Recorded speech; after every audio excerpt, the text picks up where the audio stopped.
Traversing two worlds national backing resource development national takeoff. Chief, I request to submit a future world. There's a Death Star warship here, with super powerful artificial intelligence. We suggest you accept it as soon as possible. Zhongli transmigrated to an interstellar empire, becoming a scavenger on a garbage planet. Without a system to support him, he thought he'd have to toil his whole life. But unexpectedly, he connected with China and had a conversation with the top leadership. The news shocked the entire nation, and the highest meeting was convened overnight. Approved. Immediately establish an interstellar command center, codenamed Haoyan.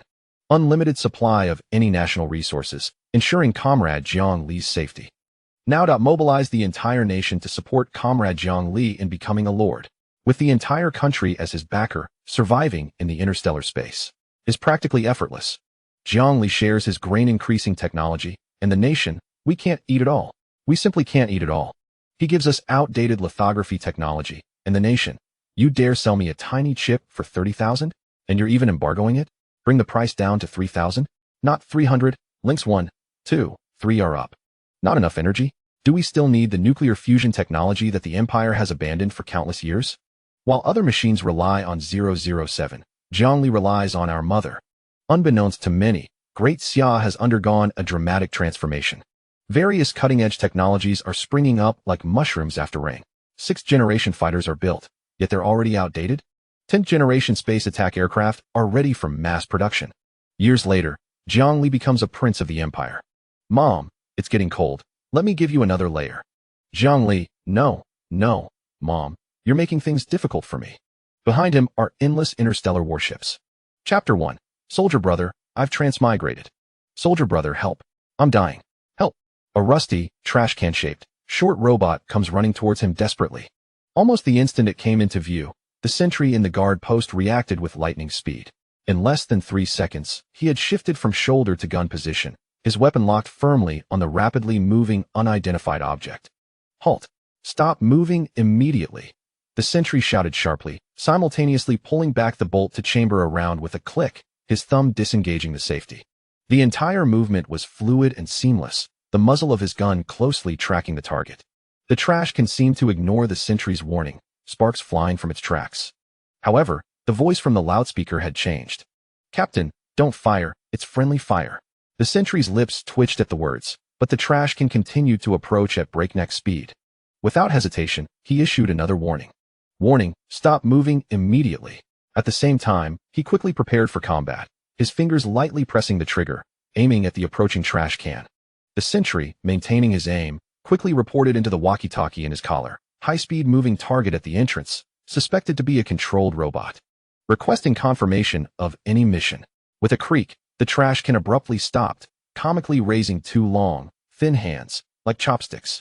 All this happened in a flash. By the time the trash can came to a stop, the two men were less than 5 meters apart. The sentry swallowed hard, looking at the comical trash can with a chilling fear. What if the trash can was filled with explosives? Outside Jingzhou, the capital of Handong province, at a military base. Half an hour later, the trash can was neutralized by engineers and brought into the interrogation room. 2 officers stared at the comical robot before them, lost in thought. Whoosh! The trash can raised a long, thin hand, like a chopstick. Soldier, help. Shut up. Don't speak until I ask you a question, the young officer barked. A pitiful emoticon flashed on the trash can's display screen, but it obediently went silent.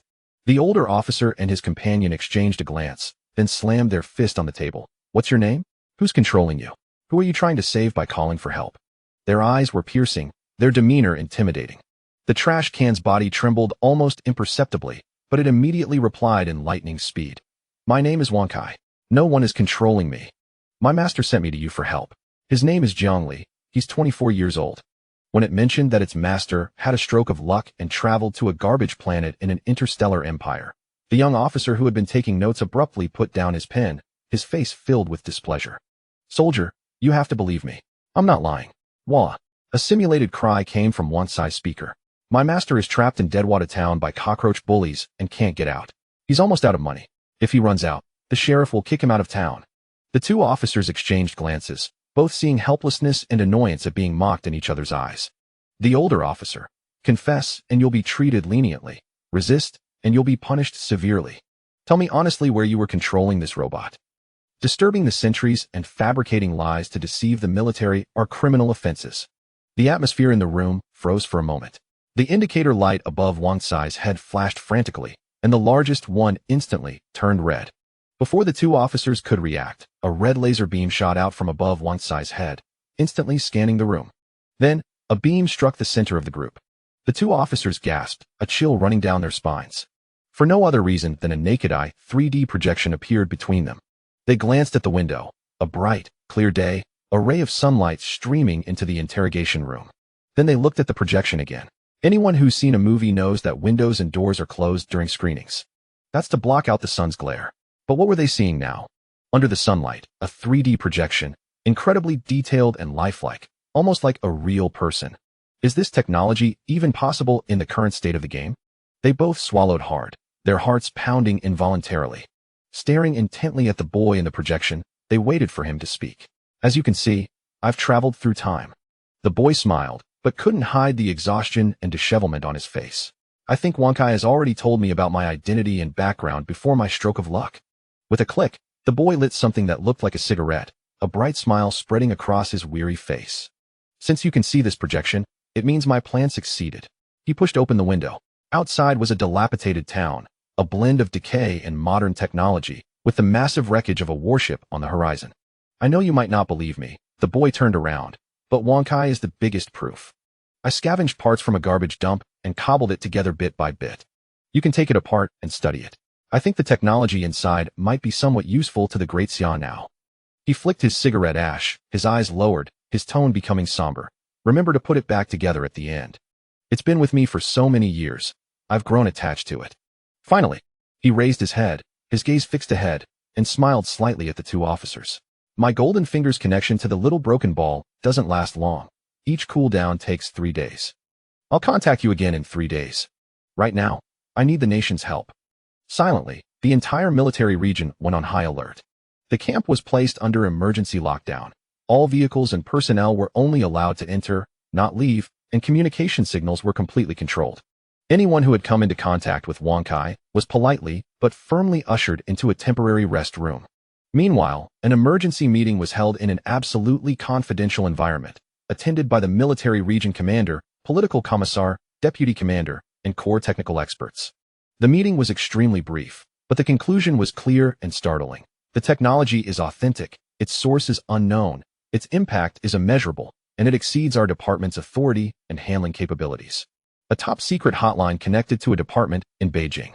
Several special planes took off overnight from the capital and several key research cities, landing directly in Jingzhou. That evening, Wang Cai was politely invited into a heavily guarded underground facility. This was less a reception room and more a cutting-edge laboratory equipped with state-of-the-art monitoring equipment. A group of leading figures from the Chinese Academy of Sciences and military industry, each a titan in their respective fields, were now holding their breath, staring intently at Wang Cai as if it were a precious treasure. Under so many intense gazes, the latter shrank back slightly, a hint of human-like fear appearing on its face. The head of the expert group, an elderly academician with graying temples but a sprightly spirit, slowly stepped forward, bowed slightly to Wang Cai, and spoke as gently as if addressing a frightened child. Wang Cai, don't be afraid. He carefully chose his words before continuing. So, can you tell us exactly what we can do to help your master, Jiangli? Chapter 2 First Encounter. The National Security Bureau, commonly referred to as the QON, has issued a highly confidential mission to mobilize all resources and conduct a thorough investigation into the citizen Jiangli. The directive from above emphasizes the need for an exhaustive inquiry.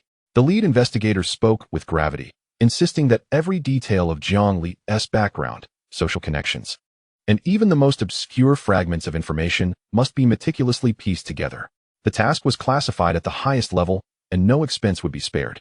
However, as the preliminary investigation results began to coalesce, a shadow of dread enveloped everyone present. It was revealed that Jiang Li had met with a tragic fate a month prior, having been struck by a vehicle on the street, leaving behind only fragmented remains. The individual had already been interred, confined within a small casket. How could one proceed with the investigation under such circumstances? Ultimately, the lead investigator had no choice but to report the grim reality. At a core laboratory within an underground base of the military district in Jingzhou, the corroded exterior of a robot named Wang Ke had been carefully removed. revealing its main body securely affixed to a specially designed shockproof maintenance frame, surrounded by flickering precision instruments and focused researchers. The air resonated with the plaintive voice of the robot, reminiscent of a little girl. "Grandpa, can you not shut me down?" The spirited elder academic, resembling a doting grandfather, leaned in and gently explained, "Wang, dear, we must shut you down to perform deep cleaning and lubrication. You often complain of neglect from your owner, don't you? Today, I will conduct a thorough examination and maintenance for you. Is that all right?" "Really?" The display on Wang K's screen instantly blossomed into a radiant smile. "I promise," the elder reassured, executing shutdown command for the 7th-generation universal robot Wang K. Log update. Preparing for scheduled maintenance. System entering deep sleep mode, standby. The moment the voice concluded, the atmosphere in the laboratory abruptly shifted. The surrounding scientists surged forward without hesitation, following the assembly diagrams provided by Wang K. In an instant, the robot was disassembled into a myriad of pieces. As the final intelligent core was extracted, Wang K was left as an unsightly assemblage of its skeletal framework. The elder donned specialized gloves and carefully cradled the fist-sized intelligent core, emanating a ghostly blue hue. He raised it gently towards the light, revealing what appeared to be a miniature universe within, with countless colorful points of light swirling and flickering like stars. "Truly magnificent," the elder murmured, filled with reverence for the creation. His expression turned serious as his deep voice resonated clearly in the silent laboratory. All units in position commenced technical validation testing. The test results left every esteemed individual present gasping in astonishment. Computational test. The core's parallel processing capabilities could instantaneously execute a comprehensive simulation of global climate projections for the next decade or reconstruct 1 trillion sequences of the entire human genome in the blink of an eye. Storage test. The data density of its storage units theoretically could encompass all recorded information since the dawn of human civilization, including every created image and sound. Energy test. Its idle output could simultaneously power several large residential complexes, with steady output comparable to the peak electrical load of a medium-sized city. The laboratory initially fell into a profound silence, followed by an eruption of almost uncontrolled exclamations of disbelief. "This is impossible. Absolutely impossible. Are we separated from it by light years?" A deeper, chilling fear silently swept through every individual present. The elder surveyed the faces that transformed from shock to confusion, ultimately etched with gravity and horror. He swallowed hard, his voice hoarse as he pronounced, "Comrades, what we have just dismantled and analyzed may merely be the brain of a civilian caretaker robot from the interstellar empire." His lips twitched into a bitter smile as he muttered, "Moreover, according to Comrade Jiang Li, this was a haphazardly assembled scrap from a junkyard." The laboratory fell into silence once more, this time so profound it felt as though time itself had frozen, heavy and suffocating. 3 days later, a large-scale exercise codenamed Joint Defense quietly commenced in Jingzhou and its surrounding regions. A state of martial law was implemented around the military district, with a specialized task force and an electronic warfare unit rapidly occupying key positions and underground command nodes in the outskirts of Jingzhou. Concurrently, a carrier group from the East Sea Fleet heightened its alert level, deploying in the relevant maritime areas to establish a defensive line. Traffic control measures were implemented throughout the city, with the public, while curious, maintaining a semblance of order, treating it as a slightly larger routine drill. However, from the perspective of the international community, this sudden exercise targeting a core inland city appeared highly unusual. Despite Daxia's customary advance notification, the scale and specificity of this military mobilization instantly sparked heightened vigilance among countries such as A, the Eagle, B, the Basin, and C, the Stick.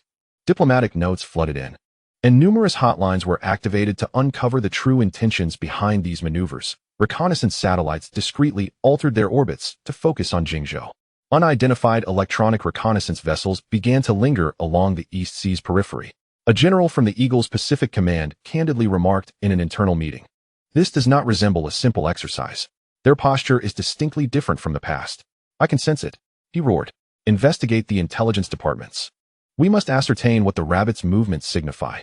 In the core laboratory of the underground base, Wang K had been reassembled and adorned with a brand new, charmingly painted exterior.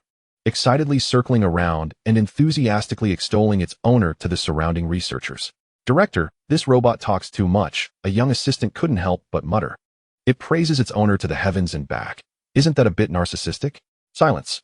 Just then, a low hum, almost imperceptible to human hearing, swept through the laboratory. And the lights dimmed as if a force had drawn away part of their brilliance, rendering the atmosphere oppressive and weighty.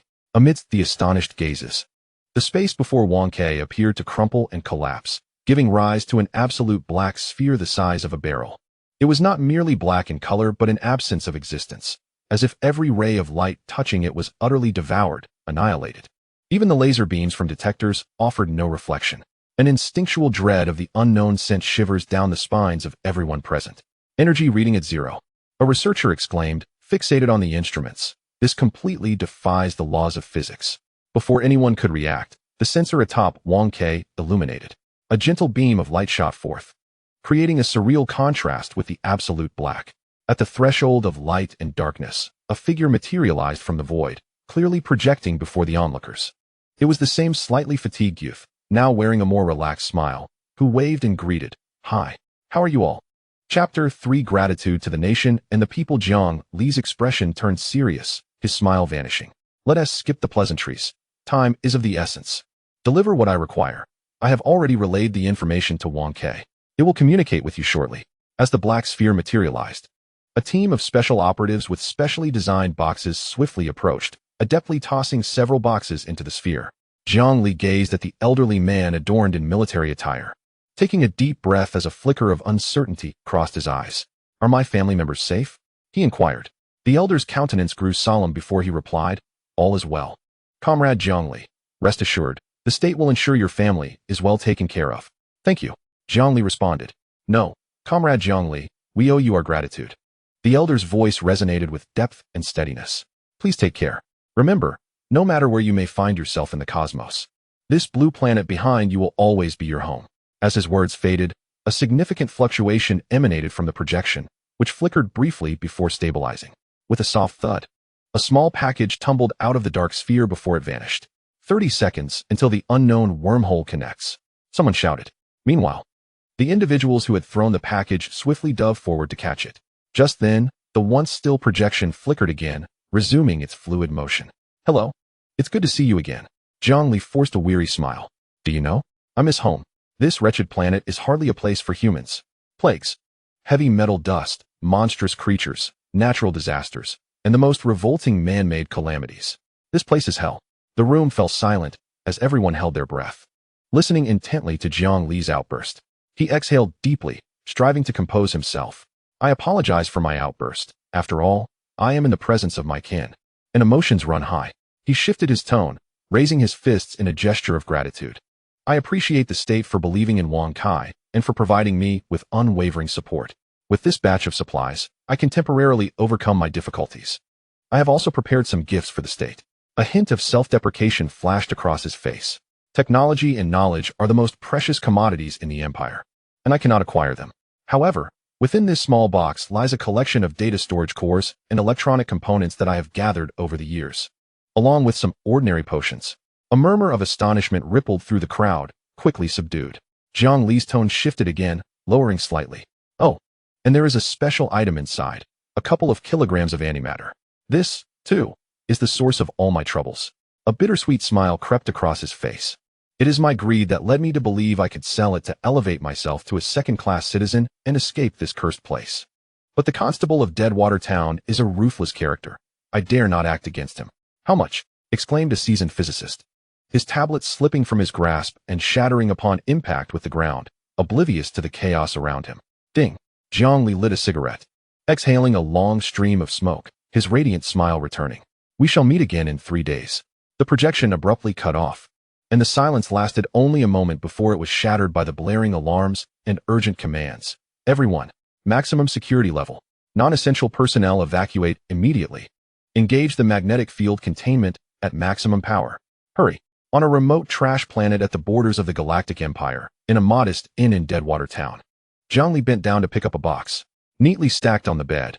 As he opened each one, a flash of gold dazzled his eyes, and a smile unconsciously crept onto his lips. Gold, a rare metal across the universe. Taking a deep breath, Jiang Li opened the final box, revealing a submachine gun, 2 handguns, and an ample supply of ammunition, all standard equipment of the Great Siam military. His smile grew even brighter. Without a second thought, he grasped the submachine gun. Feeling its cool, weighty presence, and an unprecedented sense of security blossomed within him. With the truth, I can leave the town. With gold, the town can thrive. Although it may not match the Empire's energy weapons, it would suffice against the local bandits and bullies. A solid defense and an ability to attack. With the backing of Great Xia. After enduring hardship, the future of Great Xia would be my greatest asset. Jiang Li ran a hand through his greasy hair. Raising his hand to bite the cigarette clamped between his fingers, a mysterious liquid trickling from his eye. Exhaling a long stream of smoke. He flicked the spent cigarette out of the window. Jiang Li's expression hardened as he muttered to himself, the cockroach bullies, merely a ragtag group of thugs. They could never acquire the Empire's standard equipment. In the vast expanse of Deadwater Town, only the constable possesses a set of outdated powered armor from the Empire. Equipped merely with a basic Gauss rifle. That alone ensures the constable's iron grip on the town. The constable's oppressive taxation left no one daring to resist. Ding. Jiang Li lit another cigarette, affirming his previous intentions to elevate his citizenship status within the Empire. As a second-class citizen, he could escape Deadwater Town and even board an interstellar train to leave this damn trash planet. Taking a deep breath, he realized these aspirations felt distant. For now, he would return to the scavenger settlement to prepare more gifts for his family. The stronger Great Xia became, the more support I would receive. Outside of Deadwater Town, in the vast wilderness, a figure clad in rudimentary exoskeletal armor trudged along a narrow path. Suddenly, a cacophony of taunts and jeers erupted from behind him, growing closer. In mere moments, a whirlwind swept past Jiang Li, and a dilapidated hovercar brushed by him, skidding to a halt not far away. A half-human, half-machine bald man leaned out of the vehicle, haughtily shouting, "Why aren't you hiding in your safe house, you filthy little rat from the sewers? I thought you'd wait until the constable kicked you out before you scampered away." As soon as he finished speaking, the other thugs in the vehicle erupted in raucous laughter, their mirth brimming with arrogance. Noticing Jiang Li's calm demeanor and lack of fear, the bald man furrowed his brow, a cold snort escaping him. "Little rat, stop pretending to be calm. I am not someone to be trifled with. Hand over the antimatter you dug up, and kneel while banging your head 100 times, calling me grandfather, and I might consider sparing you. Otherwise, I'll sell you into slavery." Chapter 4. Great Xia, the most magnificent nation. Hand over the antimatter. Otherwise. The bald man licked his lips, a sinister grin spreading across his face. His rusty mechanical arm emitted a grating sound as it moved, and the chainsaw fashioned from discarded parts roared to life. The sound of the saw tearing through the air was sharp enough to set teeth on edge.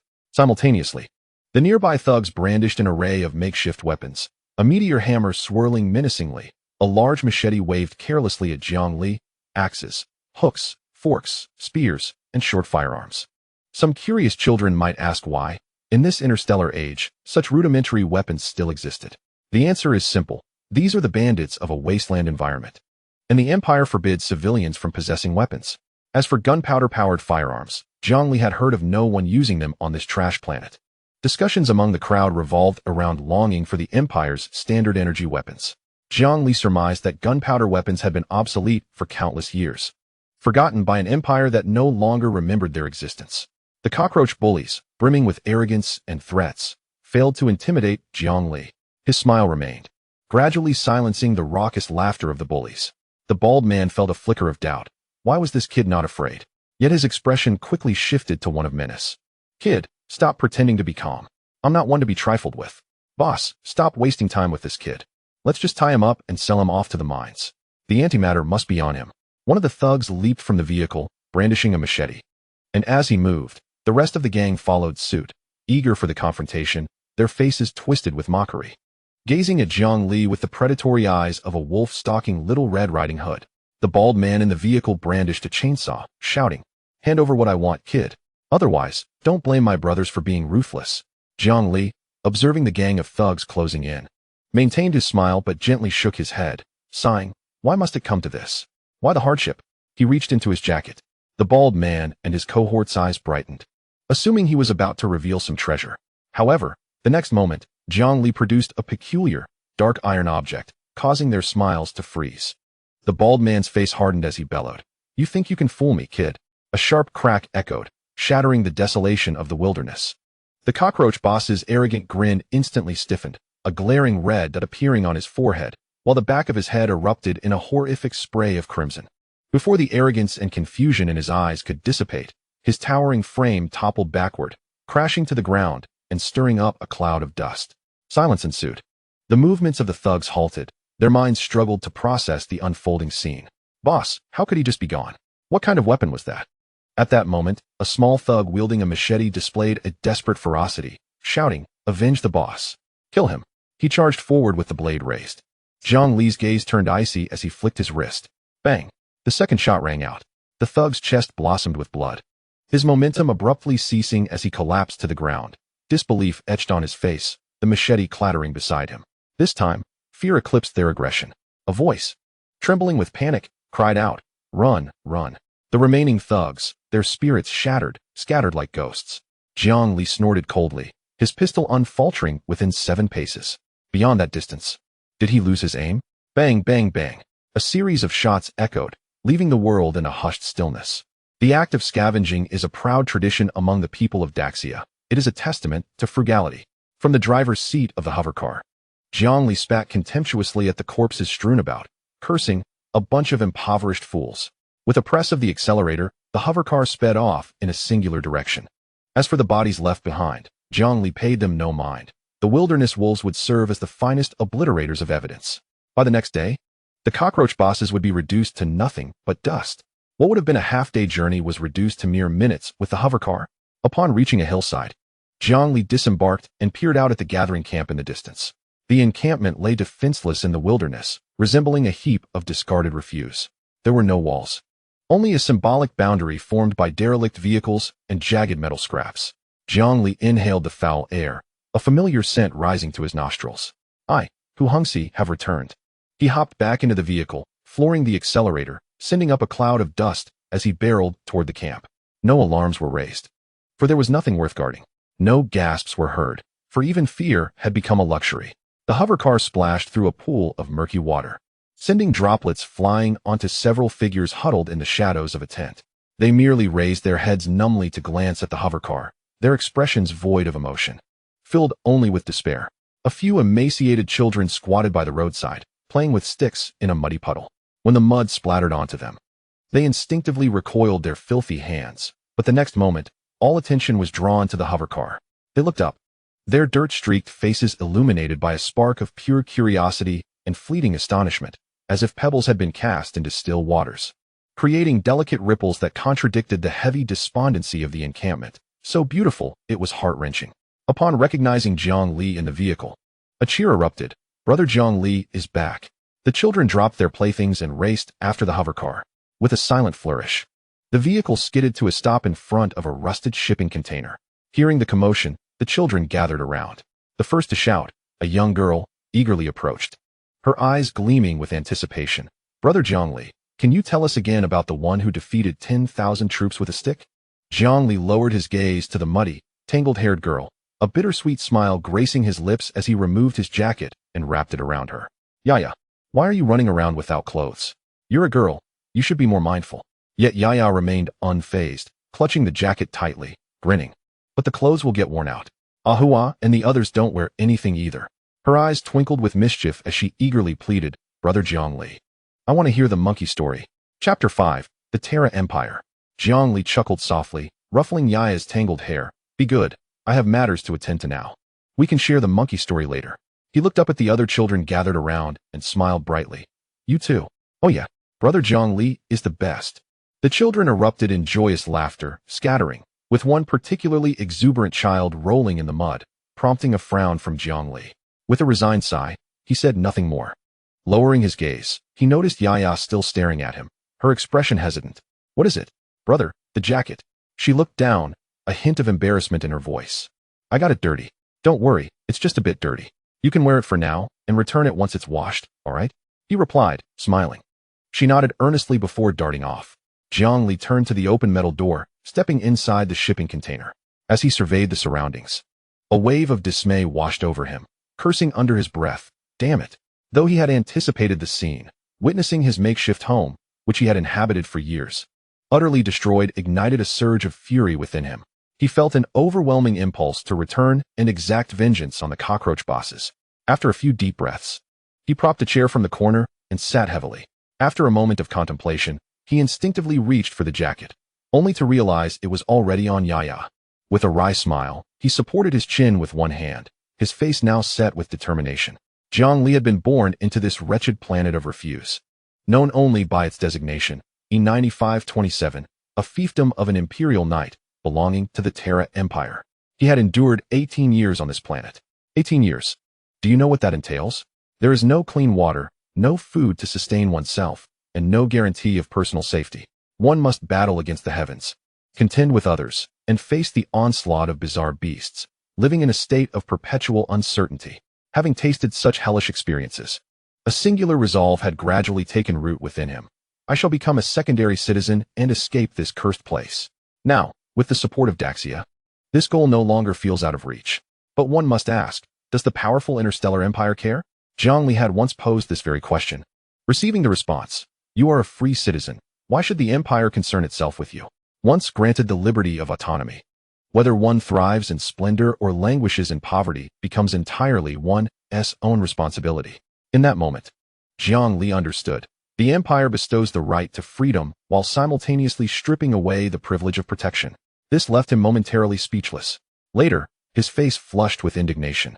He retorted, isn't it the duty of a nation to ensure its citizens can live out their lives, with the elderly cared for, the young nurtured, and the capable employed? Subsequently, he began to recount the current state of his former nation's situation to the crowd, only to be met with ridicule, urging him to sleep and dream of anything he desired. From that moment on, Zhongli ceased to discuss the matter until recently, when he delved into a fissure and unearthed 2 kilograms of antimatter from an ancient warship buried deep underground.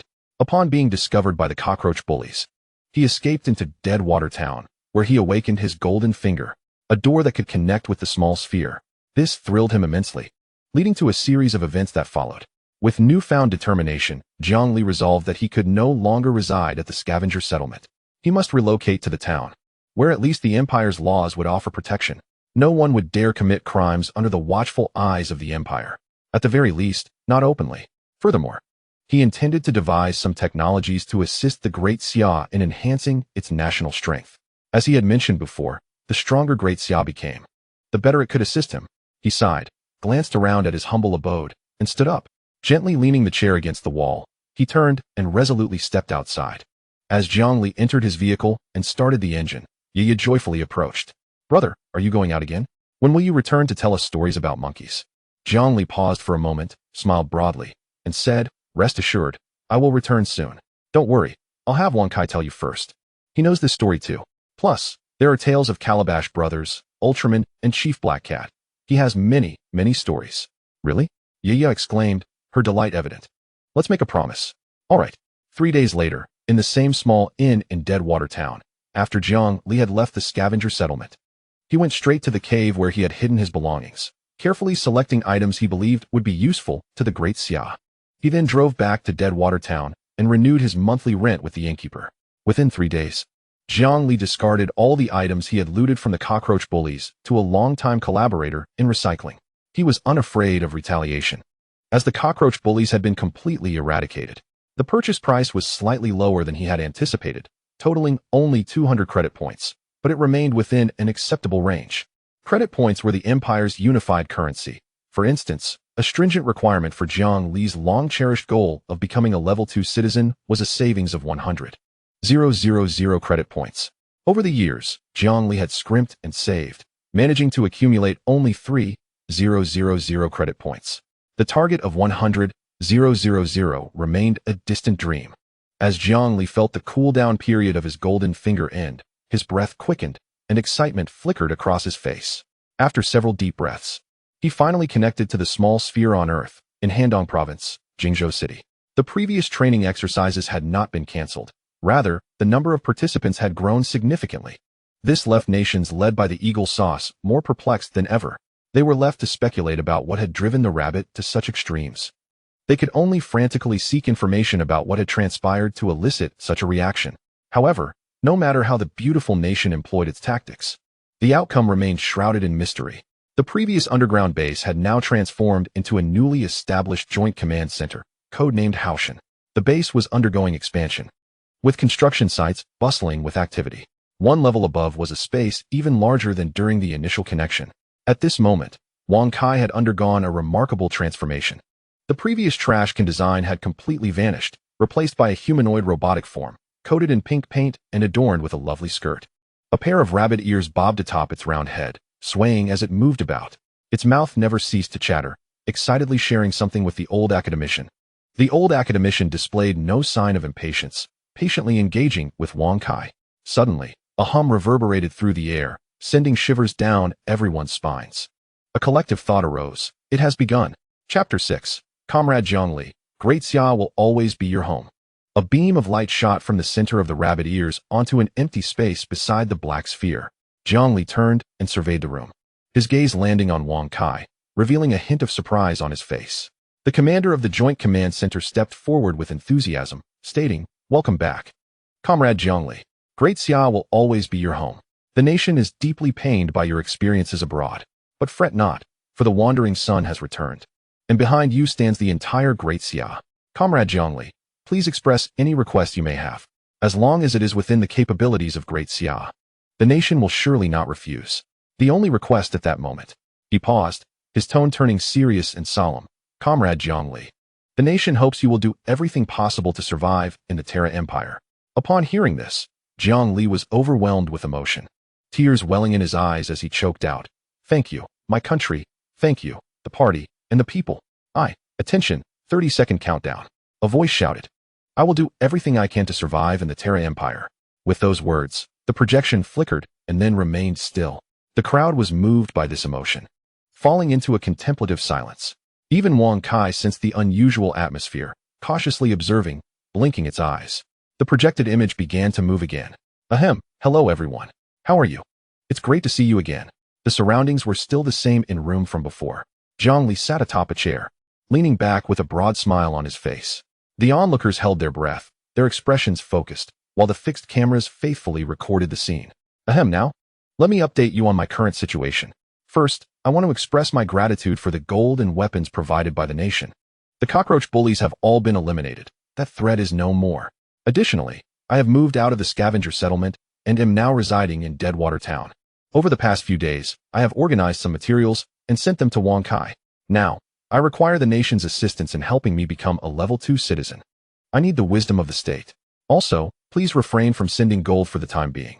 It's too conspicuous in Deadwater Town." Upon concluding, Zhongli looked up with a bright smile. "Thank you, everyone." He clasped his hands together, and the projection abruptly vanished. An urgent meeting was convened in a conference room at the base. Commander Wang Jiangguo and Chief Academician Gong Yangzheng occupied the seats of honor, while Wang Kai had been whisked away by several female soldiers discussing how to enhance its appearance. Wang Jiangguo wasted no time. "Comrades, the situation is clear. Comrade Zhongli is a son of our Great Xia stranded abroad. His survival and development are of utmost importance." After a pause, Wang Jiangguo added, "His survival is our top priority. He has now articulated a clear demand, promotion to level 2 citizen. Our task is to pool our wisdom and devise the safest, swiftest path for him." Academician Gong Yangzheng, would you please share your insights on the technical aspects?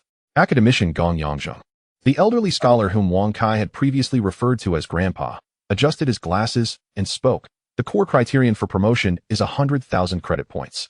However, this is merely the entry ticket. In the Empire, the true currency is technology, resources, and influence." Technology. He let out a wry smile. "Though our Great Xia's technology may be lagging, we can still assist Comrade Zhongli. For instance, in water purification, basic metal smelting, and pharmaceuticals. We have already deciphered some of the chemical compounds transmitted back to us. The technology is not beyond our reach. As long as we receive samples, we can replicate them." Professor Chen Jing, an expert in social structure and law, promptly added, "I concur with Academician Gong's suggestion. We must leverage the Empire's regulations. Zhang Li's entry into the town signifies his entrance into the realm of imperial law. We must aid him in utilizing these rules. The sheriff of Deadwater Town is a critical node. He possesses the power to maintain order, but is also greedy. Zhang Li cannot merely remain an invisible wealthy man. He must establish a fruitful relationship with the sheriff as a taxpayer. For instance, by utilizing the technology we provide, he could launch a small workshop, contributing to legal taxation while generating employment and products for the town. In this manner, the sheriff's protection of him equates to safeguarding his own sources of revenue and political achievements. This is termed legitimate wealth preservation, leveraging circumstances for self-protection. Economic expert Zhao Minjiu interjected with enthusiasm. Brilliant. This could also invigorate the issue of credit points. By harnessing the technological workshop, we can generate stable and legitimate credit point income. After our next contact, we can inquire further for more information. For example, regarding the empire's financial system. Once we comprehend the rules, we can devise a compound interest appreciation plan. This will facilitate asset growth. A youthful figure clad in a major's uniform wrapped the table, capturing the attention of the assembly. All proposals must undergo a comprehensive security assessment. Earth's technological exports must be disguised as if Jiang Li deciphered them from ancient relics, ensuring no connection to Earth. Collaboration with the sheriff must have clear boundaries. The safety of Comrade Jiang Li is paramount. I propose that during the next transmission, in addition to technical data, we equip Jiang Li with some weapons of mass destruction. For instance, a portable nuclear rocket launcher with a blast radius of 500 meters and an effective kill distance of 1 kilometer. Radiation, cough, cough. Forget I mentioned that. The expressions of the others in the conference room were peculiar, filled with silent ridicule. Is the military truly this brutal? A portable nuclear rocket launcher, surely a weapon of mutual destruction. The commander cast a fierce glare at the major, acknowledging that although the suggestion was extreme, ensuring Jiang Li's safety was indeed of utmost importance. While a nuclear rocket launcher may be excessive, substantial weaponry must still be prepared. In the long run, solitary endeavors are frail. I propose that once firmly established, Comrade Jiang Li must develop his own security force locally. As the elder once said, political power grows from the barrel of a gun. No matter how adeptly one plays within the established rules, it is far superior to possess the power to alter them. Regardless of caution, one cannot predict what tomorrow holds. After all, rules can be amended. Agreed. Agreed. Agreed. The commander nodded in satisfaction. Good. Our preliminary strategy for Jiang Li is thus set. Establish a technological foundation, safeguard with rules, diversify wealth accumulation, and prioritize security, a 16-character guideline. Immediately filter, adapt, and prepare the first batch of low-tech, high-value technology packages. Combined with Wang Kai's intelligence, refine the approach for engaging with the sheriff, asset allocation models, and security plans. In our next correspondence, we will not only send supplies to Comrade Jiang Li, but also a complete secondary citizen advancement action guide. Meeting adjourned. Chapter 7. Although the technology of the Great Xia is lagging, there will inevitably be a day of catching up. Inside the room of the inn in Deadwater Town, Jiang Li maintained his previous posture, straddling a chair with his hands resting on the backrest, his chin cradled in his palms. At that moment, a gentle beam of light emanated from Wang Kai No. 2, casting a clear and stable projection onto the blank wall of the room. The image flickered briefly before stabilizing. What appeared was the living room of his home, familiar yet oddly distant. Shaoli. His mother's face nearly filled the camera frame, her smile radiant, and the crow's feet at the corners of her eyes crinkled with joy. She instinctively reached out, as if to touch her son's face through the lens. But her hand halted midair. Can you see me? I heard from the leaders that this can reach you. How are you doing over there? Have you eaten yet? I must tell you, don't be frugal. Eat and drink well. Your health is the most important. I heard that the environment on the alien planet is poor. She babbled on, meticulously reminding him of everything from eating on time to dressing warmly in the cold. As if Jiang Li had merely taken a long trip rather than venturing to a distant extraterrestrial world. At that moment, his father's figure entered the frame as well. He appeared more reserved, nodding towards the camera, attempting to maintain a serious demeanor, though the corners of his mouth involuntarily curved upward. Ahem, his father cleared his throat. Everything at home is well. The country takes good care of us, so you needn't worry. Your mother is right. Don't hesitate to spend money. Take care of yourself. He seemed to wish to say more words of encouragement, but, after a long pause, simply said with conviction, "You are doing great. I am proud of you." From off camera, his mother's voice urged, "Say something else." The father fidgeted with his hands, suddenly recalling something, and retrieved a box from beside him. "Look, this is the new tea the country just sent. I haven't dared to open it until you return. We'll enjoy it together." His mother picked up the conversation again, continuing her stream of reminders. However, as she spoke, her feigned cheerfulness began to falter. Her pace slowed, and a subtle tremor crept into her voice. "Son," she called softly, and in the frame, her eyes quickly glistened with tears, her voice choking as she implored, "You must take care of yourself. Please be safe. Your mother and I are waiting for your return." She abruptly turned away, her shoulders trembling slightly. His father silently reached out, wrapping his arm around her shoulder, his own eyes misting. Taking a deep breath, he faced the camera, summoning all his strength to maintain the composure of a father and husband. Shaoli, remember, at home. We have you, we have each other, and we have the entire country. Take care of yourself, no matter what, survive. As his words reverberated, the image froze on the faces of his parents, struggling to hold back tears, before gradually dimming. The projection concluded, enveloping the room in an oppressive silence. Suddenly, the projection brightened again. The scene shifted, revealing Jiang Li's sister in her tidy and radiant home.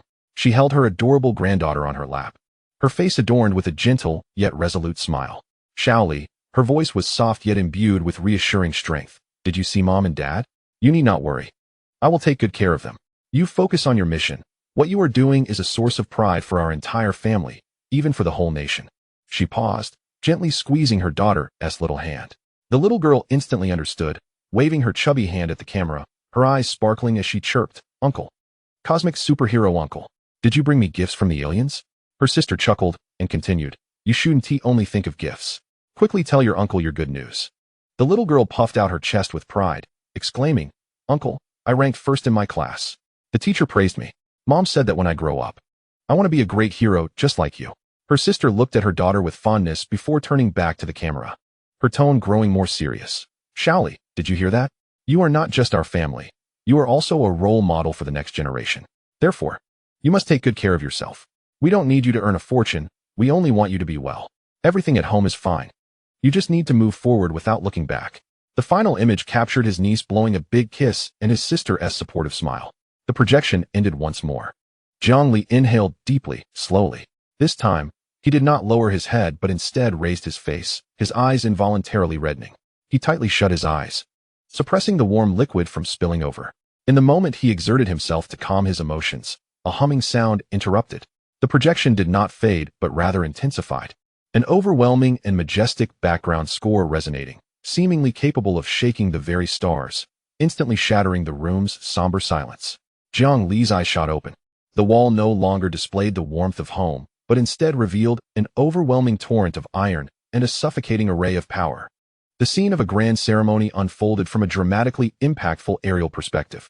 A procession of soldiers marched in formation, resembling a moving great wall meticulously crafted with a ruler. The sound of military boots striking the ground resonated, amplified perfectly through the sound system. Thud, thud, thud. Each step seemed to echo the heartbeat of Jiang Li, embodying an absolute order and force capable of crushing all in its path. The warrior's resolute gazes pierced through the projection, colliding with Jiang Li's own. A wave of sound surged like a thunderous tide, nearly overwhelming the confines of the modest hotel room. It was the most robust heartbeat of the motherland. The roar of engines was a proclamation of sovereignty, a declaration of inviolability belonging solely to a great nation. The video unfolded rapidly, interspersed with the sweat-soaked yet steadfast faces of soldiers, the solemn salute of the commanding general, and close-ups of the crowd in the viewing area, their expressions filled with excitement, pride, and tears of joy. Finally, the scene froze on a close-up of the fluttering 5-star red flag, its vibrant red akin to a blazing flame. The music halted abruptly at its zenith. The projection dimmed instantly, plunging the room back into silence. Yet Jiang Li's chest heaved violently, his blood seemingly boiling with fervor. Tears streamed uncontrollably down his cheeks as he murmured to himself, such a great xia, how could one not love it? Chapter 8. Such a great xia, how could one not love it? In the small town of Xiapoku, on the outskirts of Jingzhou City in Handong Province, at the Haoshan base, an emergency 7th research institute had been hastily established. This area represented one of the highest levels of security and confidentiality within the entire base. The air was thick with a heavy and tense atmosphere. Surrounded by multi-layered composite armor and active electromagnetic shielding walls, the core research room was brightly lit. Everyone donned heavy protective suits, yet through their visors, one could discern the unmistakable glimmer of awe and fear in their eyes. At the center of the research room, a vast and intricate non-contact support platform quietly housed a gift from the Terra Empire. A cylindrical container, roughly the size of a thermos, was rendered in a muted dark gray, devoid of seams or buttons, adorned only with a few seemingly naturally formed patterns that glimmered with an ethereal blue light. It stood there silently, mysterious and profound. Unbelievable, the chief researcher, the eminent theoretical physicist academician Gong Yang, spoke with a barely perceptible tremor in his voice. From several meters away, he peered through a specialized glass observation window, his gaze fixated on the container. All our detection methods, whether X-rays, neutron beams, or gravitational wave detection, have been perfectly shielded or absorbed by it. Its internal structure is entirely a black box to us. Beside him, Chief Engineer Zhao Lijun took a deep breath, gesturing to a 3D model displayed on an adjacent screen. Based on the minuscule gravitational field distortion it emits and our established mathematical models, we can infer that inside the container lies a highly stable, strong interaction magnetic field confinement. The principles of its technology have completely surpassed our current understanding of physics. He paused, then made a chilling analogy. Comrades, one can understand this container as a gasoline barrel so perfect that we cannot comprehend it. Inside it resides 2 kilograms of antimatter. The term gasoline barrel rendered the control room silent, as everyone comprehended the implications. The energy released from the annihilation of 2 kilograms of antimatter with ordinary matter could genuinely obliterate the Earth. And they stood beside this metaphorical barrel. We cannot open it. A young researcher murmured instinctively, voicing the collective sentiment. It is not merely a matter of inability. It is absolutely prohibited. Academician Gong Yang responded firmly, his gaze sweeping over every tense face in the room. Until we fully grasp its confinement principles and possess 100% control, any attempt to open or sample it would be the most foolish act of suicide and a gross irresponsibility towards the treasure earned through Jiang Li's sacrifice, and towards the future of all humanity. A wave of frustration washed over the researchers. This antimatter had been excavated from an ancient imperial warship. The thought of it being the latest technology from the Empire was utterly despairing. Academician Gong Yang observed the expressions of the crowd. He did not speak immediately, but paced slowly, his gaze returning to the enigmatic container. After a moment, he turned back, his voice resonating with fervor. Comrades, feeling disheartened? Do you perceive the chasm between us and the Empire as insurmountable? He paused, raising his voice slightly. Indeed, the gap is vast, suffocatingly so. We began from humble origins, lagging behind in the race of technology for untold epochs. However, his tone suddenly elevated, resonating with a metallic clarity. Being born in obscurity is not a disgrace. To use modest beginnings as an excuse for stagnation and loss of ambition is the true disgrace. Consider the land beneath our feet. He pointed downwards, recalling the desperate circumstances faced by our forebears less than a century ago, a fractured nation, pervasive poverty, and the looming crisis of extinction. Did they see hope then? The equipment they wielded, compared to that of the enemy, was no better than scrap metal. Yet did they falter? Did they surrender? No. The academician's eyes were sharp as blades, his voice imbued with the weight of history. They charged forward with explosives in hand, fueled by the conviction that no task was unachievable, no difficulty insurmountable, and no enemy invincible. With their flesh and blood, they carved a path through the impenetrable darkness, forging a dawn for us. Now we stand here, in a realm of peace earned through their sacrifices, in an environment conducive to our research. Our adversaries are no longer bayonets and iron hooves, but merely the peaks of knowledge and barriers of technology. His tone softened yet grew more profound. These barriers, while high, are not insurmountable. They bear no weapons. They will not actively seek to obliterate us. They exist, waiting for us to comprehend, to analyze, to scale. Comrade Jiang Li has opened the first crack in the door. With a sudden buzzing sound, Jiang Li instantly felt every hair on his body stand on end. Outside, waves of startled exclamations echoed. My God! It's the Imperial fleet. Jiang Li abruptly flung open the window, utterly stunned. Dark clouds pressed heavily upon the city as if to crush it, shrouding the entire sky. The heavens had darkened. Chapter 9. Re-establishing contact with the little broken sphere, Jiang Li found himself at a loss for words to describe his feelings. His mind overwhelmed with one singular notion, megalophobia.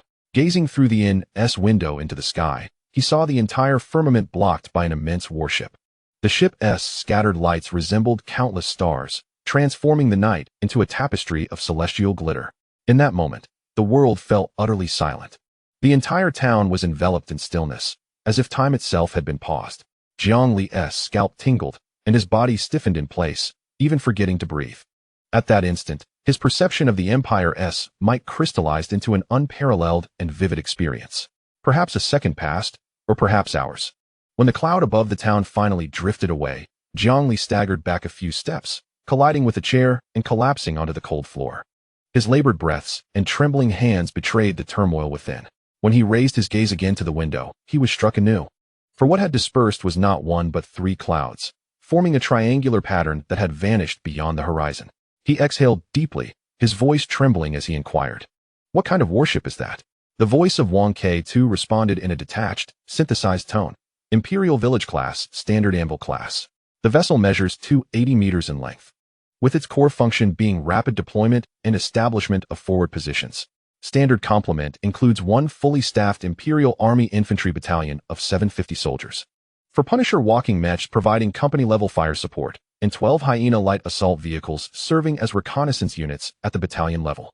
Armament comprises one displacer light particle beam cannon for orbital bombardment and demolition, along with 8 swarm close-in defense turrets for terminal anti-aircraft and ground fire coverage. This class represents the smallest and most ubiquitous delivery unit in the Imperial arsenal, typically tasked with law enforcement patrols within star systems, colonial suppression, and low-intensity conflict clearance operations. Zhang Li lost interest in the ensuing details. He abruptly lifted his gaze skyward once more. The landing ships had arrived. At least one city-class mothership hovered in orbit. He murmured to himself, the Empire. Why dispatch 3 village-class landing ships to such a remote planet? What unknown event has transpired here?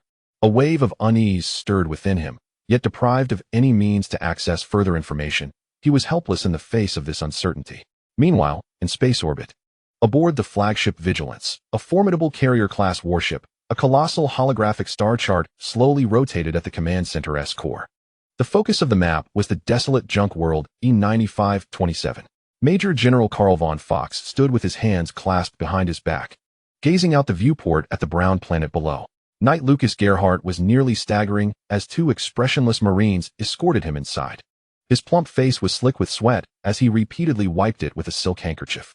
Respected Lord Fox, Gerhardt forced a sycophantic smile and bowed deeply. I am honored by your summons.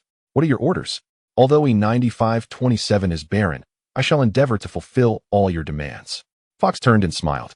Gerhardt, no need for such formality. We are all knights under Baron Horn's banner. We are comrades. Gerhardt's face was riddled with obsequiousness as he repeatedly affirmed the point, inwardly cursing. I believe nothing of it. You are the Baroness' close confidant while I am a minor hereditary noble from a remote region. I only see the Baron once a year when taxes are due. Fox detected the expression on Gerhardt's face and smiled faintly before shifting tone to address the matter directly. Knight Gerhardt, a dimensional crystal vein has been discovered within your fiefdom. The bridge fell deathly silent. Gerhardt's smile froze, his expression morphing into profound bewilderment and disbelief. He blinked as if the phrase had eluded his comprehension. Dimensional crystal? He echoed instinctively. My lord, you must be mistaken. My fiefdom is a junk world. How could it possibly harbor such a legendary resource? The Gerhardt family has dwelled on this planet for over 5 centuries without any sign of such. Fox smiled gently. Baron Horn recently acquired the latest Imperial prospecting vessel. It detected faint energy signatures in the surrounding star systems. After 3 months of data analysis and model verification, the conclusion was finalized a week ago. The vein lies deep beneath the crust in what you call Rust Canyon, approximately 12 kilometers below the surface. Your scavengers could dig for a millennium without reaching even a fragment. Gerhardt's mouth hung open, his complexion shifting from red to pale and finally to ashen.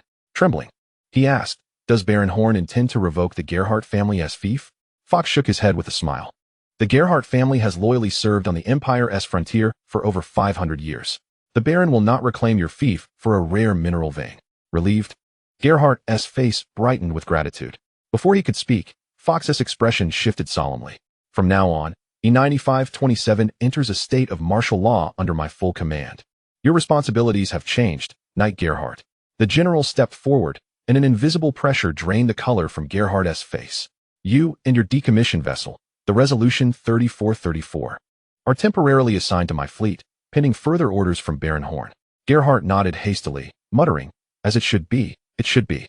His already sodden handkerchief continued to wipe the sweat streaming down his brow. Suddenly, the star chart on the bridge shifted entirely to red.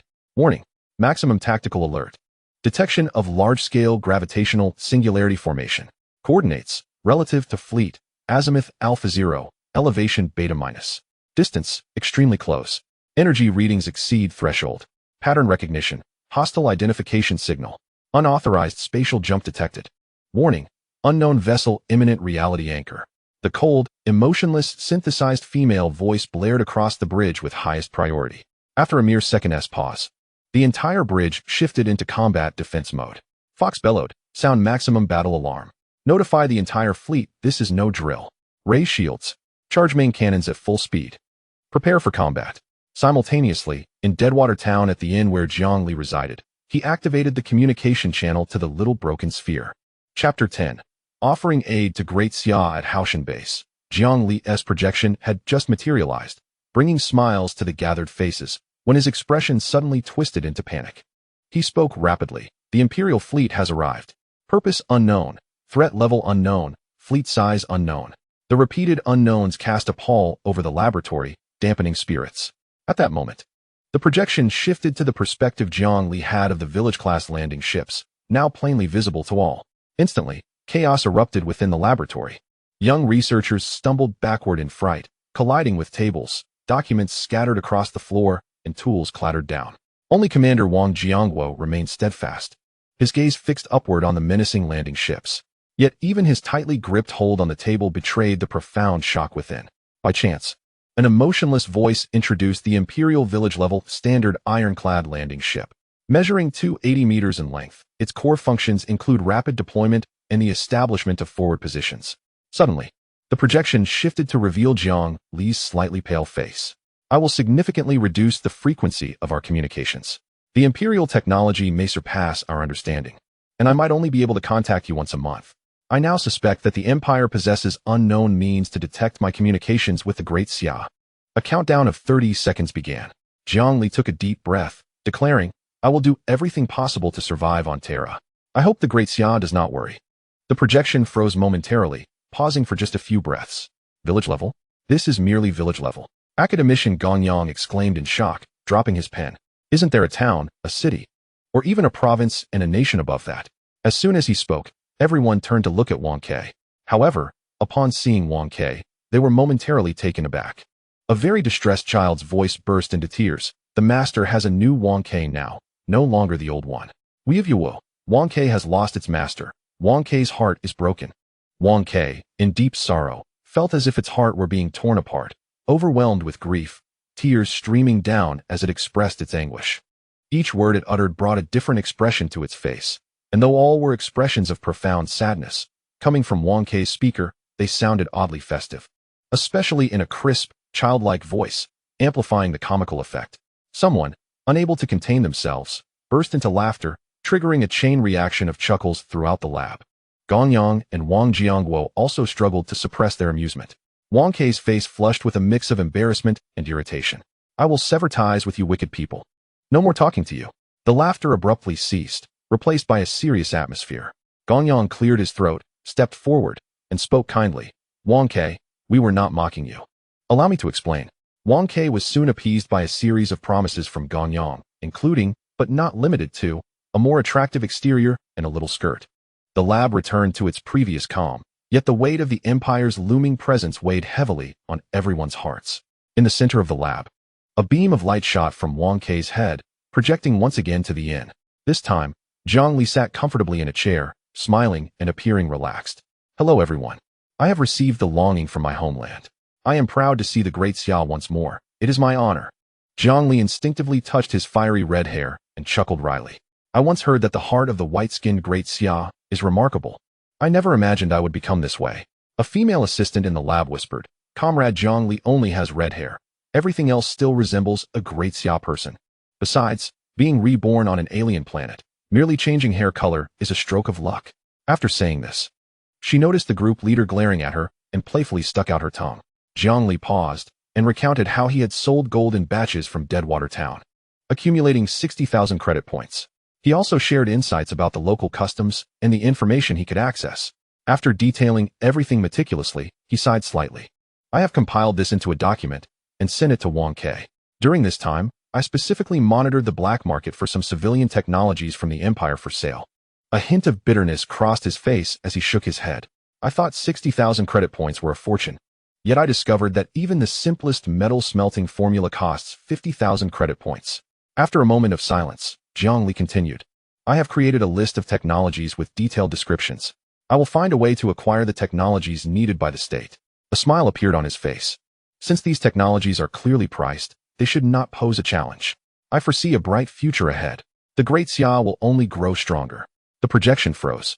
dissipating into countless twinkling stars. Quickly convene an emergency military meeting to discuss the Imperial fleet's potential landing in the airspace of Great Xia. The tone of the commander conveyed a sense of urgency. The harsh battle alarm echoed through every Imperial ship in the trash star's orbital space. The entire fleet rapidly deployed into the standard Leviathan defense formation. All ships activated energy shields while detection radars operated at full capacity.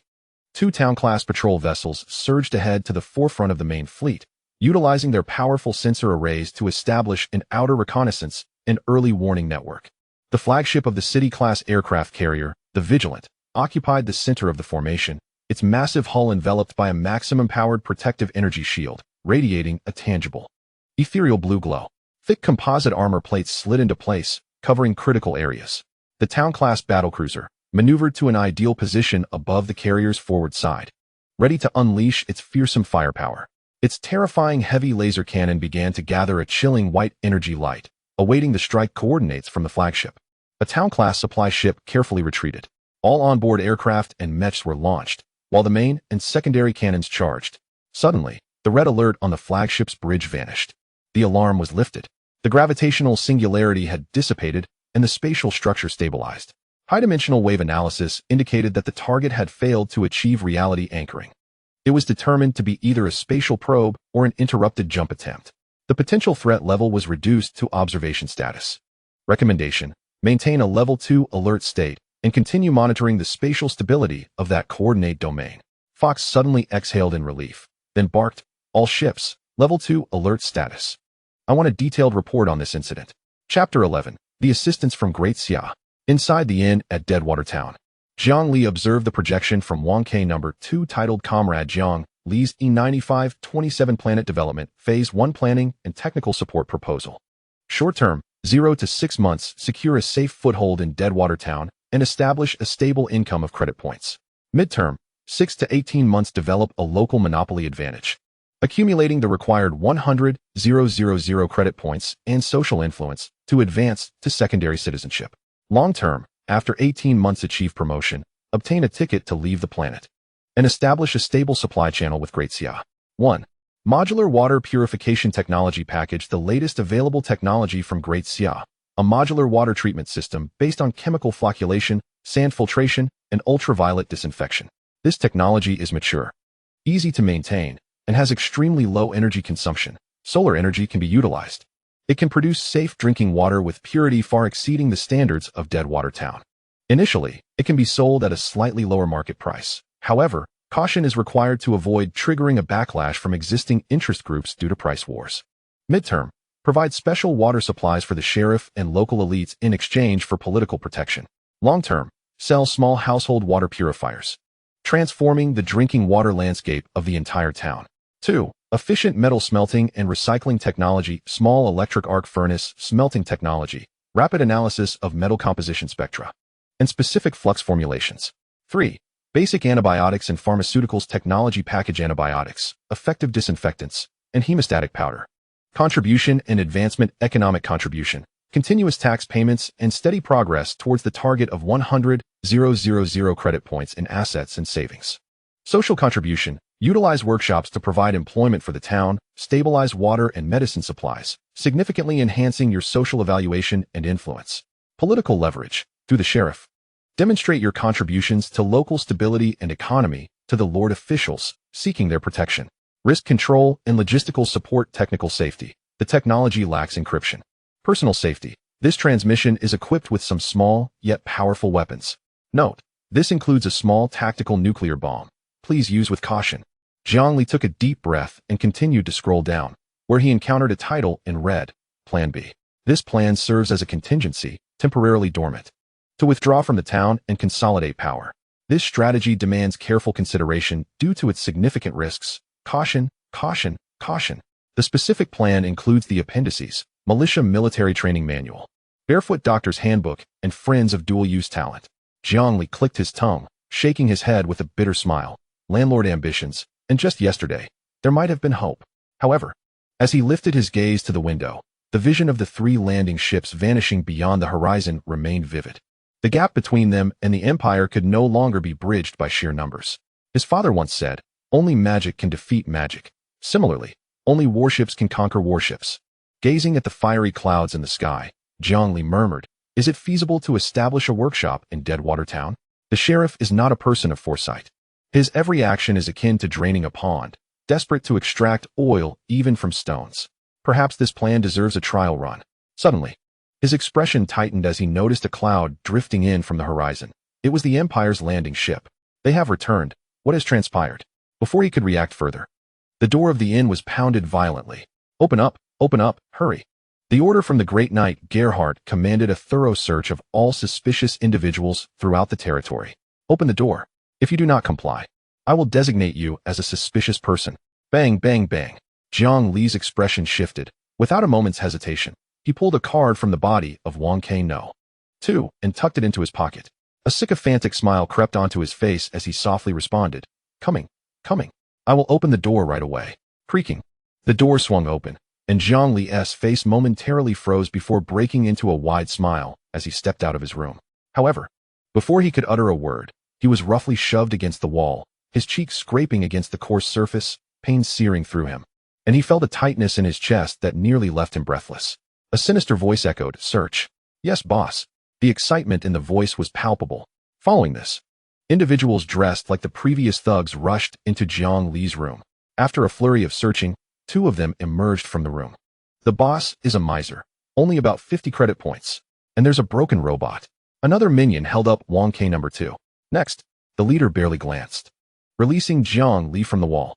Once freed, Zhang Li crumpled to the floor, coughing silently for a moment before regaining some composure.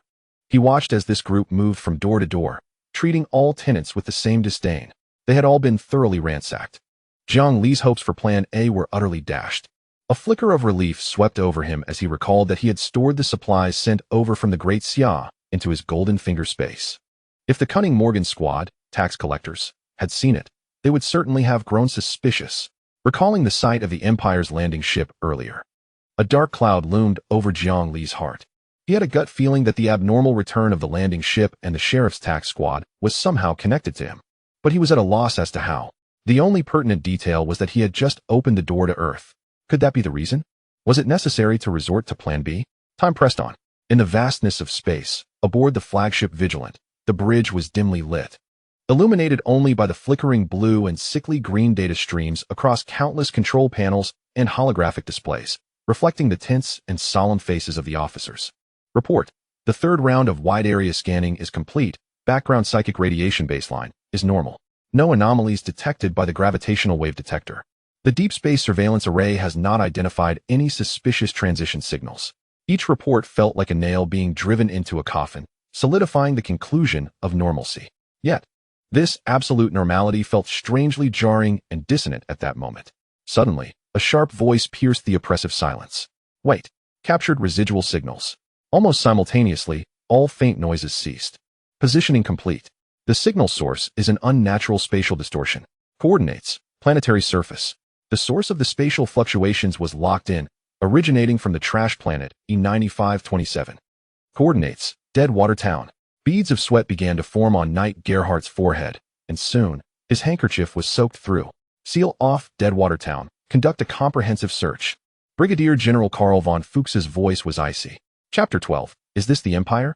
A cloud drifted overhead in Deadwater Town, obscuring the sky.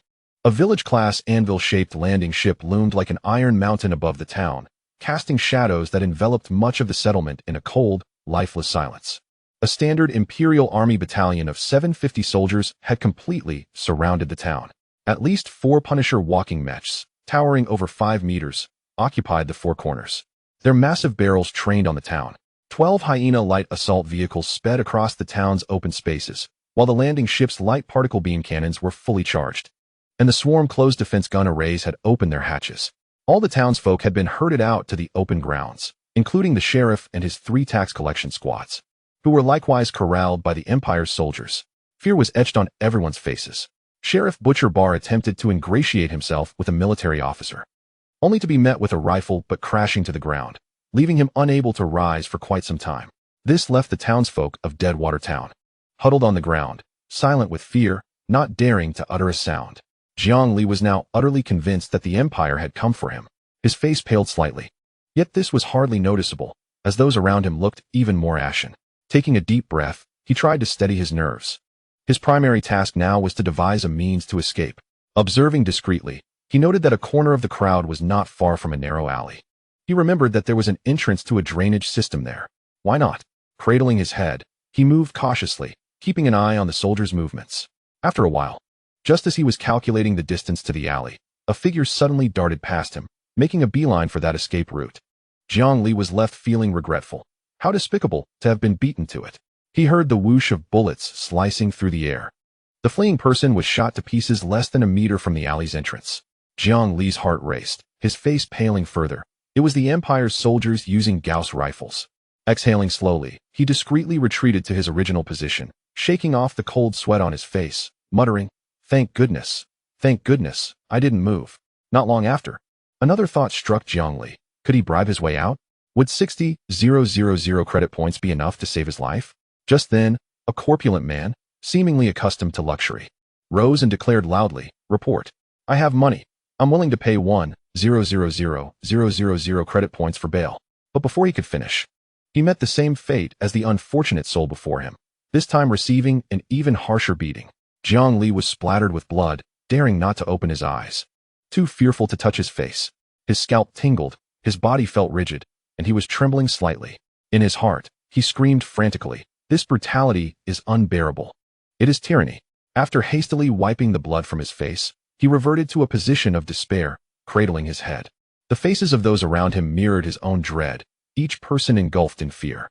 The individuals closest to the recently slain corpulent man bore remnants of flesh in their hair and on their bodies, evoking a wave of nausea that surged from the depths of his being, threatening to erupt. Yet he fought to suppress the urge to vomit. Stealing a glance at his surroundings, a profound sense of despair welled up within him. They were encircled tightly by Imperial soldiers clad in powered armor. Suddenly, an idea struck him. If I were a secondary citizen, perhaps these soldiers would allow me to leave. But alas, I am a primary citizen. I demand to see your highest officer. You have grossly violated Imperial law, and I intend to lodge a complaint. But then again, what use is it? The primary citizen is now but a wisp of smoke. Jiang Li began to doubt whether he was a harbinger of misfortune, uttering the words that brought calamity. He inhaled deeply, clenched his teeth, and closed his eyes. "I am an extraordinary knight, unafraid of Gauss rifles. I can even fly. Surely I can escape." Just then, a figure in the sky was struck by a barrage of tracking rockets from a Punisher mecha, erupting into a fiery explosion. Jiang Li's mouth formed an A shape, his shock unparalleled. He stammered, "Truly, there is extraordinary power. I can indeed fly. Good heavens, Deadwater Town is a veritable den of wonders." Yet, a wave of helplessness washed over him. Even an extraordinary knight, glowing with azure light, felt as fragile as paper before the might of the army. He had no illusions left, resigned to whatever fate awaited him. If all else fails, he would detonate a tactical nuclear weapon and perish together with them. Yet, a part of him remained unwilling to accept his fate. Having been reborn and awakened to a golden opportunity, supported by an entire nation, he was on the brink of reaching the pinnacle of life. It was too much to bear. His gaze drifted back to the spot in the sky where the explosion had occurred, and a flicker of yearning ignited within him. Lowering his head in futility, he realized it was too late. After 2 hours of torment, Jiang Li found himself, like a discarded piece of refuse, crammed into a dim cargo hold of a landing ship with the other townsfolk. The air was so foul it felt as if it could be wrung out for oil. The mingling stench of sweat, blood, and fear was nauseating. His face was forcibly pressed against a porthole glass, rendering him immobile. Moments prior, all inhabitants of Deadwater Town had been herded into the landing craft like cattle. This brought a sigh of relief to Jiang Li. The absence of slaughter indicated a glimmer of hope, a chance for survival. The porthole glass reflected a vast expanse of flames. Jiang Li struggled to turn his head towards the source of the light, and when he comprehended the sight before him, the blood in his veins nearly froze. Below, the surface of the ochre planet, where Deadwater Town resided, was crowned by a massive, grotesque mushroom cloud, billowing skyward like a flower blooming in hell. With 2 barely audible sounds, Deadwater Town was utterly obliterated from the garbage planet. "Is this what the Empire is?" Jiang Li murmured to himself. The landing ship continued its ascent, revealing a mesmerizing arc of the planet's horizon. The land that had borne his rebirth, struggles, and despair rapidly diminished, ultimately becoming inconspicuous. dying brownish stone against the vast, dark backdrop of the cosmos. Zhang Li understood that they were to be sent to the orbital fleet for examination. Indeed, as the landing craft soared higher, he began to feel weightless. The sardine can-like confinement was no longer as oppressive. The vista outside the porthole transformed once more. The arc of the planet, which had previously dominated his view, was slowly replaced by an immense, angular steel structure. It loomed like a metal mountain suspended in midair, cold and silent, exuding an overwhelming presence that gradually filled his entire field of vision.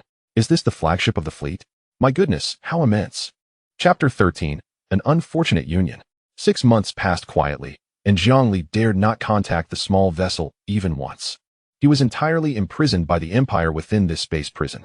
Despite losing his freedom, the food here was leagues better than that of Deadwater Town. No longer was it a revolting paste resembling toothpaste, but rather some unknown grain mixed with vegetables, and at fixed times, there were even chunks of meat.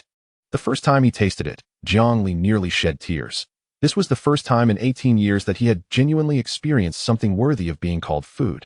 Even if it was in the Empire's prison. Well, rather, the space prison.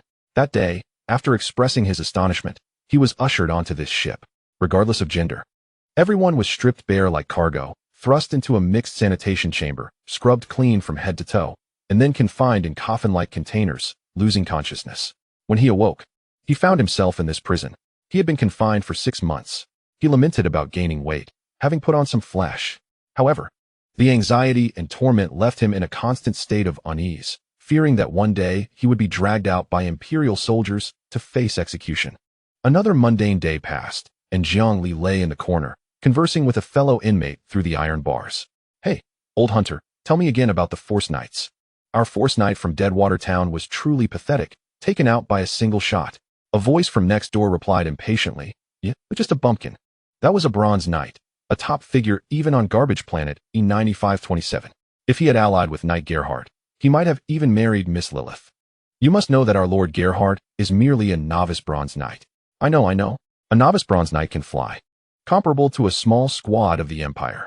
Intermediate Silver Knights can match a battalion, known for slaying thousands. Advanced Gold Knights are even more formidable, capable of briefly traversing space and tearing apart a village-class warship with their bare hands. Old hunter, can you tell me something I don't know? For instance, does our Terra Empire have any wizards, those who can conjure a massive fireball with a flick of their wrist? As he spoke, Zhang Li's eyes sparkled with excitement. After a brief silence, the other replied lightly, no, that's purely your imagination. I've spent my entire life in Deadwater Town and have never heard of such a thing. Zhang Li's face fell in disappointment. However, Old Hunter hesitated. But what? Zhang Li pressed eagerly. Old Hunter shook his head. I've only heard rumors. The Empire has a very rare master of psychic power. Their status is even more esteemed than that of the Knights, but I'm not sure. Really? Tell me more. Zhang Li inquired anxiously. That's all I know. Zhang Li felt disheartened, replying weakly, all right then. Suddenly, he straightened up, asking, Old Hunter, with your vast knowledge, do you have any training methods for Force Knights? Old Hunter rolled his eyes at this unreasonable request. Do you think I would? Zhang Li slumped again, resting his head against the wall. Old Hunter, I can't sell scrap to you anymore. How long does the Empire plan to keep us imprisoned? The sound of footsteps approached from afar, and Zhang Li quickly stood up, pressing his face against the bars to see what was happening. But the footsteps halted. After a brief pause, an emotionless voice rang out. Criminals. The great and benevolent Major General Karl von Fuchs has issued a pardon, absolving you filthy criminals of your sins.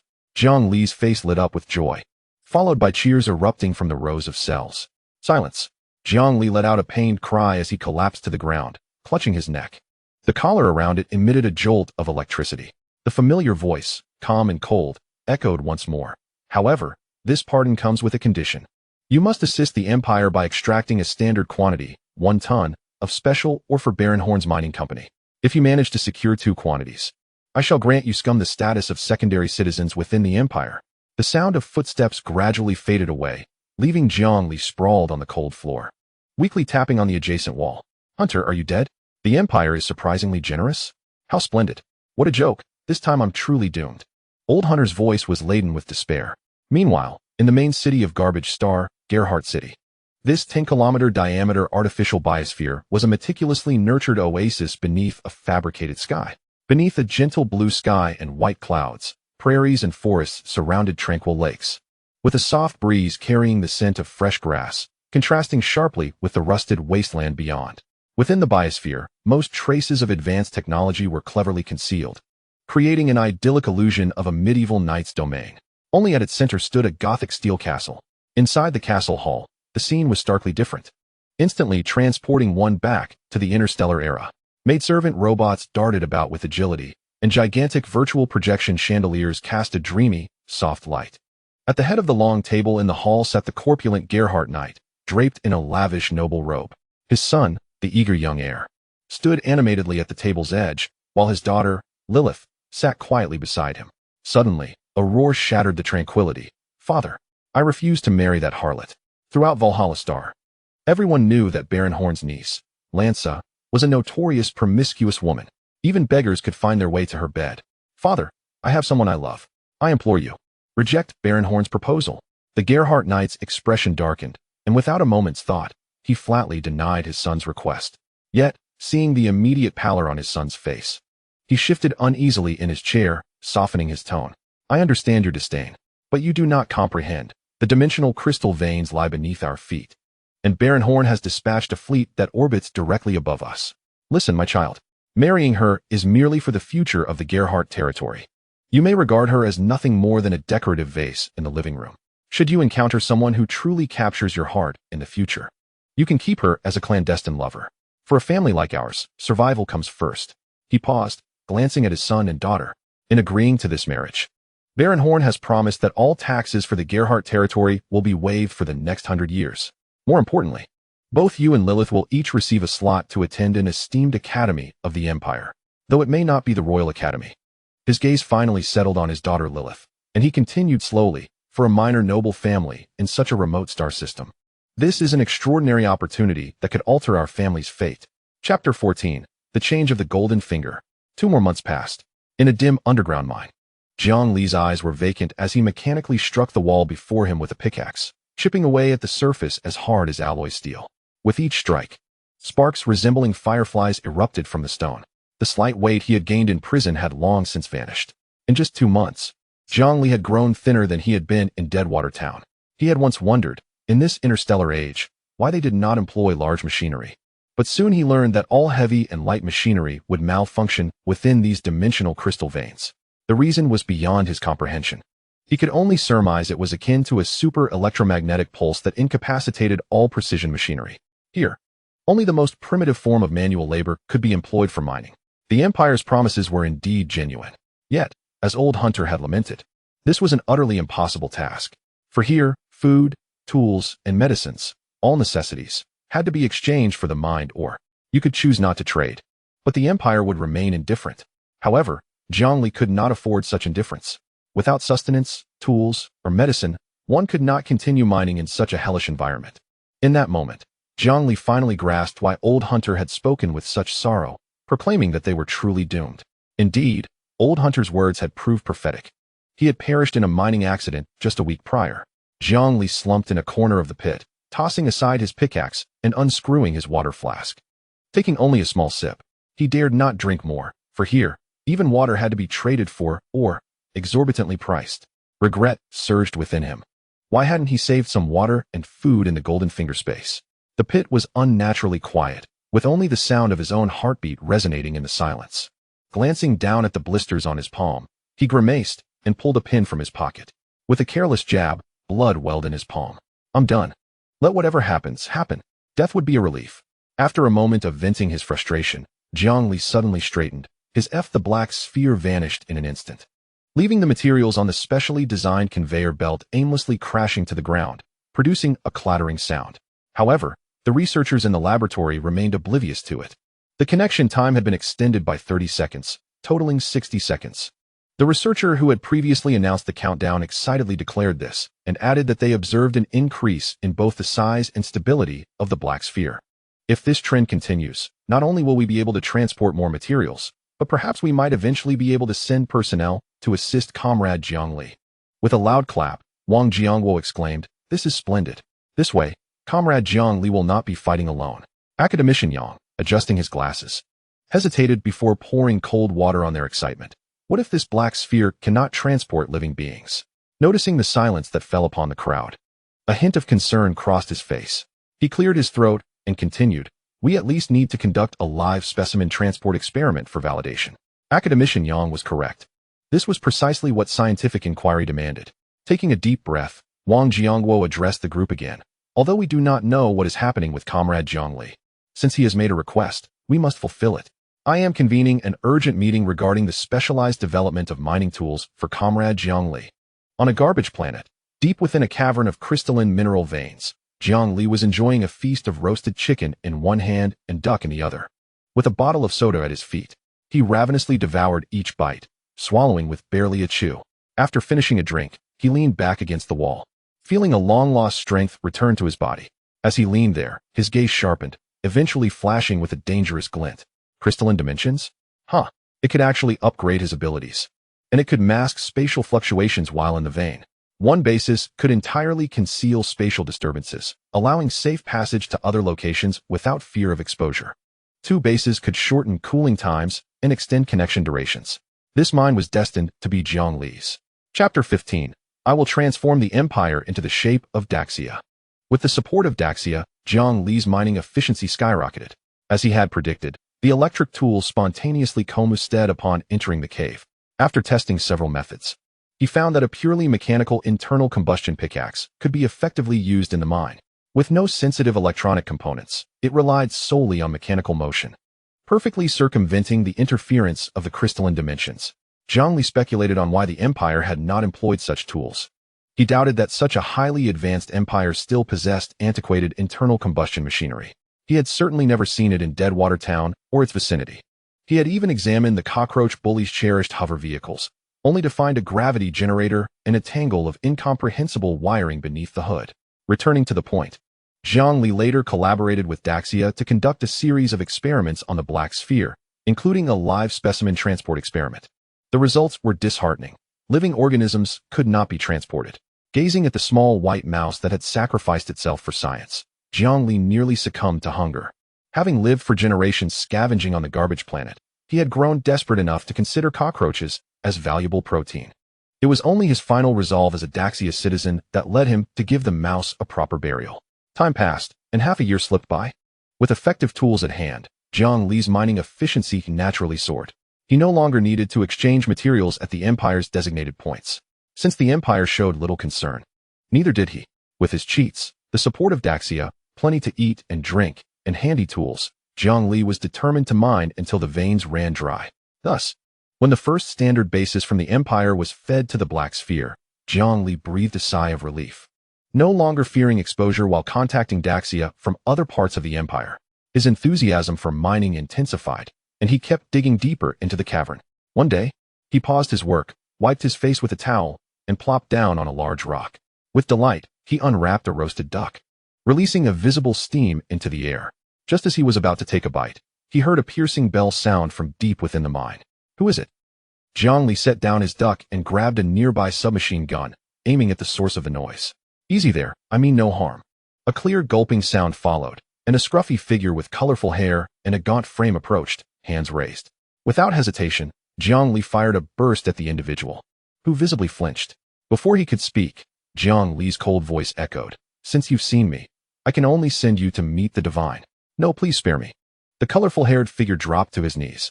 "I am willing to serve under you, as long as you can grant me a morsel of food. I can help you mine." Zhongli's interest was piqued, and he fell into contemplation. After much deliberation, he recalled the three sacred texts, B-Plan, and the Elder's words, to unite all available forces. As the trembling figure accepted the roasted duck and soda he offered, the miner's journey began. With one recruit, the floodgates opened, and soon Miner 2 and Miner 3 joined. The colorful-haired individual, due to his eagerness, was promoted to squad leader, further increasing his loyalty to Zhongli. At the Haoshan base of Daxia, the Black Sphere suddenly opened, followed by a deluge of ore cascading out. Below, a mining cart was perfectly positioned to catch it, clearly indicating this was not the first occurrence. Once the ore was unloaded, a conveyor belt directed toward the Black Sphere began delivering various materials. All of this transpired within a mere 20 seconds. Ahem, hello. Zhongli's voice resonated from the opposite side of the Black Sphere. The researchers in the laboratory held their breath, their eyes gleaming with a bright light of hope. To be brief, I have heeded the nation's advice. Jiang Li's voice echoed clearly through the black sphere in the laboratory. I have recruited additional miners. And now I have 50 miners working for me. Smiles spread across the faces of the researchers, for this was precisely the outcome they had hoped for. Moreover, Jiang Li's tone carried a hint of excitement from a successful experiment. In my spare time, I have also been conducting ideological education. The results have been surprisingly positive. Initially, I merely imitated what I saw in movies, sharing stories of Ardaxia and the meaning of comradeship. However, most were indifferent, working solely for food. Later, using the historical materials you sent, I decided to replicate the approach. I no longer allow them to call me master or lord. Instead, I have them call me comrade or Captain Jiang. I tell them that here. There are no distinctions of rank, only fellow miners striving to survive and seek a way out together. At first, they were quite unaccustomed. But now, comrade has become our standard term of address. Jiang Li paused to let the meaning of his words sink in before continuing, raising his voice slightly. Furthermore, I have organized grievance meetings. I simply recounted the arduous experiences of scavenging in Deadwater Town. This prompted the miners to open up and share their own hardships. Like a dam bursting, one after another, they began to recount their tales of suffering. In the face of harsh natural disasters, oppressive officials, and the incessant threat of bandits, Jiang Li paused momentarily before expressing his enthusiasm. After sharing grievances, it was time for lessons. I had simplified the 3 major disciplines and 8 points of attention into the miners' mutual aid code. For instance, all actions must adhere to directives. No one should take a single thread from a comrade. Damages to tools must be compensated. Conversations should be cordial, and transactions must be equitable. Especially concerning the distribution of internal resources, I painted a vision for them, not mere illusions. I told them that our mining efforts were not solely for survival, nor merely for the Empire's hollow promises. We were amassing strength. With the coveted minerals that the Empire craved, we would exchange them for our own weapons, food, and future. We shall establish a new world where no one can trample upon us at will, where everyone can be well-fed and warmly clothed. I am determined to reshape the Empire into the form of Daxia. Chapter 16. I shall gently sever your head. Within the newly established layer of the Haotian base of Daxia, in the most secure laboratory, a stark contrast emerged. There was no trace of advanced technology. Only basic glass apparatus and rudimentary mechanical structures were present. A black sphere floated in midair, emanating a ceaseless voice filled with excitement and longing. As this voice boldly declared its intent to transform the Empire into the shape of Daxia, thunderous applause reverberated throughout the laboratory, echoing endlessly. Suddenly, a loud warning pierced the air. Link in 30 seconds. The applause faltered as Wang Jiangwo swiftly approached the black sphere, exclaiming, "Comrade Jiang Li, the latest directives from the state have been transmitted to you. Remember, your personal safety is of utmost importance. Be cautious, and be cautious." Jiang Li inhaled deeply, suppressing his excitement, understanding the gravity of safety. In an instant, the black sphere vanished from view, while the goods on the conveyor belt crashed to the ground as before. The minecart slowly began to move outward from the laboratory. Gong Yangzheng instinctively reached for his phone in his pocket, only to realize it was locked in his office. Shaking his head, he prepared to turn away, but was called back by Wang Jiangwo. "Wait a moment, academician Gong Yang. What is it?" Gong Yang halted and turned back. Puzzled, Wang Jiangwo offered him a cigarette, which Gong Yang accepted with a practiced smile. In a hushed tone, Wang Jiangwo expressed, "I feel that our party committee's decision at the Haotian base is rather risky. Establishing an underground party organization within the dimensional crystal mine poses a threat to Comrade Jiang Li's safety. If discovered by the Empire, given Comrade Jiang Li's current strength, he would be likened to a stone against an egg. What if?" Gong Yang exhaled a cloud of smoke, responding slowly, "Revolution is not a picnic. Do we refrain from action simply because we know there are dangers? A century ago, our predecessors plunged into the great cause amidst uncertainty." He took a drag, revealing a reassuring smile. "Moreover, after the black sphere fed 2 units of, or, it unlocked a new function, right? That short-range spatial jump capability is the best safeguard for Comrade Jiang Li. But this function has not been thoroughly tested. The jumps are random, and we cannot ascertain the destination." Wang Jiangwo's brow furrowed. What if the jump lands in the midst of dense rock layers, or unprotected in outer space, or, in the most extreme case, directly into the Imperial barracks? The consequences? Gong Yang sighed, placing a reassuring hand on Wang Jiangwo's shoulder. His tone resolute and profound. While one should not act recklessly, we must also not be paralyzed by fear. We must dare to tread paths untraveled by our forebears. A silence enveloped them, with only the mist swirling around. Wang Jiangwo shook his head and inquired, Academician Gangyang, have there been results from the purification experiment of the dimensional crystal, or? Upon hearing the question, Gong Yang's expression soured, and he took a deep drag of his cigarette.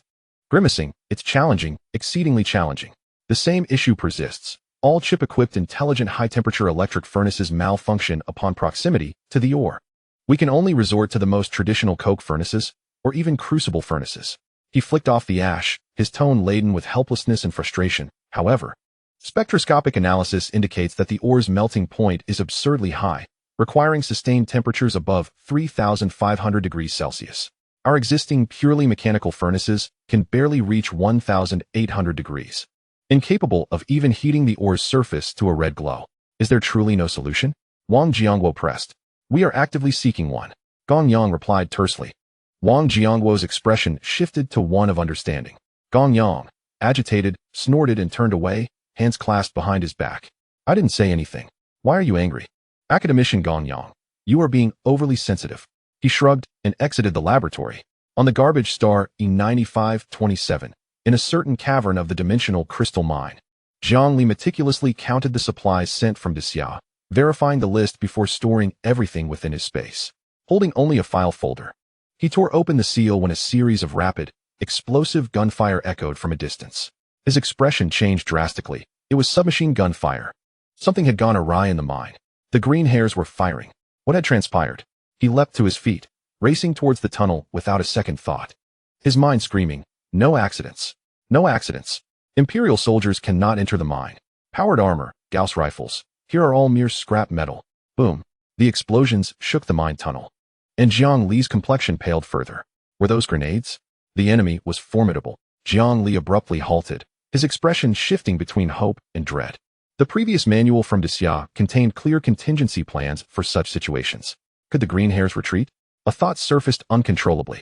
However, the manual instructed for such scenarios. Do not hesitate, turn, and run.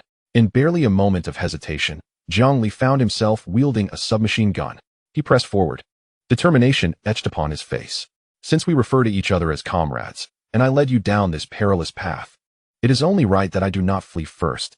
The men from Xia are not cowards. As he ran, Jiang Li donned a bulletproof vest, which was adorned with small grenades. He was nearing the scene, but the gunfire began to dwindle. This sent a chill through Jiang Li. Had the enemy been eliminated? His pace unconsciously slowed as he rounded a corner. Upon glimpsing the scene in the cavern, his eyes widened in horror. The mine was strewn with bodies, and he witnessed the green hair kneeling before an imperial officer, who swiftly severed his head with a sword. The head rolled to the ground, bouncing a few times before coming to rest at Jiang Li's feet, where he could still see the terror etched on the green hair's face. Breath nearly caught in his throat, his entire being trembled as his grip on the gun tightened, knuckles whitening from the pressure. Oh, here's another fish that slipped through the net, seemingly eager to meet its fate. Kid, in light of your brave act of self-sacrifice, I shall be merciful and spare you further torment. Fear not, I shall gently sever your head. Blood surged to Jiang Li's head as he shouted die. Without a moment's thought, he raised his gun and fired. Bang, bang, bang. Jiang Li felt no joy at the prospect of the enemy falling. Instead, terror consumed him as the speaking officer radiated a bluish glow, effortlessly deflecting bullets with a flick of his sword as if strolling through a garden. A delightful toy indeed. Remember, the one who seeks your life is the Empire's Bronze Knight, Commander Cassius von Horn of the village-level Anvil-class landing ship, the Hammer. Chapter 17. Lilith Gerhardt. Jiang Li regarded the officer before him, who maintained an impeccably polite demeanor and a serene smile. Yet, beneath the courteous introductions lay a chilling intent to take his life. Such elegance, exquisite, indeed, but this refinement ought not to be reserved solely for him. He drew a deep breath and cast his submachine gun to the ground. Forcing a grimace, he addressed the commander. Sir, if I were to insist that this is all a misunderstanding, might we cease hostilities and find a place to converse? Cassius von Horn executed a deft flourish with his sword, the blade's tip swiftly aligning with Jiang Li's direction as he raised an eyebrow. Your manner of speech does not befit a commoner. Red-haired youth, state your family name. Apologies, I am no noble. I possess no surname. Very well, then accept my gentleness. My blade is swift, it will only hurt once. With a nobleman's insincere smile unwavering, Cassius advanced slowly, softly adding, "Please endure this." Zhang Li's expression flickered with helplessness as the officer approached. Suddenly, with a thud, a 1-meter-long object rose between them. Zhang Li rested his hand atop it. His face stern. Startled, Cassius recoiled several steps. His gaze fixed upon the unexpected device, noting Zhang Li manipulating a button on its length. His eyes narrowed as he observed a motionless mechanical watch on the switch spring rapidly to life. Without hesitation, he exclaimed, "What is this contraption?" His pupils contracted. Voice trembling. How does a mere commoner possess such a rare portable spatial device? A faint smile curved Zhang Li's lips, enchanting in its charm. "Do you believe me if I say my ancestors once bore emperors? Farewell, dear knight. In the next life, spare me your elegant posturing. I detest it." Emulating the aristocratic mannerisms from Western dramas, Zhang Li bestowed upon Cassius a refined noble salute. His figure began to fade swiftly, dissipating before the incredulous officer's eyes. At the very moment Zhang Li's silhouette was about to vanish entirely, Cassius von Horn felt his blood freeze. The Bronze Knight's instinct for danger erupted within his mind, emitting an unprecedented shriek. Flee. He did not hesitate, summoning every ounce of strength born within him. His primal energy surging as he bolted in the opposite direction. Yet, he barely managed 10 paces before a humming sound stretched time itself. An intense, soul-shaking brilliance swept silently from behind him, effortlessly engulfing his world. The turquoise aura shielding him from bullets disintegrated like snowflakes under the blazing sun, vanishing without a trace. The Empire's Bronze Knight, Cassius von Horn, was instantaneously vaporized in the purifying radiance, body and soul obliterated. Simultaneously, Zhang Li initiated spatial teleportation. On the synchronized orbit, within the 3rd Fleet's flagship, the aircraft carrier Vigilance, the bridge was ruptured by a piercing alarm. Alert! Detection of an anomalously high-energy reaction at E9527's surface. Dimension Crystal Vein Minefield Number 7. All officers froze, eyes converging on the main projection screen. At the captain's seat, Brigadier General Karl von Fox's eyes snapped open. His sharp gaze scanning the display. He summoned real-time imagery and zoomed in. "Yes, General." The screen revealed the rust-red terrain of planet E9527 magnified. A section abruptly collapsed inward, forming a colossal funnel-shaped crater, as if struck by an invisible giant fist. A searing white light pierced the rock layers from the crater's core, flashing briefly but lethally, visible even from space. Energy readings shattered previous peaks. Spectral analysis confirmed unnatural geological activity, consistent with a small tactical nuclear fusion device. A nuclear weapon? Fox rose slowly, eyes fixed beyond the vast window toward the Junker star. "General, the epicenter of the energy blast is the site where Baron Cassius von Horn was conducting his mission." The report was laden with terror and tremors. "Cassius." Fox repeated the name under his breath, pupils dilating, veins bulging on his temples. With a thunderous blow, his fist crashed into the control console, denting the alloy panel and sparking electricity. "The distant nephew of Baron Horn? Bastard. Who is responsible? I will erase him and all his cohorts from this universe." He inhaled deeply, commanding the deployment of 4 battalions aboard landing ships to retrieve Cassius. "I have but one demand. Dead or alive, I must see the body." "Sir, power armor and heavy engineering machinery are inoperable. I am aware. Even if it means digging by hand, bring Cassius back. Do you understand? This is an order." "Yes, sir." The communications officer bowed and began rapid commands on the console. Fox's gaze returned to the viewport. Muttering inaudibly, he pondered. Has news of the Dimension Crystal Vein leaked? Who is sabotaging us? Could this be linked to the recent spatial jumps? His face clouded with worry. Suddenly, a grimace crossed his features as he fixed his gaze on a particular region of the Junker star. "Status of the weeding operation? General, it is underway. Results expected by tomorrow morning at the latest. Expedite it. I cannot afford any mistakes." "Yes, sir." Dismissive of his subordinates, Fox's eyes darkened as he pierced the cloud cover, locking onto a desolate canyon outside the metropolis of Gerhardt. 15 minutes prior, Lilith Gerhardt, the eldest daughter of the Gerhardt Knights, accompanied by her younger brother, had ventured out for a spring excursion. Passing through a certain canyon, 2 masked bronze knights suddenly leapt forth and launched a surprise attack. Caught unprepared, young Gerhardt was slain instantly. Unexpectedly, Lilith's body radiated a white glow. The 2 bronze knights' faces drained of color. Before they could utter a sound, a furious Lilith tore them apart with swift, violent strokes, scattering their remains. Now, descending from the sky, Zhang Li found himself held at knife point by the bloodied Lilith's longsword pressed against his neck. He dared not move, escaping one den of wolves only to enter another. His fate was sealed. Chapter 18. Please, Lady Heroine, spare my life.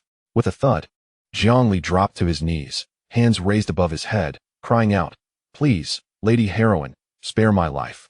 I am no villain. Closing his eyes, he slowly pressed his palms together overhead, gritting his teeth, silently screaming within. Spatial jumps can only be used once every 3 months.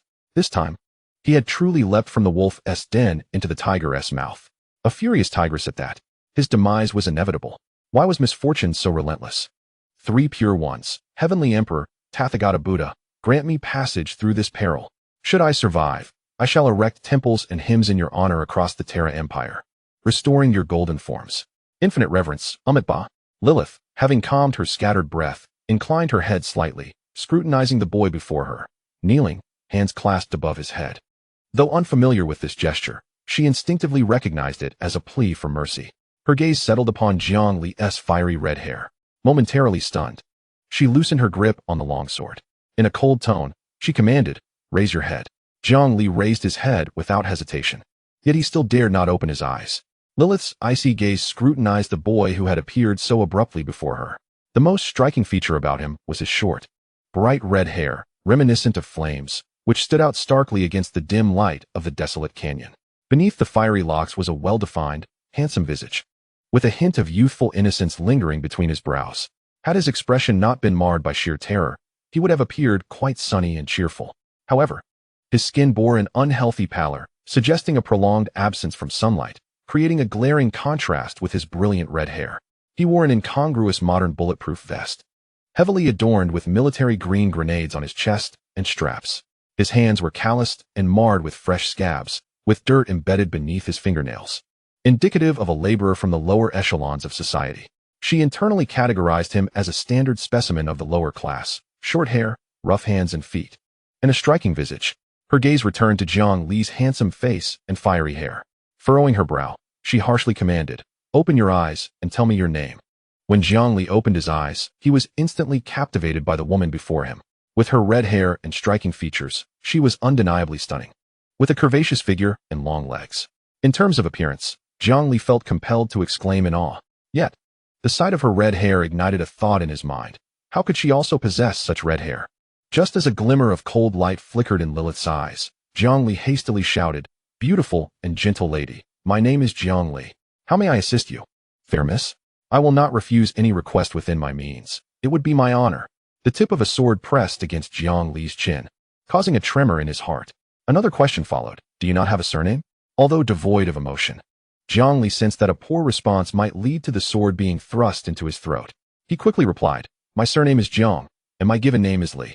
The Zhang surname originates from an ancient feudal state, a fief carved out from a long-lost empire. Li signifies light and hope. Together, my name conveys the meaning of dawn, with the morning light gently illuminating the vast river, as darkness recedes and light begins to suffuse the waters. Lilith listened intently as Zhang Li endeavored to articulate his meaning, pondering for a long while before grasping his intent. She muttered to herself, How does he know that the Gerhardt family was once an ancient royal lineage? Darkness recedes, and light bathes the earth. After a prolonged silence, Zhang Li felt as though his legs no longer belonged to him. Finally, Lilith's emotionless voice broke the stillness. From today forth, your surname shall be Gerhardt. What? Zhang Li's face was filled with confusion. With a clang, the sword struck his shoulder, the sharp blade slicing through his skin and drawing blood. Zhang Li cried out, I understand, I understand. I shall henceforth be known as Gerhardt Li. Incorrect. It is Li Zhang Gerhardt. Suddenly, a flurry of hurried footsteps echoed as a group of somewhat disheveled imperial soldiers jumped from their dilapidated hover vehicles, rushing toward the two. One officer, resembling a military leader, saluted with an imperial gesture and called out, Honorable Miss Lilith, we have received your distress signal and rushed here without delay. We are unaware if Miss Lilith and young Lord Gerhardt have sustained any injuries. The mention of young Gerhardt was accompanied by a conciliatory smile directed at Zhang Li, leaving him bewildered.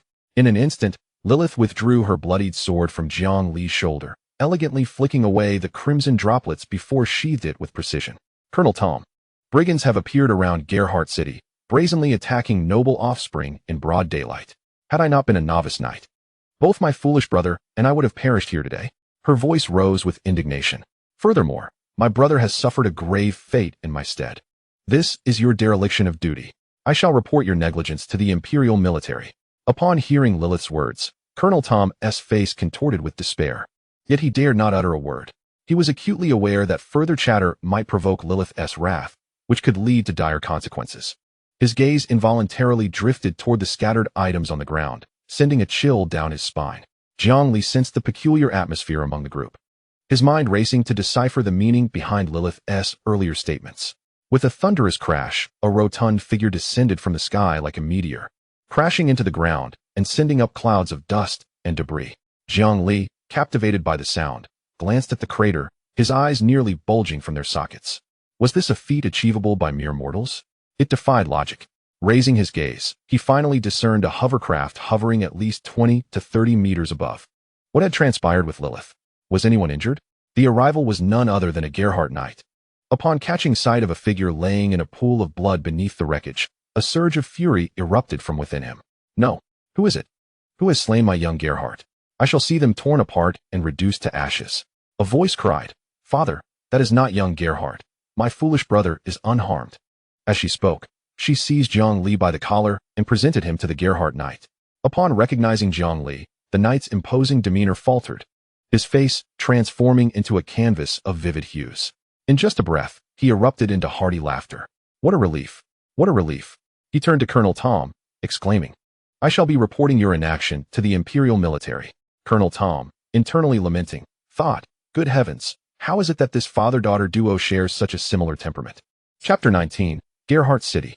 E95-27 Garbage Star, Gerhardt Main City. Zhongli was unceremoniously tossed into a somewhat luxurious room by Lilith, who then disappeared.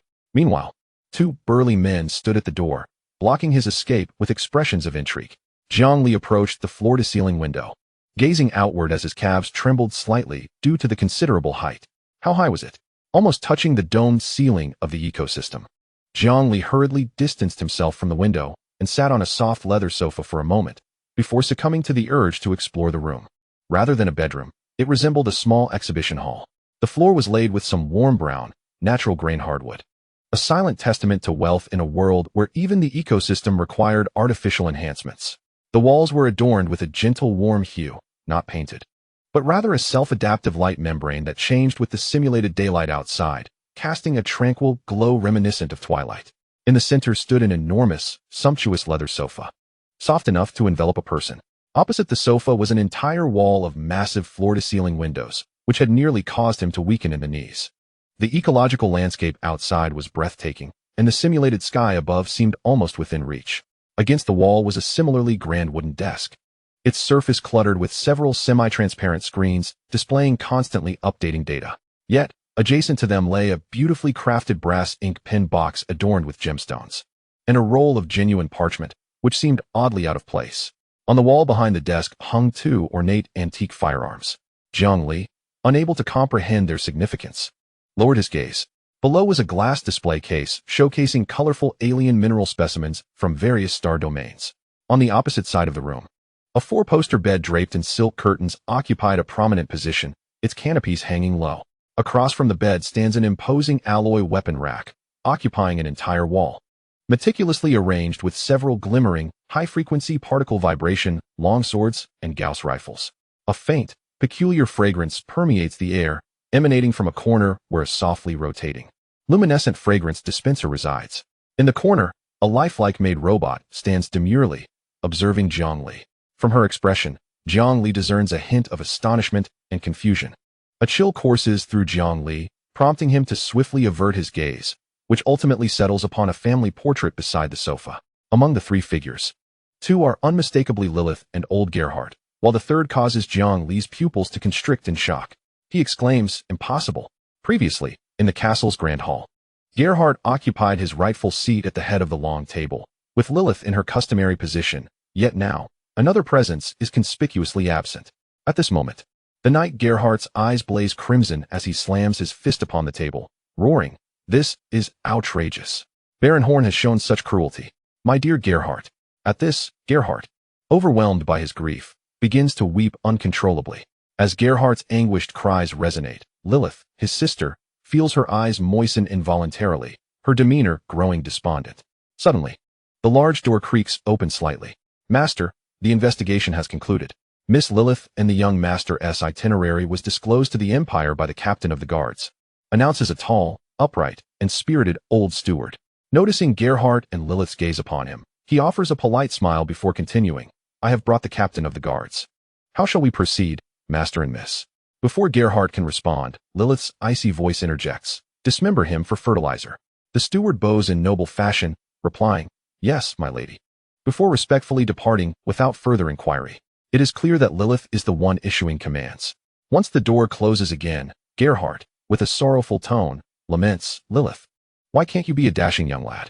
If you were, I could entrust the entire Gerhardt territory to you. Lilith deftly wipes away the tears at the corners of her eyes, her movements exuding both grace and femininity, a stark contrast to the fierce demeanor she had displayed earlier. Taking a deep breath, she earnestly addresses Gerhardt. Father, my foolish brother is not dead. He is alive and well. He is merely suffering from temporary amnesia due to the shock of the assassination attempt. Her gaze piercing into Gerhardt, he nods slowly. Father, the assailants who attacked us were not Imperial Bronze Knights, but rather bandits discontented with the Empire's rule. After a moment of silence, he nods again. Lilith takes another breath. Father, my foolish brother and I are frightened. We feel that Gerhardt Castle is unsafe. We wish to seek refuge on the flagship Vigilant. Moreover, this farcical incident has inadvertently attracted the attention of the Valhalla media. Gerhardt rises, declaring, Lilith, I know what must be done. After a moment of hesitation, he sighs and tells her, the admission invitations for you and young Gerhardt have already been provided by Brigadier Fox. Once the news breaks, you can use the excuse of embarrassment to report to the Imperial capital. Lilith's voice trembles with sorrow as she responds, I have already lost young Gerhardt. I cannot bear to lose you as well. In the capital, with your talent, if you find someone you love, marry him. Do not return to Gerhardt Castle. Father, Lilith, who had previously feigned strength, can no longer maintain her facade and collapses into old Gerhardt's embrace, weeping heartily. Do not cry, do not cry. Old Gerhardt tenderly caresses his daughter's back, reminiscent of her childhood. The cries suddenly cease as Lilith pulls away from the familiar embrace, wiping her tears defiantly. Father, I will not marry. The Gerhardt territory still has hope. She casts her gaze toward Zhongli, asserting, the heir of Gerhardt remains. The glory of Gerhardt shall not perish in our hands. It shall never be so. I swear, I will restore the greatness of the Gerhardt name. Suddenly, a thought from Zhongli sparks in her mind, reminiscent of a prophecy long sealed within the ancient scrolls of her family, surging forth like a revelation of fate. With clarity and conviction, she recites, the darkness is receding, dawn is near. The ancient royal blood shall awaken from the ashes. Father, the prophecy has come. Chapter 20. Dimensional crystals in the Great Xia. At the Haoshan base, within a certain laboratory, academician Yang Zheng stands behind a thick lead glass isolation wall. His brow furrowed as he intently observes the experimental chamber within.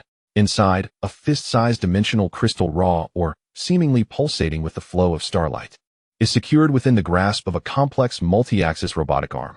The arm is powered by a hydraulically driven servo system, developed independently by the base, with control signals transmitted through fiber optic encoders that perfectly circumvent the interference field of the crystal. Recording. Preparation for the 73rd structural piercing experiment. Yang Zheng's voice resonates clearly in the quiet laboratory.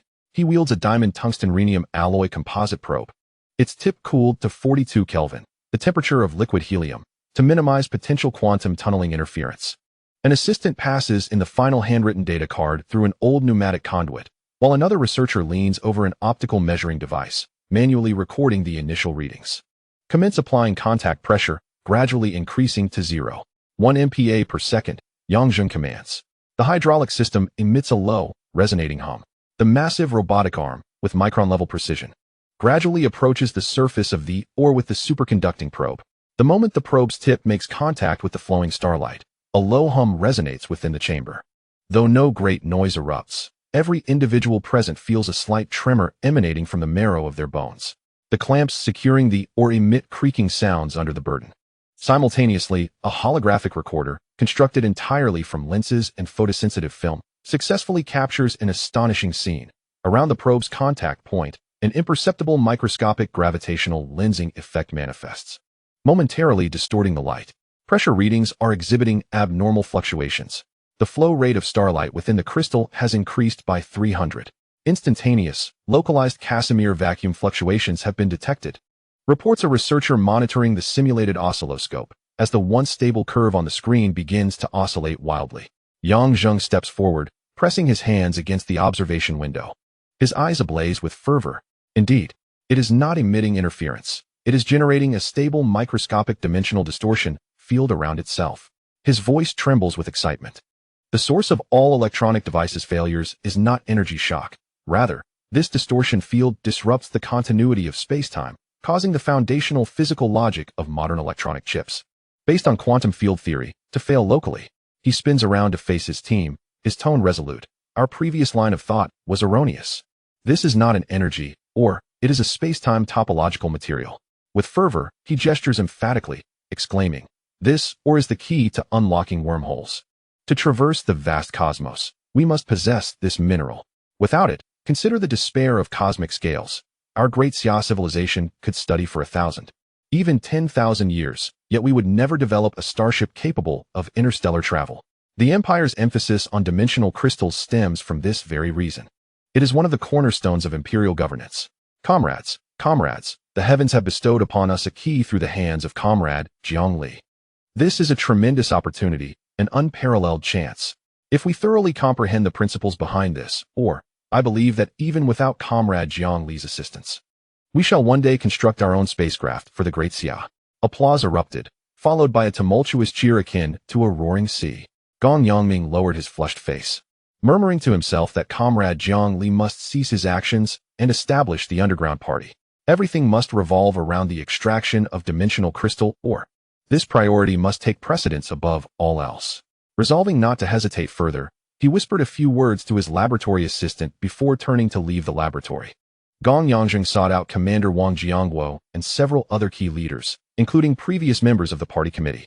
Upon sharing the latest research findings, an immediate silence enveloped the conference room. Wang Jiangguo's face reflected shock as he murmured in disbelief. He abruptly raised his gaze towards Secretary Zhao, who had previously forcefully advocated for the establishment of an underground party among the extraterrestrial miners. Gong Yangjing also directed his attention to Secretary Zhao, whose complexion fluctuated between red and pale, ultimately declaring in a feeble voice that he acted for the sake of Great Xia, and that the proposal had been approved by a vote. He then glanced at the other committee members, yet each averted their gaze, too intimidated to speak. Wang Jiangguo stood abruptly, hands pressed against the table, articulating with deliberate clarity, "In light of this groundbreaking scientific discovery, I hereby propose that we immediately suspend the previously planned underground party development initiative. The highest priority moving forward is, at all costs, to ensure the safety of Comrade Jiang Li and to support him in acquiring as much dimensional crystal ore as possible under absolute secrecy. The pace may be slow, but safety must be paramount.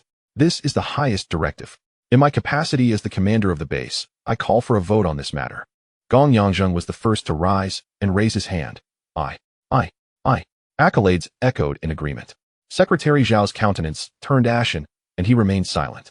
After the meeting, a top-secret line from the Haoshan base was established to the capital. Merely 2 hours later, Secretary Zhao was urgently dismissed. Following a brief discussion, Wang Jiangguo was appointed to concurrently assume the role of secretary, now serving as both the commander and the party secretary of Haoshan base, effectively becoming its leading figure. As night deepened and silence blanketed the surroundings, an unvoiced tempest surged within the vast scientific framework of Great Xia. As the clock struck the latter half of the night, a research institute in the capital remained brightly lit. Professor Chen Yuan, the chief researcher, had just finished reviewing a doctoral thesis when a red landline phone on his desk abruptly rang. Frowning, he muttered, "At this hour?" He picked up the receiver, and a grave voice on the other end stated, "Comrade Ming Yuan, this is an urgent notification from the higher-ups. You are officially informed that you must withdraw from the upcoming international conference on dark matter observation scheduled for next Wednesday in Switzerland. Effective immediately, all foreign travel, including those already approved, is suspended. Further details and subsequent arrangements will be communicated later." Professor Zhang was taken aback. He had prepared for that conference for half a year. "This is a top directive, Ming Yuan. The motherland requires your presence on duty for more critical tasks." As time passed, the situation diverged significantly from the previous acquisition of antimatter. Research confirmed that with our current technology, we are unable to safely access or effectively study antimatter. Enthusiasm for antimatter waned. It was not deemed unimportant. But the technological barriers were insurmountably high, akin to primitive people obtaining the illustrious Magic Pad 3 Pro, unable to do anything but use it as a brick to crack nuts. Similarly, consider the advanced Wakanda, wielding vibranium spears and shields to engage in hand-to-hand combat with extraterrestrials, or the water droplet of the Trisolarans, whose sophisticated weaponry proved futile. In truth, it was merely a probe. Through pure kinetic impact, it obliterated 2,000 human spacecraft. Although the principle remains the same, both are kinetic weapons, the essence differs fundamentally. One employs advanced materials as mere clubs to brawl with other primitive tribes, while the other purely utilizes technological disparities to crush the primitive. To illustrate, it is as if modern humans drove a 99A tank into a primitive tribe, discovering the latter still armed with rudimentary spears and stones. There is no need for a 125mm smoothbore cannon, nor a 762mm coaxial machine gun, nor a 127mm anti-aircraft gun. Merely relying on treads, the primitive would be utterly crushed. As for that advanced Wakanda, both tribes boasted 99A tanks, yet chose not to engage the main gun, opting instead for a playful display of sheer power, swinging the barrel to batter the opponent's armor, causing chaos without real harm. Look, we are formidable. Our technology is impressive. Did you not witness our fierce engagement? Why do you not applaud? Returning to the crux, Great Xia finds itself in this very predicament. The acquisition of antimatter mirrors Wakanda's situation. However, Great Xia is not primitive and recognizes that without the means to research it, it must be placed in a secure vault until capable of further study. It cannot resort to crafting spears and wooden shields out of antimatter. Conversely, the current dimensional crystals are different. They are akin to iron obtained from the Stone Age. While bronze intervenes in between, the technological leap is not as pronounced. At the very least, one can reach the threshold with a tiptoe. This is the prevailing situation. Consequently, the entire realm of Great Xia is abuzz with excitement. From the highest echelons to the grassroots, all clearly perceive a breakthrough opportunity to transcend technological barriers and propel civilization forward. Thus, an urgent yet silent command permeated the scientific community of Great Xia. All researchers in relevant fields must immediately cancel all international exchange tasks. Those currently abroad must return home at the earliest possible speed and await further orders.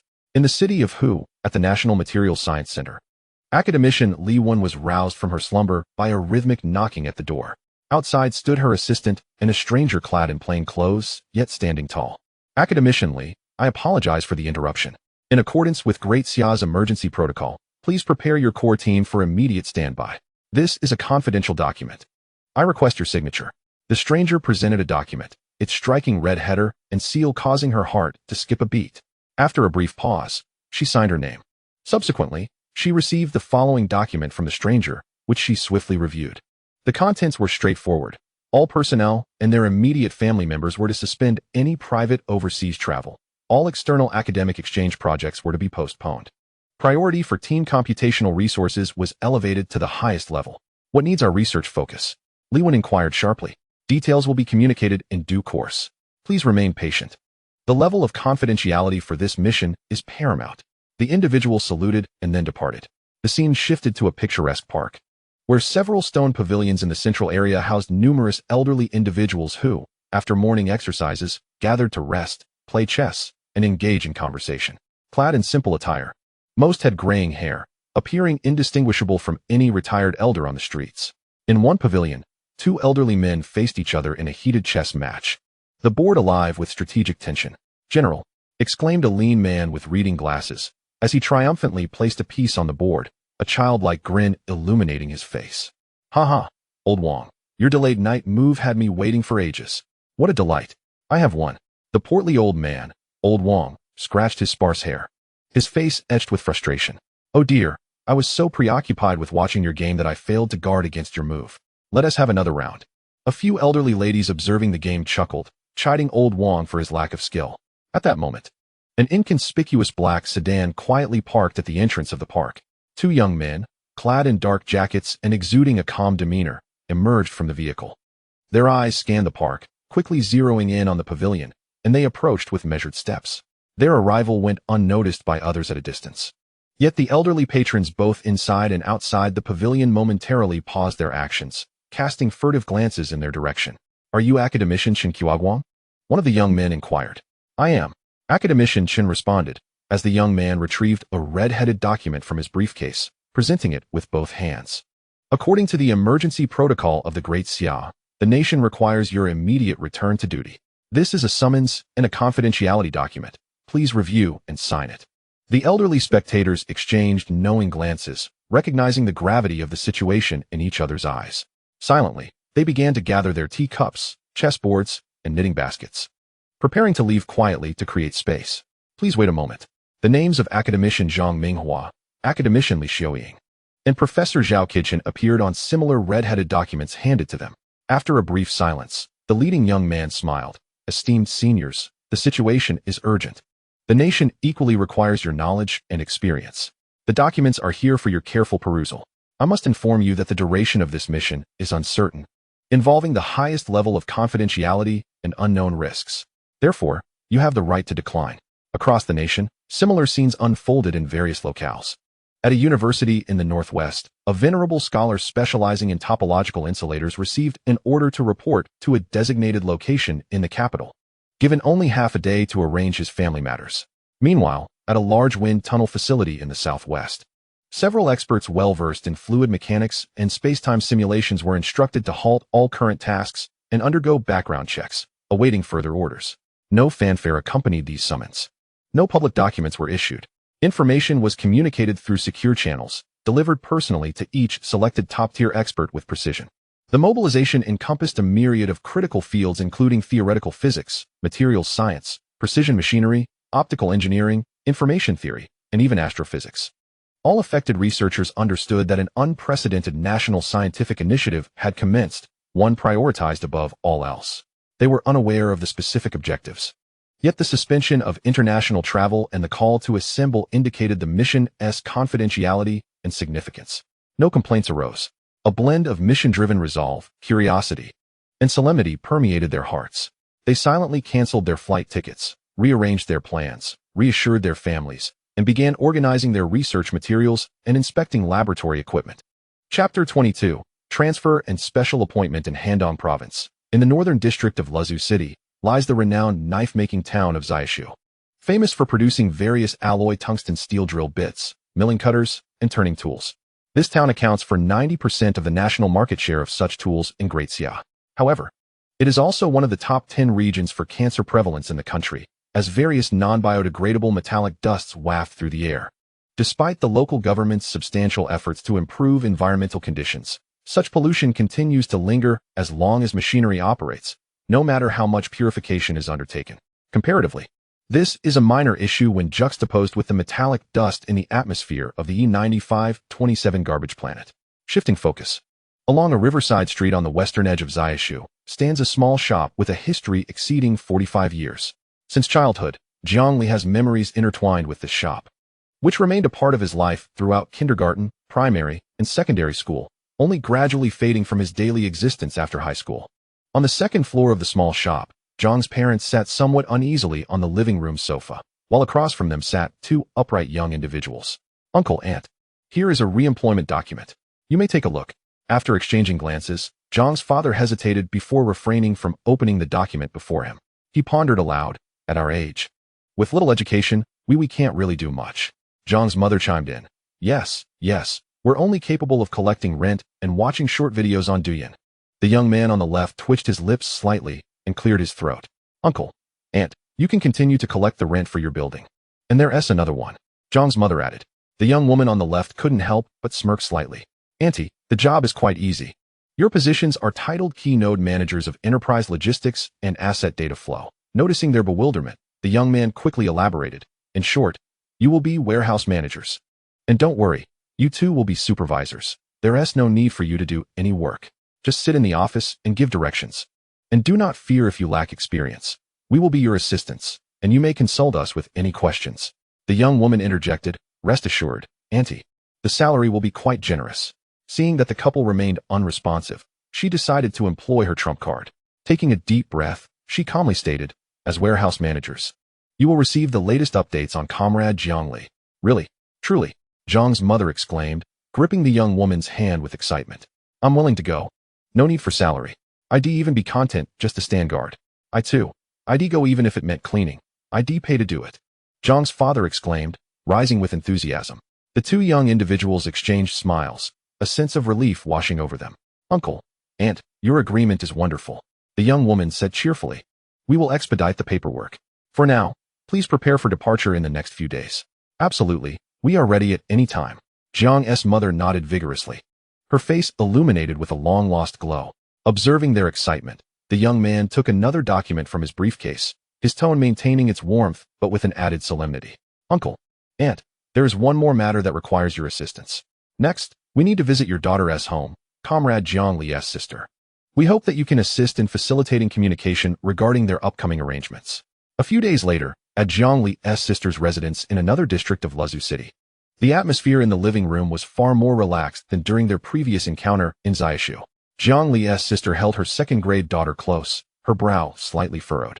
Her husband, holding a document, repeatedly scanned its contents, his expression complex. It was the appointment letter for a specially appointed expert at the Capital High Technology Research Institute. Seeing her son-in-law in such a state, Zhang's mother glanced at the smiling young woman and quickly urged, Yang, you are already a senior engineer at the Precision Instruments Factory. Transitioning to this research institute is a step upward. Your salary has tripled. Look, over 30,000 a month. This is a good opportunity. After saying this, she signaled to Zhang's father, encouraging him to speak up. However, Zhang's father only continued to smoke, offering little in response. Dad, Mom, this is too sudden. Sister was the first to speak, reflecting on how we have lived in this city for many years. With our work, home, and children's schools all established here. Liang, he is also a key player in the factory over here, she continued. Just then, Mother Jiang discreetly kicked Father Jiang under the table, prompting him to finally put down his cigarette. Everything is voluntary. If you want to go, then go. Don't force it. Mother Jiang shot a resentful glance at Father Jiang before grasping her daughter's hand and pulling her niece into an embrace. Look, you have a house in Jingzhou as well. And so does Ali. This is merely a change of residence. Besides, the house has been sitting empty for years without being rented out. It's not good for the property. We can bring some life back to it, and we can always return. Turning to her niece, she smiled and asked, how about Grandma takes you to live in the new house? Sure, I love the big house in Jingzhou, but Mom refuses to move. The little niece stuck out her tongue, having received a fierce glare from her mother.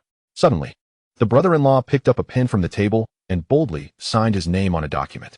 He looked up and smiled at the two young men, saying, just a few days ago, a foreigner approached me, offering me a job at their company for a salary of 100,000 a month. I didn't accept, but I shamelessly took the 30,000 summer coins. Taking a deep breath, he acknowledged that such a high salary was also thanks to his brother-in-law. As soon as he finished speaking, the expressions on the faces of the two young men changed dramatically. Meanwhile, not far from Sister's home, an unremarkable van was parked on the street. Following the brother-in-law's mention of a foreigner, a figure suddenly leaped up and slammed against the roof of the vehicle. A pained cry of ouch escaped, and before he could think more, he shouted, 3 groups. Damn it, the target has been so close to the foreign rats. And you bastards wrote in yesterday's report that everything was normal? Are your eyes on your backside? Or did those scoundrels slip past you right under your noses? Get over here immediately. I want to see the review report within 5 minutes. Now, right away.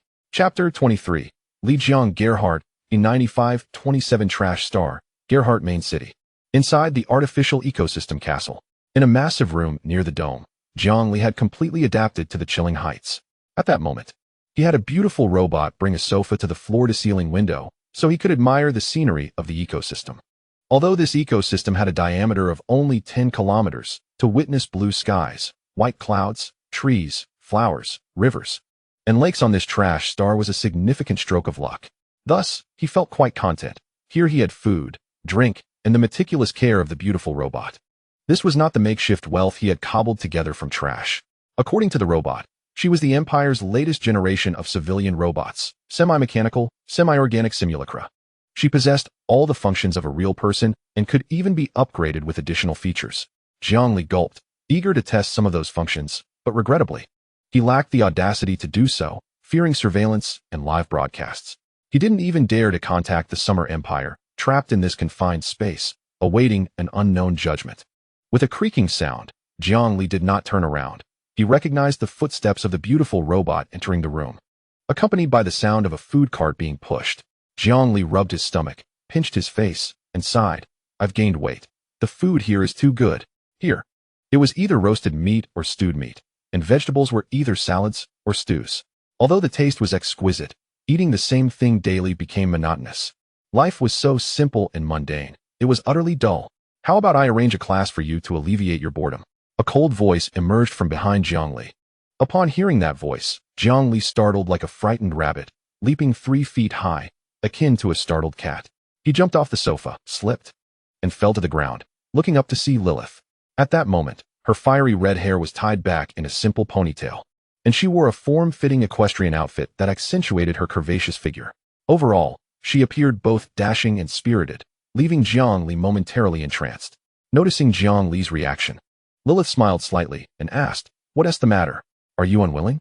Zhongli snapped back to reality, jumping up to exclaim, "Wait. How come you walk without making a sound? And how can you be so rude as to enter without knocking?" Lilith's expression turned cold, and with a huff, she commanded, "Shut up and kneel." Zhongli, understanding the situation well, promptly knelt, clutching his ears, and ingratiatingly smiled, the beautiful and gentle Lady Lilith. However, Lilith's piercing gaze made him hesitate to speak further. He obediently lowered his head, awaiting her orders. The room fell into an oppressive silence, and Zhongli could hear his heartbeat, beads of sweat forming on his forehead. His breathing quickened, feeling a sense of torment as he wondered what this formidable figure wanted with him. He had seen her effortlessly dispatch 2 armored knights with ease. Previously, he had desperately used all means to eliminate that pompous fool. If the one who had threatened to kill him gently, Cassius von Horn, had come just as he activated the tactical nuclear bomb, there would have been no chance to activate it calmly. Thus, comparing the two, one could only imagine how brutal Lilith truly was. Zhongli felt a chill run down his spine. Just then, another emotionless voice broke the silence. "Jump down from here." "What?" Zhongli shot up, about to plead for mercy, but as he blinked, the beautiful robot's figure vanished from the window. Zhongli fell back to the ground, his face a mix of shock, regret, and disbelief. He had seen the robot smile carry a hint of relief. Me? His face turned as pale as a sheet, and his gaze toward Lilith grew increasingly fearful. This was not a heroic figure, but a volatile female tyrant. Terrifyingly so. Not surprised by Zhongli's reaction, Lilith smiled broadly and tilted her head slightly. "Would you like to jump as well?" "I wouldn't mind." Her tone was light, and her actions playful, yet to Zhongli, they felt as daunting as a raging flood. He hastily shook his head. No. I don't want to jump. I won't jump." Yet, a fleeting trace of longing and regret crossed his eyes. Only for a moment, but it was enough for Lilith to catch it. Raising an eyebrow, she teased, "What a pity. The opportunity was presented to you. With so many days of solitude, you could have made your move. This was your missed chance. You cannot blame me. Had you acted, I wouldn't have let her jump." Zhongli's eyes lowered, internally screaming, "They are truly watching me. My suspicions were correct. To kill someone and still toy with my heart. This woman is no good." "Are you cursing me?" she asked, still maintaining her light tone. No, I would never curse you. I am praising the beautiful Lady Lilith." Zhongli looked up, beaming with sincerity. His bright smile, however, caused Lilith to retract her smile, her gaze intensely fixed on Zhongli's face, leaving him speechless and uneasy, as if he were a duck caught by the neck, unable to move a muscle. For a long time, an emotionless voice thundered in Zhongli's ear, "Li Zhonghart. This shall be your name henceforth. From today, you are to study the courses on noble etiquette. In the afternoon, you will engage in training related to knighthood. Should you fail to complete your daily lessons." Her hand effortlessly bent the handle of the dining cart before her. Zhongli's eyelids twitched. "Do you understand?" Lilith raised her voice, her tone imbued with an unprecedented gravity. Without hesitation, Zhongli replied, "Understood." "Haven't you eaten?" Louder. "Understood." Zhongli sprang up, saluting. His voice strained as he shouted with all his might. Lilith nodded. The Gehart family could endure a startled, amnesiac air, but not one who lacked even the most basic understanding of etiquette. "Butler, you may commence your lessons." She extracted a feather duster from the dining cart. "If the young master misbehaves, Butler, I authorize you to discipline him." Her tone was calm, yet instilled fear in Zhongli. As Lilith's figure vanished through the door, the stern-faced butler stepped forward, revealing an unabashed, devilish grin. "What do you intend to do?" Chapter 24. The Air E95-27 Garbage Star, Gehart Main City. Castle of the Artificial Ecosphere. The crystal chandelier in the hall glimmered under the light, and beneath it, at the head of the long table, the Gehart knight sat quietly. He appeared quite haggard, resembling a statue, standing there motionless. Suddenly, a high-pitched scream echoed from a room deep within the castle. The Gehart knight's gaze flickered. Yet he remained still. Moments later, screams erupted in succession, accompanied by a slow, admonishing voice in the background. "Young Master Gehart, you." He slowly lifted his head to see his eldest daughter, moving gracefully, sauntering into the hall. "What has transpired, Lilith?" The voice that followed was somewhat hoarse, akin to a long idle machine finally starting. "The last flaw has been eliminated. In this world, only you, my father, and I can recognize him as an imposter. And then there's Butler Kate, who has served the Gehart family for over 4 generations. His loyalty is beyond question." Old Gehart nodded, and after a moment of silence, he retrieved a document from beside him and gently pushed it towards Lilith, saying, "Theoretically, this boy who fabricated his surname and family history is also of the Gehart lineage. His veins indeed flow with Gehart blood. This is the genetic chart. As for the reason, Gehart has ruled over E9527 garbage star for over 500 years. Various accidents can happen. His red hair is proof." Upon hearing this news, Lilith's face was filled with surprise. She joyfully opened the report and scanned it eagerly. "This is splendid. With this, there is not a single flaw," she exclaimed. "This is a blessing for our Gehart family." However, when Lilith reached the last line of the report, her eyes widened, and she could not suppress a scream. "This is impossible. His bloodline purity is even higher than ours. 30%? And mine is only 9. This cannot be, absolutely cannot be. We are the most legitimate heirs of the Gehart family." An eerie silence fell over the hall, broken only by the faint sounds of screams in the air, making the atmosphere even more delicate. Lilith's expression fluctuated for a while. She slammed the report onto the table, reducing it to ashes. "Father, the plan must be revised. The previous puppet scheme must change. If the report is true, he has the potential to become a golden knight. Even a sky knight is not out of reach. If that is the case, the rise of the Gehart family is no longer a pipe dream." However, Gehart remained silent. The continuous screams echoed, and suddenly, Lilith stood up abruptly, knocking over her chair, placing her hands firmly on the table, her expression serious. "Father, I wish to marry him. As long as we unite, our offspring will possess unprecedented talents. This will be the pinnacle of our family." Before she could finish her sentence, she was violently interrupted by Gehart. "No, Lilith, you are losing your senses. If he is merely a puppet, you may toy with him as you wish. But now that we know he bears the Gehart bloodline, I absolutely cannot allow you to entertain such thoughts. Do not even consider it." "But, no buts," the Gehart knight declared firmly. "I have decided to officially recognize him as the heir of the Gehart family." He paused, his tone leaving no room for rebuttal. "Inform Butler Kate. He will understand what this means. You will personally teach the basic knight course this afternoon." His gaze softened, revealing a hint of fatigue and deep pleading as he looked at his daughter. "Lilith, from today onward, treat him as your long-lost brother, one who has returned to you. Protect him, support him, and watch him grow into a towering figure capable of shielding the Gehart family from the storm. Remember, you two are now true siblings. Promise me." "No other thoughts." Lilith bit her lip, her chest heaving, gazing into her father's eyes that held a mix of command and plea. Eventually, feeling utterly drained, she nodded slowly and heavily. The Gehart knight stood up solemnly. He unfastened several buttons of his jacket and retrieved a rather ordinary necklace hanging from a fine cord. He bent down to personally place the necklace around Lilith's neck. Lilith, puzzled, whispered, "Father?"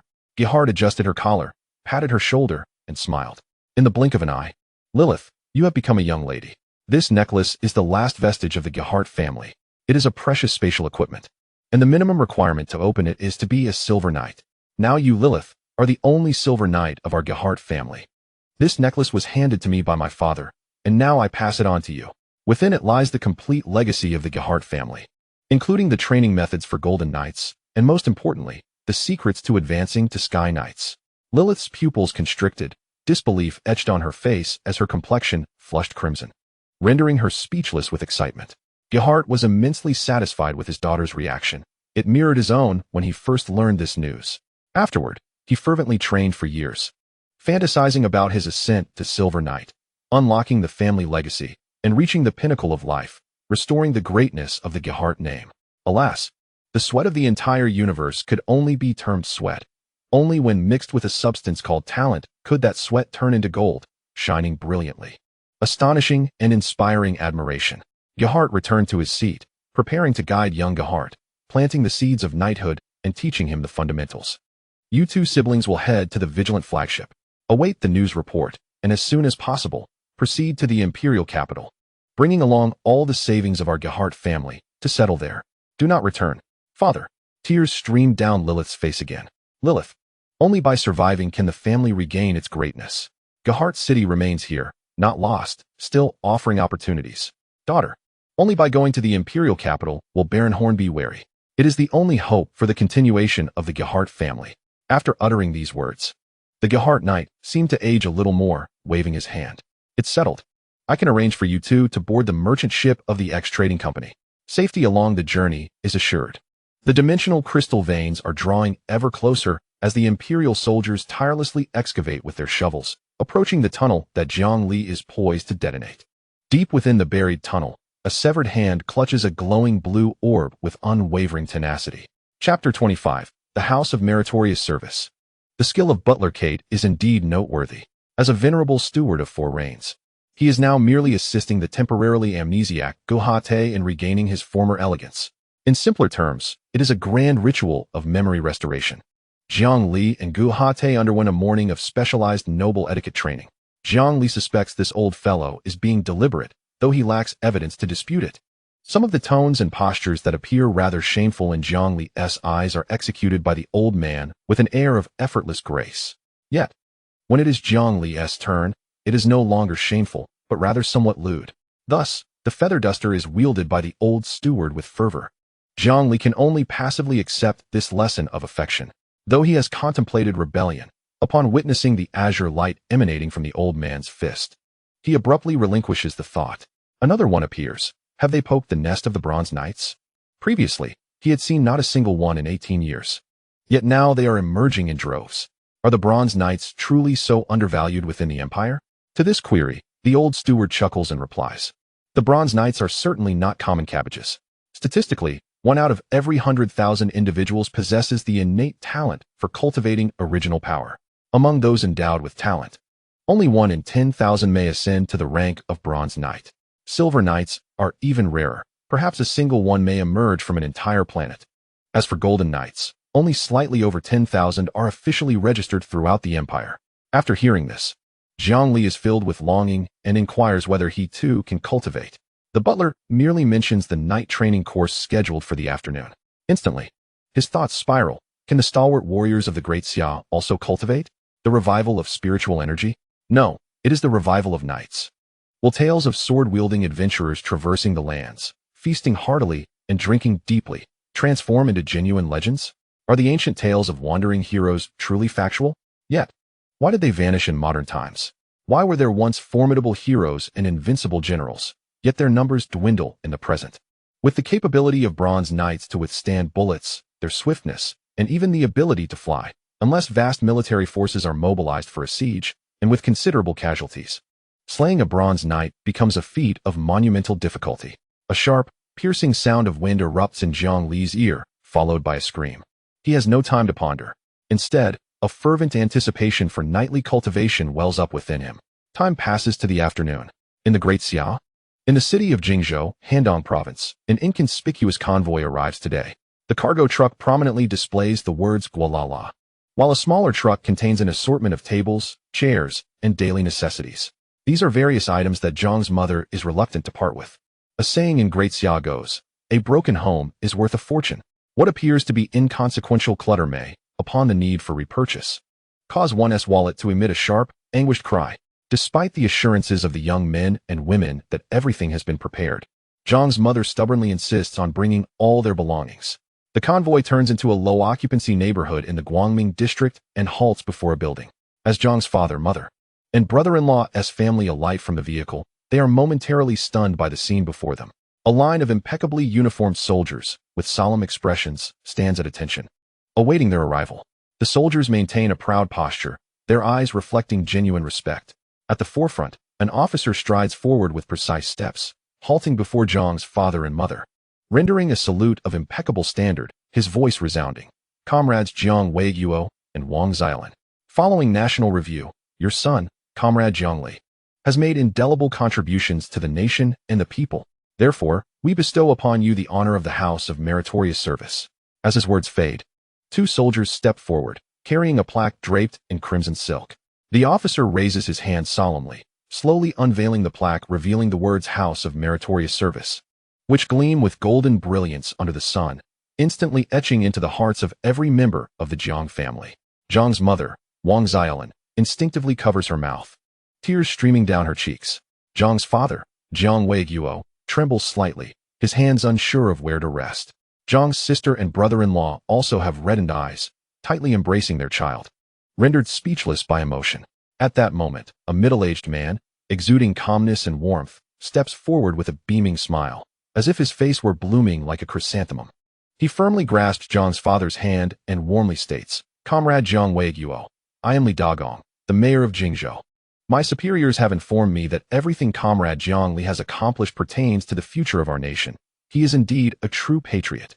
He undertook secret missions abroad for the Great Xiao, while our nation was unable to provide timely and substantial assistance. This is a regret for our Great Xiao, as well as for Jingzhou." Li Dagong suddenly raises his voice, passionately proclaiming, "However, his name and contributions shall be eternally remembered by the state. I will keep this in my heart. You have raised a fine son." He continues, "Should you encounter any difficulties in life, be it medical care, elder support, or your children's education, the city will assign dedicated personnel to provide comprehensive support. Rest assured, Jingzhou is your new home." Listening to these heartwarming words and gazing at the shimmering plaque and the sincere visage of Mayor Li, Jiang's father and mother exchange glances. Sensing that the mayor may have misunderstood something, they look to the side, receiving a nod of reassurance. Jiang's father promptly expresses his gratitude. Thank you, nation. We have done nothing. It is our child who has excelled." Jiang's mother, already in tears, nods fervently. With a series of flashes, this moment is captured. In the image, Mayor Li Dagong's smile towards the camera grows ever more radiant. Yet internally, he wonders about Jiang Li's true background. Why is there such emphasis placed on his parents? They are under constant protection, and if I were not the mayor, I might not even know about this matter. At Haoshan Base, Commander Wang Jiangwo sits in a conference room, his hands clasped under his chin. He has just received a report from his assistant stating that Jiang Li's parents, sister, brother-in-law, and niece have safely arrived in Jingzhou. After being personally welcomed by the mayor and the grand presentation of the House of Meritorious Service plaque, he nods. Turning to Gong Yangzheng, pondering for a moment before asking, "Has Comrade Jiang Li contacted us recently?" Gong Yangzheng shakes his head. What about the dimensional crystal or leak incident? Upon mentioning this, Gong Yangjin's expression darkens. The foreign devils have also staged a diversion, feigning contact with Jiang Li's family to draw our attention away. They've activated their deepest embedded spies. This is my dereliction of duty. I will reflect on this. With a loud bang, the meeting room door is forcefully pushed open. "Commander, Comrade Jiang Li has contacted us again." Chapter 26, The Highest Emergency Protocol. "Commander, Comrade Jiang Li has contacted us again." Wang Jiangwo and Gong Yangzheng spring to their feet, abandoning their questions as they rush outside. The worries that once clouded their faces dissipate, replaced by expressions of relief. Yet there remains a flicker of anxiety, a fear of losing something crucial. Now, upon hearing the news of Jiang Li directly reaching out to the Great Xia, their concerns vanish, leaving only a pressing urgency to rectify matters immediately. However, when they hurriedly arrived at the lowest level laboratory, they only managed to catch the last flicker of the black sphere's fading shadow before it completely vanished into thin air. A glance at the minecart revealed it to be utterly empty. A heavy sense of foreboding crept into their hearts. Wang Jiangwo sees the emergency response team leader stationed at the lab, his voice sharp with anxiety. "What happened? How is Comrade Jiang Li?" The leader's face was equally grim. Seeing Wang's distress, he regained some composure and rapidly explained. The communication was extremely brief. Comrade Jiang only managed to say that all the Imperial Knight miners were dead, his identity was compromised, he barely escaped, but has since been imprisoned by the Lord of the Junk Planet. Finally, he said he is under surveillance and cannot maintain prolonged contact with Daxia. So he voluntarily severed the connection. What? Identity exposed? Imprisoned by the Lord? Wang Jiangwo and Gong Yangzheng were struck as if by lightning, their voices unified in uncontrollable terror. Wang staggered, but was caught by Gong Yang before collapsing. Regaining his footing, Wang broke free, stepped forward, and grasped the leader's wrist, locking eyes with a fierce glare. His teeth clenched. "Explain everything to me. What exactly happened?" What is Comrade Jiang's current condition? The leader, intimidated by Wang's intensity, shrank slightly and stammered. Comrade Jiang only gave us a rough account before voluntarily cutting off the link. From his tone, his situation is dire. He has been captured and imprisoned by the Lord of Junk Planet, E9527. Wang swayed again, and Gonyang hurriedly steadied him. Bureaucracy is harmful. It's my fault for not insisting. This is entirely my fault. Wang's voice was hoarse with overwhelming guilt. He struggled free from Gonyang, longing to ask more. But a bitter taste flooded his throat, accompanied by a surge of blood. He forced it down, but a dizzy weakness overtook him, and he collapsed helplessly. Commander! Doctor! Call a doctor immediately. Shouts erupted in the laboratory. Commander, are you all right? Gonyang shouted sharply, dispersing the crowd. Call the doctor quickly. He then pushed through the crowd, crouched, and began assessing Wang's condition. After emergency treatment by medical personnel, Wang soon regained consciousness, though his complexion was ashen, clearly gravely weakened. The doctor spoke timely. Commander, this is anger-induced cardiac distress. Your spirit is wounded. You must rest and avoid overexertion. No. Wang forced himself upright, straining every ounce of strength. Rest? I order the immediate activation of Haoshan Base's highest emergency protocol. Hesitating briefly, he added, notify the capital of this major incident. Gonyang's expression changed sharply. Reporting now would mean Wang, as commander, would bear primary responsibility. I am not important. Wang interrupted, his voice weak but resolute. What matters most now is to mobilize the nation's strength and formulate a rescue plan. We must save Comrade Jiang at all costs. Before he could finish, a fresh wave of blood trickled from his mouth. Unable to sustain himself, he collapsed once more. The entire Haoshan base sounded the highest alarm, instantly entering an emergency state. Though many were unaware of the exact circumstances, the gravity of the highest alert weighed heavily on everyone's hearts, signifying a matter of life and death, or at least a catastrophic, irreparable mishap. All bore a heavy burden and a cloud of anxiety. Ultimately, they could only remain at their posts, praying for a safe resolution. Within an hour of receiving the report, the capital established a Jiangli Crisis Response Leadership Group, a body superior to Haoshan Base, directly led by the highest echelons of government. Its members included core leaders from the military, security, science, and diplomacy sectors. The first order was to conduct comprehensive background checks and psychological evaluations on all high-ranking and sensitive personnel at Haoshan Base to ensure organizational integrity and stability. In light of recent dimensional crystal leaks, a more rigorous personnel review mechanism was reactivated, including the initiation of accountability procedures involving Secretary Zhao. During Wang Jiangwo's incapacity, academician Gonyang Zheng was appointed acting commander to ensure uninterrupted scientific work at the base, especially the dimensional crystal research.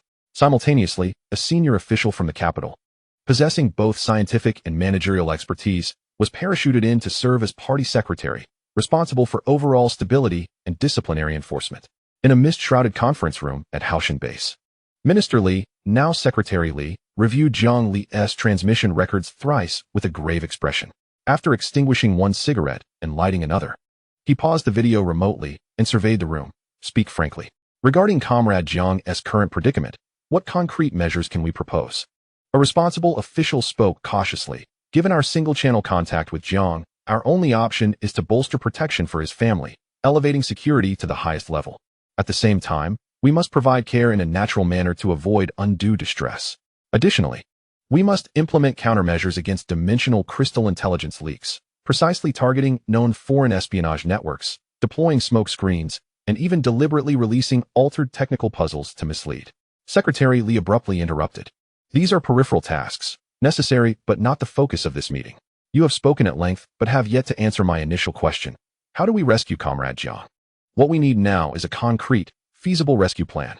The speaker's face fell, and a heavy silence descended.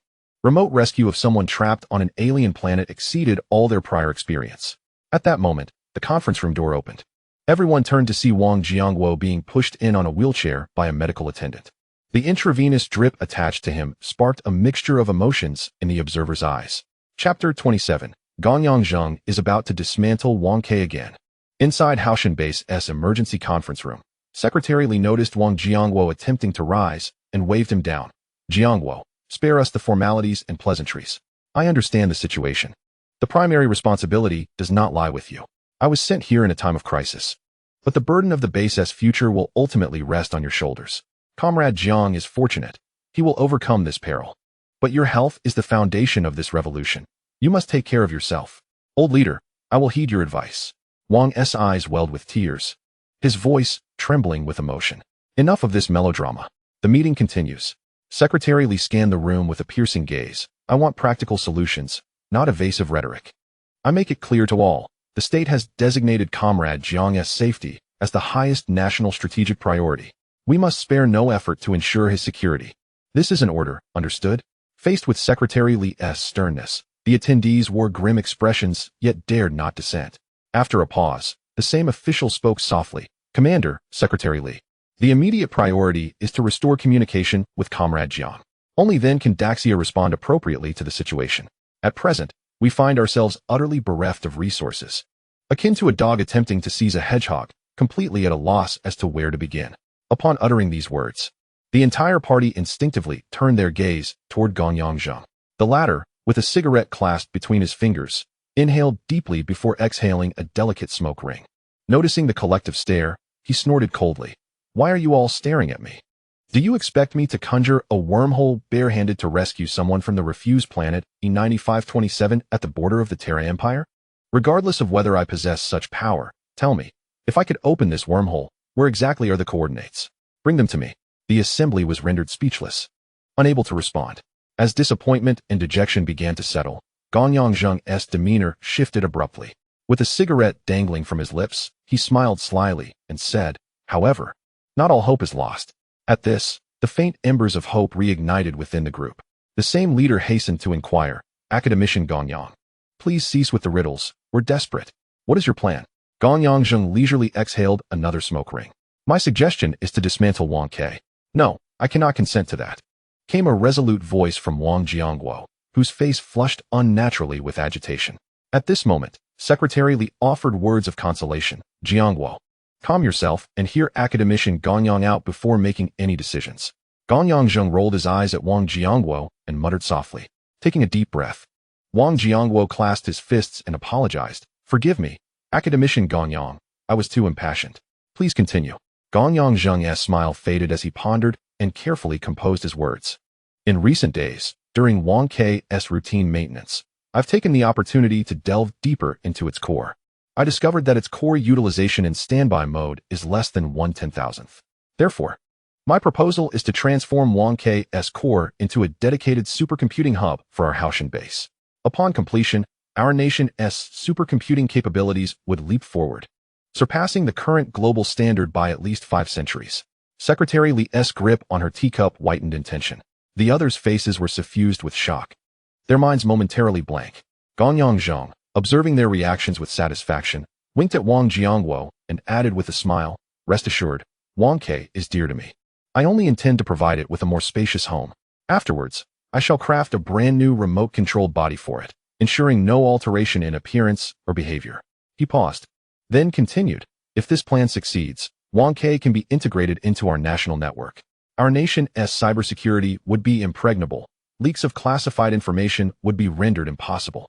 Suddenly, the earlier leader stood abruptly, waving his hand emphatically. I object. I oppose connecting Wang Ke to the network.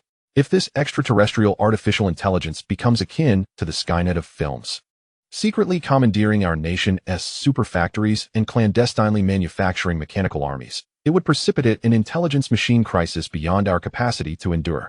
The consequences would be catastrophic. A profound silence descended upon the conference room. After an indeterminate interval, Secretary Li's voice, hoarse and trembling, broke the silence. Academician Gonyang, it appears you have yet more to say. Please continue. Her voice betrayed an internal battle of emotions. Gonyang Zheng abruptly rose, placing both hands firmly upon the table. His tone grave and earnest. Precisely because Wang Ke is terrifyingly powerful, we must harness it. I require Wang Ke's computational might to support my research. Drawing a deep breath, he declared resolutely, with Wang Ke's genuine artificial intelligence assisting us, the pace of deciphering and analyzing dimensional crystals will accelerate dramatically, no longer crawling at a snail's pace. His gaze burned with intensity, as if igniting the very air. If we can be the first to unlock the secrets of the dimensional crystals, I believe we can proactively establish contact with Comrade Zhang Li, rather than passively waiting and fretting as we do now. The assembly found themselves captivated by Gonyang Zheng's vision, their imaginations stirred by the prospect of success. With an immensely powerful AI like Wang Ke, the nation would enter an era of superlinear advancement. The technological progression would not be gradual, but ignited with explosive force. Decoding the secrets of the dimensional crystals would shift from an unattainable dream to a meticulously scheduled project. Wang Ke's computational power could simultaneously conduct millions of simulations, drastically shortening the timelines of material screening, pharmaceutical development, and physical experiments. It could optimize production processes, enhancing design and manufacturing from the nanoscale to the macroscopic.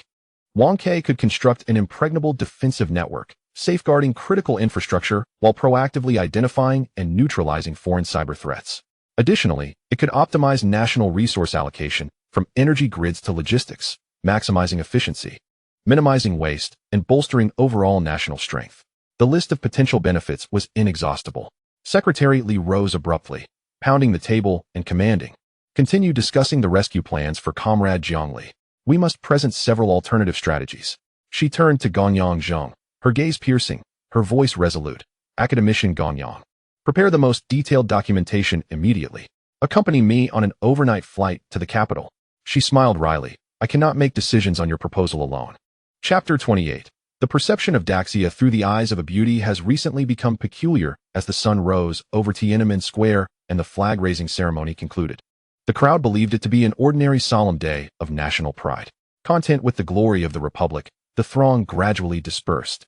What they did not know was that in a certain conference room within the capital's central command, lights had burned bright through the night. Shortly after the flag-raising, encrypted commands of the highest classification were dispatched like invisible neural impulses from the capital to every corner of the nation.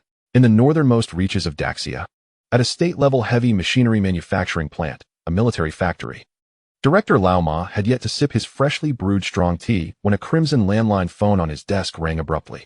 His expression hardened as he answered promptly, "Yes. The mission will be resolutely accomplished." After hanging up, he inhaled deeply and flung open his office door, addressing the chief engineer and several key workshop supervisors waiting outside. He announced solemnly, "Notify all personnel. The entire plant is to international first-level wartime production status. All ongoing production tasks, including the 3 giant extrusion machines designated for export, are immediately suspended. All blueprints and process documentation are to be sealed and stored." One workshop supervisor wore a troubled expression. "Director, what about the penalties for breaching export contracts?" Lao Ma waved dismissively, his gaze sharp as a blade. "Execute the orders. From this moment, we have but one mission." He instructed the relevant technical staff to assemble immediately in Conference Room 1 to sign confidentiality agreements. "Remember, from now on, you cannot even mention this to your wives or children. The factory is undertaking a long-term national assignment." Several gray-haired engineers were the first to grasp the gravity, their faces registering disbelief before breaking into an impassioned salute, voices thundering, "We guarantee the mission's completion." The younger men quickly followed suit, their enthusiasm echoing their elders. Yet one could not help but ask, "Director, is Daxia preparing for a military unification by force?" The director's expression turned icy as he rebuked, "Maintain discipline. Questions beyond your purview are forbidden. I order you back to your posts immediately." "Yes, we guarantee the mission's completion." The face of the one who could be reprimanded showed no sign of anger. Rather, his eyes sparkled with increasing brightness. With a swift turn, he dashed out of the office, his movements noticeably lighter than usual, exuding a sense of exuberance. Shifting his gaze southwestward to a certain precision optical instruments research institute, the young researcher, Xiao Lu, had just completed a night of data simulation and was preparing to return to his dormitory for some much-needed rest when a call from his mentor summoned him to the office. In the office, besides his mentor, 2 unfamiliar colleagues dressed in casual attire but emanating a robust demeanor awaited him. "Xiao Lu, here is your transfer order." The mentor pushed a document across the table towards him, his eyes reflecting a mix of anticipation and gravity. "You are to immediately hand over all your current responsibilities." After a brief pause, he took a deep breath. "You have already signed the confidentiality agreement. Your specific tasks have now been assigned. Gather your things and follow these 2 colleagues." The young man's eyes lit up, and he eagerly inquired, "May I ask where I am being sent?" "In an hour. A vehicle will take you to the airport, destination Jingzhou." "Jingzhou? Mentor, which project is this for?" "Do not ask," the mentor interrupted, patting him on the shoulder. "You will find out when you arrive. Remember, You represent not just our research institute, but the future of the nation. Xiao Lu, still somewhat bewildered, nodded and hurried back to his dormitory, frantically packing his belongings. His roommate, curious about his haste, asked, "Lu Gu, in such a hurry? Are you going on a business trip?" Recalling the confidentiality regulations, Xiao Lu could only smile ambiguously and replied, there's an urgent technical support task. Similar scenes unfolded at several top supercomputing centers, where a cadre of elite architects and software and hardware experts were urgently summoned under the guise of attending academic conferences or tackling significant projects. Their families received only official notifications about closed research, with no means of contact allowed. Across the nation, a silent yet resolute force was coalescing. Countless individuals like Lao Ma and Xiao Lu, upon receiving orders, unhesitatingly set aside personal concerns and familial attachments. Factories, akin to national treasures, willingly absorbed substantial economic losses for the sake of an undisclosed but critically prioritized task. All actions were conducted efficiently and discreetly, hidden from public view. Much like the turbulent undercurrents beneath the sea, this force was quietly converging towards a singular focal point in Handong Province, Jingzhou City. The general populace remained oblivious, as their television screens continued to showcase the antics of cartoon characters, while the rival nation, Dejia, began to notice something amiss. As the adage goes, your enemy always knows you best. In the presidential office of Dejia, the director of the Central Intelligence Agency, the director of the Defense Intelligence Agency, and the National Intelligence Director, along with the chairman of the Joint Chiefs of Staff, convened around a long table, their eyes fixed on encrypted documents bearing a glaring red stamp of utmost priority. A colossal screen on the wall silently cycled through satellite images, signal interception spectra, and unusual financial flow diagrams, all pointing unambiguously toward that Eastern superpower. Mr. President, based on the cross-departmental intelligence integration over the past 72 hours, we confirm that Dejia is undertaking a nationwide silent mobilization in the fields of scientific research and heavy industry. He switched images, enlarging a satellite view that depicted the northern region, showcasing Dejia's heavy machinery manufacturing plant, where production lines had come to a complete halt, and 3 nearly completed gigantic extrusion machines were being sealed in place. Concurrently, the highest level of restrictions had been enacted around the factory area. This was the first time since the 1990s that the facility had entered such a state. The situation extends beyond the factories. The DIA director leaned forward, adding, "We have monitored 17 premier universities and research institutes, where over 40 key researchers in precision optics, supercomputing architecture, and materials science have vanished in the past 48 hours. Their communications have gone silent, and their families received uniform notifications about closed research. The scale and level of secrecy even surpassed that of their 2 bombs in a satellite era." Upon hearing this, the president tossed his phone onto the table, leaned back in his chair, and spread his hands. "All right, gentlemen, the data is quite alarming. Now, can anyone tell me what exactly that Eastern superpower is up to?" He elongated his tone, scanning the faces of the intelligence directors. "Surely they aren't trying to escape to the moon to avoid alien retribution, are they?" The humor fell flat. The president chuckled awkwardly, and the others forced a few smiles in response. After the laughter subsided, the CIA director cleared his throat. "Mr. President, the time for jokes is over. I have intelligence here that has come at an immeasurable cost, which I must share with you. Mr. President, we have suffered over half of our power losses in Dejia." The gravity of this statement silenced even the most skeptical members present, all furrowing their brows in anticipation of what was to follow. The director wasted no time and clicked on his laptop, causing an image of an ore to appear on the large screen. Dimensional crystals, with annotations highlighting their properties. After viewing it, the president leapt from his seat, incredulous. "Impossible. Absolutely impossible. Commissioner Smith, is today April Fool's Day? This is no joke." He slammed his hand on the table, shouting, "This is just a pathetic trick you all concocted to fool the Budget Committee." Commissioner Smith remained silent, conveying to the president that this was indeed reality. Moments later, the president appeared drained, collapsing back into his seat, shoulders slumped. "All right, this is no jest. With this revelation, all actions taken by Dejia recently suddenly made sense." He spread his hands, saying earnestly, "If our great nation got hold of such a treasure, I would certainly have it printed on our flag. So, gentlemen, what recommendations do you have?" Without waiting for a response, he turned back to Commissioner Smith, waving his arms in the air. "Thanks to the sacrifices of Dejia's Commissioner Smith, my dear director, given such a significant sacrifice, have you managed to obtain a sample of the ore? If you have secured a sample, I can persuade the old gentleman in Congress to apply pressure on Dejia." Commissioner Smith, internally skeptical, thought he might want to tweet about their newfound treasure instead. After a moment of contemplation, he nodded. Esteemed Mr. President, it is precisely because of our significant losses in Dagia that we are now seeking this physical or specimen. He shrugged, appearing nonchalant. The package has been dispatched. My dear Mr. President, I hope you will personally sign for it. The president clapped his hands, elated. What wonderful news. His expression suddenly shifted. Damn it. Dagia has dared to cause our great nation such losses. Commissioner Smith, I shall impose sanctions upon them. I have decided, tomorrow, no, right now, I will increase tariffs on Dagia by 30%. 30% is a bit low. How about 40? He exclaimed, eagerly reaching for his phone to share this exhilarating news with his adoring fans. In a port near the border of Dagia, a saying circulated, when the pig's feet cross the bridge, the old man doesn't chase. But if it's flour, you're done for. The sea will turn to boiling water. Smugglers knew that if they brought in flour, it was curtains for them, while those with pig-ass feet could expect a lenient pass. Today, for reasons unknown, the authorities in the port were in a frenzy. With 5 water police boats revved to the max, engines welded wide open, the piercing wail of police sirens echoed across the river, igniting a frenzy upon the waters. Leading the charge was a formidable speedboat, powered by 5 engines, racing across the surface with unbridled ferocity.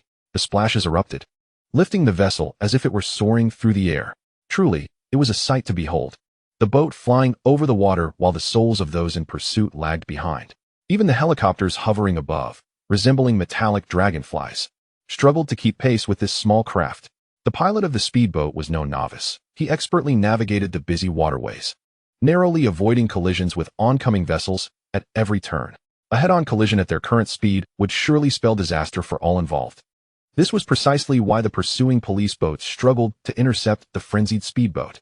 On board the lead police vessel, the captain gripped the helm with fierce determination, pushing the throttle to its limits. Beside him, a young officer clutched a handrail in trepidation, too fearful to loosen his grip.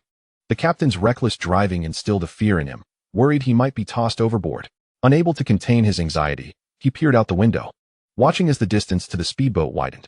Cursing under his breath, he wondered what kind of contraband these ruffians were smuggling. The director had issued a stern order. They were to capture them at all costs. No one was allowed to escape beyond the borders. Failure would result in dire consequences for the entire team. His gaze shifted to the helicopters above, and his heart sank. There were more than before.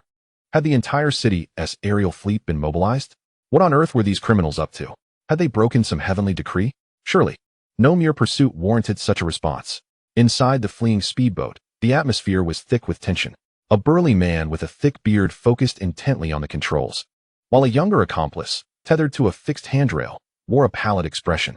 Several times, he attempted to power up his satellite phone, only to be met with failure. In a fit of rage, he smashed the device to the floor, then pulled out his cell phone, but it too refused to turn on. Boss, let us surrender. I'm scared. With a resounding bang, a bullet pierced the young man's forehead. Surrender? Nonsense. After this job, I'll have enough money to squander for 10 lifetimes. The greater the risk, the greater the reward. It's just the cops. I fear them not. Let us go for broke. He looked up, spotting the mouth of the ocean in the distance, and his face brightened with joy. Without a second thought, he yanked a mechanical lever. Faster, faster. Once we're out to sea, we'll have help waiting for us. The speedboat shot forward like a released arrow, quickly distancing itself from the 5 pursuing police vessels. The helicopters, having closed the gap, were momentarily left behind as the craft accelerated. The speedboat burst out of the bay and into the open sea. The bearded man erupted with laughter. Yet, within seconds, his mirth was abruptly silenced. 2 of the latest military vessels from the Empire loomed before him, their cannons trained directly on his speedboat. His only thought was one of despair. We're done for.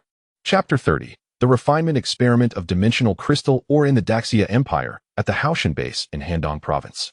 The underground level 2 had transformed into a smelting experiment center.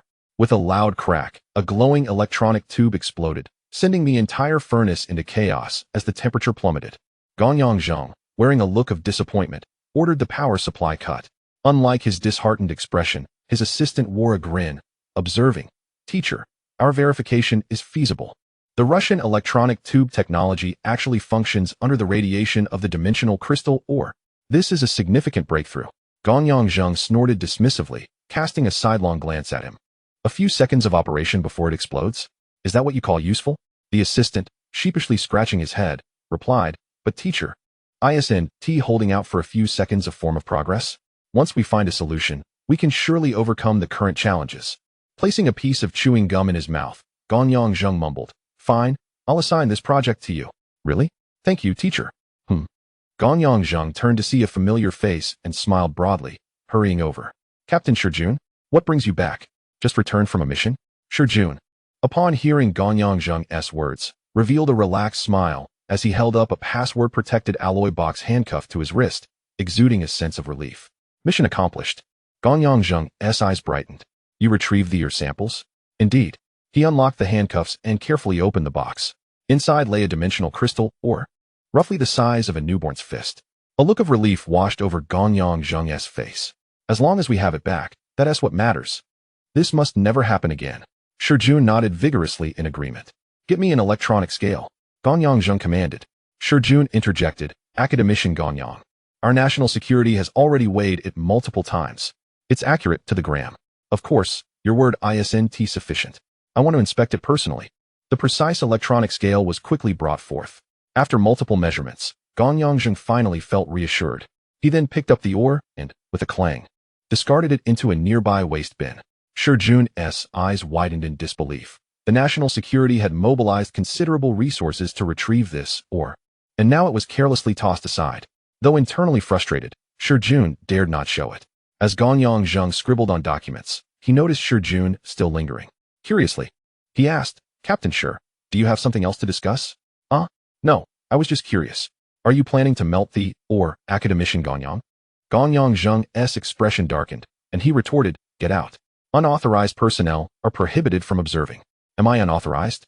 After dismissing Shijun, Gonyang Zheng's expression grew more troubled. At that moment, an assistant hesitantly suggested, "Teacher, why not use a chemical method to heat it?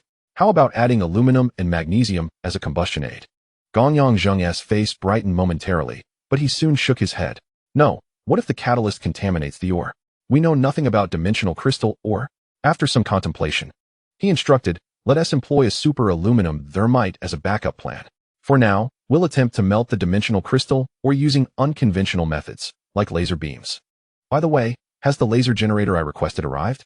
"Teacher, it's next door in our lab and being installed. It should be operational by this afternoon."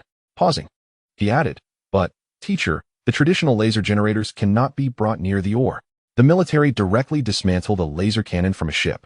His assistant's face was alight with excitement. Gonyang Zheng, unfazed, nodded. "In that case, let us conduct the first melting experiment this afternoon." Time flowed silently and steadily. With Gonyang Zheng's command, Shijun pulled the trigger on the laser cannon. A fierce beam shot from the cannon's lens, ultimately focusing on the surface of the 1-gram dimensional crystal ore encased in a glass dome. The ore turned red-hot in an instant, and within seconds, it melted under the laser's intensity. Suddenly, a plume of white smoke ascended, and within mere breaths, the glass dome emitted a dazzling light, as visible ripples of space-time began to form around it. As the political leader Gong Guyang's expression drastically changed, he bellowed, "Cut the power." Quickly. However, it was too late. A dark sphere, similar to the one Jiang Li had opened, flashed before everyone's eyes and was utterly obliterated. Almost simultaneously, the global monitoring network ignited. In Switzerland, at the European Organization for Nuclear Research, CERN, a duty physicist, casually sipping coffee, scanned the collaborative data streams of the global gravitational wave monitoring network. Suddenly, his pupils constricted sharply, and his coffee cup clattered to the ground, brown liquid splattering everywhere. "This is impossible." At the Mauna Kea Observatory in Hawaii, an astronomer shouted to a colleague, "Hey Jack, come look at this. Is our radio telescope malfunctioning?" Global leading observatories and research institutions plunged into a state of shock and chaos within minutes. A clear conclusion erupted within the elite circles of the international scientific community. The Great Xia Republic had conducted a successful, or accidental, high-energy physics experiment in Jingzhou, capable of disturbing the local space-time structure. The global scientific community buzzed with excitement. This was a monumental discovery. Simultaneously, the phone lines at the Great Xia Ministry of Foreign Affairs were overwhelmed. International flight tickets to Jingzhou were sold out. In Beijing, at the Ministry of Foreign Affairs press hall, at 2:30 a.m., the spokesperson addressed the gathered journalists. "Ladies and gentlemen, esteemed members of the press, I have convened you at this late hour to clarify certain misleading information that has garnered attention in the international scientific community and public discourse. We have noted that this afternoon, there have been claims circulating on international scientific platforms and social media regarding our alleged high-energy physics experiment in Jingzhou that purportedly caused abnormal physical phenomena. After thorough investigation by the relevant authorities, I hereby represent the government of the Great Xia Republic to solemnly declare, these are mere rumors, unfounded and fictitious. We urge everyone not to believe or spread such rumors and to approach this matter with reason. Chapter 31. The Knight's Training Method as the Great Xia experienced temporal ripples due to Gong Gaiyang's unexpected actions in Gerhardt City. Jiang Li had urgently communicated with the Great Xia while ostensibly in the restroom. He gambled that the maternal Tyrannosaurus Rex would not have installed surveillance in the lavatory, presuming she lacked the peculiar penchant for voyeurism. Clearly, Jiang Li's gamble paid off. From the end of morning classes to the afternoon break, tranquility reigned. This alleviated some of Jiang Li's anxiety, and he couldn't help but internally curse Lilith as a fierce tigress. Yet, despite his mental fortitude, the weight in his heart remained unlifted. Reflecting on the information he had relayed to the Great Xia, he felt a twinge of regret. Some details might have led to misunderstandings, and certain matters were left unaddressed. The spontaneous communication was not comprehensive. His unease and tension prevented him from articulating his thoughts with clarity. Resolutely, he decided that next time, he must prepare a detailed report on the circumstances here.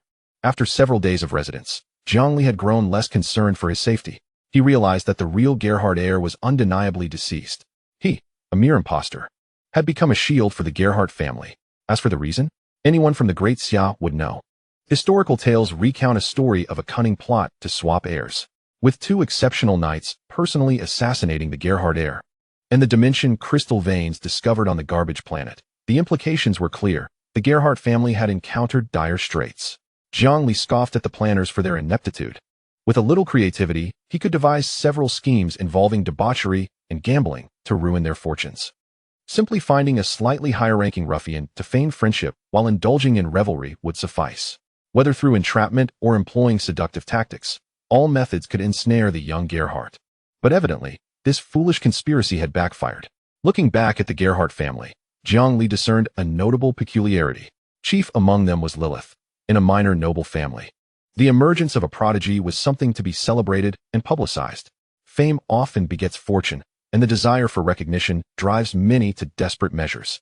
Thankfully, the legal boundaries in the Great Xia kept the more outrageous antics in check. Without these restraints, it was unfathomable what shocking acts people might commit for fame. Ultimately, Jiang Li concluded that the Gerhardt family was paradoxically secretive, as if they had something to hide. Was this a sign of familial issues, a deliberate low profile? Or was Lilith's identity too precarious to scrutinize, concealing greater secrets? Perhaps they were guarding against a formidable adversary, unwilling to reveal their trump card? The more he pondered, the more he felt he was merely scratching the surface. Time slipped away in this fog of uncertainty, where truth and deception intertwined. By afternoon, filled with anticipation, Jiang Li awaited in the castle garden like an eager child, yearning for the legendary knight training course. Suddenly, he caught sight of a vivid flash of red. Before he could inquire, he heard Lilith cheerfully declare, "Foolish Odudu. From today onwards, you are my half-brother." His expression shifting, he shouted, "Take off your clothes." What? Jiang Li jumped in shock, his face a mask of terror, instinctively covering himself while casting wary glances at Lilith. "Don't make me repeat myself, or you'll discover what sisterly love truly means." A shiver ran down Jiang Li's spine as he forced a strained smile. My Lady Lilith. It's rather inappropriate to undress here, isn't it?" He glanced around, visibly embarrassed. "Perhaps we could go to my room, or yours." With a sharp crack, a thunderous blast erupted at his feet, revealing a basketball-sized hole in the ground. Had that struck him, he would have surely been bruised black and blue. Jiang Li swallowed hard as he heard Lilith's emotionless voice, laced with a hint of irritation. "Suppress those filthy thoughts. Immediately strip." Jiang Li felt as though a century had passed before he finally spiraled down and landed on the lawn of the garden. Glancing over at Lilith, he noticed she was also breathless, beads of sweat glistening on her forehead. Clearly, her previous actions had taken a toll on her as well. Jiang Li lay sprawled on the ground, an expression of utter despair etched across his face. Oh no, he thought. Jiang Li was sullied. The embarrassment was overwhelming, and he wished he could simply bash his head against a tofu block. Just then, a piece of silk descended from the heavens, gently covering his disgraceful posture. Following closely was Lilith's emotionless voice, commanding him to rise, warning him not to perish in such a manner. The seed of knighthood has already been sown within you. Now, pay attention. I shall impart to you the unique knightly training methods of the Gerhardt family. With newfound vigor, Zhongli sprang to his feet, exhilarated at the prospect of learning how to train as a knight. Chapter 32. The Foolish Adaudu. Lilith held a piece of parchment and meticulously explained the training steps and precautions in a detailed manner, ensuring Zhongli absorbed every word. He listened intently, not daring to miss a single detail. At last, when Lilith confirmed that he had memorized the contents of the parchment, she held it in her palm and casually rubbed it until it turned to ash, sending a shiver down his spine. He mused silently. Indeed, just as the rumors suggested, the secret techniques are passed down orally. Even the written content is encrypted.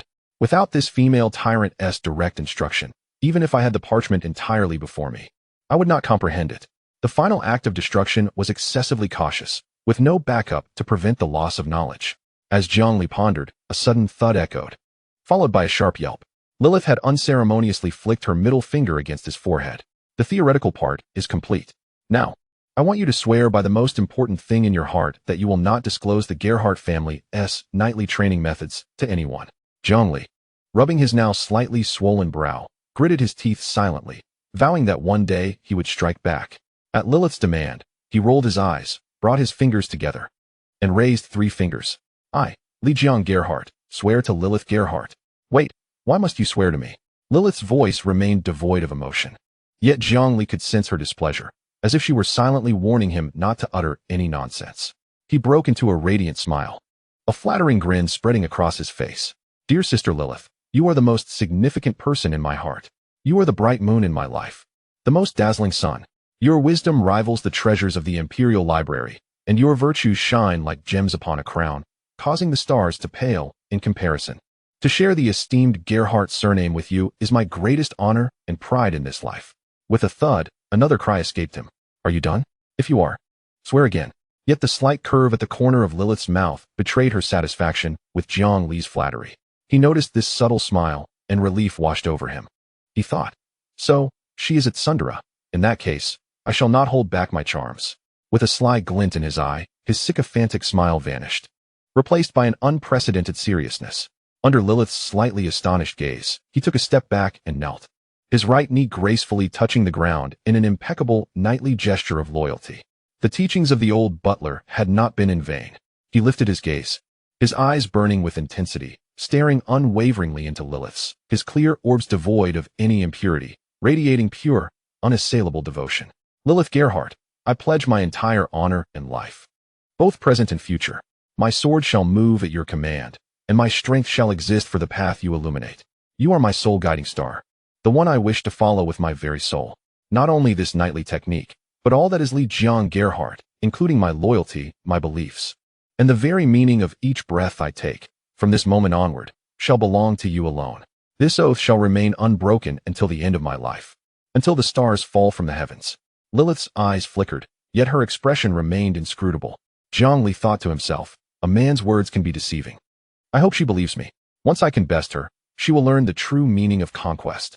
Just then, a clang echoed as a glimmering sword materialized in Lilith's hand, as cold as death, and, much like their first encounter, it was swiftly placed upon Zhongli's shoulder. A chilling dread coursed through him, and he froze, internally screaming, I'm going to die. What madness is this woman displaying? Was it merely an oath that invoked such a reaction? Does she possess the ability to read minds? However, Lilith displayed no intent to harm. Rather, she exuded a solemn, almost sacred gravity. Towering over Zhongli, who remained on one knee, her ice-blue eyes seemed to pierce through to his soul. I, Lilith Gerhardt. Her voice rang clear and cool like jade, yet imbued with undeniable power, echoed through the garden, in the name of the Gerhardt family, with the honor of a knight. Hereby accept your oath. As her words faded, she moved her wrist.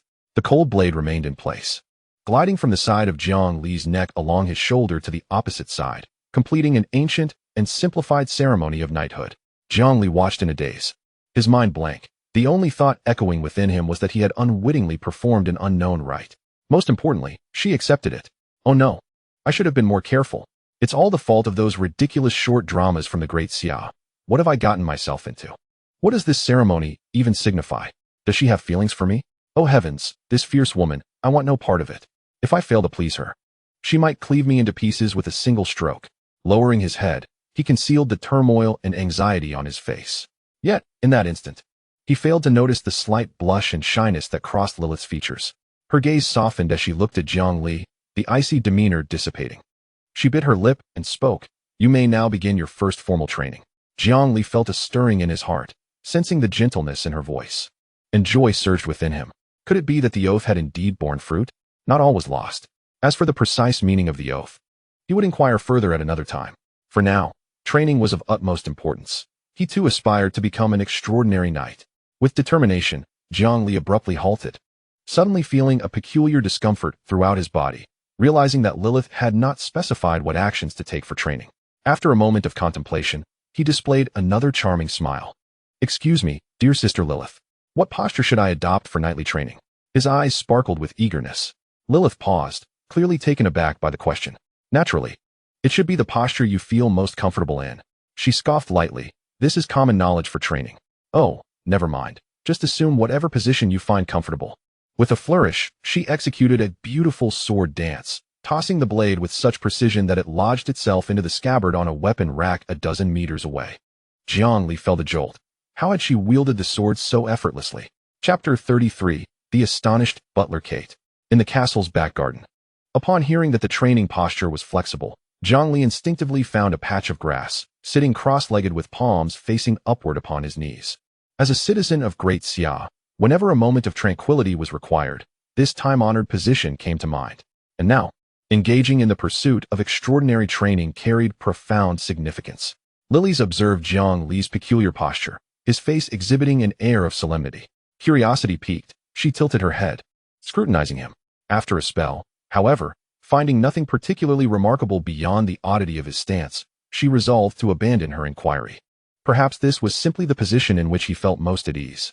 With this thought in mind, she turned to the butler standing rigidly beside her, his countenance grave. Noticing Lily's gaze, he nodded slightly, indicating he was prepared. Lily's returned the gesture, her eyes drifting back to Jiang Li.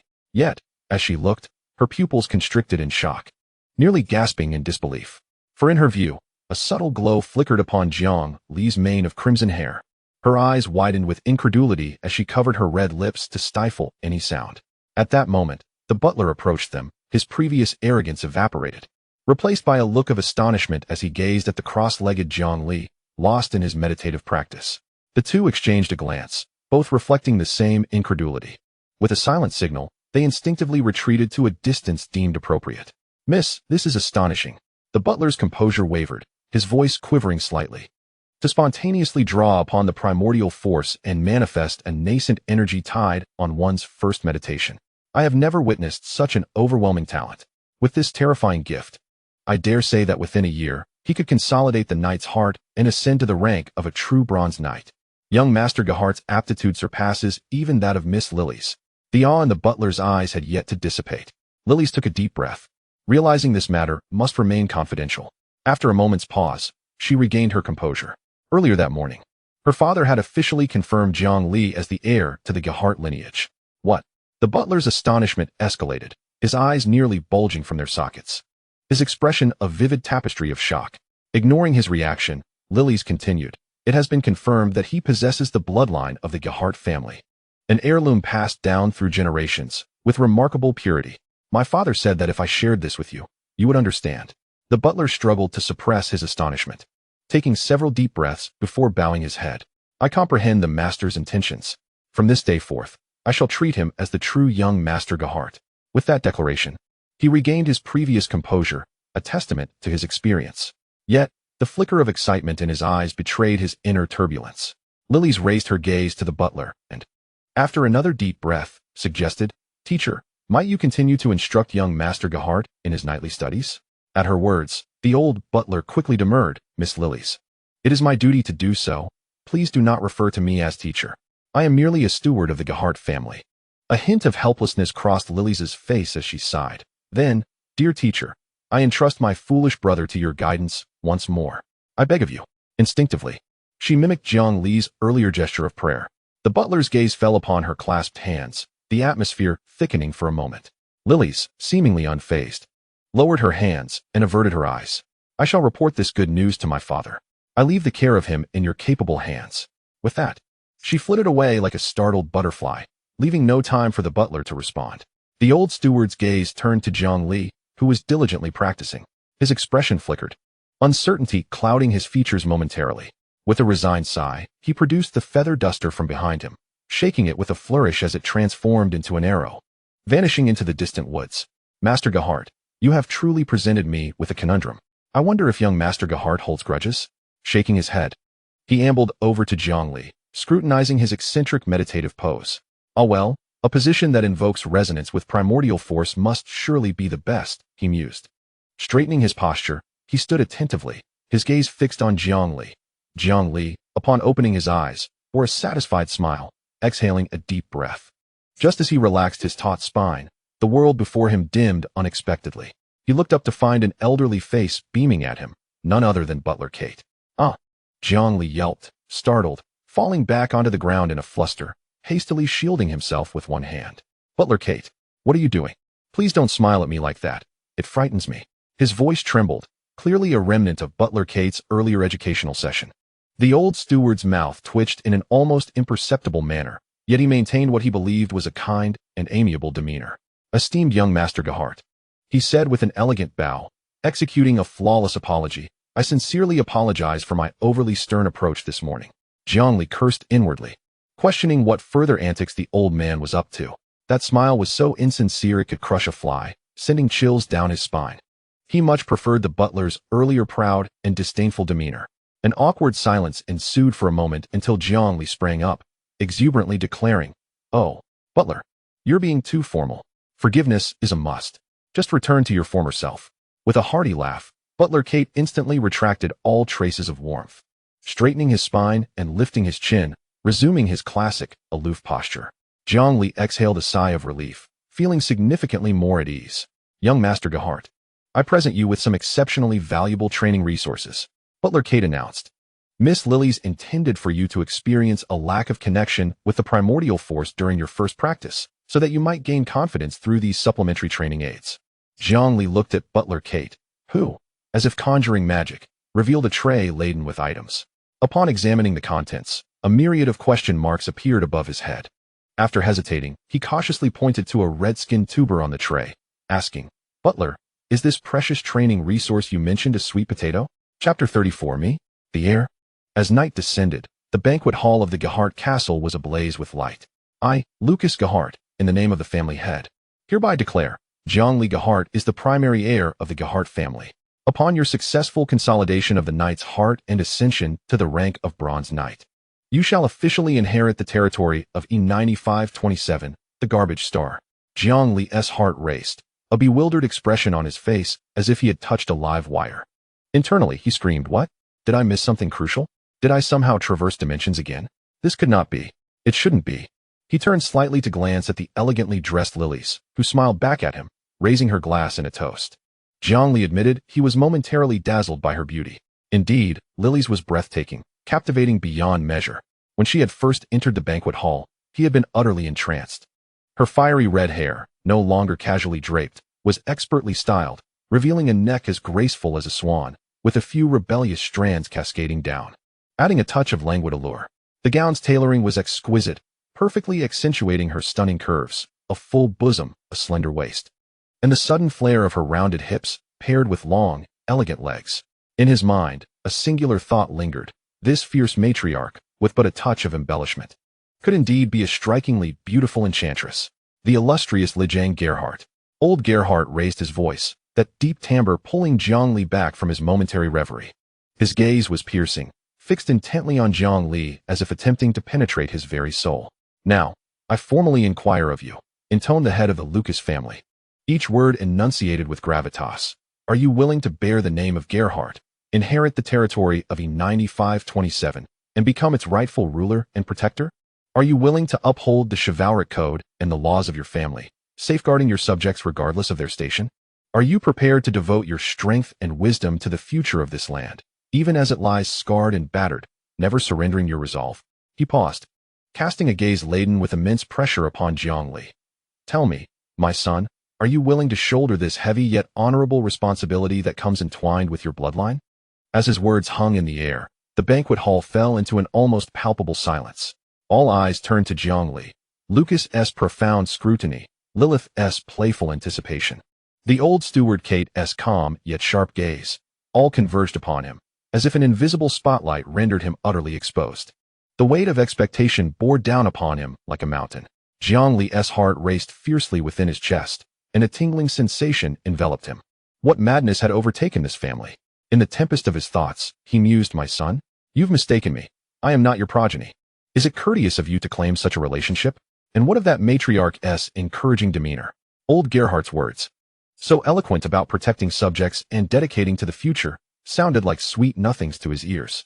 But who was Zhongli? He had endured the harsh realities of society even before his crossing into this realm.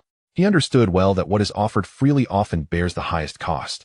Such overtures of goodwill surely concealed treacherous pitfalls. However, his mind raced. The title of Lord was genuine. With this title, the avenues of opportunity would be vast. Regardless of the dangers ahead, he would seize the benefits first. Miss this chance, and it would be lost forever. He would be a fool to pass up such an opportunity. "I am willing, father," he declared, his voice resonating with conviction. "I swear upon my life and the knightly spirit I am about to forge, I shall embrace this responsibility.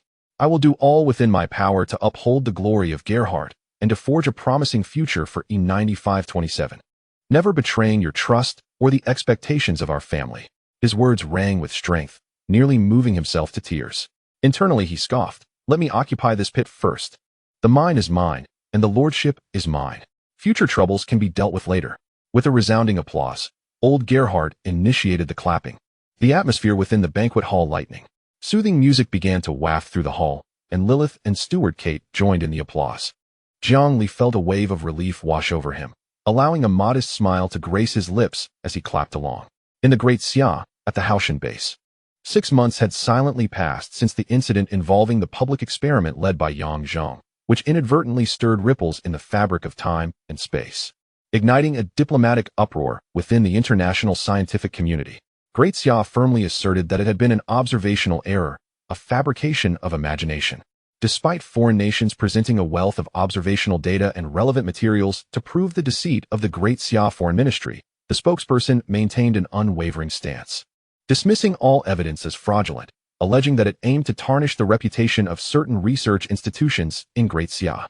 Subsequently, the familiar refrain of "do not believe rumors, do not spread rumors" echoed forth. International research institutions were left aghast, at a loss for words. Recently, Great Xia abruptly ceased all foreign scientific and personnel exchanges. Even ongoing projects and research were hastily terminated, with relevant personnel summoned back overnight. This only deepened the conviction that Great Xia was secretly undertaking some monumental experiment, shrouded in obscurity, of paramount importance, akin to the steam engine that sparked the dawn of industrial civilization. However, unlike the steam engine, which emerged from the West, within their self-proclaimed civilized realms, this groundbreaking endeavor was unfolding in the East, in what they deemed a barbaric and backward nation. How could this be? It defied all reason. Yet, now facing a gradually strengthening Great Xia, with warships being churned out like dumplings and rockets soaring into the sky at an astonishing rate, the Western nations found themselves at a loss. When brute force failed, they resorted to softer approaches. Various international research institutions inundated Great Xia with applications under the guise of friendly exchanges. In the past, such overtures would have been met with unfettered enthusiasm by Great Xia's research institutions, eager to welcome them with open arms, perhaps even extending free offers of Brazilian steak. But now, applications were piling up, extending into the next year. Patience would be required. The transformations in Jingzhou City over the past 6 months were also striking. The city had become noticeably more congested. A silent influx of experts and engineers from across the nation had congregated in Jingzhou. The housing prices, which had languished for years, suddenly surged as if injected with a potent stimulant. Those who had rushed to sell half a year ago now found themselves filled with regret. At the Haoshan base, in the previously designated laboratory, the setting had shifted from the 2nd underground level to the 4th from the bottom. With a hum, a black sphere expanded silently. "Hello? Can you hear me?" Chapter 35. Great Xia must have its own extraordinary nights. "Hello? Can you hear me speaking?" In an instant, the entire Haoshan base was thrust into a state of heightened alert. Commander Wang Jiangguo and Chief Scientist Yang Zheng rushed into the control center almost simultaneously. Seeing the black sphere hovering in the air, still stable, The team collectively exhaled a sigh of relief. Report. Spatial connection has persisted for 60 seconds. Energy readings stable.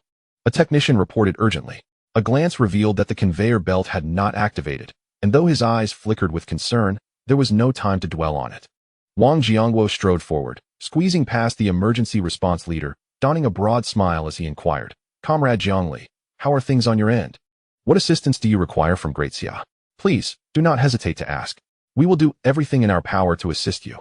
Approximately 30 seconds remained for connection. The technician's voice rang out from behind. Wang Jiangguo's expression shifted, his demeanor momentarily faltering. "Rest assured, Commander, everything is fine on my end. I have drafted a detailed report and transmitted it. Lastly, I have one request. I need as many sweet potatoes as possible. More is better. It's urgent." Suddenly, the black sphere completely vanished. Wang Jiangguo pondered for a moment, questioning the purpose of the sweet potatoes. What a peculiar request. After a few seconds of contemplation, realization struck him, and he shouted, "Where is the report sent by Comrade Jiangli? Quickly, I need to know the latest updates. Inform all department heads. An emergency meeting will convene in 10 minutes." Half an hour later, in the core meeting room of the base, the atmosphere was palpably tense. The rustling of papers filled the air as everyone hurriedly read Jiang Li's transmitted report. When encountering phrases such as extraordinary nights and primordial energy cultivation, gasps of astonishment punctuated the silence. Time slipped away, and eventually, Wang Jiangguo closed the document, pinching the bridge of his nose in contemplation. Suddenly, his eyes widened, locking onto Yang Zheng's gaze. Wang Jiangguo spoke first. "Academician Yang, what are your thoughts?" Yang Zheng leisurely closed the report, responding with a habitual quip, "Of course. I'm merely observing. Am I supposed to lie down and watch?" Amidst the exasperated looks from the assembly, he lit a cigarette, his demeanor shifting to one of seriousness. "I never expected this.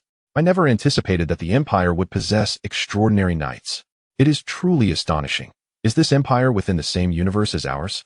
The moment these words were uttered, a profound silence enveloped the room, as everyone exchanged bewildered glances, having never contemplated such a question before. A heavy feeling settled in their hearts. If it were not the same universe, could the technology of this empire still be assimilated? Wang Jiangguo pondered for a moment and asserted resolutely, "This can be verified, but I believe that even in an alternate universe, there must still be similarities between the two worlds. Otherwise, phenomena such as wealth, antimatter, and dimensional crystals would not manifest in our realm. As for the matter of the extraordinary nights, this can also be experimentally examined. Has Comrade Jiangli not already provided us with the training methods for nights in the replica? I intend to apply to the higher authorities for the establishment of a new research department, the Extraordinary Management Bureau of Daxia. We must ascertain the feasibility of this nightly training within our Daxia." He surveyed the room, took a deep breath, and proclaimed loudly, "Daxia shall have its own extraordinary nights." After making this declaration, he swiftly shifted the topic, inquiring about how best to support Comrade Jiangli in his newfound status as a noble heir. Gonyang Zheng rose promptly, rolling his eyes at Wang Jiangguo, and with an earnest expression pointed at his own ruddy nose, declared, "I am but a researcher, not a politician. You must devise your own strategies. I shall focus on studying this nightly training method." With that, he turned and strode towards the door, muttering, "How peculiar that cultivation requires sweet potatoes as an aid. This notion seems oddly familiar. I wonder where I have encountered it before." As he spoke, he had already exited the conference room. Wang Jiangguo shifted his gaze to the other department heads, who bore awkward smiles on their faces. One of them cleared his throat and remarked, "Academician Gonyang speaks the truth. We are all researchers. We have not learned the art of scheming. Commander, what do you suggest?" The others nodded in agreement. The one who had initially spoken proposed, "Commander, we ought to invite experts from the Ministry of Foreign Affairs and the Academy of Social Sciences to collaborate on providing Jiang Li with strategic advice regarding his recent circumstances." Wang Jiangguo nodded in acknowledgement. In a vast chamber near the dome of Gerhardt City, Jiang Li had transformed it into a minimalist training room. Ever since successfully planting the seed of knighthood, he had entered a fervent state of cultivation. The reason for urgently contacting Daxia today was the impending depletion of the last few pieces of a cultivation resource provided by the Gerhardt family, known as crimson crystal potatoes. According to Butler Kate, these 10 kilograms of crimson crystal potatoes were acquired through the family's final connections and savings. Originally intended for Lilith's ascension to a higher realm or for critical moments of survival. Without it, would his cultivation speed not plummet to less than half?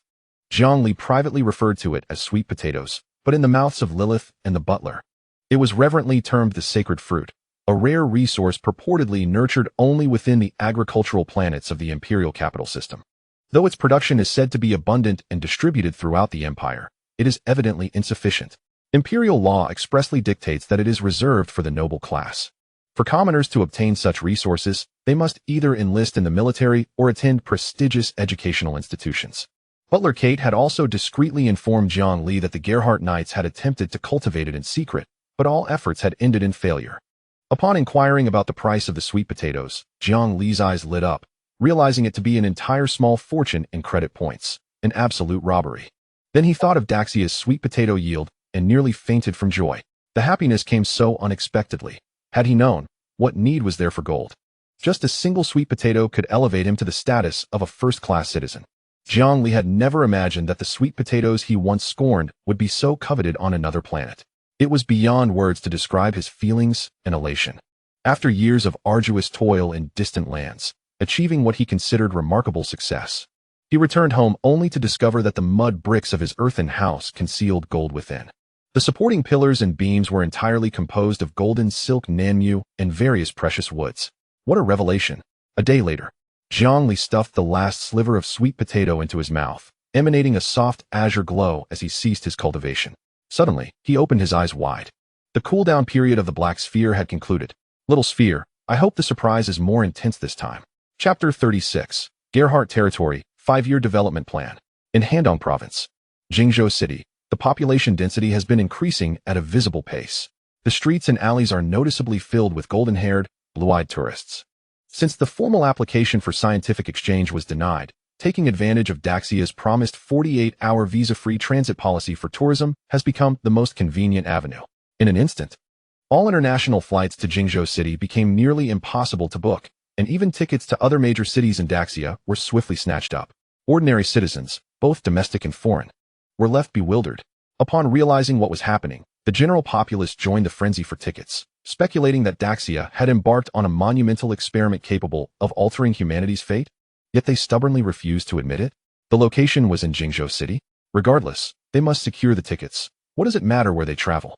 As mentioned previously, housing prices in Jingzhou City skyrocketed, and domestic speculators and capitalists quickly caught wind of the situation. Jingzhou City was set to take off. With such a vast scientific research base, the various clues suggested that the nation was indeed undertaking something extraordinary. The location was in Jingzhou City. With all this information consolidated, what was there to hesitate about? It was time to invest. What is the most prudent investment strategy? Buying property. While some homeowners, slow to react, were still trying to cash out at discounted prices, these investors pounced like cheetahs, hardly inspecting the properties, not negotiating, but paying in cash, instantly clearing the market of low-priced listings. This surge of activity rapidly inflated the entire real estate market, reviving the once familiar scene of fluctuating prices in Jingzhou City, leaving countless individuals lamenting that the era of easy profit seemed to have returned.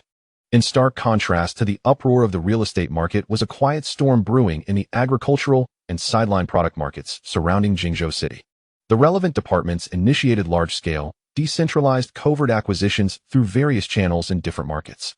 Despite efforts to remain discreet, the overwhelming demand inevitably impacted the local market. Soon, all sweet potatoes available in Jingzhou City, regardless of quality, were completely exhausted, resulting in a brief vacuum of sweet potatoes. This directly led to street vendors of roasted sweet potatoes being forced to raise their prices, with increases of up to double or even triple. Citizens who adored roasted sweet potatoes expressed their grievances, blaming the avaricious capitalists for not sparing even sweet potatoes, reminiscent of past grievances against their foes. Elderly ladies in the market indignantly declared, "If we don't eat it, we don't eat it. At these prices, only a fool would buy. If you're capable, maintain this price." They firmly believed that as long as everyone united, the prices would surely return to normal within a week. However, they remained unaware that this time, the price of sweet potatoes may never revert. At Haoshan Base, today as sweet potato offerings had already been completely depleted, Shi Jun was immensely grateful to have arrived early.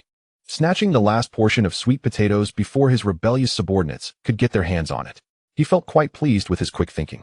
Sweet potato porridge, steamed sweet potatoes, sweet potato mash, fried sweet potato fries. Recently, the master chef had been creatively preparing sweet potatoes in various forms. Of course, if one desired to eat them raw, there were also clean, unpeeled sweet potatoes available, as Chen Yuan was the last to arrive. His plate contained only a few small raw sweet potatoes. After savoring a delightful spoonful of porridge, he took a hearty bite of the sweet potato. Suddenly, on both sides, two individuals placed an exceptionally abundant platter of work meals conspicuously beside Chen Yuan. Braised pork knuckles, chicken legs, braised pork, and braised fish chunks, all prepared by the master chef, were visually appealing and utterly tantalizing to the appetite. The rebellious youth on the left, with a cheeky grin, said, "Captain, how about I trade you the finest dishes from our canteen for a sweet potato?" Chen Yuan, engrossed in his sweet potato, paid him no heed. At this moment, the rebellious youth on the right, with a sweet tone, implored, "Captain, I have a small appetite. How about I exchange this large platter of delicacies for just one sweet potato?" Chen Yuan cast a glance at her, but remained unmoved, continuing to savor his food. Perhaps wishing to avoid unnecessary delays, he hastened his eating, quickly devouring the entire sweet potato, skin and all. The two teammates, witnessing this, felt a wave of disappointment wash over them. They gazed at their own plates, devoid of appetite. Exchanging glances, they grimaced in unison and picked up their chopsticks, each taking a piece of braised pork and stuffing it into their mouths, their eyes fixated on the sweet potato on Chen Yuan's plate. After chewing a few times, the second rebellious youth glanced at the remaining dishes, suddenly feeling as though they were difficult to swallow. Contemplating for a moment, she set down her chopsticks, propped her chin on one hand, and smiled at Chen Yuan, saying, "Captain, do you think we have a chance to be the first to practice that Naides technique?" Her face radiated with longing, as if she believed she could begin her training at any moment. The first rebellious youth, in the midst of devouring his food, chimed in eagerly, "Captain, Duya is right. Our national security should take the lead in conducting experiments. Captain, the first to take on the risks of this endeavor should definitely be me, Lugia." His eyes sparkled with anticipation. Chen Yuan shot him a sidelong glance, scoffing, "You're not afraid of danger? What about me? If Academician Gong Yang intends to conduct the night training experiment, I, as captain, will certainly step forward. How could I allow my team members to bear such perilous trials?" "Captain, you cannot do this. It is an abuse of power," Lugia interjected loudly. "I truly fear no danger. Such a critical mission to assault the stronghold must be entrusted to me." Duya cast a resentful glance at Lugia, biting her lip, displaying a pitiful expression, her eyes welling with tears. "Captain, please," she barely began, when suddenly, an alarm blared throughout the cafeteria. Chen Yuan sprang up, clutching his bowl, hastily stuffing the remaining sweet potato into his pocket, darting out like an arrow. Upon reaching the cafeteria entrance, having finished his sweet potato porridge, he casually placed the bowl on the nearest table, wiped his mouth, and vanished through the doorway. All of this transpired in the blink of an eye, leaving the two rebellious youths startled as they scrambled to their feet. Lugia cried out, "Captain, wait for me." In the underground base, on the 4th level, the same laboratory appeared again. Suddenly, a black sphere materialized, and the rapid response team, stationed there, immediately activated the conveyor belt, frantically pouring sweet potatoes into the sphere. Simultaneously, the team leader rushed to the sphere, picked up a loudspeaker, and shouted, "Comrade Zhongli." The expert group, formed by the Ministry of Foreign Affairs, Ministry of Commerce, Ministry of Industry and Information Technology, and the Academy of Social Sciences of the Great Summer, has tailored the Gihart Territory 5-year development outline for you. The document has been sent along with this batch of supplies. Please check. Chapter 37. The astonished Lilith in the training room on the top floor of Gihart City. A hill of sweet potatoes occupied nearly half of the room. Zhongli inhaled deeply, the familiar earthy scent of starch bringing an uncontrollable smile to his face. Transforming into a hearty laugh, he casually picked one from the mound, examining it meticulously for a moment. Bringing it to his nose, he inhaled deeply. This looks exactly like the sweet potatoes I had before. The shape, size, and aroma are indistinguishable. Are the sweet potatoes of the Great Summer truly a precious cultivation resource in the Empire? Why might that be? Is there some connection between Earth and the Empire that I am unaware of? Jiang Li's eyes flickered, his heart stirred with various emotions, fear, anxiety, and an inexplicable trepidation of the unknown. Finally, he steeled himself, biting into the sweet potato, mumbling, "Whatever happens, happens. If the sky falls, there's someone tall to catch it. If it's too much, we'll face it together." His primary concern was to cultivate the knight's heart and advance to the Bronze Knight. According to Lilith and Old Gihart, as long as he could advance, he would be made the head of the family, even if it was merely nominal. The autonomy would certainly not be so passive. Gently raising the 5-year plan, In his hand, Jiang Li's smile blossomed even brighter. The industrious farmers of the Great Summer truly deserved admiration. By implementing this plan steadily and surely, he was confident he could take full control of this family. At that time, the entire E95-27 garbage star would be his dominion, though the environment was somewhat poor and the location remote, with a myriad of troubles still lingering. Even so, it was still a planet that could be considered a home. With continued modifications, one day, this garbage star would transform into a habitable planet. Eventually, he would extend the Black Sphere's time and devise a method for transferring living beings. Then he could call upon friends and family from the Great Summer to team up and raid dungeons in the Terra Empire. All he needed to do was recline in the background, marrying a dozen or so alien wives. What bliss that would be! An image of a voluptuous figure suddenly flashed in his mind, and he shivered, instantly banishing the thought. Why did I think of her? She is a fierce dragoness. If I were to take a little wife, would she chop me into pieces too? Crunching through half of the sweet potato, a sudden wave of warmth surged from his abdomen. Jiang Li's eyes widened in surprise. What is this? The potency of this is nearly double that of the Empire's original version. I've struck gold. As the warmth coursed through his body, Jiang Li instinctively crossed his legs, quickly entering a state of cultivation. A faint azure glow began to gather from his hair, intensifying as time passed. It spread downwards from his neck until it reached his chest, where it gradually came to a halt. Jiang Li opened his eyes, unable to contain the smile on his lips. Once he could envelop his entire body with original energy, he would be able to attempt to condense the knight's heart. He looked up at the mountain of sweet potatoes, his eyes gleaming like a 500-watt bulb. With an unlimited supply of sweet potatoes available to feast upon, he was confident he could envelop his entire being with original energy within a week.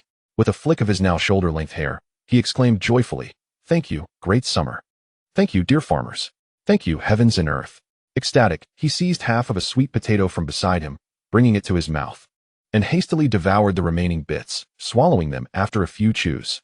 Eagerly, he sat cross-legged again, focusing intently on cultivating his original energy. After a brief moment, he opened his eyes, exhaling deeply, and gazed at the mountain of sweet potatoes. Slowly rising, he sighed with a wry smile. If only I could directly transport these to my space.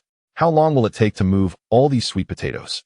Glancing at the securely locked door, he sighed again, realizing the fierce dragoness was enjoying afternoon tea and that the butler wouldn't appear unless summoned. As for old Gahart, he wouldn't be coming here either. With that thought, he bent down, starting to gather the sweet potatoes to toss into his space. Meanwhile, in the back garden of the Gahart castle, Lilith sat demurely beneath a large umbrella, hesitantly sipping her afternoon tea from an exquisite porcelain cup. Opposite her sat Lord Gerhard, her father. As a nobleman, excessive drinking was hardly discouraged. "Lilith, do not wait any longer. Shall we commence our previous plan?" Lord Gerhard, looking haggard, raised the bottle of wine and took a hearty gulp, exclaiming, "Wine is indeed a delightful thing. How had I failed to notice it before?" Lilith set down her teacup, her expression darkening. "Father, the past is the past. Let us not dwell on it. My brother, though it is regrettable, we cannot succumb to despair." With a swift motion, she snatched the wine bottle from Lord Gerhard's hands. Noticing his continued despondency, she furrowed her brow and asked, "Has something happened again, father?" He exhaled a breath laden with the scent of alcohol and glanced at the bottle on the table, a hint of regret crossing his features. Licking his lips, he spoke slowly. "Baron Hohen has requested that young Gerhard marry Wansha on Valhalla Star. He wishes to relocate our entire family there and has promised us a manor as our residence." Hearing this, a glint of cold fury flashed in Lilith's eyes. She crushed the cup she had just raised in her hand. Taking a deep breath, she declared, "Does Baron Hohen possess no patience? He has the power, does he not? An elephant need not conspire with an ant. It merely needs to lift its foot and step down." Lilith fell silent, her gaze intense as she fixed her eyes on Lord Gerhard, emphasizing each word. "Father, the previous plan must be altered. We shall board a merchant ship and depart from the Hohenheim star domain directly for the imperial capital. It is for our family." Bang! The door to the training room was kicked open. "Oh, my foolish brother. Your beloved sister Lilith has come to check on your studies." Lilith appeared at the threshold, her presence commanding, but her gaze froze upon sighting a mountain of sacred fruits that nearly filled half the room. Her mind went blank. How could this be? Even depleting the entire stock of Hohenheim star domain would not yield this quantity. Jiang Li stood frozen, clutching a sweet potato he had not yet put away, his mind racing with a single thought. How could she be here? Wasn't she steadfastly set on having afternoon tea? This is a disaster. How do I explain this? Chapter 38. Gratitude for the Bounty of Huaxia. The atmosphere in Jiang Li's training room was momentarily frozen. Lilith furrowed her brow and stepped inside, closing the door behind her. She casually picked up a sweet potato from the pile, took a small bite, and closed her eyes. Instantly, a white light began to emanate from her body, and within mere breaths, she opened her eyes wide, filled with disbelief. Impossible. This is high-grade sacred fruit. Most of this resource is kept in the imperial capital. Such fruits are rumored to command exorbitant prices. Where did you acquire these? Her gaze was filled with astonishment and incredulity as it fell upon Jiang Li. His face flushed, eyes darting around. He stammered, dear Sister Lilith. I was merely expressing a wish that if only there were an abundance of sacred fruits for cultivation. He feigned an exaggerated expression of surprise. And then, poof. This mountain of sacred fruits appeared before me. I was quite astonished. With a smirk, he stepped closer to Lilith, adopting a cherubic demeanor. I just wanted to share this astonishing news with you. Who could have imagined that you would appear just like that? Lilith regarded Jiang Li, who was behaving like a jester, and took a deep breath. Very well, I shall not inquire how you acquired these sacred fruits. Just as I have not questioned your sudden appearance. That is your secret. Upon hearing this, Jiang Li's face turned pale, and he lowered his gaze. Unable to meet Lilith's eyes. Maintaining her tone, she continued, I only wish to know one thing. What cost did you pay to obtain the sacred fruits? Or are there any significant risks involved? Jiang Li suddenly looked up, hurriedly shaking his head with conviction. No risks whatsoever. There is no significant cost. His gaze swept across the pile of sweet potatoes, his mind racing. Since he had been caught, he thought, why not concoct a plausible lie?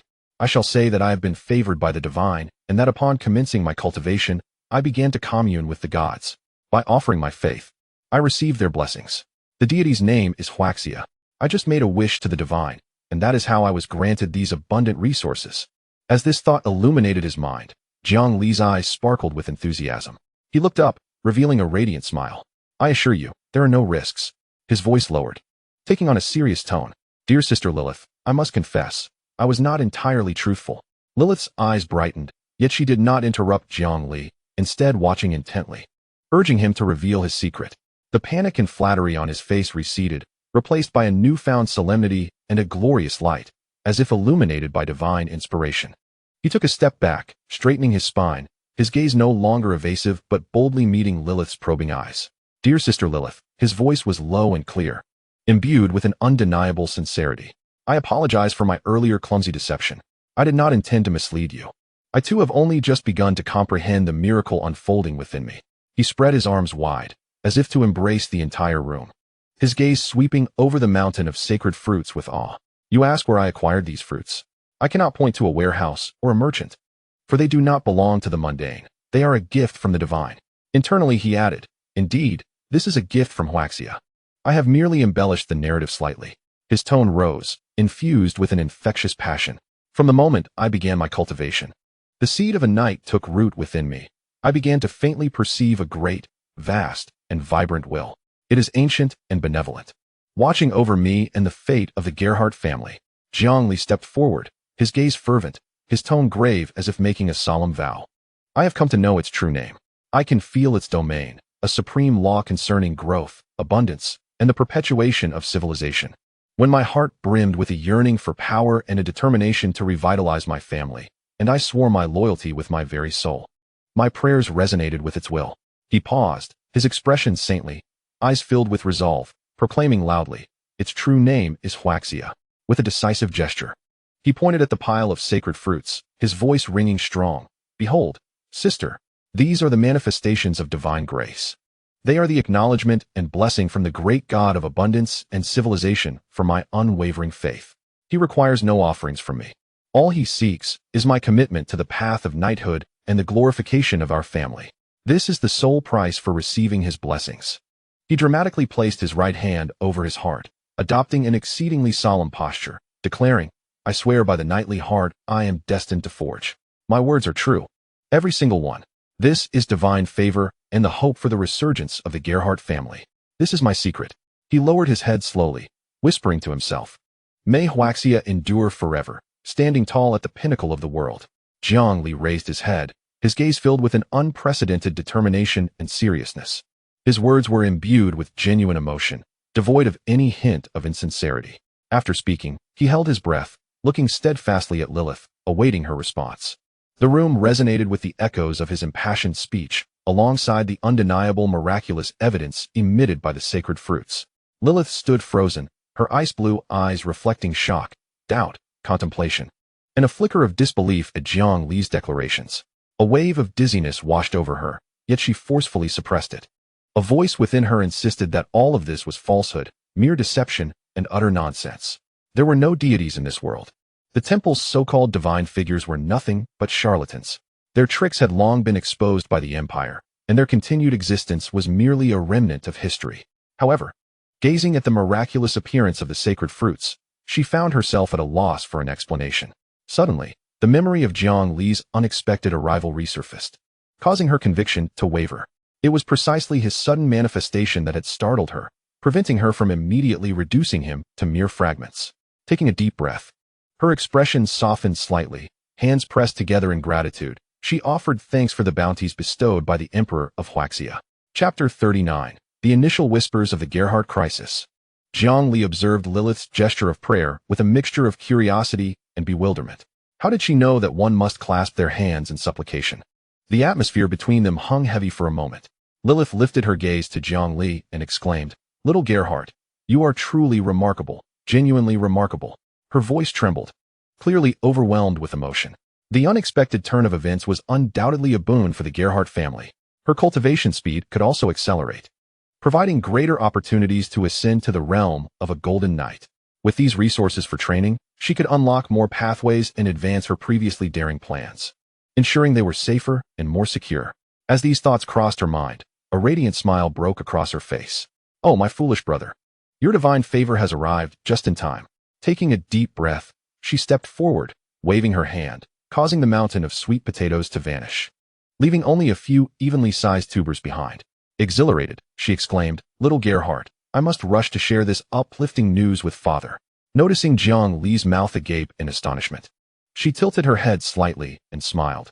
"Fear not, young Master Gerhardt. Your immense contribution to the family will surely be rewarded by father." With a wink, Lilith dashed out of the room. At that moment, Jiang Li pointed at her retreating figure and shouted, "She has a spatial pocket? Is this magic? He can wield magic? What is happening?" Suddenly, he recalled the pretentious bronze knight from the mine. What was his name? "Forget it, a little Karami," he had exclaimed.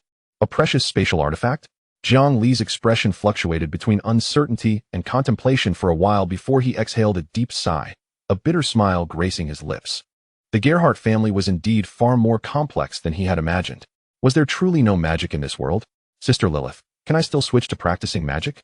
In the castle hall, beneath the shimmering crystal chandelier, at the long table, when Lilith excitedly recounted her experiences to old Gerhardt, a crash echoed. The bottle in old Gerhardt's hand shattered, sending glass and wine splattering everywhere. The sharp scent of alcohol instantly filled the air. Lilith frowned, casting a discontented glance at the broken bottle. At that moment, old Gerhardt appeared transformed. His murky eyes became clear and sharp, his hunched frame straightened abruptly, and his trembling hands steadied themselves on the table. "What do you mean?" His voice was hoarse with shock. "Divine favor? The Emperor of Huaxia? An inexhaustible supply of sacred fruits? This is impossible. Lilith, how could you believe the charlatans of the temple? He is a fraud. I should never have considered him an heir. Lilith, you must remain clear-headed. The words of those charlatans cannot be trusted." Old Gerhardt's voice faltered. His expression twisted in astonishment as Lilith piled the sweet potatoes she had just collected onto the table. The moment the sweet potatoes appeared, a suffocating sensation surged through old Gerhardt's chest, mirroring the dizziness Lilith had previously experienced, driving straight to his head. Clutching his chest, he stumbled back into his previous seat, his expression becoming even more contorted. Lilith hurried forward to support him, softly asking, "Father, are you all right?" Old Gerhardt pushed aside Lilith's helping hand, a long-lost strength returning to him. He inhaled deeply, closed his eyes, and a faint azure light began to emanate around him. The intoxicating aroma of alcohol seemed to evaporate in the presence of this light, replaced by a sharp, invigorating essence. When he reopened his eyes, they were devoid of any murkiness or despair, replaced instead with the clarity and decisiveness characteristic of the head of the Gerhardt family. "I am fine." He fixed his intense gaze upon the pile of sweet potatoes as if beholding a rare treasure. "Lilith," he turned to his daughter, his tone swift and clear. "Our previous plan is now obsolete. Sneaking away with the family like frightened dogs? No, now we have a better option. He pointed at the mound of sweet potatoes, his eyes glinting with an inexplicable light. We will give away half, no, 60% of these premium sacred fruits to bribe the manager of the ex-merchant guild in the Hohenheim Star domain, that greedy pig. Tell him this is the sincerity of the Gerhardt family. Leaning slightly forward, his voice filled with undoubted confidence, he declared, with these sacred fruits paving the way. I assure you, you siblings will secure the fastest and safest first-class tickets to the imperial capital rather than crammed into the cargo hold of a merchant vessel. Living in fear, he paused, his voice growing more grave. Simultaneously, with the remaining resources, through the guild's connections, secretly hire a mercenary group comprising at least 5 bronze knights, known for their reliability, to safeguard us along the way. With this force and the ex-merchant guild's endorsement, it will be sufficient to deter the Baron's minions from acting openly. At this point, relief washed over his face, a look akin to witnessing dawn breaking. Once we leave the Hohenheim Star domain, the Baron's influence will dissipate. He turned to Lilith, his gaze sharp as an eagle. Act immediately. You two must depart this planet before the Baron can react. Head to the imperial capital, settle there, and do not return. Upon hearing these words, Lilith's eyes brimmed with tears as she buried herself in his embrace. Father, you promised we would go to the imperial capital together. You agreed to the risky plan of leaving the Gerhardt territory in secret. Why now, when the plan has become much safer, do you wish to stay behind? Lilith raised her tear-streaked face, pleading, Father, let us go together. Lilith, listen to me. I must stay behind to ensure that your escape goes unnoticed. I previously agreed because it was a desperate gamble, a flicker of hope. But now, it is not a matter of hope. It is certain. Therefore, I must remain. Lilith. He raised his voice, interrupting her. Listen to me. I will remain. The Baron may not act against me. However, if I flee, he can justifiably strip me of my knighthood. And you will lose your noble status as well. You must adhere to my plan. In Jiang Li's chamber, he gazed at the expressionless Lilith, his mind gradually filled with questions. You want me to flee with you? Just like that, my vast territory would be lost. Is that polite? Chapter 40. Breaking through the Bronze Knight regarding the incident where Jiang Li's jaw figuratively dropped. Miss Lilith casually shrugged and recounted the crisis of the Gerhardt family, the formidable strength of Baron Hohen, and the weakness of the Gerhardt lineage. Jiang Li listened quietly, picking up his jaw from the ground, cradling it thoughtfully. So, the fleet above us is merely one of Baron Hohen's 3 subfleets? Though nominally under the Empire, they essentially serve as Hohen's private military? Incorrect, she corrected him. What he commands is an entire regular Imperial fleet's complete formation, stationed at Valhalla Star, which includes a primary aircraft carrier. Together with the 3 subfleets, they form a complete battle group capable of engaging in galaxy-level warfare. Jiang Li was astonished, leaping to his feet. How could a mere baronial family possess a complete regular fleet? How could the Empire allow this? Aren't they afraid of Baron Hohen rebelling? Lilith's face bore a smirk that mingled mockery with awe. You truly know nothing of the Empire's might. The Empire's tacit acceptance stems from its indifference. The fleet you fear pales in comparison to the Empire's true power, akin to a child's toy.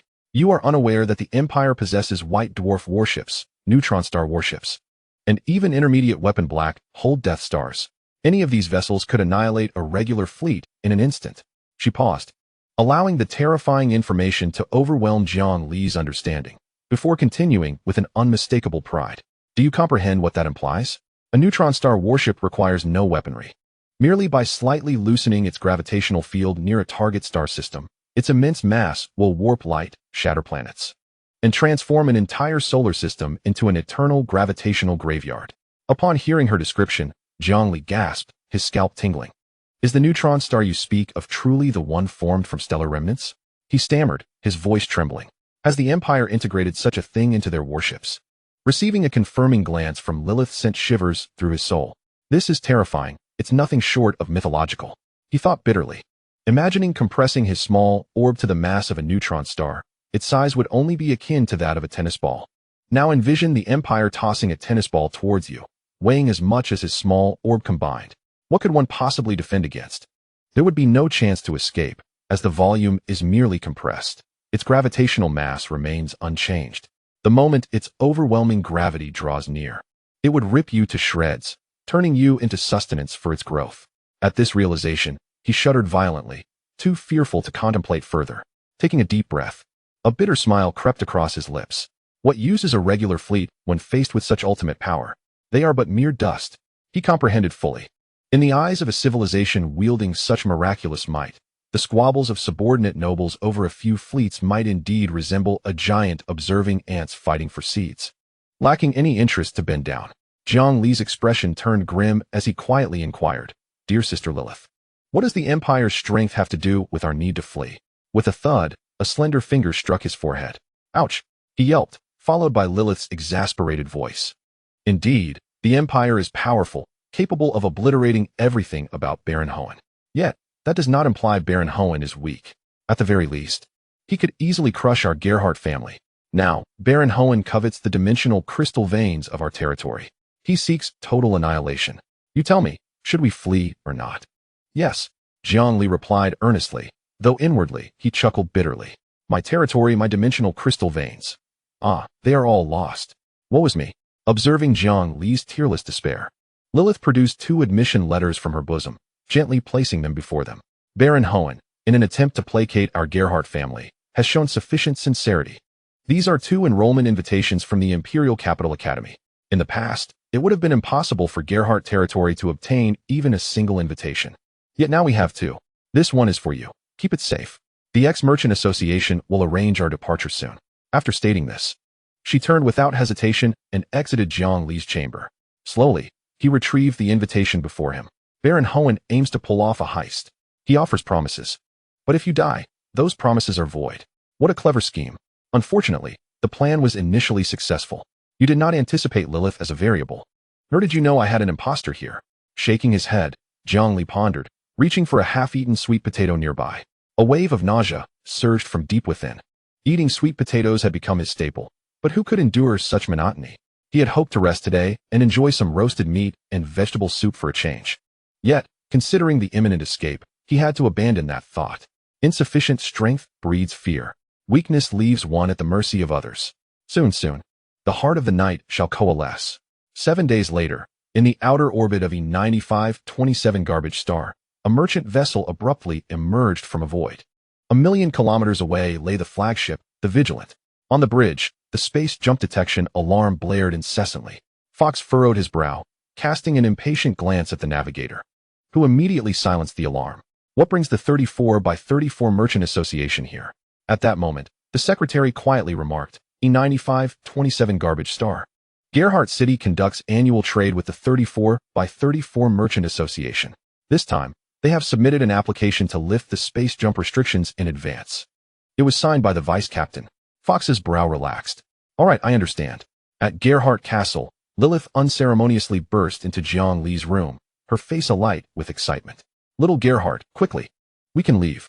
Her voice suddenly halted as the azure glow surrounding Zhang Li gradually receded, ultimately converging at his heart before vanishing entirely. The heart of the night had successfully coalesced.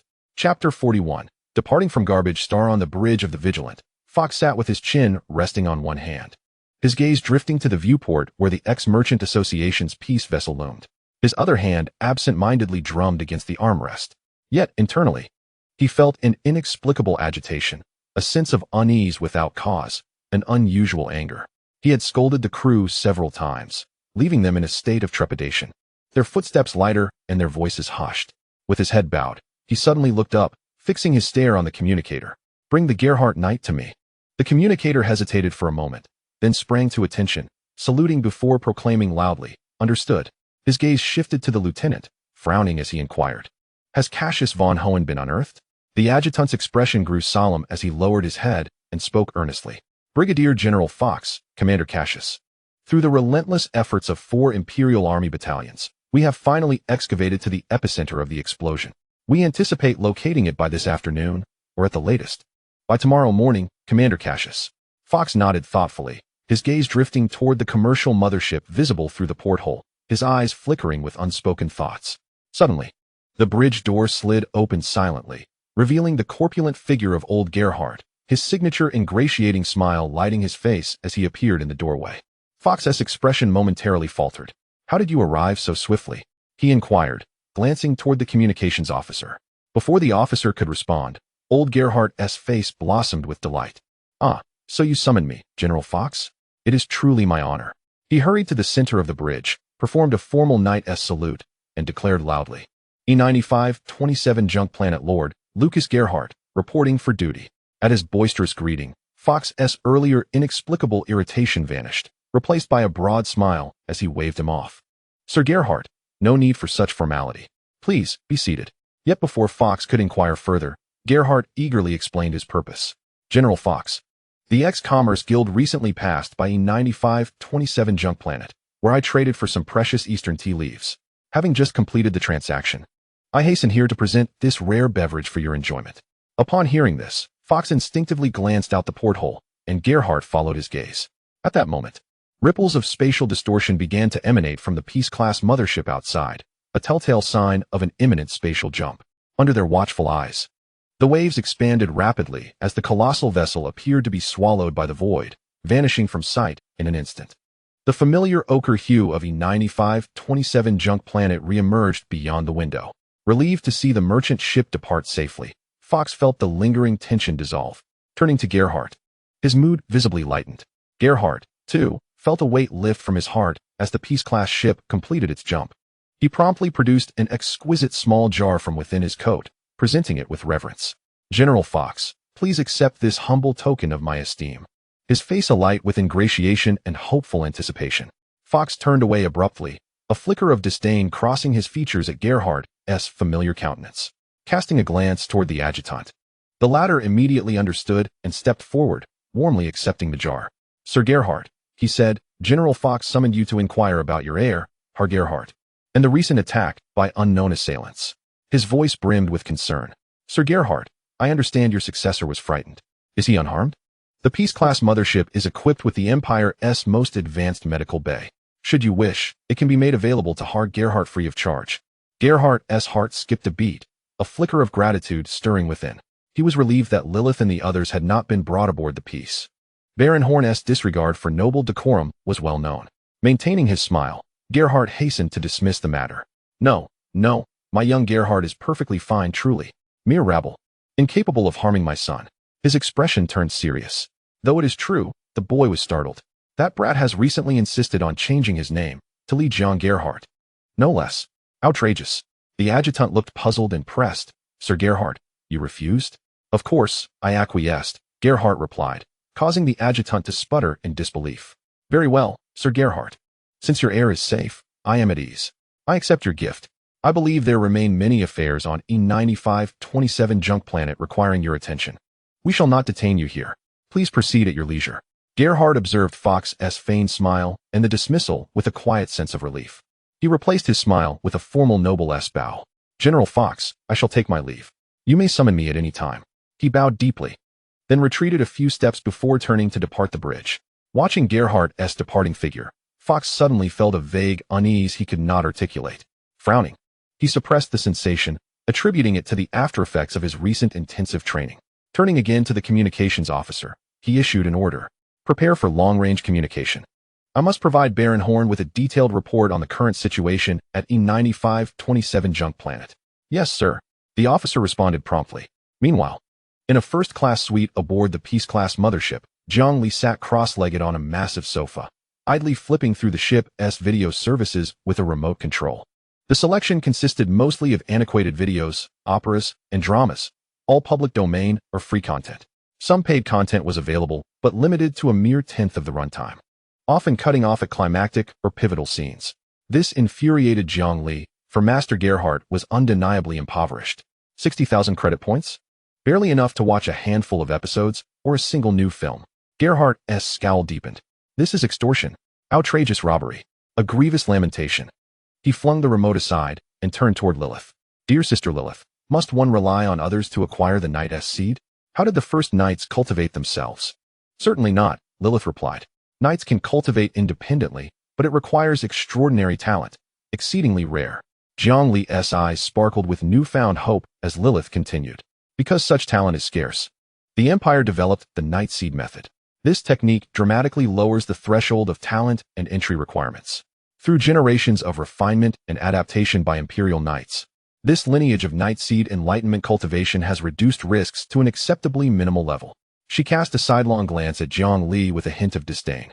You, a fledgling bronze knight just recently advanced, wish to learn this method? Jiangli nodded eagerly, eyes shining with anticipation. Lilith smiled, extending her delicate, alabaster hand. Come now. Jiangli instinctively placed his hand atop hers, feeling the tender softness. How could such a fragile hand wield the power to cleave mountains? A sharp slap landed on the back of his hand. No shouting, she admonished playfully, pointing a slender finger at his nose. Jiangli gasped. The cry caught in his throat. Lilith smiled again, then offered, fine. I'll charge you a modest cost price of 100,000 credit points. Jiangli's eyes widened in disbelief. After a moment, he muttered, You're just as much a bloodsucker, a money grabber. Lilith merely smiled silently and extended her hand once more. Jiangli's eyes darted, then inquired, Is this night seed something everyone can learn? Certainly not. It depends on talent, she replied. Jiangli's expression darkened. He wondered whether his earthly roots endowed him with any such talent. Frowning, he hesitated before asking, How does one determine if they possess this talent? Lilith withdrew her slender, alabaster hand, propping her chin with one palm as she picked up the remote control that Jiangli had been trembling over earlier. She commenced searching through the video library for something to her liking, yet her lips uttered, Of course there's a talent detector. Fool. I'm beginning to suspect you might be from the Empire. This is common knowledge. A chill ran through Jiangli's heart. Pausing briefly, he forced a smile and replied, Dear Sister Lilith, you must understand, I grew up in the slums. Lacking basic knowledge is only natural. Ugh, your words are so disgusting. And Kai, don't disturb my drama watching. With that, a fair foot kicked Jiangli aside. Rubbing his behind, he muttered softly, Fine, I'll leave. Yet inwardly, he screamed fiercely, If I weren't powerless against you, today I'd make you understand why flowers bloom so brilliantly. One day, I, Jiangli, will make you cry out in submission. Suddenly springing up and tossing his head, he strode off toward his room. Where are you going? To cultivate. The latter retorted with a disdainful eye roll. You're courting death, cultivating inside a spatial wormhole? The spatial structure and energy within the wormhole are chaotic. Channeling primal force there risks corruption by dark energy, causing your body to explode. A shudder ran through Jiangli. His face went pale instantly. Taking several brisk steps, he returned to his previous seat, wearing a meek expression. In Haoshan Base, Jingzhou City, Handong Province, Daxia, another routine meeting was nearing its conclusion. Wang Jiangwo, without lifting his head, asked, Are there any other agenda items? Ganyang Zhang, having organized the documents and ready to depart, was interrupted by a raised hand from the corner. Commander, I have something to report. Wang Jiangwo paused and looked up. The speaker hurriedly said, Commander, the newly established Cultivation Management Bureau is now fully prepared. Personnel selected from the Army, Police, and Armed Police nationwide have been deployed. May we commence the experimental night cultivation method? Wang Jiangwo said nothing but fixed his gaze on Huang Durong, the logistics supervisor, who immediately understood and reported, Commander, the regular food supplies necessary to support the first phase of the experiment have been fully stocked.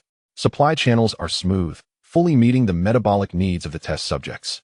After a moment's thought, he added, Sweet potatoes are abundant. Wang Jiangwo nodded. Director Liu, since all preparations are complete, I authorize the commencement of the experiment.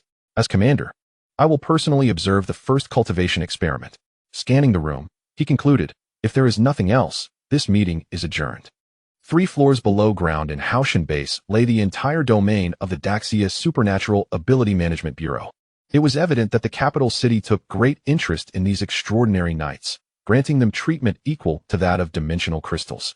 An entire floor was exclusively reserved for experimental research. As the elevator doors slid open, a mixed scent of sweat, metal, and disinfectant greeted the senses. Rather than a secretive supernatural research institution, it resembled a relocated elite military training camp. At this moment, the focal training area was occupied by a platoon of soldiers, all averaging under 20 years of age. Clad in uniform training attire, their short sleeves soaked with sweat, their muscular contours tightly defined. No words were spoken, only heavy breathing and the muffled sounds of flesh striking equipment. Among them, one individual's movements remained flawless, stable, precise, and forceful. His bare upper body revealed sharply contoured muscles, beads of sweat tracing down his spine. Each punch landed on the heavy sandbag with a thunderous, drum-like resonance that echoed throughout the vast training ground. Flashback to 7 days prior. Wang Lei, you have a mission. It is top secret and voluntary, but once accepted, you will be completely isolated from the outside world until completion. Wang Lei scarcely hesitated, signing the confidentiality agreement at once. The mission's details were succinct and unambiguous. withheld even from the messenger, who only smiled wryly. This is a direct order from the commander-in-chief, classified at the highest level. Pack your things and accompany these two comrades. Thus, Wang Lei arrived at the base, discovering through casual conversation that teammates hailed from all corners of the nation. Their commonality lay in being elites within their respective fields. Some renowned names long admired from afar. The nation had gathered its finest few into one place. Coupled with whispered rumors and envious glances within the base cafeteria, his entire being trembled with awe. Was supernatural cultivation truly the transcendent art portrayed on television, ascending to the heavens, traversing the earth, commanding the elements? Had Daxia truly become so formidable? Chapter 43. The supernatural experiment commences on this day. Haoshan Base in Jingzhou City was suffused with an extraordinary atmosphere. Minister Li, the party secretary who had remained in the capital, personally flew to the city, for today marked the inaugural day of the supernatural experiment. Nearly everyone awaited the outcome with bated breath. On the third basement level, aside from personnel maintaining camp order and one platoon of protagonists, all qualified leaders of the base had gathered to observe. Gangyang Zheng, observing the soldiers seated in the same five hearts facing heaven meditation posture as Jiang Li, furrowed his brow and leaned toward Director Liu of the Supernatural Management Bureau, lowering his voice. Old Liu, didn't the cultivation materials specify that posture doesn't affect energy absorption and is entirely a matter of personal comfort? Was this your directive? Director Liu forced a helpless smile and waved his hand. Academician Gangyang, you must be mistaken. I repeatedly emphasized that posture was optional, but the soldiers spontaneously chose this one. I suspect it's partly because Jiang Li's success set a precedent, subconsciously. They believe emulating the successful is safer, and partly because this posture genuinely helps one calm the mind more swiftly. I cannot force them to change. Gangyang nodded thoughtfully. Understood. But does this Western night cultivation method truly harmonize with our orthodox Taoist meditation posture? Is there not a discordance? Liu chuckled awkwardly and considered. Should I have some of them adopt a different posture? No need. Wang Jiangwo interjected, his concern more practical. Let us set aside formalities. Director Liu, how long have the soldiers been cultivating? Are there any signs of energy detection? All eyes, especially Minister Li's, fixed upon Director Liu with quiet anticipation, straightening involuntarily. Liu's expression grew grave as he inhaled deeply and reported, Minister Li, esteemed academicians, the first platoon of test subjects has been rigorously cultivating according to the Bronze Night basic meditation method for a full 72 hours. Throughout, sweet potatoes have been the unlimited staple. However, to date, no individual has reported sensing the so-called primal force energy. Our high-precision monitoring equipment has failed to detect any anomalous energy fluctuations. Disappointment clouded every face present. Pausing, Liu's tone grew somber as the atmosphere thickened with despondency. Yet he resolved to share his analysis and key insights from Jiang Li's provided materials. According to Comrade Jiang Li's detailed cultivation notes, there exists a threshold requiring a formal night to guide the process, to plant the night seed within the body and complete the initial energy sensing and circulation construction. Currently, our Great Xia does not possess any formal nights. Consequently, our preliminary assessment suggests that the crux of the experimental impasse likely lies in the absence of this pivotal guide. After a moment of silence, Secretary Li cast his gaze over each responsible individual present before slowly articulating. Director Liu's analysis holds considerable merit. It is akin to teaching someone to swim. Merely instructing on land is insufficient. One must first immerse them in water to experience its buoyancy and properties. Noticing the silence among the attendees, he took a deep breath and issued directives. First, the experiment must not cease. We shall continue observation while enhancing comprehensive monitoring of the physiological and psychological indicators of the subjects. Any subtle changes must be meticulously recorded, for this data is inherently invaluable. Second, we must immediately organize an elite theoretical team comprising experts in ancient culture, particularly those versed in human meridians and energy systems, alongside martial arts and Qigong masters. They will collaborate with physicists to conduct a thorough reverse engineering study of the basic meditation method. Our goal is to understand, to the fullest extent possible, the essence and operational laws of primordial energy from a theoretical standpoint. Third, Secretary Li's gaze sharpened as he initiated the Spark Plan. We shall select a group of the most resolute and physically capable warriors from across the nation to serve as pioneers. Their mission will be to attempt, at any cost, to breach this barrier independently. Secretary Zhao's eyes gleamed with determination. If no guide exists, then we shall rally the entirety of the nation to elevate one to the role of guide. I believe that the first knights of the Terra Empire also awaken by their own accord. If one succeeds, they will illuminate the path for our great Xia. Simultaneously, we must prepare psychologically and medically for the possibility of their failure, even at a cost. After a brief silence, Ganyang Zheng hesitantly queried, "Is this cultivation really so difficult? Can't one merely practice at leisure to induce this primordial energy?"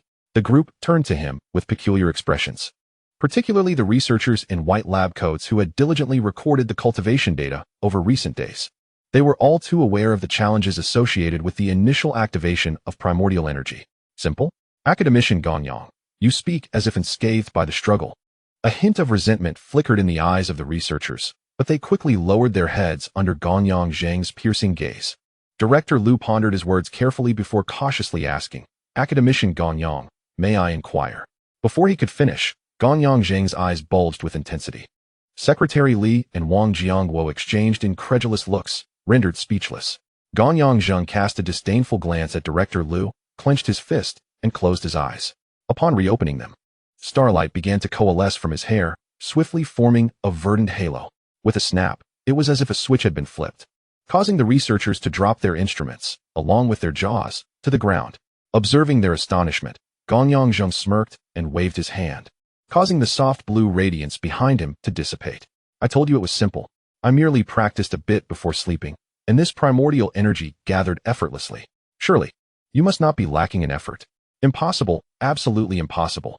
The warriors have devoted themselves tirelessly to cultivation, leaving no room for laziness."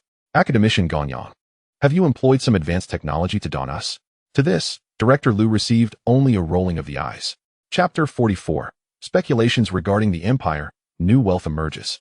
Ganyang Zheng suddenly furrowed his brow, surveying the determined individuals around him and the incredulous expressions of Wang Jiangguo and others.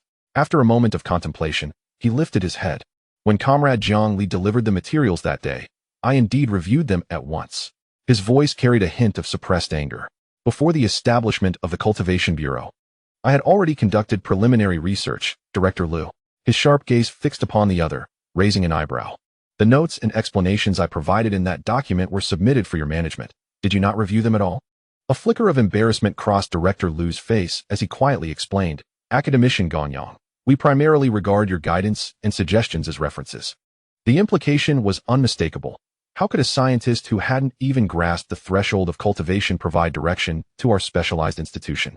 Upon hearing this, Ganyang Zheng's expression darkened. As Director Lu spoke, he recalled the azure glow emanating from Ganyang Zheng's head, rendering all his assumptions suddenly pale and absurd. His cheeks flushed visibly, leaving him at a loss for words. Suddenly, a female researcher stepped forward, grasping Ganyang Zheng's hand in excitement. Teacher, I understand now. Our great Xia once had cultivators." "It must be so."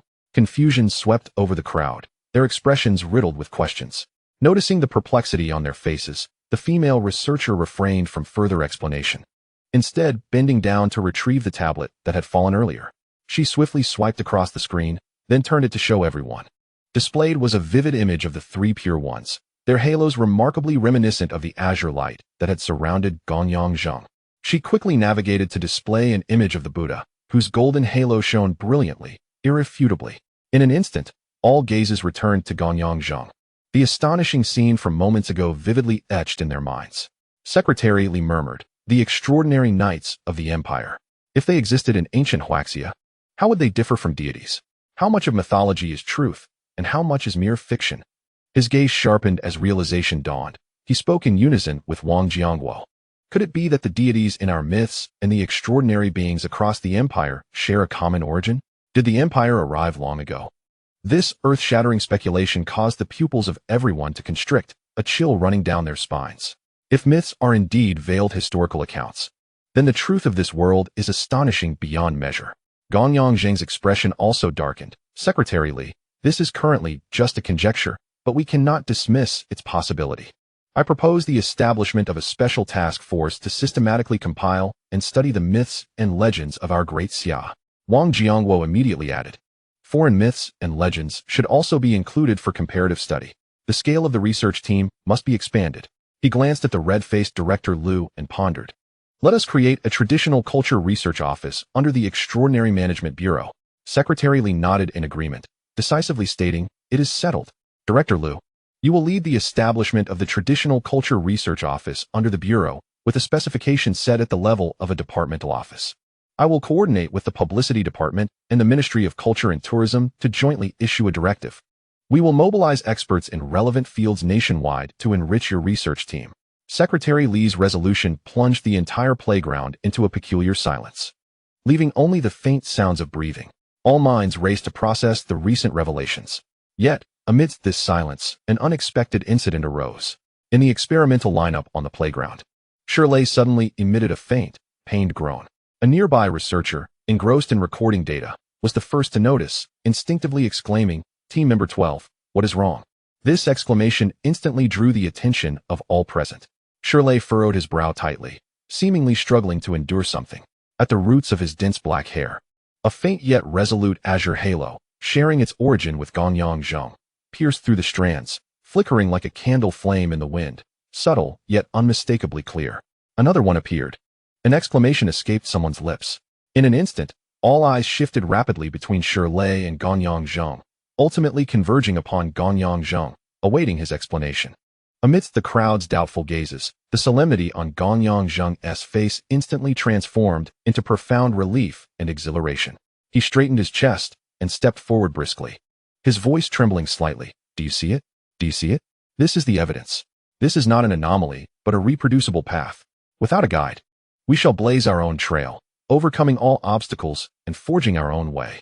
Our great Daxia has never lacked pioneers who carve paths for future generations. If no path exists, then we shall create one." His voice resounded with unwavering determination and pride, stirring the hearts of all present, igniting a fervent passion within them.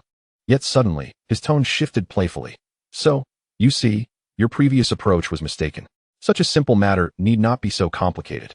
He pointed at Shirley. "This young comrade is the best proof. It shows that it is not the path that is flawed, but the traveler who has not found the right method. You should learn from him." Upon hearing this, Director Liu spat blood in disbelief. Was this same discourse? Among Daxia's elite, the nation's finest warriors and prodigies assembled here, yet Ganyang Zheng reduced them to mere mediocre talents for lacking effort or having taken a wrong path. He longed to seize Ganyang Zheng by the collar and demand, "Do you have no conscience?" But such words dared not pass his lips. After all, this was a nationally renowned genius academician, fully entitled to call others fools. Ignoring Director Liu's fluctuating complexion, Ganyang Zheng casually waved his hand. "Very well. Since my theory has been proven correct, the subsequent detailed work need not involve me from the Transcendent Management Bureau, right?" With that, he shrugged and turned away with nonchalance. Wang Jiangguo and Secretary Li exchanged helpless glances, then shot a sharp look at the ineffective Director Liu, instructing him, "Study academician Ganyang's notes carefully." They swiftly followed Ganyang Zheng's departing figure, leaving Director Liu behind, utterly despondent. The elevator commenced movement, and the trio instantly felt a sensation of weightlessness as it accelerated downward. Secretary Li asked directly, "Isn't it somewhat premature to reactivate Wang Ke today?" Ganyang Zheng's face remained grave. The supercomputing center's core and supporting facilities are fully completed. Several practical self-tests have been conducted.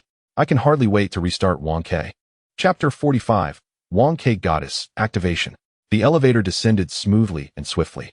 As the faint sensation of weightlessness lingered, the heavy metal doors silently slid apart. A unique blend of ozone and chill greeted them, as if stepping into an otherworldly realm. Ganyang Zheng led the way, followed closely by Wang Jiangguo and Secretary Li. The scene before them caused even the seasoned Secretary Li to momentarily catch his breath. Ganyang Zheng and Wang Jiangguo moved in perfect harmony through a brief metallic corridor, heading straight to its end, clearly familiar with the surroundings. Secretary Li glanced around and immediately noticed a camera mounted on the ceiling swivel toward him, its red light flickering briefly before turning green. An inexplicable unease crept over him, cold sweat forming on his brow. Stone Army stepped forward, saluting crisply. "Greetings, Secretary Li." Secretary Li turned his stiff neck, eyes scanning the camera overhead, and asked gravely, "What happens if I were an unauthorized intruder?" Stone Army smiled slightly, calmly replying, "Secretary Li, you would be sliced into pieces of cooked meat by a high-powered laser beam." Secretary Li's face darkened as he glared at Stone Army, who felt a pang of embarrassment. Secretary Li then looked back at the camera, grinning wryly. "Did you learn this from some foreign film? What kind of dark humor is this?" "Pure nonsense." Stone Army chuckled. "Well, Hollywood handles the presentations, and we in Daxia implement them. Seems reasonable, no?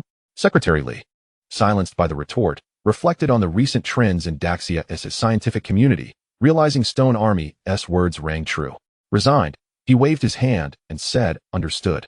Then turned to follow Gonyang Zheng and Wang Jiangguo. Emerging from the passageway, Secretary Li's eyes brightened. Before him stretched an endless array of modern server racks. Resembling a steel forest, countless azure indicator lights blinked rhythmically in the bright environment. Along the straight corridor lay a meticulously isolated circular area at the heart of this metallic jungle. There, all cables and optical fibers converged like a pilgrimage toward a core, a perfect sphere roughly 3 meters in diameter, resting upon a pedestal, composed of an extraordinarily transparent material. It resembled a gigantic, flawless crystal ball. Yet, upon closer inspection, the sphere was not hollow but filled with a slowly swirling liquid coolant, emitting an intensely cold white mist.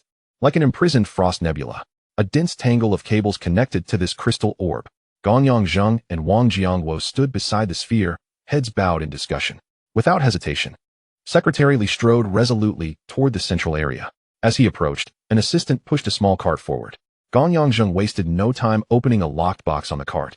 Secretary Li looked up to see inside, a fist-sized intelligent core glowing with a faint blue hue.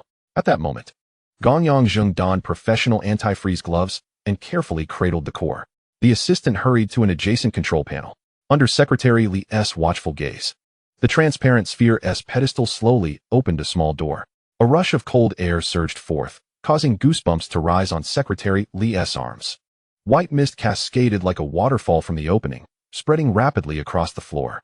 A biting chill shot from his feet to his head, prompting an involuntary shiver. Stone Army approached quietly, whispering, Secretary Li, be cautious. This is ultra-low temperature coolant. Secretary Li nodded silently, his gaze fixed unwaveringly on the sphere.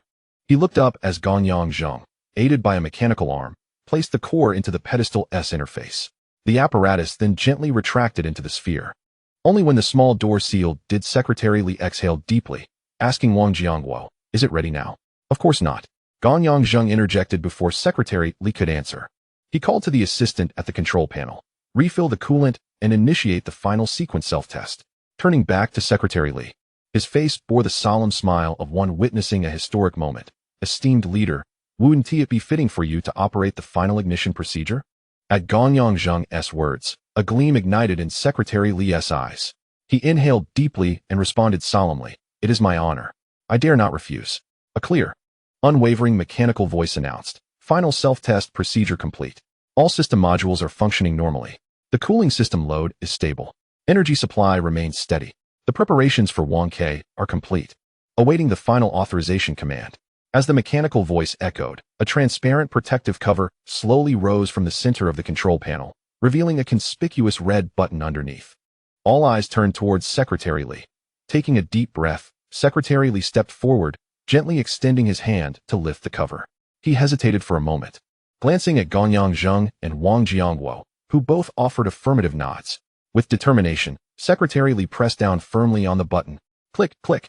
A nearby camera, already prepared, captured the moment.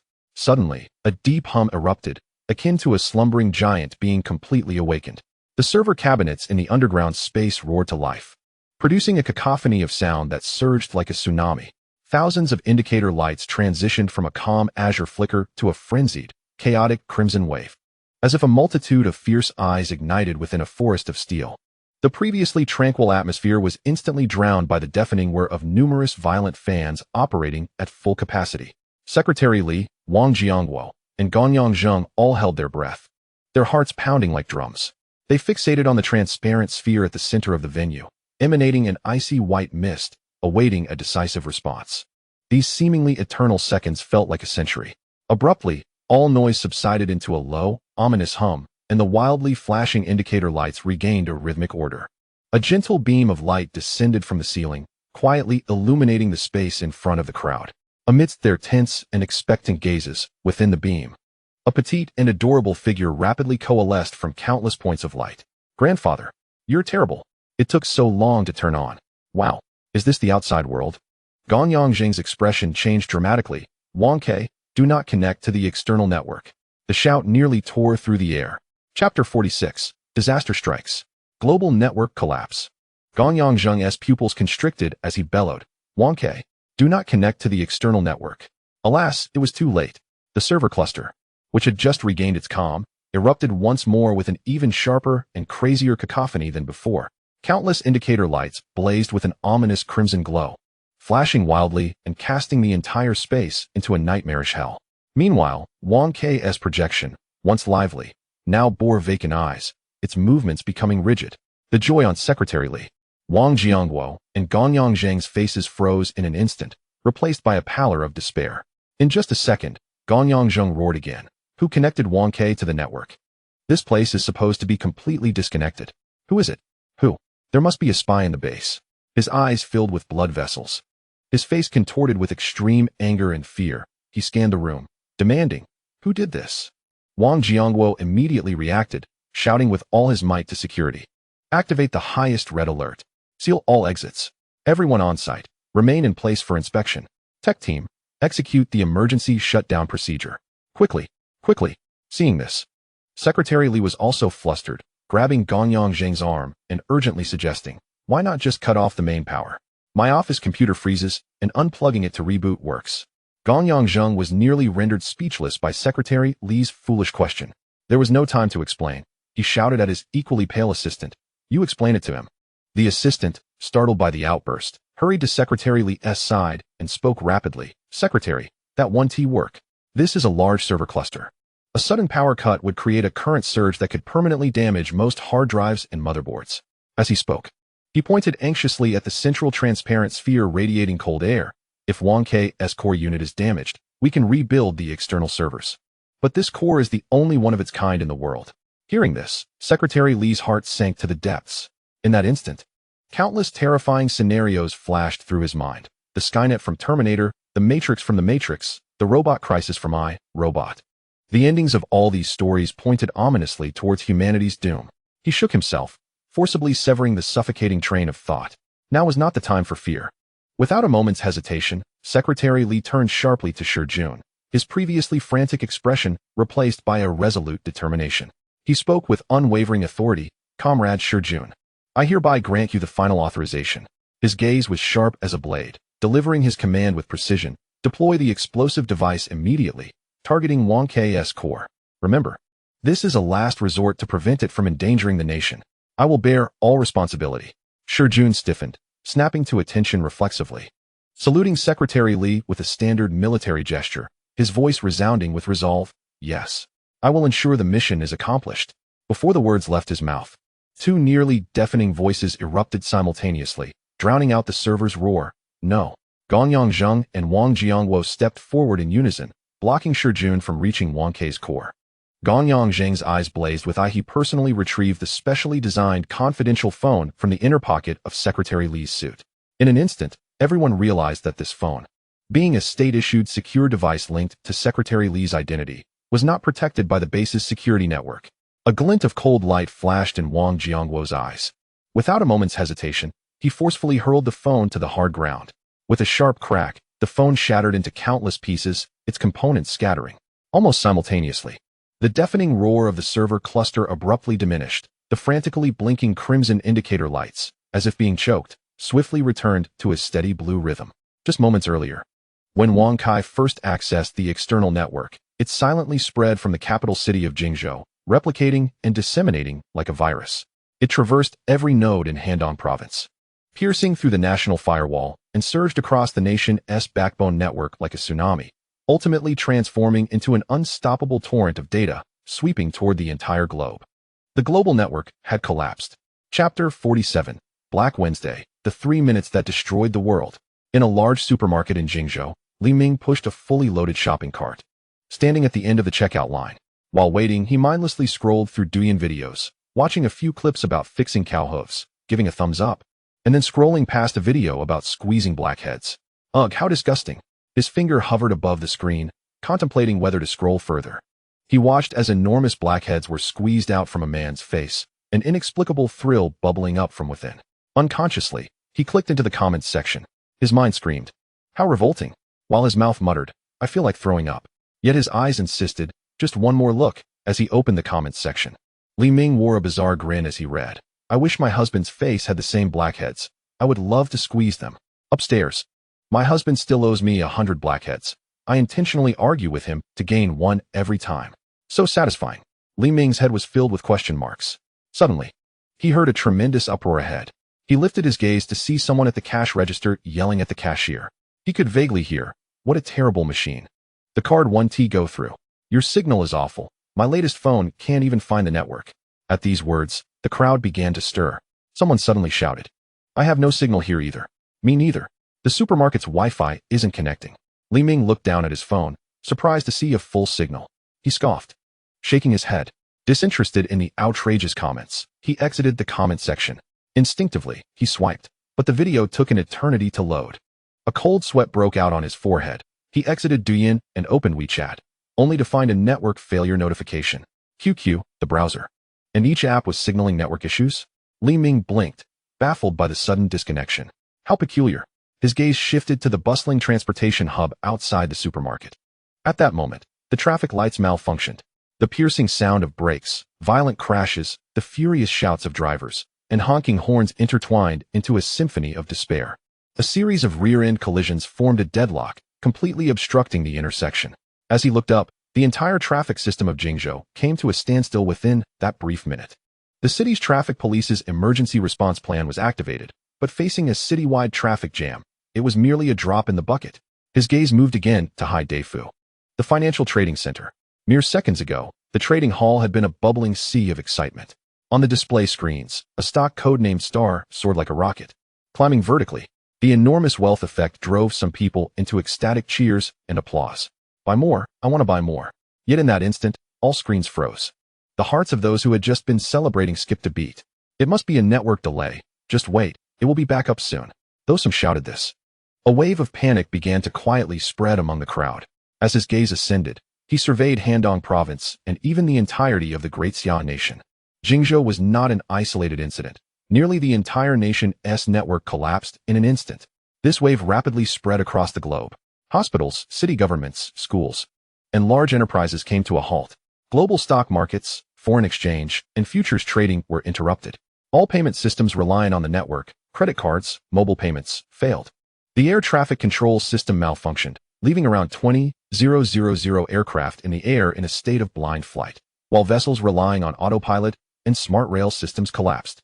All internet services, websites, apps, cloud services became inaccessible. Social media, news apps, and instant messaging software failed. The world was fragmented into isolated information islands. The smart grid, unable to balance the load in real time, began to experience regional fluctuations and outages, leading to widespread blackouts.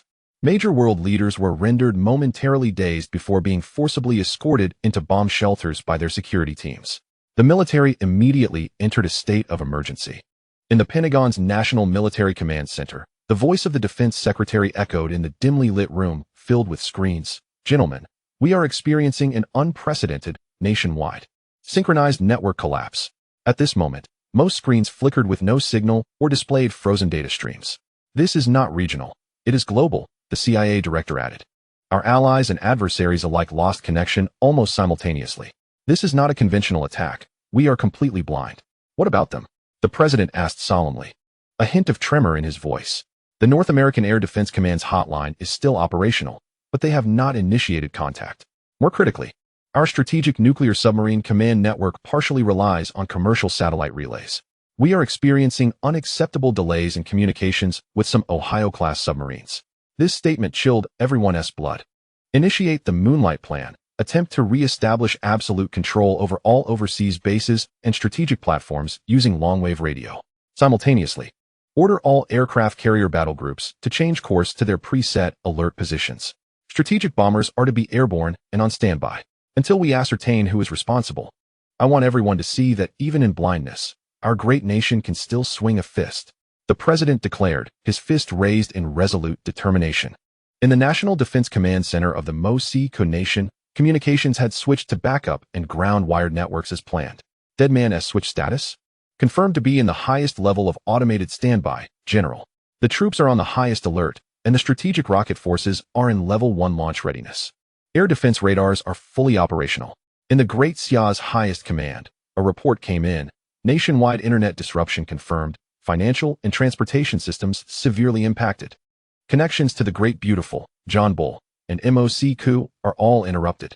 They detected unusually frequent radio communications in Great Beautiful spaces in Little Japan and Bangsi, indicating signs of strategic bombers preparing for takeoff. We cannot fall into the same chain of suspicion as them. The voice was resolute. Pausing momentarily before making a decisive call, broadcast to the world using long-wave radio, in plain text. 3 minutes after the network collapse, the Republic of Great Xia took the lead in broadcasting to the entire world via radio, to all governments and peoples of the world. This is the highest authority of the Republic of Great Xia. We are currently experiencing a global unknown network interruption. We solemnly declare that this incident is unrelated to Great Xia. We pledge that during this crisis, the Great Xia will never be the first to employ nuclear weapons, nor will it initiate a nuclear strike against any nation. To reiterate, we commit to not being the first to use nuclear arms. We urge all countries to exercise utmost restraint, to promptly establish emergency communication channels, and to prevent the potential annihilation of human civilization due to misjudgments. We hope that this message will be widely disseminated. Chapter 48. Surviving the Aftermath. The Noble Alliance Council. Brussels Allied Headquarters. The situation here is chaotic. The romantic city is unreachable. The Hanscat reports that their railway system is in disarray. My goodness, in their financial district. It is a cacophony of despair. What shall we do? Where are the unified action directives? Representatives and officers from different member countries are embroiled in heated disputes. The absence of a robust core renders the Noble Alliance Council faltering in the face of this sudden crisis. We must first coordinate internally. Coordinate? By the time we finish coordinating, war may have already commenced. Should we immediately align with the Northern Alliance and heed the commands of the Fairly Beautiful? The divisions are glaring. The Hanscat leans towards caution and investigation, while the Gallic Rooster insists that the Council should demonstrate an independent defense posture. In contrast, the Eastern Council nations vehemently demand immediate assistance from the Northern Alliance and heightened vigilance towards the direction of the bear. Amidst the incessant bickering in the meeting, which escalated into a full-blown brawl with shoes being hurled, the conference room doors were abruptly flung open. A voice, filled with excitement and the relief of survival, cried out, "Silence! I have something to announce." The Great Xia has taken the lead in issuing a declaration, urging global restraint. They have promised not to be the first to employ nuclear weapons, not to fire the first shot. Upon hearing this, the raucous meeting room fell silent as if struck by a spell, followed by an eruption of cheers. The messenger's face blossomed with a wide smile. As he exhaled in relief and adjusted his disheveled attire, he proclaimed, "Ladies and gentlemen, I bring you another piece of good news." The room fell silent again as he cleared his throat, following the issuance of the declaration by the Great Xia. Both the Fairly Beautiful and the Bear subsequently released similar statements, pledging to maintain strategic restraint. The Hanscat representative sprang to his feet, voice raised. Thus, as the Noble Alliance Council, we must swiftly draft a formal declaration in response, showcasing our position and unity. Raising his voice, he added, as the esteemed Noble Alliance Council, we should also issue a lengthy response. Agreed. Seconded. Time rewinds to the Great Xia, Handong Province, Jingzhou City, Haoshan Base. Crack. The sound of a smartphone shattering on the ground, its pieces scattering.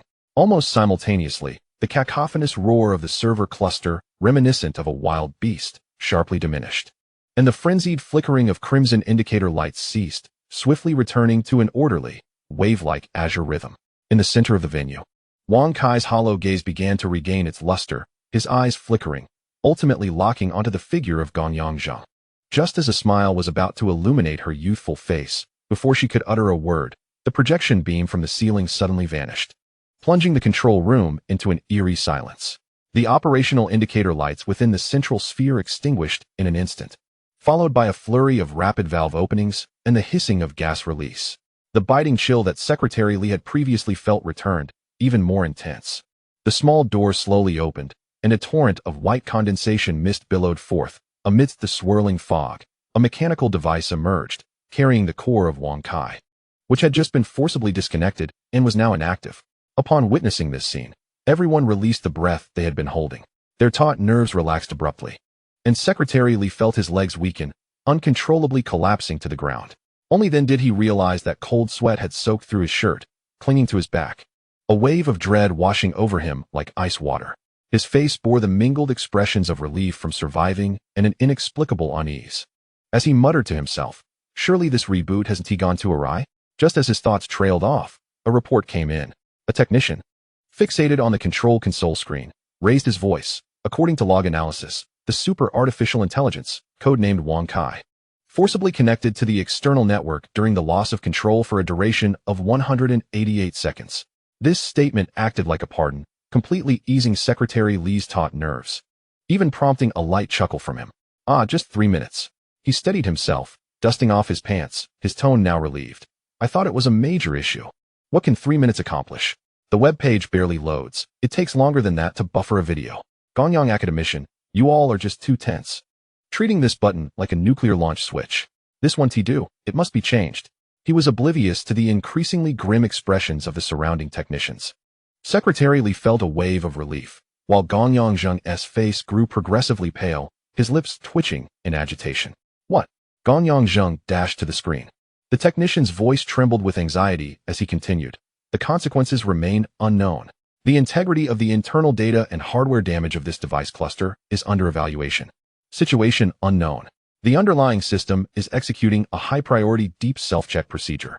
He abruptly lifted his head, his complexion as pale as a sheet. Academician Gonyang. We have lost contact with the outside world. All networks have been severed. Gonyang Zheng felt a tingling sensation on his scalp, while Wang Jiangguo's face turned ashen. Both men felt a sudden sinking sensation in their hearts, an unsettling dread surfacing from within. They could only pray that nothing catastrophic had occurred, that the disconnection was merely temporary, and that they would soon reconnect. Switch to the highest level backup communication lines. Use the National Defense dedicated line, physical telephone lines. Wang Jiangguo commanded sharply, urging immediate contact with the highest command office in Beijing to inquire about what had transpired outside. Minutes later, when the communication officer rushed back with information from the outside, somewhat incoherent, he reported, the global network has collapsed, planes are flying blind. The global financial system is in shambles, and we were on the brink of mutual strategic nuclear missile launches, facing the outbreak of a devastating third war. His vision darkened. All the strength he had been mustering evaporated in an instant, causing him to collapse to the ground with a thud, his lips trembling. With only one thought racing through his mind, it has become a complete disaster.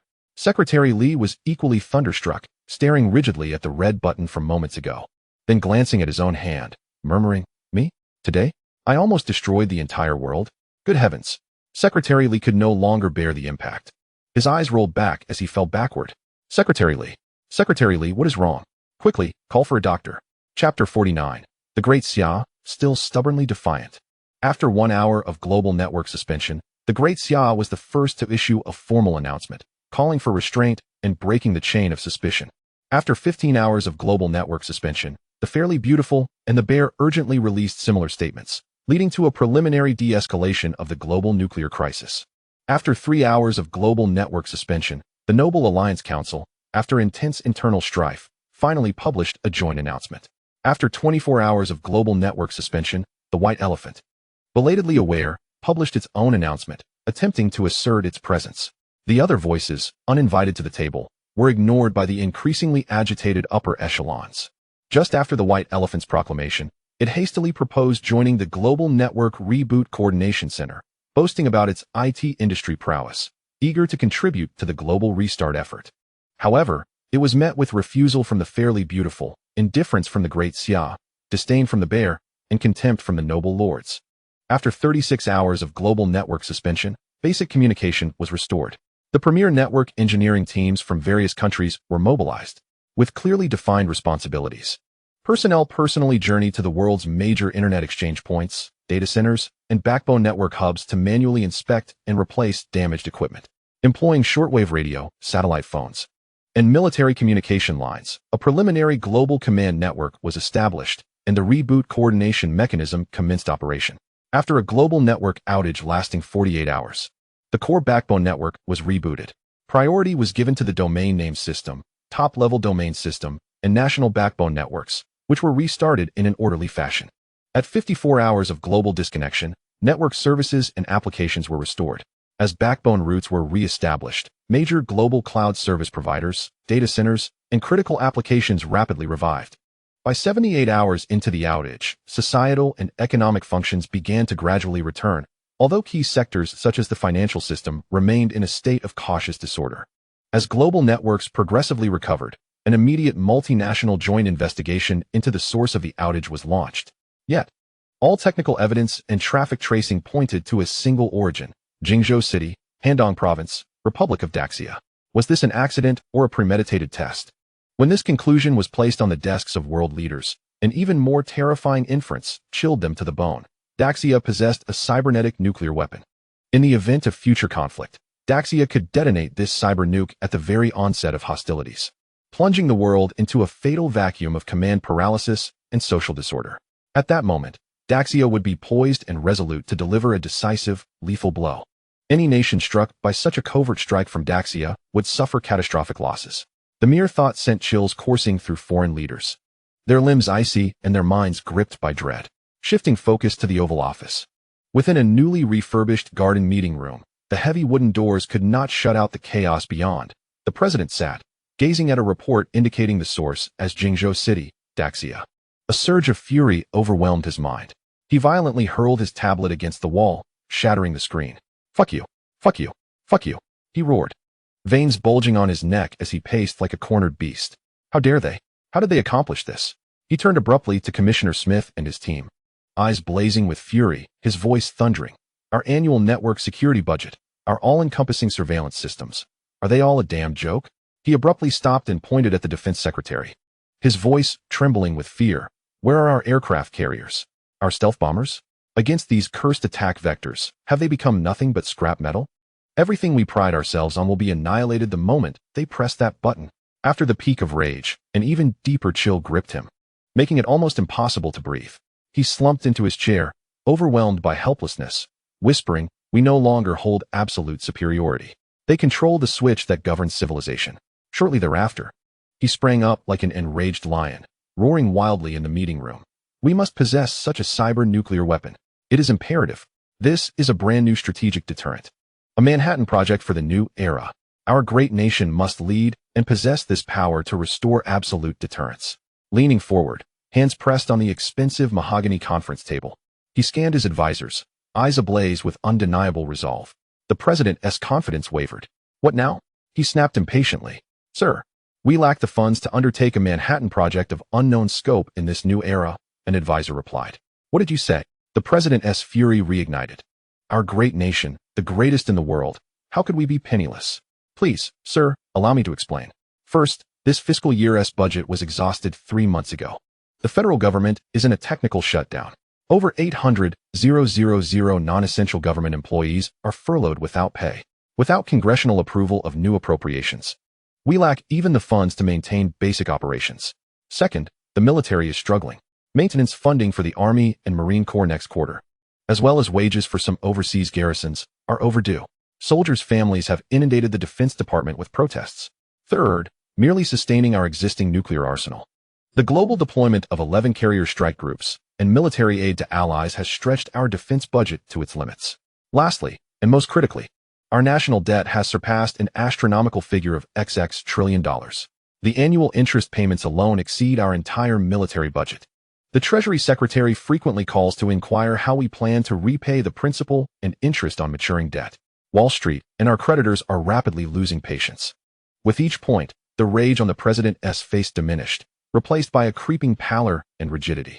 Already painfully aware of these truths, the advisor's words drove salt into the wounds. A wave of powerlessness swept over him as he collapsed back into his throne, drained of will and spirit. Meanwhile, in Jingzhou City, Handong Province, at 2:30 a.m., the Ministry of Foreign Affairs press hall convened an emergency briefing. "Ladies and gentlemen, esteemed members of the press, we have gathered at this late hour to solemnly address recent falsehoods disseminated by certain countries that have sought to malign our nation's standing. We have observed rumors circulating globally alleging that our government conducted a cyber-nuclear explosion experiment in Jingzhou City, causing the recent worldwide network paralysis. After rigorous investigation, on behalf of the Republic of Daxia, I categorically declare these rumors to be baseless fabrications. We urge all to refrain from believing or spreading such misinformation and to approach the matter with rationality." At 3:00 a.m., in a modest apartment in Jingzhou City, the dim glow of a screen illuminated the room of a man known online as the melon-eating recluse, boasting just over 50. 000 followers. He habitually scoured various trending topics, surviving through keen insight and sharp commentary. Having just finished editing a gaming video and preparing to shut down his computer, he refreshed his feed to find a message in his fan group. Recluse, look. The official media just issued an urgent midnight statement. The tone is fierce. Yawning. He clicked the link, watching the Ministry of Foreign Affairs spokesperson's address unfold. Initially drowsy, his eyes widened as he realized the complete political manipulation and slander at play. After the broadcast, he leaned back silently for a full minute, then recalled another video of similar style and tone he had previously dismissed as mere entertainment. Suddenly, a jolt of clarity electrified his mind. Fully awake, he delved into his bookmarks, retrieving the earlier video and its full version. He meticulously watched both, then examined the comments. Domestic and international commentators speculated that Daxia had transcended fundamental physical sciences, acquiring capabilities capable of reshaping the global order, an advancement as momentous as the steam engine during the first industrial revolution. His second realization was more personal. On the day of the blackout, the military had imposed martial law in the city. Subsequent expert analyses estimated the crisis inflicted billions of dollars in damage and nearly precipitated a third world war. The experts spoke of the tense and terrifying situation at that time, evoking feelings of dread and horror. With their impressive skills and persuasion, they left the audience in a state of stunned disbelief, even scaring themselves with the shocking implications of their own words. After watching the video twice and absorbing various other commentaries, an audacious and reckless idea exploded in his mind, illuminating his eyes like a 500-watt bulb. Wasn't this just a textbook case of not a single ounce of silver here? He sat up straight, his mind sharpening, adrenaline coursing through him as his heart raced. The more the officials vehemently denied the situation, the more it indicated that it was likely true. Were both videos authentic? Were they part of a significant breakthrough in foundational physics in Jingzhou, a cybernetic nuclear bomb? He realized an opportunity had presented itself. Fame was within his grasp. Without a moment's hesitation, he sprang into action. He imported clips from state media into editing software, overlaying them with a bold crimson title, regarding our mother's firm denial. In-depth analysis. The more they deny, the more it seems true. Who among the family understood? They were jolted awake in the dead of night by this news. Come. Let us first watch the video. Let us analyze rationally. If this matter were entirely baseless, would such intense language be necessary at this juncture? Twice, consecutively. Family. This is too intense. Doesn't it feel reminiscent of a child caught in wrongdoing, preemptively shouting, "It wasn't me," before being discovered? If our mother truly had nothing to hide, she should appear bewildered rather than springing up like a cat with its tail stepped on, cursing. Let us take a wild guess about that so-called foundational physics breakthrough. What could possibly cause a ripple effect through time and space? It must be the engine of a spaceship. As for the cybernetic nuclear weapon, I shan't elaborate. There's an abundance of explanations online that articulate it far better than I could. As per tradition, let us stack the odds. The above is purely my personal conjecture. I staunchly support all official statements. Just take a listen, don't take it to heart. I've said nothing. Aliong meticulously reviewed the video, striving for perfection. Without further hesitation, he logged into Douyan's backend, uploaded the video, and hit send. Watching the video pass through the review process, he was left in a daze, anxiety flooding his mind. He thought for a moment, then logged back into the backend, pouring all his savings into Duplus. After entering the password and confirming, his hands trembled. His entire being quivered uncontrollably. He was placing all his bets on his accumulated savings. Tension enveloped him as he gripped his phone, his gaze fixed on the backend. Refreshing the data repeatedly, time slipped away, and Aliong could no longer hold on. The phone slipped from his grasp, and he leaned against his pillow, succumbing to slumber. As consciousness faded, he murmured, "It must go viral." Aliong was awakened by continuous vibrations and notification sounds. Groggily, he reached for his phone, and as his fingertips grazed the screen, a shock from the torrent of vibrations jolted him awake, dispelling much of his sleepiness. "Damn it, could my phone have a virus?" he muttered, unlocking the screen. The next moment, his breath caught in his throat, his eyes widened in disbelief. The red notification number on the Douyan app had soared to 999, an overflow too vast to display. Trembling, he opened the app, which froze for several seconds before the backend data flooded his vision like a burst dam. Views, 78. 45 million. And this number was escalating at a dizzying rate of thousands per second. Followers, 1, 82 million. Just the night before, he had barely crossed 50,000. Likes, 3, 5 million. Comments, 480,000. Shares, 1, 2 million. His mind went blank, repeatedly exiting and re-entering the app, questioning whether he was still asleep. At that moment, WeChat exploded with activity, countless group chats and private messages popping up, the shocking red 99 catching his eye. Azai, you're famous. You're absolutely viral. Incredible, brother. The whole internet is buzzing about your video. Check out the trending topics on Weibo. You've blown up. His trembling fingers clicked to view the Weibo trending list. There, in the top spots, were eye-catching headlines. 1. Jingzhou Mystery Unveiled. 3. What is our mother really hiding? 5. Azai's viral moment. 8. Is the Great Xia's technological breakthrough real? He opened the comment section of his video, where the top comment had garnered hundreds of thousands of likes. The poster is the modern Sima Qian, risking his life for the scoop. The replies varied widely. Confirmed. The official silence is an acceptance. I live in the outskirts of Jingzhou. I can tell you, there was indeed a strange phenomenon in the sky a few nights ago. A flash of green light. An insider quietly hinted, the direction of the poster's speculation about the warp drive is correct, but can't say more, afraid of repercussions. What warp drive? It's clearly the opening of a portal to another world. Spiritual energy is about to revive. Stop guessing. I'm the janitor at Haoshan Base. And I can confirm, it was the digital life project that went awry. Across the internet, countless words coalesced into a singular sentiment. Our mother is unbelievably awesome. Chapter 51. The Shock of Brigadier General Fox.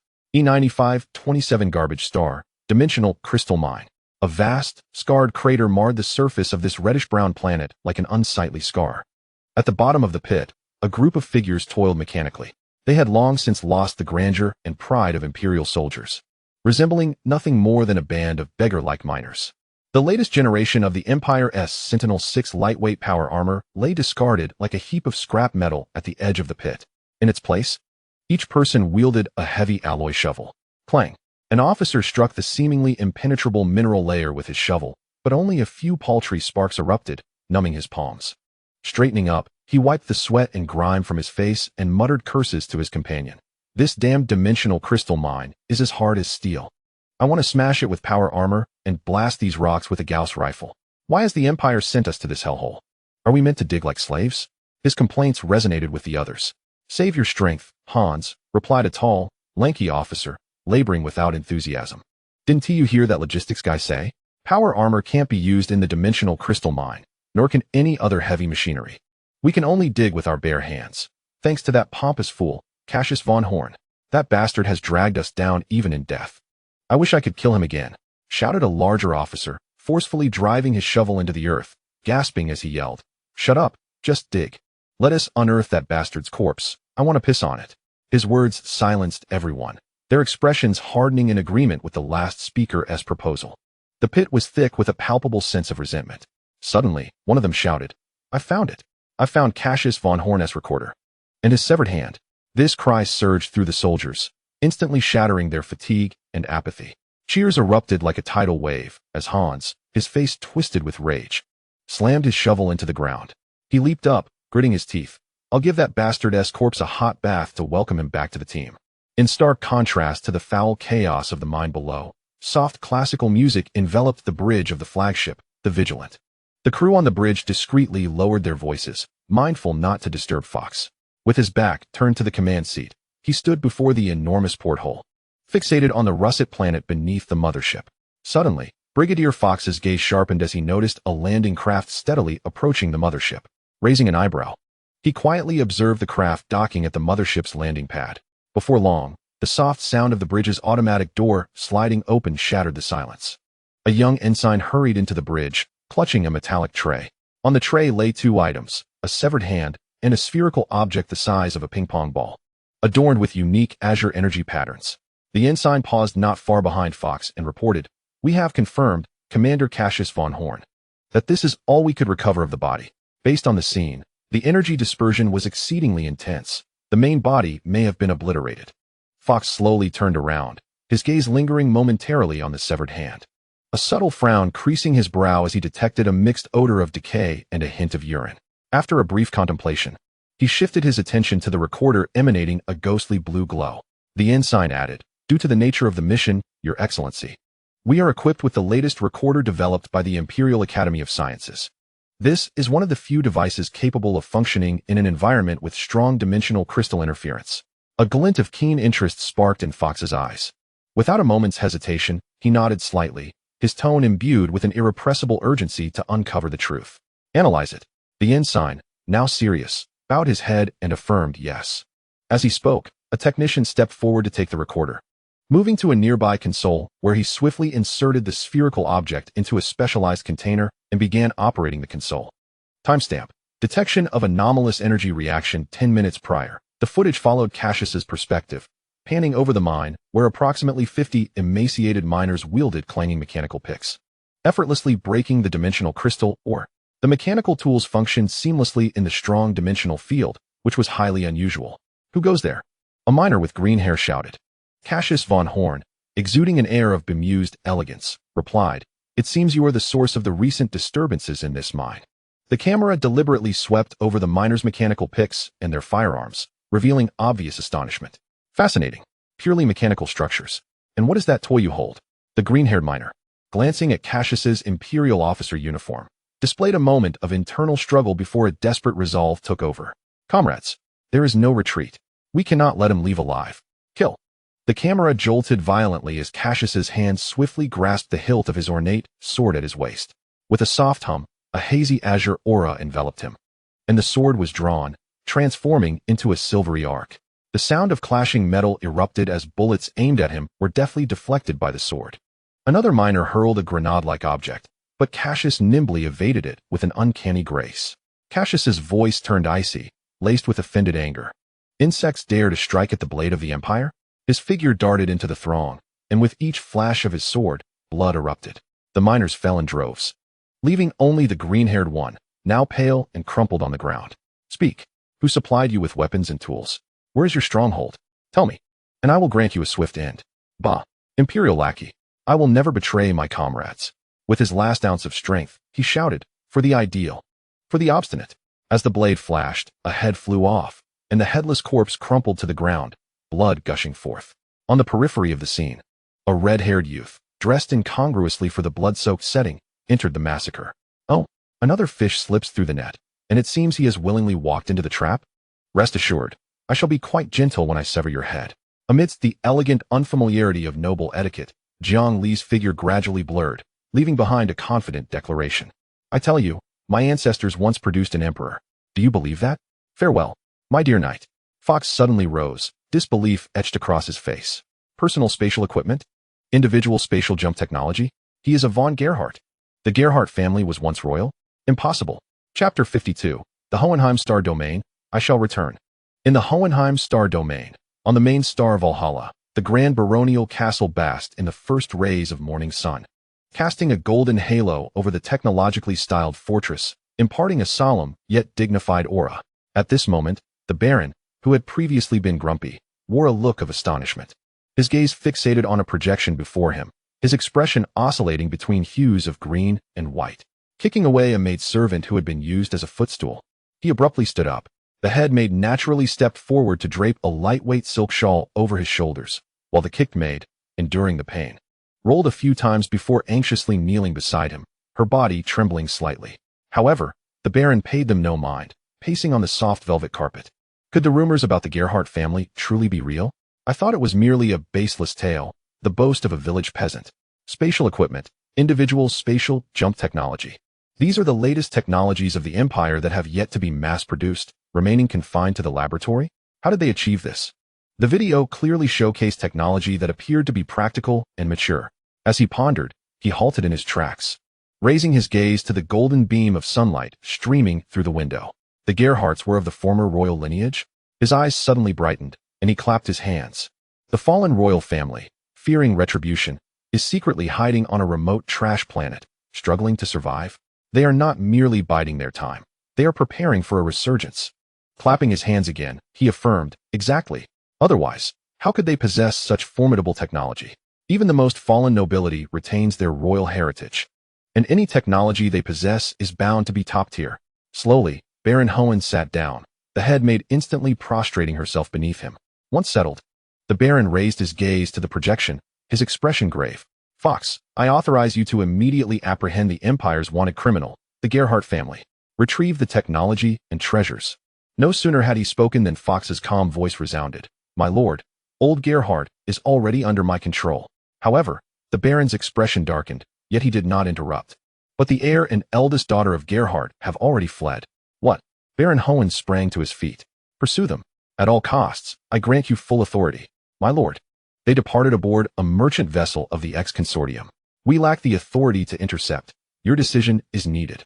Taking a deep breath, he continued rapidly. However, I have already notified the Hohenheim Star Domain Gate Inspection Station to delay the X-Consortium's jump request. A formal search warrant and arrest order targeting the nobility must be personally signed by you. What are you waiting for? Issue the command. The cold light flashed in Baron Hohen's eyes. Without a moment's hesitation, he barked decisively. Immediately, in my name, sign the highest priority, wanted notice and search authorization. You are authorized to employ all necessary means within the Hohenheim Star Domain, including the use of force to board and inspect. Remember, at all costs. The unmistakable voice of Baron Horn resonated in the air, declaring, before darkness falls, I demand to see Gerhard's heir kneeling before me. After uttering these words, he slowly took his seat again, resting his feet back on the footrest. In the command room of the border stargate at the Hohenheim Star Domain, the fourth jump request was denied. A cold electronic voice echoed within the chamber. Suddenly, an unprecedented authorization emblem illuminated the control panel. Ding! The X-Consortium has submitted a special transit order. Warning! The order code is Royal Associated and holds a higher priority than local regulations. Jump restrictions must be forcibly lifted. Royal Associated? The commander leaned forward, astonished, staring at the screen. What significant personage is aboard this vessel? He gazed out the porthole at the merchant ship, noticing the ripples in the surrounding space, and shook his head helplessly, leaning back into his chair. Tisk tisk tisk, Fox, you've kicked a hornet's nest. A smirk played on his lips. Brigadier Fox, this is not me abandoning you. The commander raised his teacup, preparing to sip, when, suddenly, alarms blared within the command room. We have received a blockade order personally signed by Baron Horn. Restrict the X-Consortium's merchant ship from spatial jumping. An operator shouted hoarsely. The commander flinched, scalding tea splashing onto him. He abruptly looked up, shouting, deny the jump. His gaze fixed on the space outside the porthole, tension etched across his face. But it was too late. Before his words could fully escape his lips, the space where the merchant ship resided violently collapsed inward, erupting into a blinding flash. In the blink of an eye, the entire merchant vessel had vanished without a trace. The Peace-class mothership had successfully entered the wormhole, bringing a sigh of relief to Jiang Li and his companion, who had been anxiously enduring in the first-class cabin. Jiang Li, who had just been tense, suddenly relaxed against the sofa behind him. Goodness gracious, that was terrifying. I thought Baron Horn was chasing us. He then glanced at Lilith, who also appeared to have eased her tension. Their eyes met, and upon noticing a hint of mischief in Jiang Li's gaze, Lilith instantly became irate. With her delicate hands clenched into fists, she shouted, take that. A flash of azure light enveloped Jiang Li, followed by a blood-curdling scream. Lilith, you're a female Tyrannosaurus Rex. Ouch, it hurts. Lilith, undeterred by his curses, slowly raised her hand, and his cries abruptly ceased. Ahaha, Sister Lilith. It was just a misunderstanding. Do you believe me? She snorted coldly, retracting her hand and ignoring him. This only intensified Jiang Li's grievances, and he shouted frantically. Once I cultivate to surpass you, I will definitely make your backside bloom. He continued to plead for mercy without pause. Lilith suddenly stood up, inexplicably pleased after delivering a thrashing to the foolish Jiang Li. The masquerade ball is about to commence. I'm off to change. Jiang Li, reflecting on the flamboyant attire he was expected to wear, deemed it ill-fitting and immediately declined. No way. In a swift motion, his collar was tugged. You won't go. The authoritative pressure from Lilith made Jiang Li's heart quiver momentarily. Ugh, this woman, she is not even my real sister. He realized he was genuinely affected by her bloodline suppression. Suddenly, a flattering smile crept onto his face. All right, I'll go. The door to the masquerade hall swung open gently, revealing a figure with a ghastly visage and wild crimson hair that instilled fear at first glance. The murmurs around the hall eerily dwindled, and the music seemed to falter. From the shadows at the far end of the hall, a languid voice, tinged with a playful laughter, emerged. How intriguing. Chapter 53, The Most Eye-Catching Prodigy. An exasperating soiree, Jiang Li grumbled, sprawled unceremoniously in a booth. His mask askew atop his head as he indulged heartily from a fruit platter. Lilith, having abandoned the foolish Jiang Li, had slipped into the dance floor in search of her quarry. Without the female Tyrannosaurus Rex nearby, he felt remarkably liberated, fully embracing his carefree self. The exquisite buffet, initially meant to enhance the ambience, had mostly been transferred to the coffee table in front of him, ignoring the astonished gazes of others. He devoured the food in a corner like a glutton. This spectacle drew the ire of Lilith, who gritted her teeth in frustration, now too embarrassed to confront Zhongli. So uncouth, so unrefined. I must ensure this rogue learns the meaning of noble elegance. As he continued to feast, a refreshing fragrance wafted into his nostrils. Clearing his foggy mind, he mumbled, "Huh?" and, with his cheeks stuffed, glanced up to discover a striking girl seated beside him, wearing a pure white faceless mask that accentuated her exquisite figure. Still dazed by his gluttony, Zhongli noticed her gaze directed at the table laden with food. Realizing, he mumbled through a mouthful, "Oh, are you hungry too?" He generously offered her the most delicate-looking cake he had yet to sample, thrusting it into her hands with a grand gesture. "Eat. Don't be shy, it's free." The girl initially appeared taken aback, glancing at the cake shoved into her hands. Soon, a gentle smile graced the corners of her lips, her entire demeanor radiating evident delight. After a moment's hesitation, she delicately lifted the edge of her pristine mask to reveal a beautifully sculpted jaw and a dainty cherry-like mouth. From seemingly nowhere, she produced an exquisite silver spoon, elegantly scooping a small portion of the cake, savoring it with grace and silence. The entire process resembled a meticulously trained display of noble etiquette. Imbued with serene and noble beauty, Zhongli, who had been devouring his food with abandon, suddenly found it difficult to swallow. He glanced at the girl, then at himself, and realized the stark contrast was utterly tragic. He wore his mask atop his head, hair disheveled, face possibly smeared with cream, slouched awkwardly, and the coffee table before him was a chaotic mess, as if a tempest had swept through. In contrast, she sat poised, her movements fluid like flowing water. Even eating cake seemed akin to crafting a masterpiece, and the air around her grew tranquil. He instinctively straightened his back, slowed his pace, and clumsily attempted to mimic her by using a small fork to spear a piece of fruit, only to awkwardly send it flying to the floor instead. A soft laugh escaped from her, light as a falling raindrop on jade, melodious and delightful. Observing his flustered demeanor, her eyes must have curved into crescent moons behind the mask. "You," her voice, tinged with uncontainable laughter, gently remarked, "need not mind me. Please, indulge yourself." Your earlier demeanor appeared far more relaxed. Zhongli pondered briefly, realizing they were mere strangers and this encounter might never be repeated.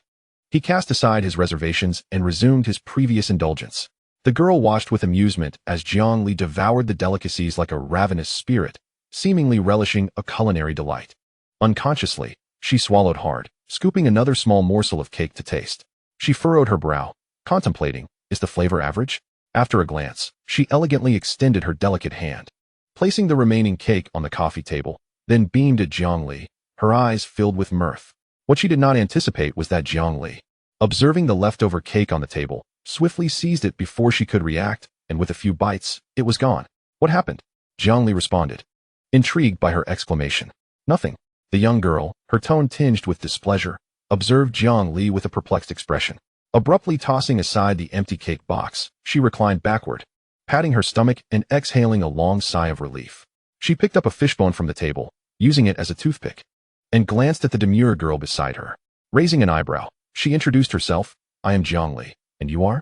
Zhongli's uncouth demeanor elicited a fleeting look of annoyance and disdain on the girl's face. Her refined upbringing prompted her to instinctively reveal her name, yet she ultimately refrained. Instead, she posed an irrelevant question. "Hey, that mask of yours is quite intriguing. What is it called?" Zhongli detected the girl's aloofness and her air of superiority. With a dismissive smirk, he retorted, "First of all, I am not He, I am Zhongli.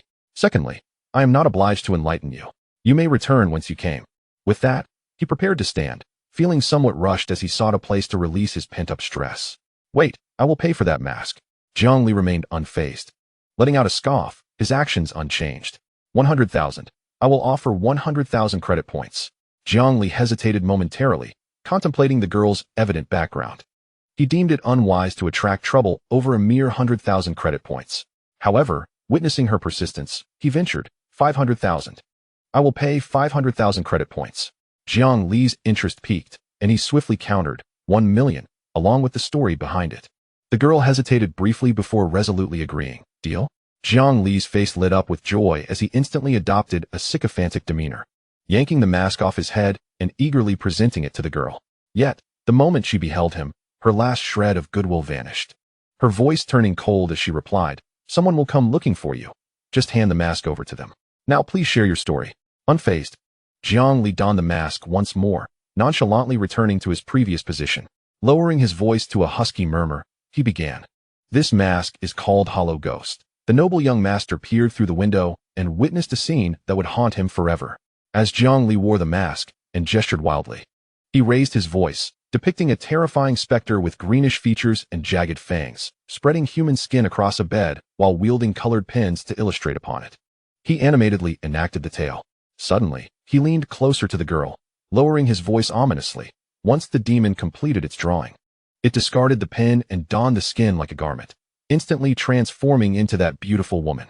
With a flourish, Jiang Li removed the mask, playfully tying his shoulder-length crimson hair into two pigtails, winking mischievously. With his youthful visage, he embodied the very demon from his tale. A piercing scream erupted, shattering the revelry of the banquet hall, and almost simultaneously, several swords were drawn and pointed at Jiang Li's neck. In an instant, he raised his hands instinctively, realizing the gravity of the situation. The wielders of the swords were no less formidable than Lilith. Even as a bronze knight, having coalesced the heart of a knight, he felt a bead of cold sweat trickle down his forehead, his neck chilled by fear. He stammered, "Misunderstanding. Completely a misunderstanding. I do not require the credit points. And you may have the mask." With a polite smile, he continued, "To the lovely lady, I sincerely apologize for my prior rudeness. As they say, one must not meet aggression with aggression. Instead, let us turn enmity into friendship." Suddenly, a silver figure darted between Jiang Li and the armed guards, Lilith, her deliberately revealed silver luminescence gradually fading. Her voice was steady and clear, imbued with an earnestness that was neither subservient nor arrogant. "Ladies and gentlemen, this is undoubtedly a misunderstanding. My younger brother is impetuous. If he has offended you, as his elder sister, I must take responsibility. I extend my sincerest apologies and hope we can let this matter pass." At that moment, Lilith exuded a serene elegance, her demeanor matching that of the noble girl.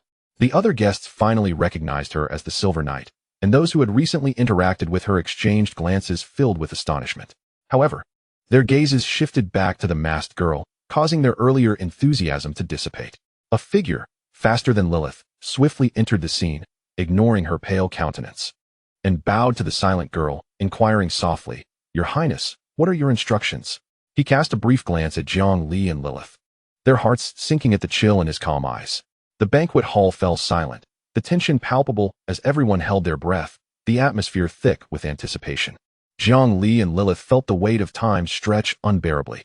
Eventually, the masked girl seemed to regain her composure. She surveyed the assembly, rose gracefully, and executed a flawless noble curtsy. "My apologies for my earlier rudeness. I did not mean to disturb anyone." Her voice, once melodious, now carried a hint of detachment. She whispered a few words to the guards before turning and quietly vanishing through a side door of the banquet hall. The newcomer, witnessing her departure, shifted his gaze back to Jiang Li and Lilith, his previously icy demeanor now replaced with a warm and apologetic smile. He bowed slightly to Jiang Li, his tone sincere and courteous. "Sir, this evening was entirely a misunderstanding, and I sincerely apologize for any distress caused. The agreement regarding the mask remains valid. I implore you to accept the remuneration. We will send a representative shortly to deliver the payment."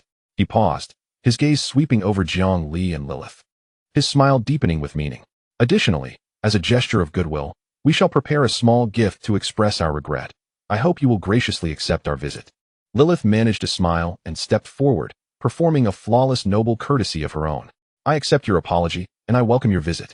With no further words, he nodded politely and exited the banquet hall swiftly with his armed companions. Only after the uninvited guests had departed did the previously tense atmosphere of the hall seem to relax. The soothing music resumed. Yet the gazes directed at Jiang Li and Lilith were now laden with multifaceted implications. Following this incident, both lost their enthusiasm for the festivities. Lilith inhaled deeply, taking Jiang Li's hand, and whispered, "Let us leave." Half an hour later, within the presidential suite where Jiang Li resided, a sisterly lecture ensued, albeit rather vocally. Fortunately, the ex-merchant association had adequately considered the need for soundproofing, ensuring that no noise escaped the confines of the room. As time passed, several days followed the masquerade ball, during which Jiang Li remained oblivious to subsequent events, as they were managed by Lilith and butler Kate. However, The mask in his possession was retrieved by butler Kate, leaving him bereft of the promised 1 million credit points, much to his chagrin. Subsequently, he found himself under house arrest, compelled to study etiquette. The feather duster of butler Kate has re-emerged, and Jiang Li finds himself in dire straits, a situation too tragic to behold. Despite Jiang Li's desperate pleas, Lilith remains unyielding, showing no mercy whatsoever. She declares that as long as Jiang Li fails to internalize the noble etiquette, his confinement shall persist. Thus began a nightmare. As Jiang Li felt the weight of despair descend upon him, suddenly, the peaceful ark emerged from an unknown realm, its base resting upon a planet entirely encased in steel, encircled by 6 colossal artificial rings. Above, a gigantic red giant star illuminated the sky, casting a crimson hue over the entire world. Hephaestus, one of the Empire's renowned industrial worlds, serves as the construction site for the Empire's conventional warships. Through the slowly opening porthole of his room, Jiang Li beheld this magnificent scene. He observed numerous warships, both completed and in progress, docked upon the rings. Furthermore, he noticed several massive spherical structures orbiting the industrial planet, seemingly also warships under construction. Jiang Li estimated their diameters to exceed 100 kilometers, sending shivers down his spine. His heart sank further, reinforcing his perception of the Empire's might. Retracting his gaze, he settled cross-legged, resting his chin upon his hand in contemplation. Lilith had mentioned attending a warship exhibition, along with butler Kate, leaving him stranded here with no permission to venture anywhere. Did they possess the means to attend? Such a futile endeavor. Why was he not included? He felt a wave of dejection. Even so, he refrained from indulging in self-pity. Scanning the room, his fingers raised, a spark of inspiration igniting. It had been quite a while since he last communicated with Daxia. Perhaps it was time to reach out. It would be prudent to stockpile some sweet potatoes as well. And what of that little sphere? Without further hesitation, he closed his eyes in concentration, suddenly jolting them open as a black sphere began to swell dramatically, expanding to a diameter of 3 meters. Jiang Li blinked, astonished at this evolution. Subsequently, he found himself buried under a deluge of sweet potatoes cascading from the sky. Chapter 55, Transferring ROT Permissions to Wang Ke. In Haoshan Base, Handong Province. As the black sphere flickered, it instantaneously expanded to 3 meters in diameter. The emergency response team stationed there reacted almost without delay, promptly activating their emergency protocols, and 3 specially designed high-speed conveyor belts began to operate simultaneously. At that very moment, an overwhelming torrent of sweet potatoes gushed forth like a flood breaking its dam, completely engulfing Jiang Li beneath the deluge. Within an incredibly short span, over 2 tons of meticulously selected sweet potatoes, uniform in size and appearance, were conveyed to Jiang Li's room. It was then that Wang Jiangguo, Gong Yangjung, and the reprimanded secretary Li hurried to the scene. Notably, the internal sanctions faced by Wang Yangjung and Wang Jiangguo were no less severe than those of Secretary Li. Serious reprimands and lengthy reflections were inevitable. It is worth mentioning that Secretary Li could not return to the capital. He had been officially assigned to remain at Haoshan Base, a veritable form of exile. This situation left him feeling disheartened. Although he retained his title as deputy minister, his actual duties in the capital had been suspended. He could only smile wryly, refraining from any complaints, for he was the one who had pressed that fateful button, nearly precipitating the destruction of the world and pushing human civilization to the brink. In contrast, being merely reprimanded and suspended was a stroke of good fortune. Returning to the matter at hand, Jiang Li, injured from the sweet potatoes raining upon him, waved his hand to utilize the newly appeared functionality of the black sphere, teleporting the sweet potatoes directly to his system space. Once he struggled free from the mound of sweet potatoes, he heard Gong Yangjin's cautious inquiry emanating from the black sphere. Jiang Li sighed in relief, plopping down upon the pile of sweet potatoes. "Hello, can you hear me? Jiang Li, are you all right?" The voice, amplified through loudspeakers, conveyed a sense of trepidation and concern. Jiang Li felt warmth in his heart, growing fonder of the scientific eccentricity of this man he had never met. "I'm fine. Everything is well for now." After a brief silence, Jiang Li heard what sounded like cheers from the other side, further uplifting his spirits. Suddenly, the loudspeaker blared again, this time with Gong Yangjing speaking rapidly and succinctly, articulating clearly enough for Jiang Li to comprehend. There was an incident during the reboot of Wang Ke at Haoshan Base, nearly triggering the small sphere again. Now, countries worldwide are outraged, denouncing Daxia. They have united against us, their guns pointed outward, joining the ranks of condemnation. The online discourse has erupted into chaos, with netizens forming a keyboard army to attack us. Thankfully, our Daxia netizens are unprecedentedly united, holding strong against the pressure, even fighting back in the verbal skirmish, leaving the opposition in disarray. However, the most pressing issue is that major countries worldwide are making nearly identical demands. They insist we unconditionally share Wang and related technologies or face dire consequences. Gong Yangjin's tone shifted to a more upbeat note. But Jiang Li, do not worry. Our third aircraft carrier has already been launched. The 6th-generation fighter jets are in mass production, and the Dongfeng missiles are plentiful. Think tanks believe that those foreign powers are merely posturing and 1T dare to take real action. Daxia can handle this. Of course, if there is anything you need. Jiang Li, do not hesitate to ask for assistance. We 1T shy away from any inconvenience.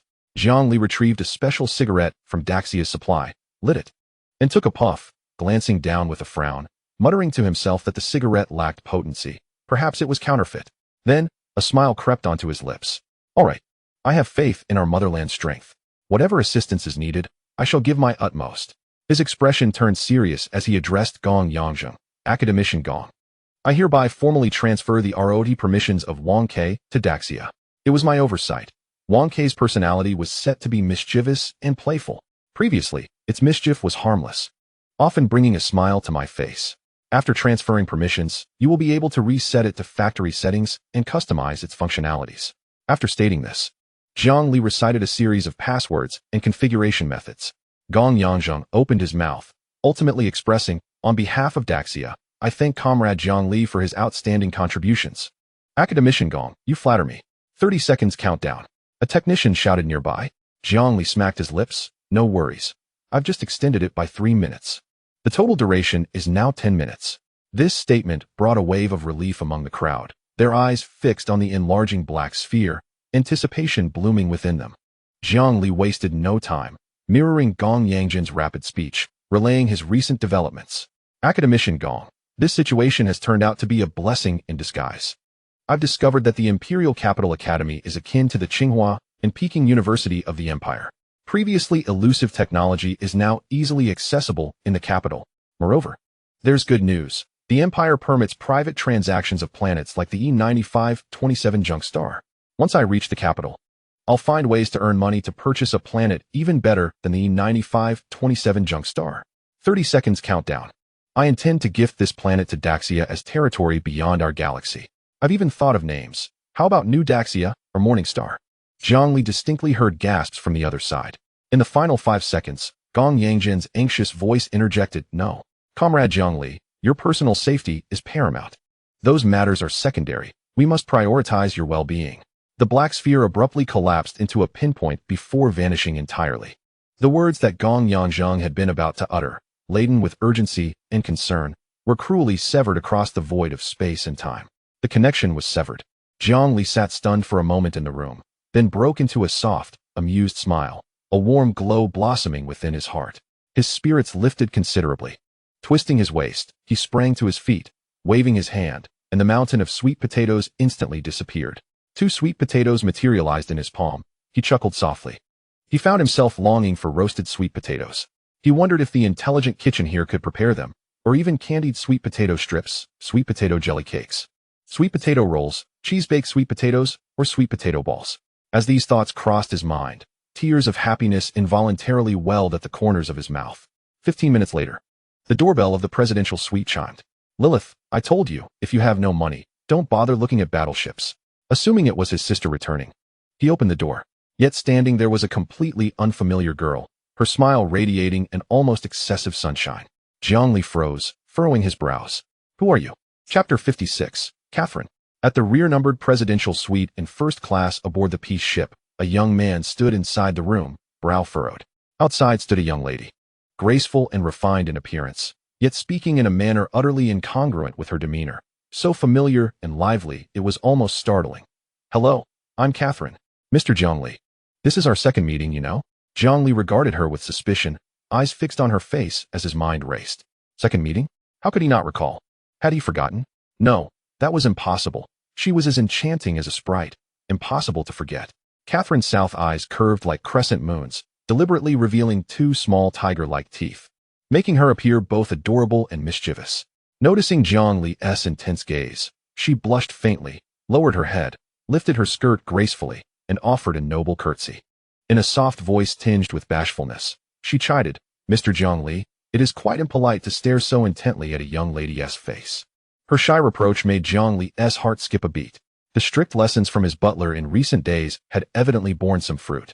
Almost instinctively, he placed a hand over his chest, inclined his torso slightly forward, and returned an impeccably refined gentleman's bow, uttering, "Forgive me, that was most rude of me.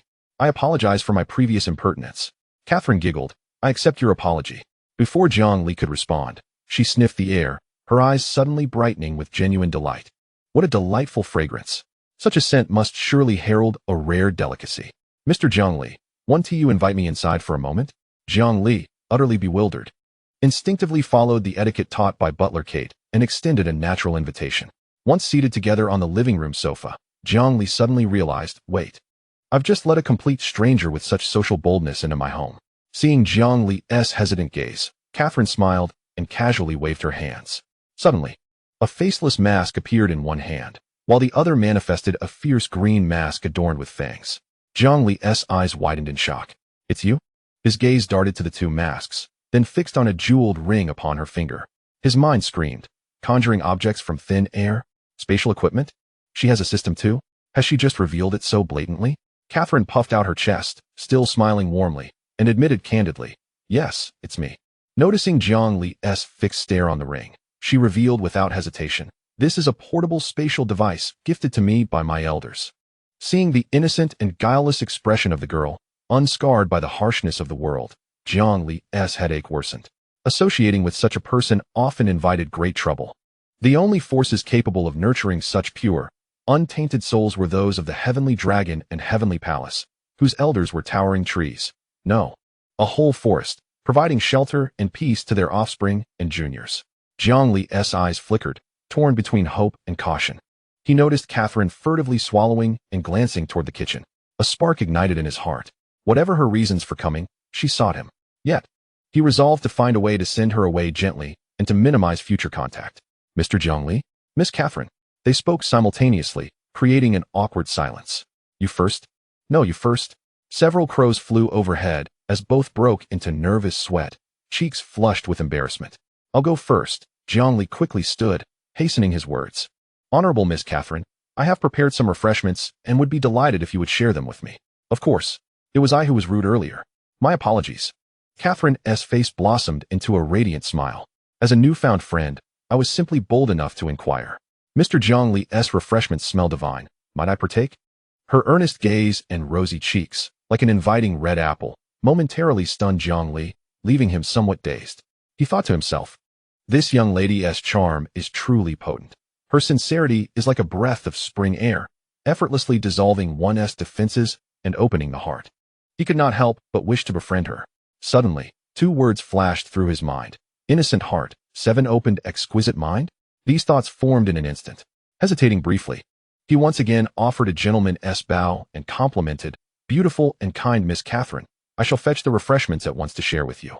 When Zhongli returned to the living room bearing a delicate plate of sweet potato treats, he found Catherine seated gracefully on the sofa, her posture elegant. Hands demurely folded on her lap, like a model student awaiting candy from her teacher. Yet her subtle glances toward the plate, the slight twitch of her nostrils, and the almost overflowing anticipation in her deep blue eyes betrayed her eagerness. The stark contrast nearly broke Zhongli's composure. Recalling her reserved and aloof demeanor at the masquerade, the contrast now that she had removed her mask made the corners of his mouth curl into a smile. He whispered softly, "But her essence remains unchanged, bold and curious. Otherwise, she wouldn't have come straight to me at the ball to ask so directly." His smile grew brighter. Simple company naturally brought a smile to his face. He gently set the plate of refreshments on the tea table before her. In his haste, he had prepared only simple pastries, hoping they would suit Miss Catherine's taste. "They will. Absolutely." Catherine replied instantly, then blushed deeply upon realizing her eagerness. Lowering her voice by several octaves and adopting a ladylike tone, she added, "They smell so wonderful. The taste must be impeccable." Zhongli lifted the lid, releasing an even richer aroma. He explained, "The butler and my sister have gone to attend the ship's trade fair and are temporarily unavailable. I apologize for the lack of service and hope you will forgive any shortcomings, Miss Catherine." "Not at all. Not the least bit." Catherine confided with a grin. Between us, I also hate it when the butler follows me everywhere. This is forbidden, that is forbidden, it's utterly maddening. She lowered her gaze to the table, blinking, a flicker of hesitation and surprise crossing her face. Mr. Zhongli, you have used precious sacred fruit to prepare these delicacies, such extravagance. Chapter 57. The terrifying depths of the Gerhardt family.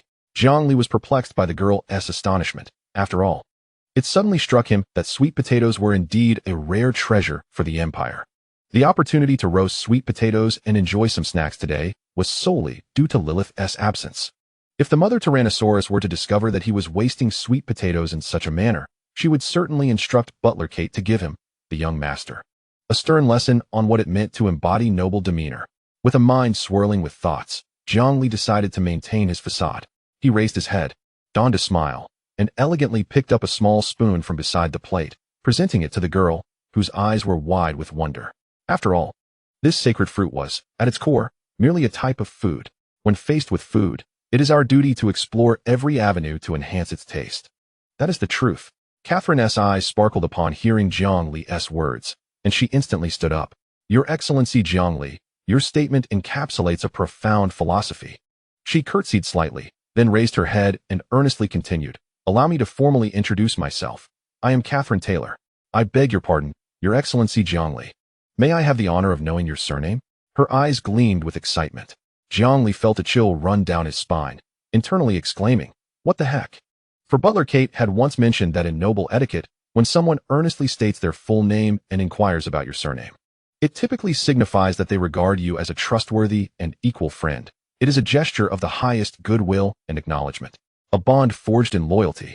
Such a sentiment between the two of them. But Butler Kate hadn't he mentioned anything about this?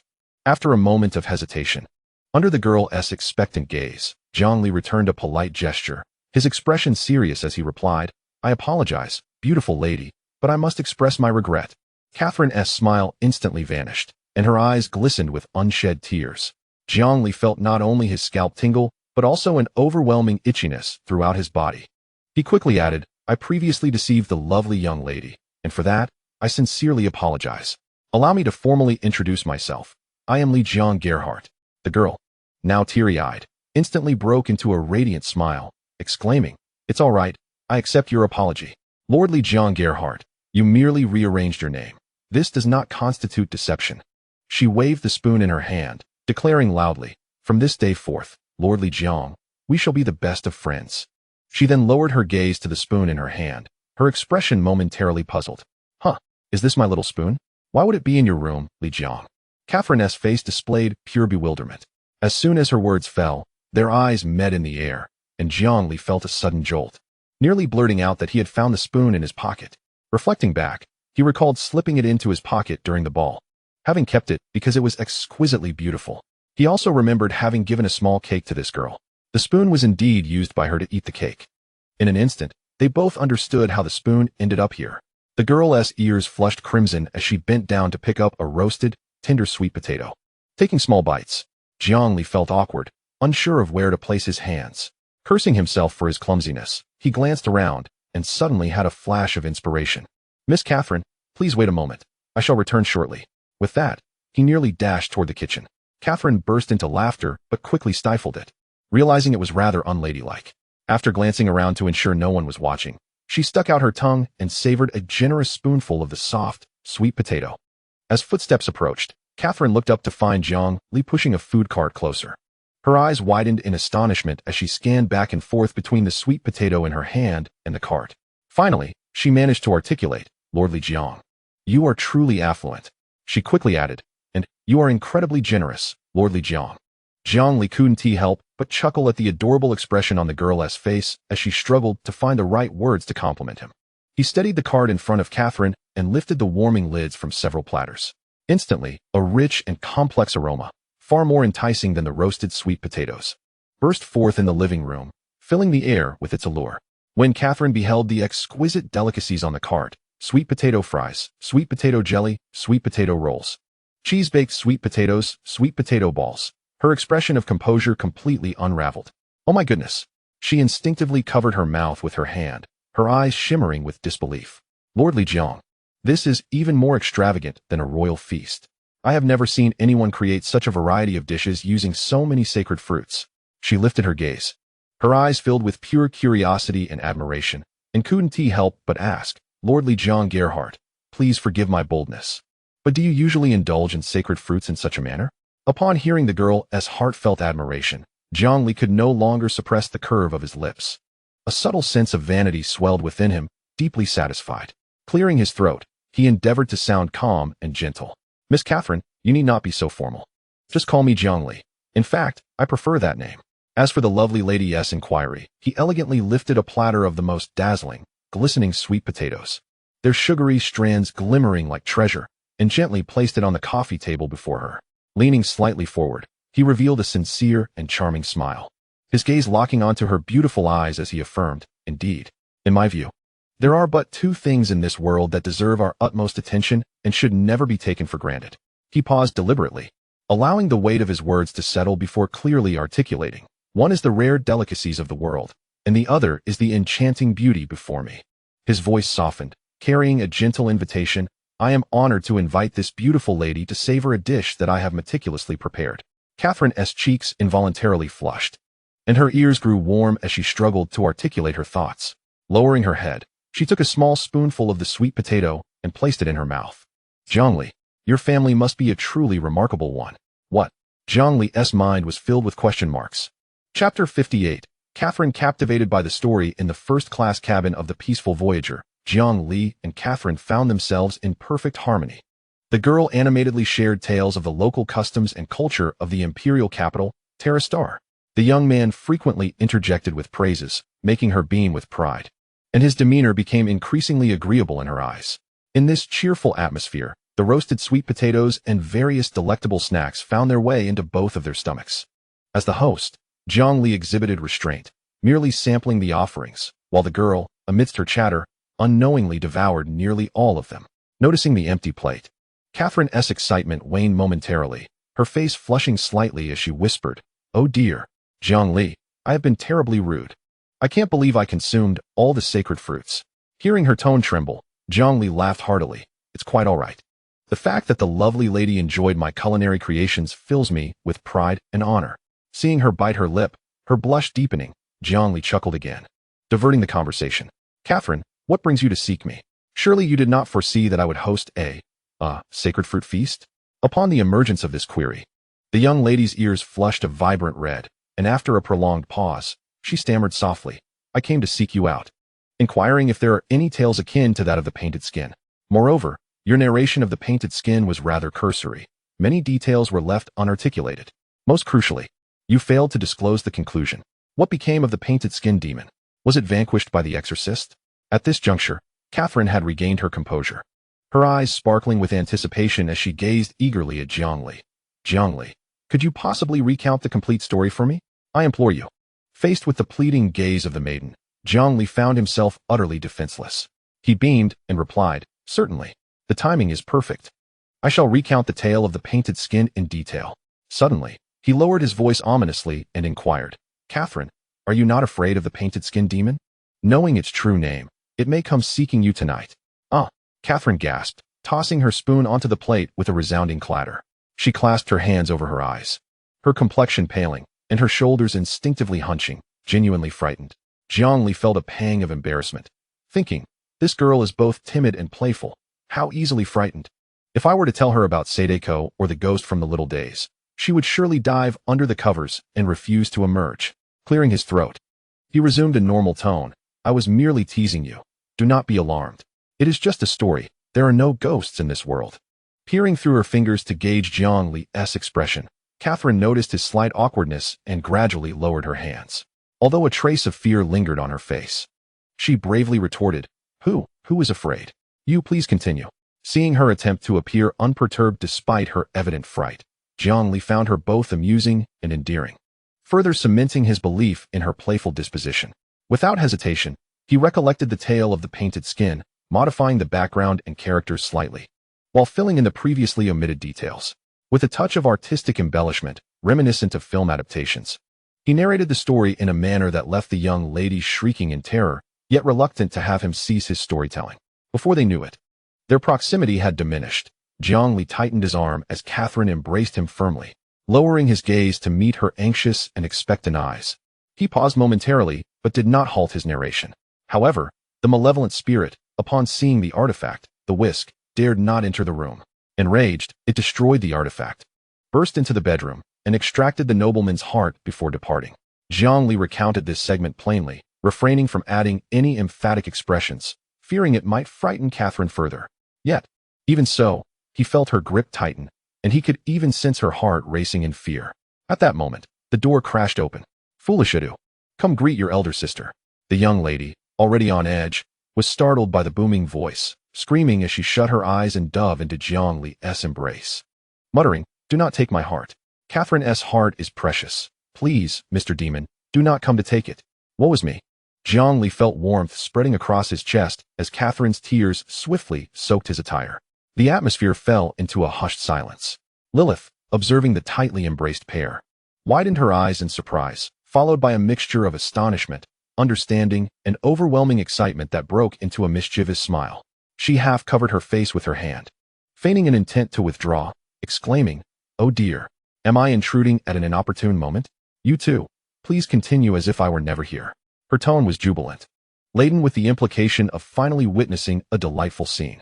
Jiangli, noticing Lilith's mischievous grin and the inquisitive expression of the butler, Kate, felt a scowl form on his face as he sharply commanded, "Lilith, come back here." After a moment of hesitation, he resolutely reached out to gently stroke Catherine's back, whispering words of comfort. While Jiangli awkwardly consoled Catherine, Lilith plopped down beside them, resolutely denouncing her mischievous younger brother. As Catherine's emotions gradually stabilized, she shyly released Jiangli, her cheeks flushed as she attempted to defend him. Perhaps it was Lilith's amiable aura, but after half an hour, the two young ladies conversed as if they had known each other for years. Yet, as Jiangli resumed his narration, reaching the climax of the plot, Lilith suddenly screamed, clutching Catherine, trembling in fear. Jiangli's eyes sparkled with delight, for he had discovered Lilith's vulnerability. She too was afraid of ghosts. Splendid. Fate is on my side. However, he failed to notice that the butler, Kate, despite maintaining a strained, professional smile, had clenched fists behind his back, with beads of sweat forming on his brow. His muscles were tense, especially his slightly quivering calves, betraying the anxiety within him. Clearly, this meticulous butler's resistance to such supernatural tales was not significantly stronger than that of the two young ladies. The tale of the insulted, phlegm-swallowing noblewoman, who, in her fury, expelled her heart, allowing her husband to return from the dead, concluded. And thus, the story is complete. Jiangli declared, deliberately winking, his tone laden with suggestion. This is merely the first tale from the collection. The two pale-faced maidens suddenly brightened, their complexions turning rosy. Just then, Catherine's wrist bracelet emitted a faint red glow. "Oh dear, is it already this late?" she exclaimed, hastily rising with an expression of contrition. "I must take my leave. I truly apologize for the rudeness." Having spoken, she scampered toward the door like a startled fawn. Almost simultaneously as the door was about to close, Lilith's voice, slow and laced with a hint of menace, echoed from behind Jiangli. "Oh, my foolish Udu." Jiangli stiffly turned his head to see his dear sister pressing her fingers together, a benign smile adorning her face. "Lilith, what do you intend to do?" he yelped. Meanwhile, aboard the Peace-class ship's bridge, "Captain, the Olivia star system is experiencing a pest infestation. Should we alter our jump route?" Chapter 59, Pest Infestation. "Captain, the Olivia star system is facing a pest infestation. Should we alter our jump route?" The captain pondered for a moment before raising his head. With the invincible Imperial fleet present, a mere swarm of pests should be swiftly eradicated. "We shall proceed as scheduled. There is no need for concern."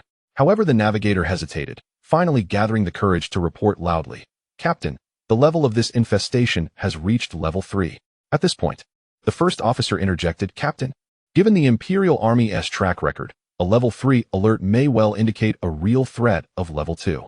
Captain, we must prioritize the safety of our passengers." The first officer emphasized the importance of passenger safety. The captain's gaze sharpened as he swept it over the first officer before turning to the communication officer beside him, commanding in a low voice, "Contact the Olivia Star System SX Commerce Division to confirm the level of the infestation. Report to the captain. Confirmation received. The infestation level is indeed level 3. The captain exhaled in relief, shrugging his shoulders. It seems the military gentlemen are not deceiving us this time. He smiled, raising his voice. I command that the jump restrictions be lifted. Prepare the spatial jump engine, mates. In a month's time, we shall return to the imperial capital. How about I treat you all to a drink at the bar? Cheers erupted in the bridge, although the first officer wore a grim smile, still harboring a sense of unease in his heart. Seeing this, the captain stepped forward, wrapping his arm around the first officer's shoulders. Mate, we truly cannot change our course. Circumventing the Olivia star system would mean taking a significantly longer route. Rest assured, it is merely a level 3 disaster. Even if one were to plunge into the insect nest, the armor and shields of the piece would hold strong for at least 10 minutes. No matter how incompetent those military scoundrels are, they would not fail to handle such a situation. Trust me on this. With that, he leaned closer, lowering his voice to a confidential murmur, a knowing expression passing between men as he gently nudged the first officer with his elbow. I've heard that a fresh batch of exquisite beast-eared maidens has arrived at the imperial capital's General Assembly. I've already spoken with Supervisor Mozang, and they've reserved a few for us. The usual arrangement, you get first pick. How does that sound? The first officer's worry instantly dissipated. Exchanging a glance with the captain, a smile identical to the captain's blossomed upon his face as he nodded emphatically. Meanwhile, in the first-class cabin, before the door of the presidential suite numbered 1, a furtive figure appeared, glancing about nervously, tiptoeing with a guilty demeanor, as if fearful of being caught in a misdeed. The door was swiftly opened, and she slipped inside in the blink of an eye. As she silently rejoiced in having gone unnoticed, a radiant smile illuminated her face as she began to move softly toward the bedroom. A faint cough broke the silence, followed by a dispassionate voice. Miss Catherine, may I inquire where you were earlier? The young woman's lively figure froze abruptly, a large bead of sweat forming on her forehead. Turning stiffly around, she found herself facing an elderly woman standing with meticulous poise, her gaze stern and unwavering. In a mere heartbeat, Catherine's face blossomed into a broad smile once more, and like a delicate butterfly, she darted forward and nestled into the woman's embrace. Her voice tinged with a hint of coquettish grievance. Mrs. Davis, I was so frightened. Seeing the woman unmoved, she quickly shifted tactics, her eyes sparkling as she teased, Mrs. Davis, I was just investigating the conclusion of that dreadful story. Would you like to know how it ends? I do not wish to know. Mrs. Davis's tone was flat, her gaze fixed firmly on Catherine. I believe it is time to revisit the fundamental code of conduct befitting a lady, especially one of Terra's royal lineage. Stepping forward, her piercing eyes scrutinized Catherine. Firstly, to leave your designated quarters without permission during the voyage. Secondly, to move stealthily, attempting to evade your assigned guards. Such recklessness exposes you to unknown perils. Third, and most grievous, you ventured alone to a young gentleman's quarters and lingered there unaccompanied. Miss Catherine, do you comprehend the irreparable damage such rumors could inflict upon your reputation in the imperial capital? Miss Catherine, extend your hand. Mrs. Davis produced an ornate feather duster from behind her back. A few sharp taps reddened Catherine's palm and eyes alike. Until we reach the imperial capital, your movements shall be confined to this suite. I am canceling all your non-essential social engagements. Observing Catherine's shoulders slump and tears welling, Mrs. Davis's stern gaze softened imperceptibly with reluctant sympathy, yet her voice remained resolute. Now, please return to your chamber and reflect sincerely. Elsewhere, Lilith sat cross-legged on the sofa, her expression grave as she appraised Jiangli opposite her. Butler Kate, like a devoted shadow, silently positioned himself behind Lilith, observing Jiangli through his familiar nostrils. Jiangli felt unnerved under their scrutiny, attempting a strained smile to ease the tension when suddenly, a deep, prolonged hum vibrated unexpectedly, permeating every corner of the cabin. Simultaneously, the massive observation porthole outside began to close as heavy composite metal plates slid down, sealing off the vast starry expanse. The cabin's ambient lighting flickered softly, shifting to a warm yellow hue signaling readiness. A sweet, composed female voice sounded clearly through the omnipresent surround sound system. Ding dong. Good evening, esteemed passengers. This is the Peace-S Bridge broadcast. In 5 standard minutes, the vessel will commence the pre-programmed spatial jump to the Olivia system. I repeat, the spatial jump will begin in 5 minutes. Please cease all movement within the cabin immediately, locate the nearest secure seat, and fasten your safety belts. Ensure all personal belongings are properly secured. Mild dizziness and temporal disorientation during the jump are normal. There is no cause for alarm. The entire crew of the Peace wishes you a pleasant journey. Thank you. Final countdown to spatial jump. 10, 9, 8, At a border traffic hub starport within the Olivia system, ripples suddenly stirred the void. The Leviathan emerged abruptly, squeezing through the emptiness. The starport's guard vessels failed to mount an effective defense in time and were utterly routed amid the plasma insect onslaught. Once bustling, the starport had become a hellish wasteland. Countless insects swarmed in, slaughtering indiscriminately, while infinite spores descended upon an agricultural planet beneath the starport. Chapter 60. The 10th set of broadcast calisthenics in Daxia. The corridor air was imbued with the homely aroma of scrambled eggs with tomatoes and braised pork ribs. Outside the window stood a dilapidated, gray building, its tangled wires strung haphazardly between structures. Within a dimly lit living room, a single yellowed wall lamp cast a soft glow. The aged furniture and peeling paint revealed the humble nature of the home. On the worn, round dining table lay 2 dishes and a soup, stir-fried bok choy and a steaming bowl of steamed preserved sausage, gently releasing faint wisps of heat. Elderly Mr. Zheng emerged from the kitchen carrying 2 bowls of rice, bending to place them on the table and rubbing his aching back. He glanced at the tightly shut door to the inner room, cleared his throat, and called out, "Zheng Qian, dinner's ready. The food's getting cold." A muffled came from inside, but no movement followed. Habitually, Mr. Zheng picked up the cracked remote wrapped in tape and turned on the old LCD television. With a click, the screen illuminated, tuned to the Central Television Comprehensive Channel, where the evening news had just begun. The news anchor's voice rang out clearly and formally. "National fitness is a vital foundation for our country's strength. Now, please watch our special report on the brand new 10th set of broadcast calisthenics." The screen shifted to a sunlit plaza where participants moved in perfect unison, not stretching or chest expanding or kicking, but sitting cross-legged in formation. Mr. Zheng hastily donned his glasses to scrutinize the scene. At that moment, the inner door slammed open. Zheng Qian shuffled out, clad in a somewhat worn t-shirt and loose lounge pants, rubbing his tousled hair. He glanced at the TV, furrowing his brow. "Dad, what are these people doing? Meditating or cultivating?" "Quiet. This is the new version of the broadcast calisthenics launched by the state. The news says it strengthens the body and prolongs life. Enterprises, military, and schools have already made it mandatory. By the way, son, you're good with computers, right? Download the instructional video to my karaoke machine later. I want to follow along. I believe in the country." "Dad, this is obviously a scam. Don't believe it. If there was any real benefit, it wouldn't be for ordinary folks like us." Zheng Qian grumbled, pulling out a chair with impatience. "The government's always pushing these empty formalities. It looks like meditation practice, and the moves are ridiculous. What use are they? I graduated years ago. Why should I learn this now? With that time and money, I could be doing something better." He picked up his chopsticks, scooped a generous portion of steamed rice, and placed it into his mouth.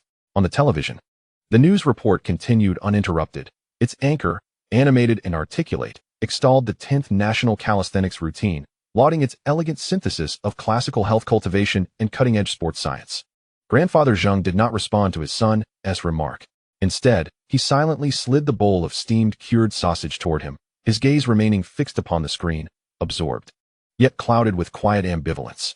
He watched the vibrant, energetic footage, youthful bodies moving in unison, and his expression deepened, layered with unspoken reflection.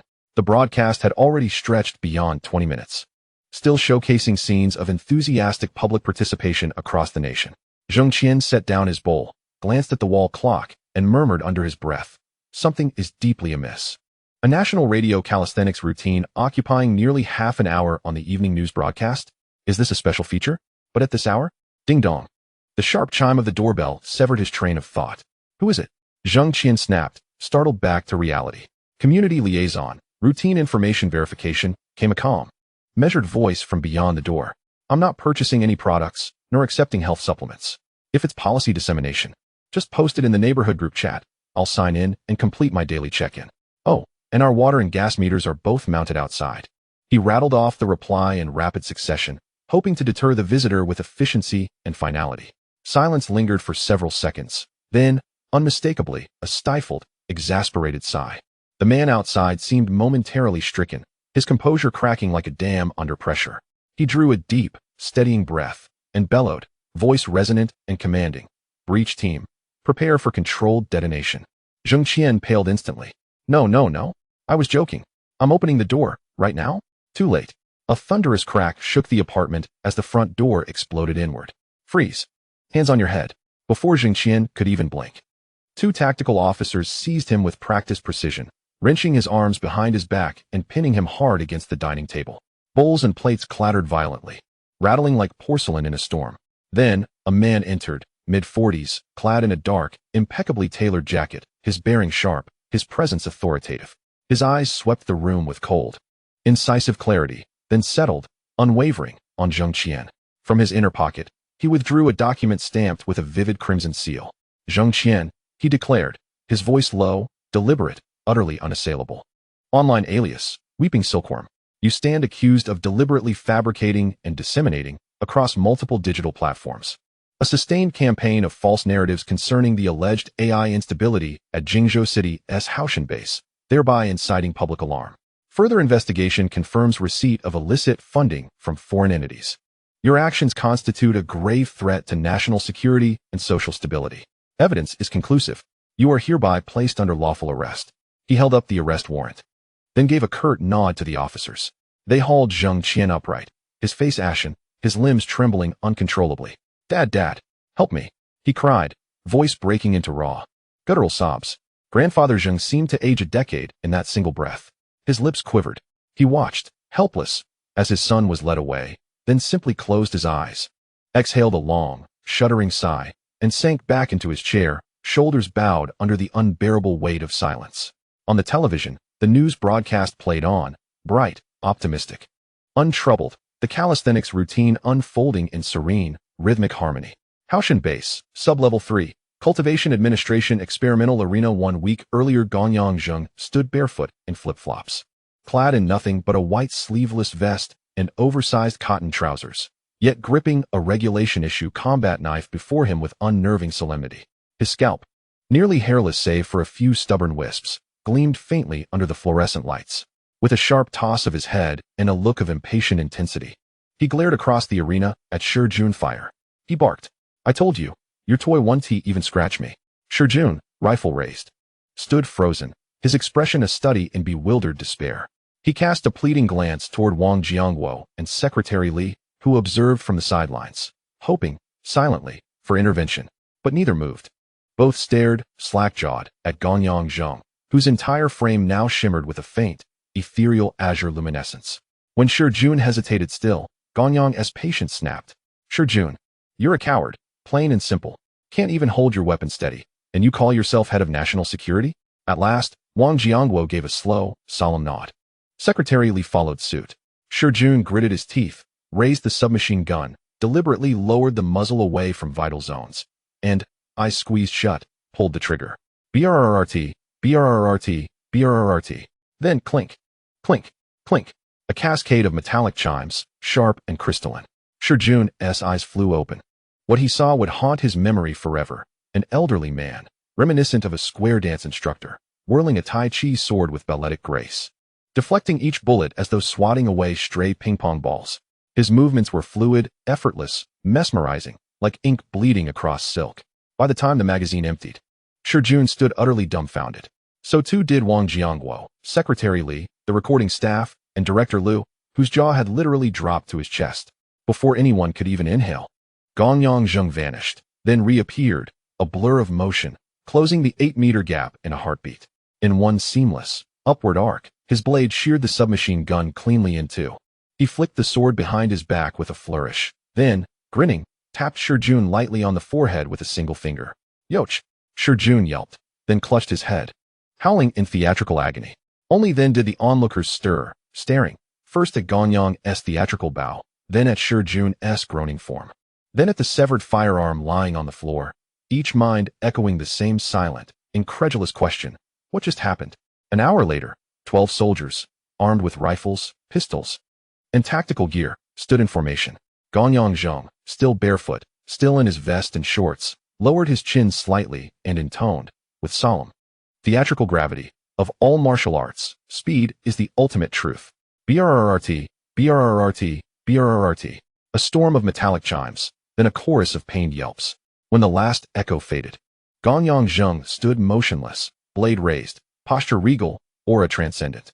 Had he worn proper footwear, a dignified tunic, and perhaps a few more strands of hair, his image would have been indistinguishable from that of a sage descended from legend. Haoshan Base, Conference room now clad in a crisp white lab coat. Gonyang Zheng had shed the flamboyance, his demeanor composed, his bearing scholarly, his presence unmistakably that of a distinguished scientist.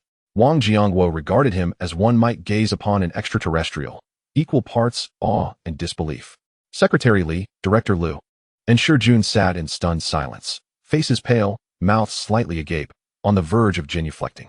Wang Jiangguo withdrew a cigarette, offered one to Gonyang Zheng, then lit both with a slow, contemplative draw. He turned to Director Liu, exhaled smoke through narrowed eyes, and asked quietly, "Tell me, after all this time, does your cultivation administration still have no personnel who have successfully manifested a Nidus heart?" Liu flushed crimson, mouth opening, closing, then falling mute. He could hardly admit how many volunteers had failed, how few had even passed the threshold.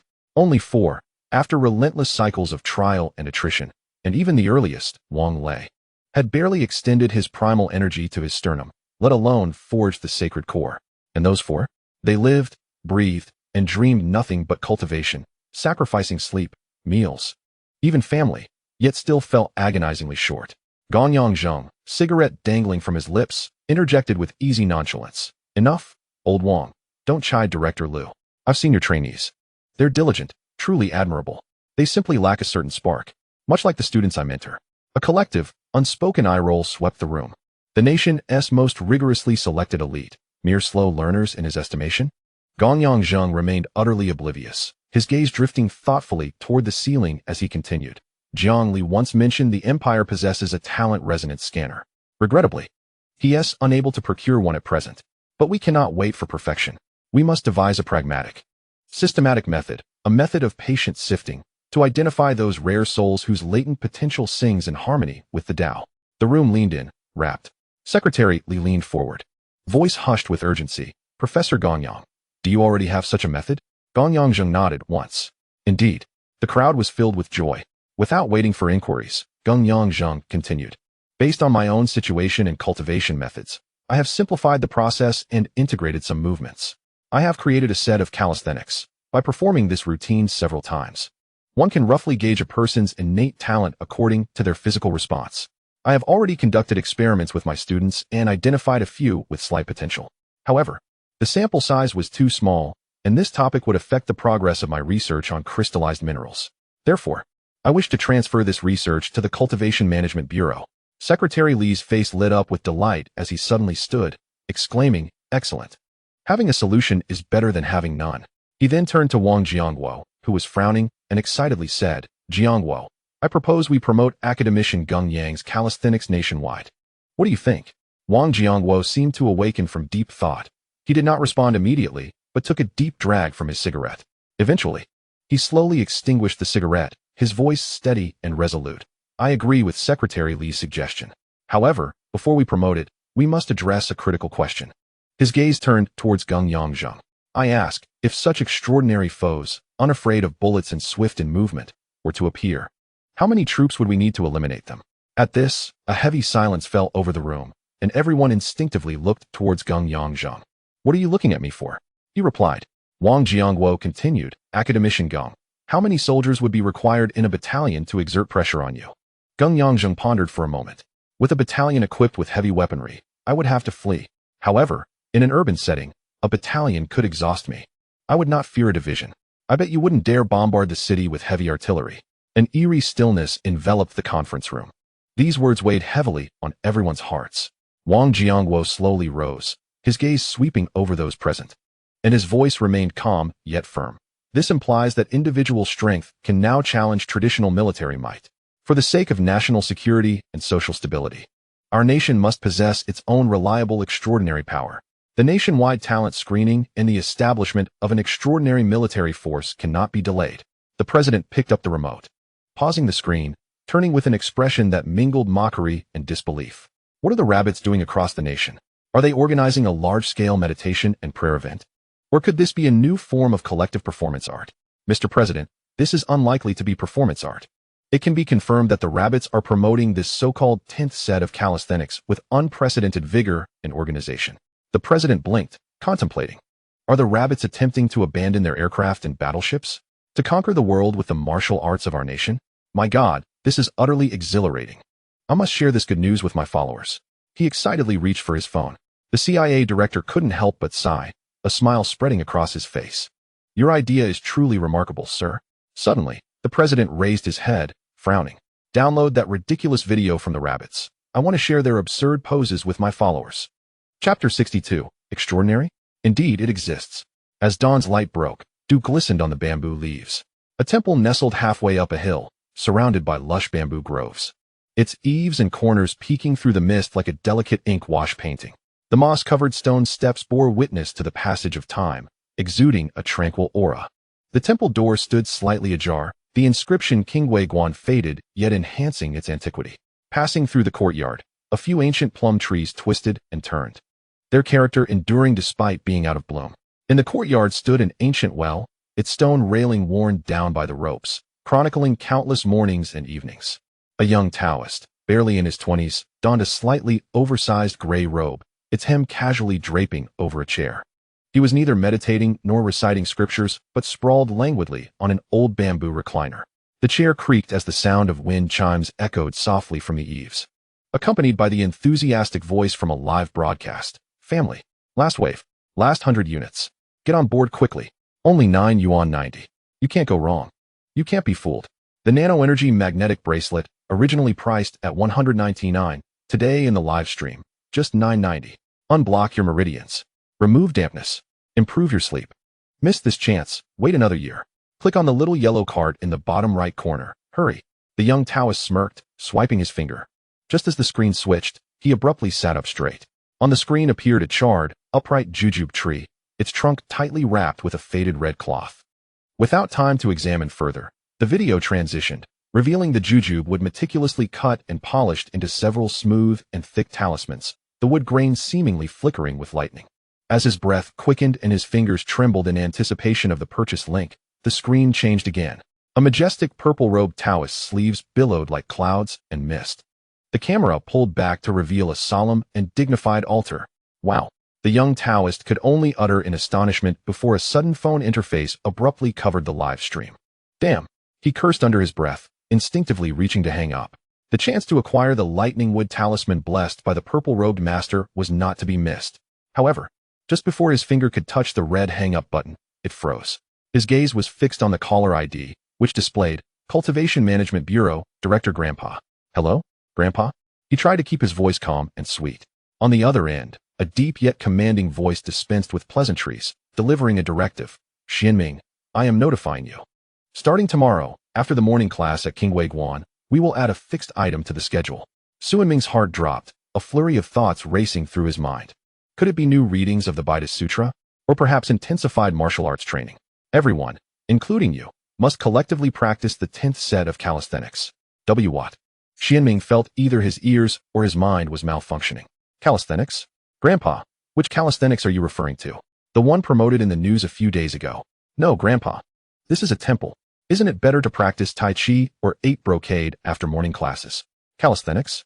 This is absurd. Xianming attempted to argue. Xianming, this is not a discussion. This is a notification. He paused, softening his tone.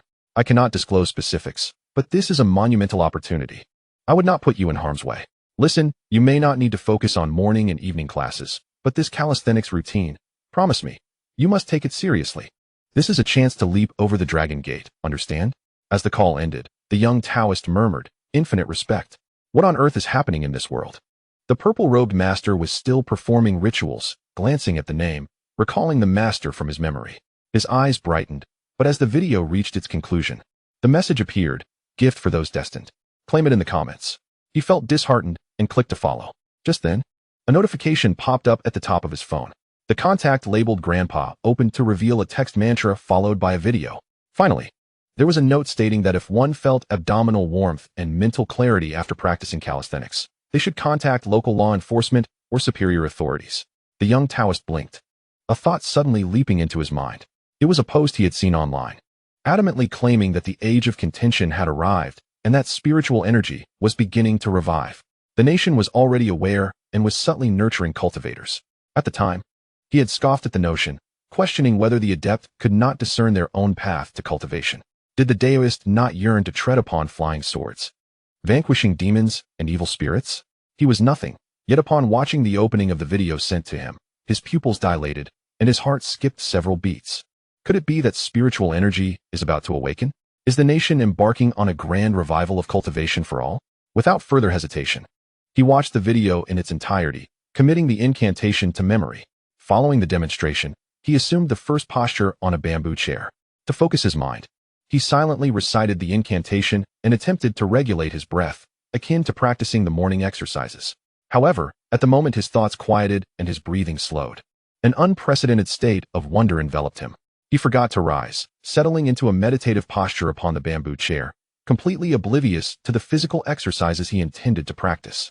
The entire world fell silent, a profound stillness blanketing everything, save for a subtle sensation within him, stirring like a newly born stream.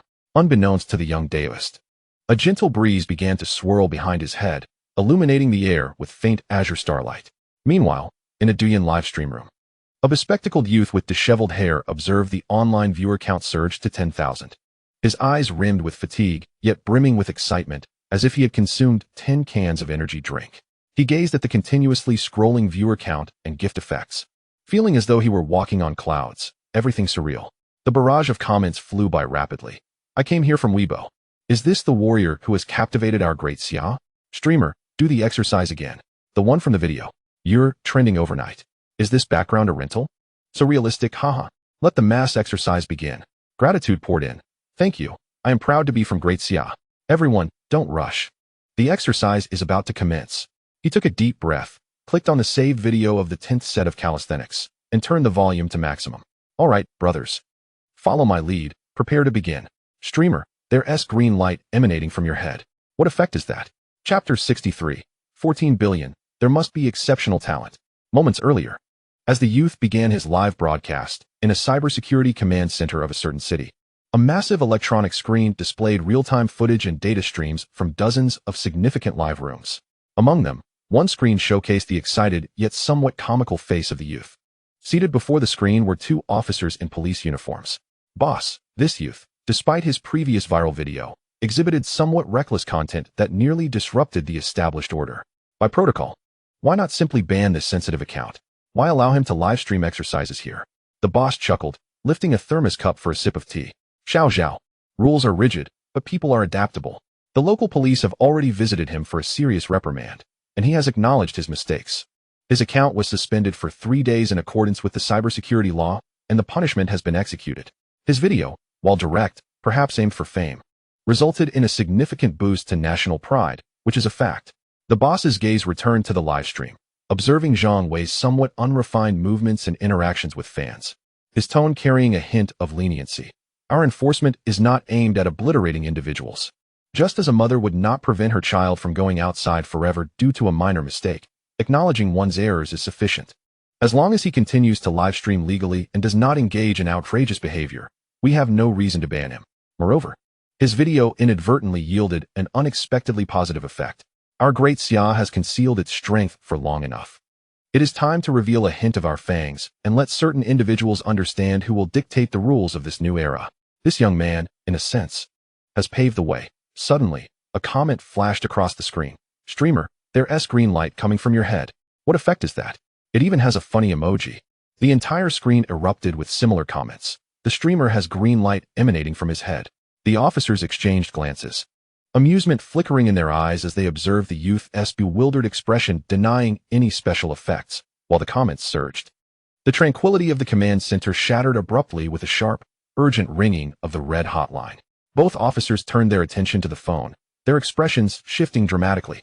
Xiao Zhao swiftly approached and picked up the receiver, listening intently for a few seconds before covering the mouthpiece, shock evident on his face as he whispered to his superior. It's a direct call from the provincial office. The boss quickly took the phone. Yes. Understood, I am aware. We will ensure the task is completed, no oversights. He hung up, inhaling deeply. Ban the youth's livestream immediately go. As he lifted his gaze back to the livestream, both officers' expressions changed abruptly. During their brief phone call, the youth's livestream had surged past 100,000 viewers, and the numbers continued to climb exponentially. What is happening? Should we still ban the stream? Ban. Emergency directive from the provincial office. Conduct real-time inspections on all livestream platforms. Any streamer performing the 10th set of calisthenics Upon observing any manifestation of blue light behind their head, repeat, blue light, regardless of whether it's a special effect or light spot, execute the ban without seeking further confirmation. Xiao Zhao stared at the youth's livestream, gasping as he observed the viewer count skyrocketing past 200,000 in mere minutes. The comments shifted from playful jests about the green light to a unified cry. Streamer, do the calisthenics again. We want to see the green light. We demand a tutorial for the green light effect.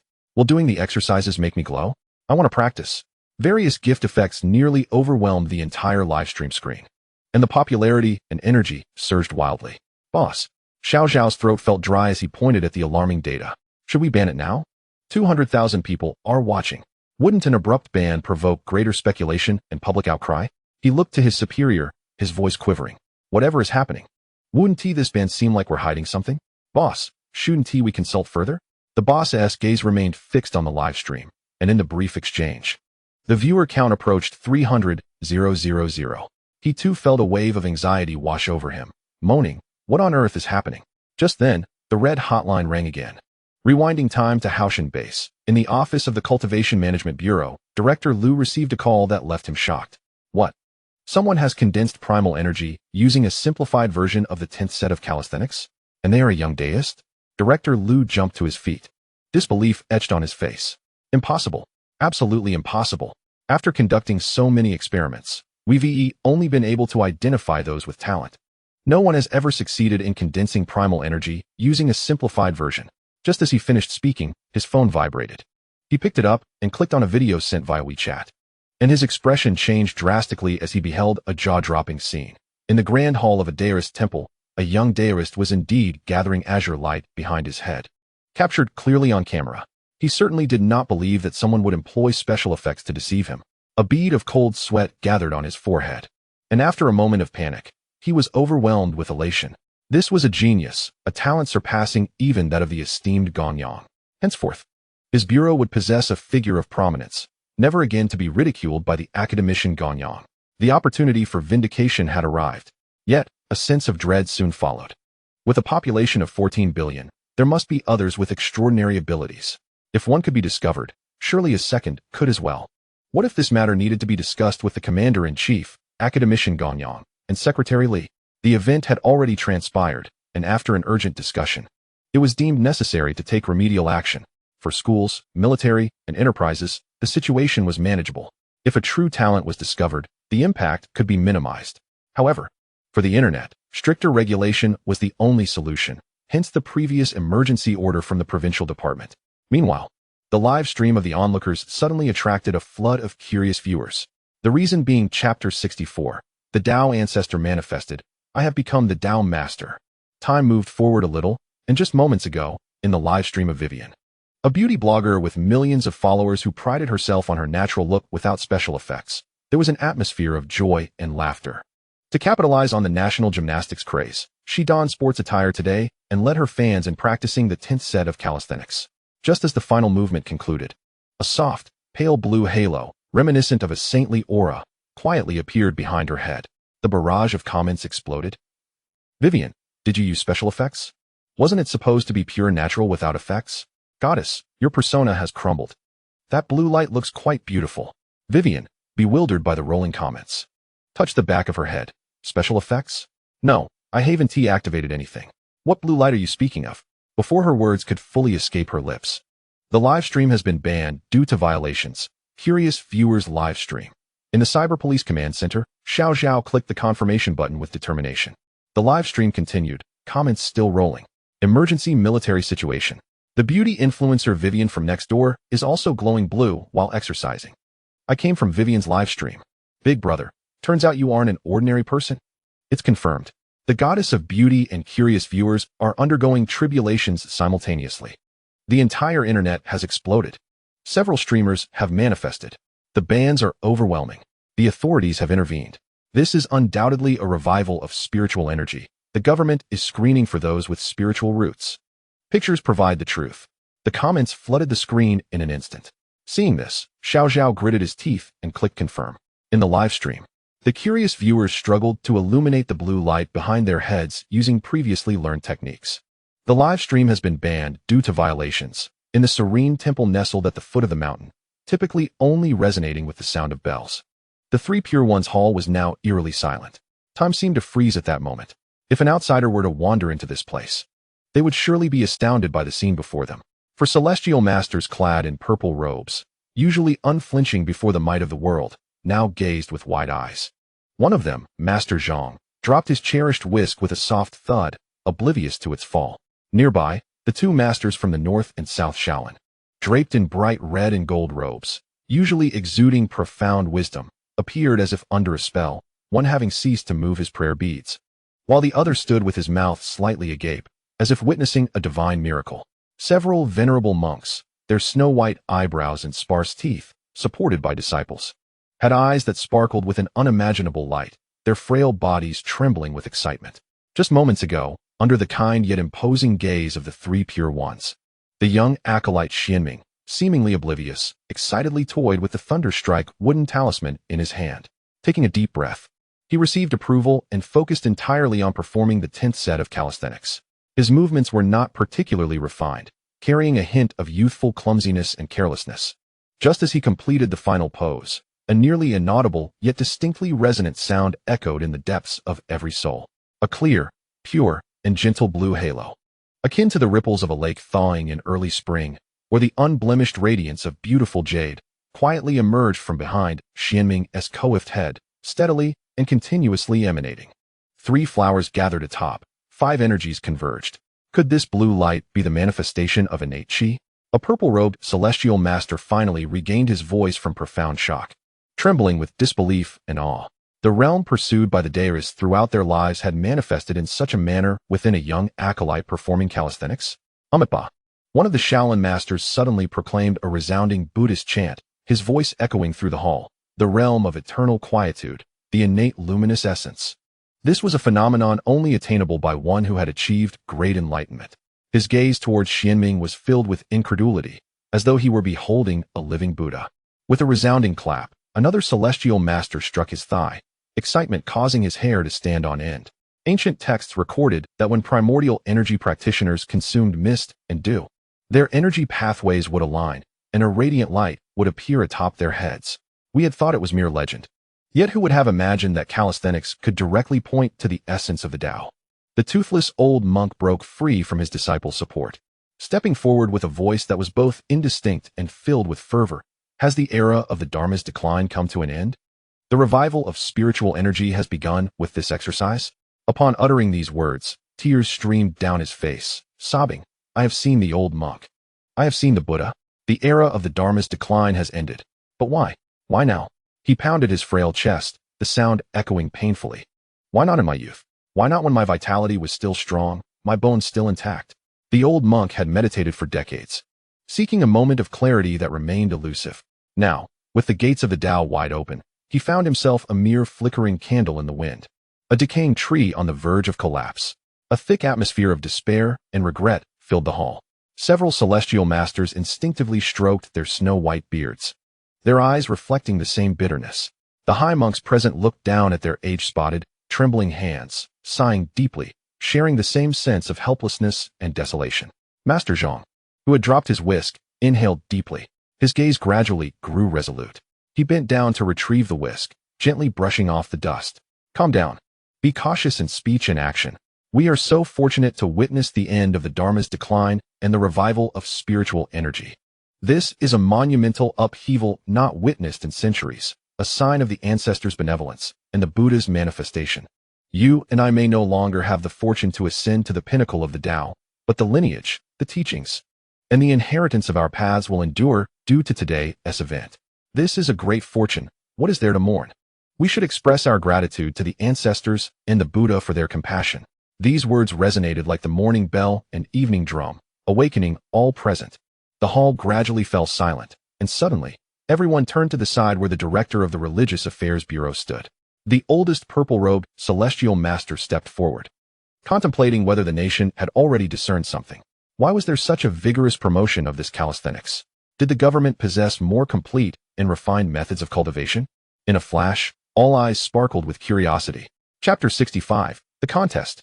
In a rental apartment, blogger Ailiang frantically submitted an unblocking application, his face etched with worry. Just as he was deep in thought, there was a knock at his door. Who is it? The police department.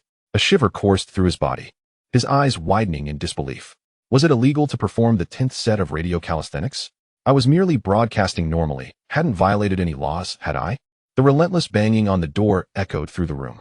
With no other choice, Liang timidly approached the entrance, closed his eyes, and swung the door open. Officer, I truly haven't done anything wrong. I will cooperate with whatever is needed. His voice trembled, laced with an undertone of desperation. As he opened his eyes and looked up, he was taken aback. Standing at the threshold were not just two local police officers, but behind them were two tall, imposing military officers, their presence radiating authority. Their sharp gazes unsettled him. Before the police could utter a word, the lead officer, exuding a cold, austere demeanor, stepped forward and presented a document emblazoned with the national emblem. His voice was unequivocal. Comrade Wang Liang. By the provisions of the emergency state law of the Great Xia Nation and relevant regulations regarding the conscription of special talents, you have been summoned to join the military. Effective immediately, you are to enlist in the Great Wall Project's Special Operations Division. Due to your unique circumstances and strategic value, the Supreme Military Commission has granted you the rank of Major. The officer's penetrating gaze seemed to pierce through the depths of his soul. Let me reiterate. This is a national-level conscription. Refusal is not an option. You are to gather your essential personal belongings and accompany us immediately, accompanied by the two officers on either side. Wang Liang had barely reached the ground floor of the apartment building when a sudden screech of tires pierced the air.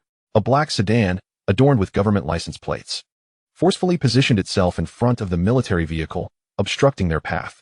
The door swung open, and out stepped two men and a woman, the latter being a young woman clad in a sharp suit, exuding competence. Her keen eyes quickly scanned the bewildered Wang Liang before landing on the stoic military officer. Comrade, please halt. Her voice rang clear as she brandished a document marked with a distinctive emblem. I am Du Yuya, captain of the 1st Action Team from the Haoshan Base's Extraordinary Management Bureau. According to the newly enacted temporary management regulations for extraordinary phenomena and personnel, all awakened extraordinary individuals within the nation are to be registered, assessed, and managed by my bureau. I request that you hand over Comrade Wang Liang to us. Behind her, the male team member Lu Jie stepped forward, presenting a document stamped with a red header. The military officer merely glanced at the file, his stance unwavering, a sardonic smirk playing at the corners of his mouth. Captain Du, the orders I have received are to ensure the safe retrieval of the target individual, Wang Liang, and return him to the Eastern Theater's 73rd Group Army base immediately. My task list does not include any provisions for transfer. You are overstepping your authority. Another member of Du Yuya's team couldn't help but raise his voice. Extraordinary affairs are of a special nature and should be coordinated by our specialized department. The military is violating protocol. The officer's cold smile grew more pronounced as he scoffed. Protocol? My protocol is that military orders are absolute. How you coordinate between your bureau and the theater command is beyond my concern. Here, the only law is to complete the mission and return the individual. Without further ado, he signaled to the soldiers who had just disembarked from the military vehicle. The soldiers understood immediately and moved to force Wang Liang into the car. Wait, Du Yuya exclaimed, stepping forward to block the door, her tone now resolute. I must speak directly with your superior. This matter concerns national strategy, not a mere conscription of personnel. Apologies, comrades from the Management Bureau, but I only heed orders from my superiors. If you have grievances, you may file a complaint with our higher authorities. The officer remained unyielding, his eyes like hawks targeting Du Yuya. Now please step aside. Do not impede military operations. You should be aware of the consequences. Tension thickened palpably in the air. Hearing this, Du Yuya's fury ignited. Lu Jie, take action. I will bear all the consequences. Who dares? The officer's hand instinctively moved to his sidearm. Almost simultaneously with his words, several soldiers behind him sprang into action. The metallic clicks of rifles transitioning to combat readiness echoed sharply as the barrels pointed toward Du Yuya and her team. The officer's expression shifted, barking, stand down. Fists only. He withdrew his hand from his waist, adopting a fighting stance, and commanded, step back. Immediately retreat. Otherwise, we will resort to force. His icy gaze bore into Du Yuya. Captain Du, understand the situation. If your people make another move, they will be charged with treason. You think I'm afraid? Go ahead and try to shoot. Du Yuya retorted defiantly, also drawing back her sidearm, mirroring the officer's stance. Lu Jie, though momentarily taken aback, quickly raised his fists as well. Wang Liang, who had been observing from the sidelines, was now utterly terrified, his legs buckling beneath him. A cry escaped him, and he nearly collapsed had it not been for another officer steadying him. His mind was a blank slate, frantically questioning, what is happening? Why has it escalated to violence? Du Yuiao's chest heaved, her gaze locked onto the opposing officer, teeth clenched, eyes ablaze with determination. At that critical juncture, a cacophony of beeping erupted from their communication devices, almost synchronously. Minutes later, with a look of bitter resignation, Du Yuiao lowered her phone, biting her lip. She waved her hand, commanding, we withdraw. Lu Jie, no time for explanations. Stunned, Lu Jie stepped forward. Du Jie, enough. We will discuss this later. The military officer's face was alight with triumph as he signaled for his soldiers to stand down. Captain Du, my apologies. We take our leave. As they watched the military vehicle drive away, Lu Jie turned to Du Yuiao. What just happened? The state has approved the military's request to form its own extraordinary task force. From now on, the competition for talents will be based on merit. What? Chapter 66. Sweet potatoes classified as strategic resources?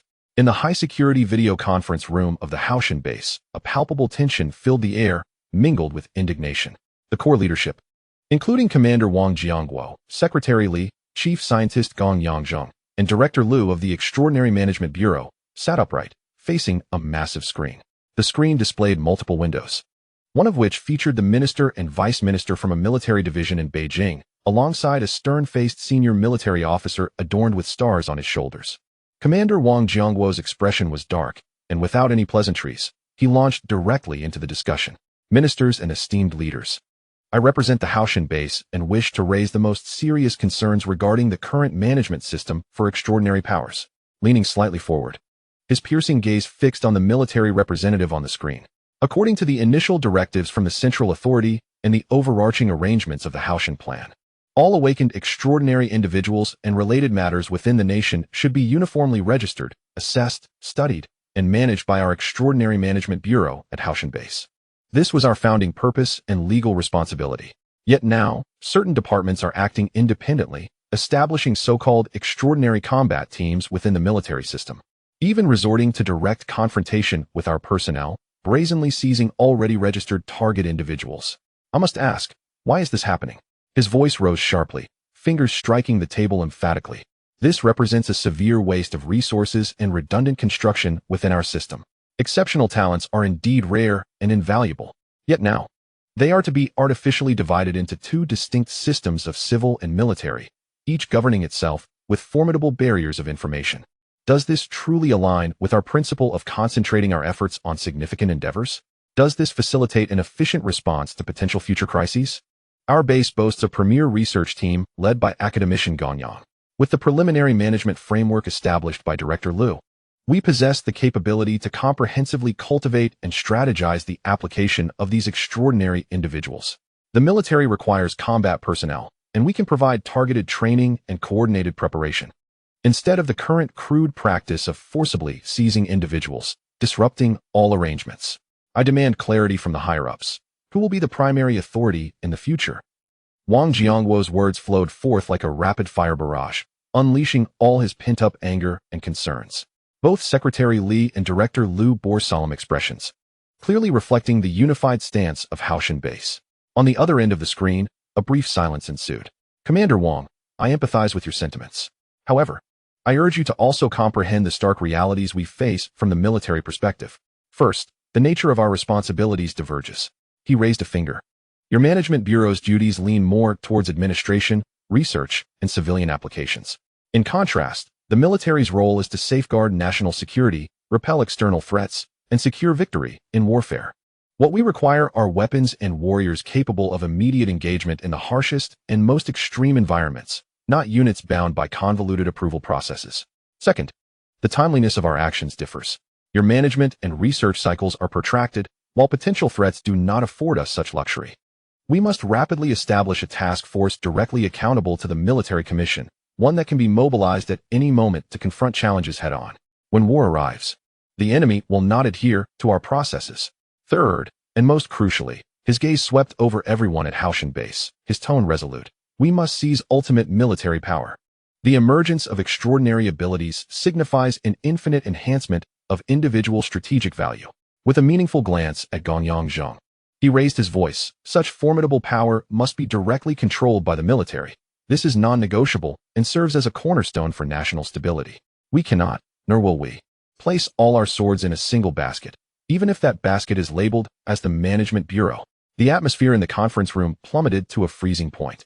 At this moment, the minister from Shangjing finally spoke, his voice steady, imbued with a sense of mediation and resolution. Comrades Jiangguo and General Liu, let us remain calm. Your intentions are undoubtedly for the nation's benefit. The current situation is an exploration and an inevitable process during these exceptional times. Debating who is right or wrong serves no purpose. Now, on behalf of the leadership group, I make the following determination. The military's extraordinary combat team structure will be retained. After all, addressing the most extreme security threats necessitates a highly militarized and responsive elite force. Wang Jiangguo's brows immediately furrowed. But the minister's subsequent words compelled him to swallow his rebuttal.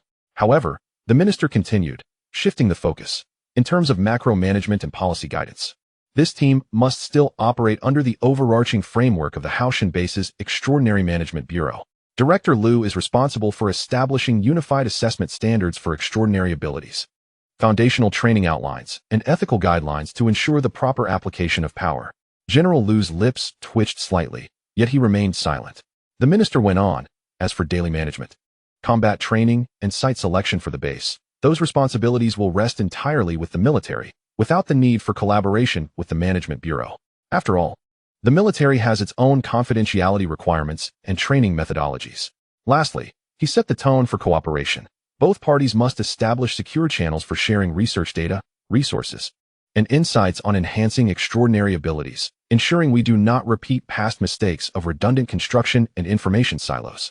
The nation's resources must be utilized judiciously. The conference room fell silent for a moment.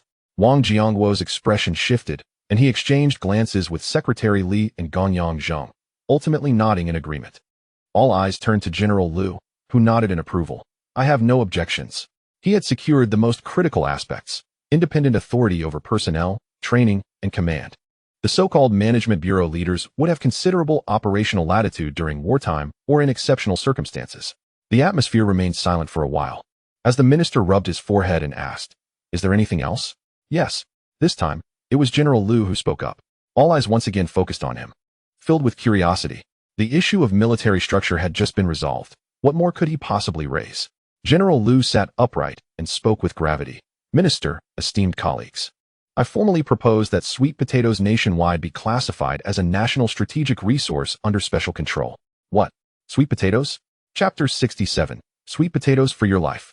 At a major commodity trading center in Geneva, a once steady fluctuation on the massive electronic screen was abruptly disrupted by a sudden surge in colossal procurement demands from the east. The Daxia people have gone mad. A seasoned trader muttered to himself while staring at the screen. It clearly displayed a straightforward yet weighty bidding announcement issued by the Daxia National Food and Material Reserve Bureau in conjunction with several large state-owned enterprises. Long-term, unlimited procurement of standard-compliant edible sweet potatoes, price negotiable, priority level, highest. Almost simultaneously, envoys from Daxia's diplomatic and business departments were seated in the offices of agriculture ministers from traditional sweet potato exporting countries like Brazil, Peru, and Vietnam. The agreement template had already been prepared, with the core clause being, whatever quantity of standard-compliant sweet potatoes your country can produce, we pledge to purchase that amount. The price would be a 15 premium over the current international average. News spread like wildfire across the globe. North America, the Department of Agriculture of the beautiful country. An opportunity. This is a tremendous opportunity. The agriculture minister burst into the office, holding a briefing. Our soybeans piled in warehouses are on the verge of spoiling. Quick. Contact Daxia's business representative. A video conference was rapidly established. The minister of the beautiful country wore a nearly obsequious smile. We completely understand and support your country's special food security strategy. You see, we possess the world's most expansive and fertile lands and can fully transition to sweet potato cultivation in the next planting season. However, in this interim period, what about our stock of high-quality soybeans? On the other side of the screen, Daxia's representative remained expressionless, yet spoke with calm determination. We appreciate your understanding and support. Regarding the soybean procurement agreement, we are still conducting careful research. However, the procurement for sweet potatoes is effective immediately. If your country has sweet potatoes in stock, we can arrange for shipping right away. price is not an issue. We can pay in full upfront. If you plan to cultivate, we can provide a deposit to secure the entire yield of the harvest season. The meaning could not be clearer. Soybeans, off the table. Sweet potatoes, as many as you have. The minister of the beautiful country's smile froze, alternating between red and white. He had to suppress his anger, gritting his teeth to respond. Very well. We will immediately assess the feasibility of transitioning to sweet potato cultivation. We look forward to further cooperation with your country.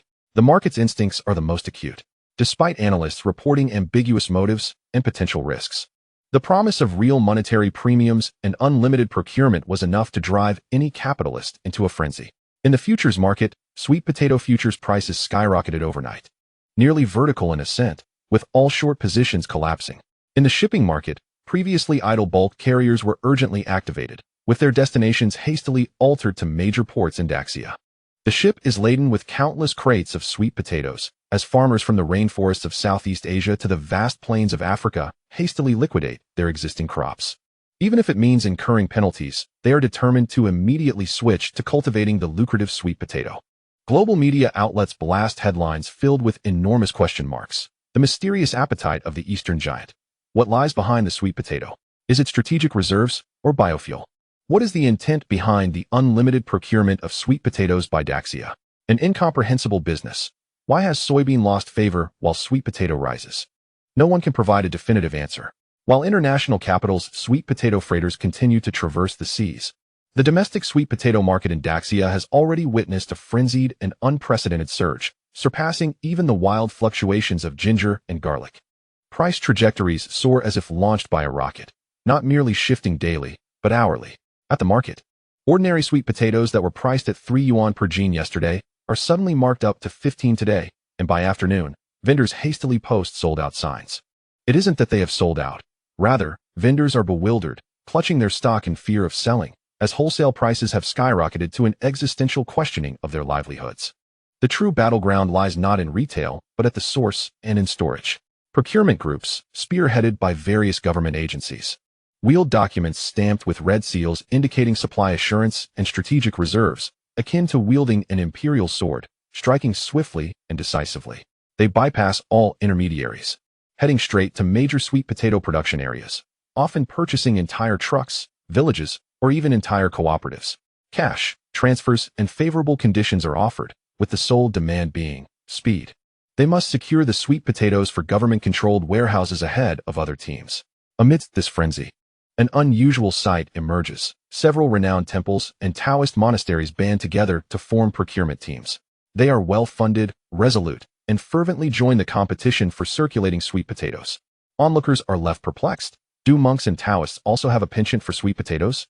In the ensuing chaos, reports surface of certain local agencies utilizing administrative connections to intrude upon private cold storage warehouses, demanding requisition or forced purchases of sweet potatoes. Outcries abound, as commercial norms are severely challenged. However, this tide of misappropriation was swiftly curtailed by higher authorities. A stern internal notice was issued, emphasizing the need to adhere to laws and regulations, prohibiting any disruption of normal market order and private enterprise operations, which barely managed to stem the tide of power-driven appropriation. Yet, the panic and fervor in the market had already taken root. Previously, resolute vendors in the market, scoffing at the exorbitant prices of sweet potatoes and vowing not to buy until prices dropped, have now been rendered restless. They may not grasp the nuances of spiritual revival or national strategy, but they possess the most fundamental survival wisdom. When everyone is frantically vying for the same object, that object is undoubtedly valuable. One must seize it first. Thus, these vendors once again brandish their accumulated cash, boldly joining the purchasing frenzy. However, this time, they encounter unprecedented disappointment. The markets are devoid of sweet potatoes. Supermarket shelves stand empty. Even the fields of suburban farmers have been preemptively booked by various factions. Regret floods in. Why didn't they act sooner? Money is of no use. What has become of this world? Cannot even a sweet potato be procured? Is the government not intervening? Indeed, it is no longer intervening. The aim now is to utilize all connections to seize control of the sweet potatoes available in the market. This is the only known extraordinary cultivation resource. Ample sweet potatoes can give rise to extraordinary bronze knights.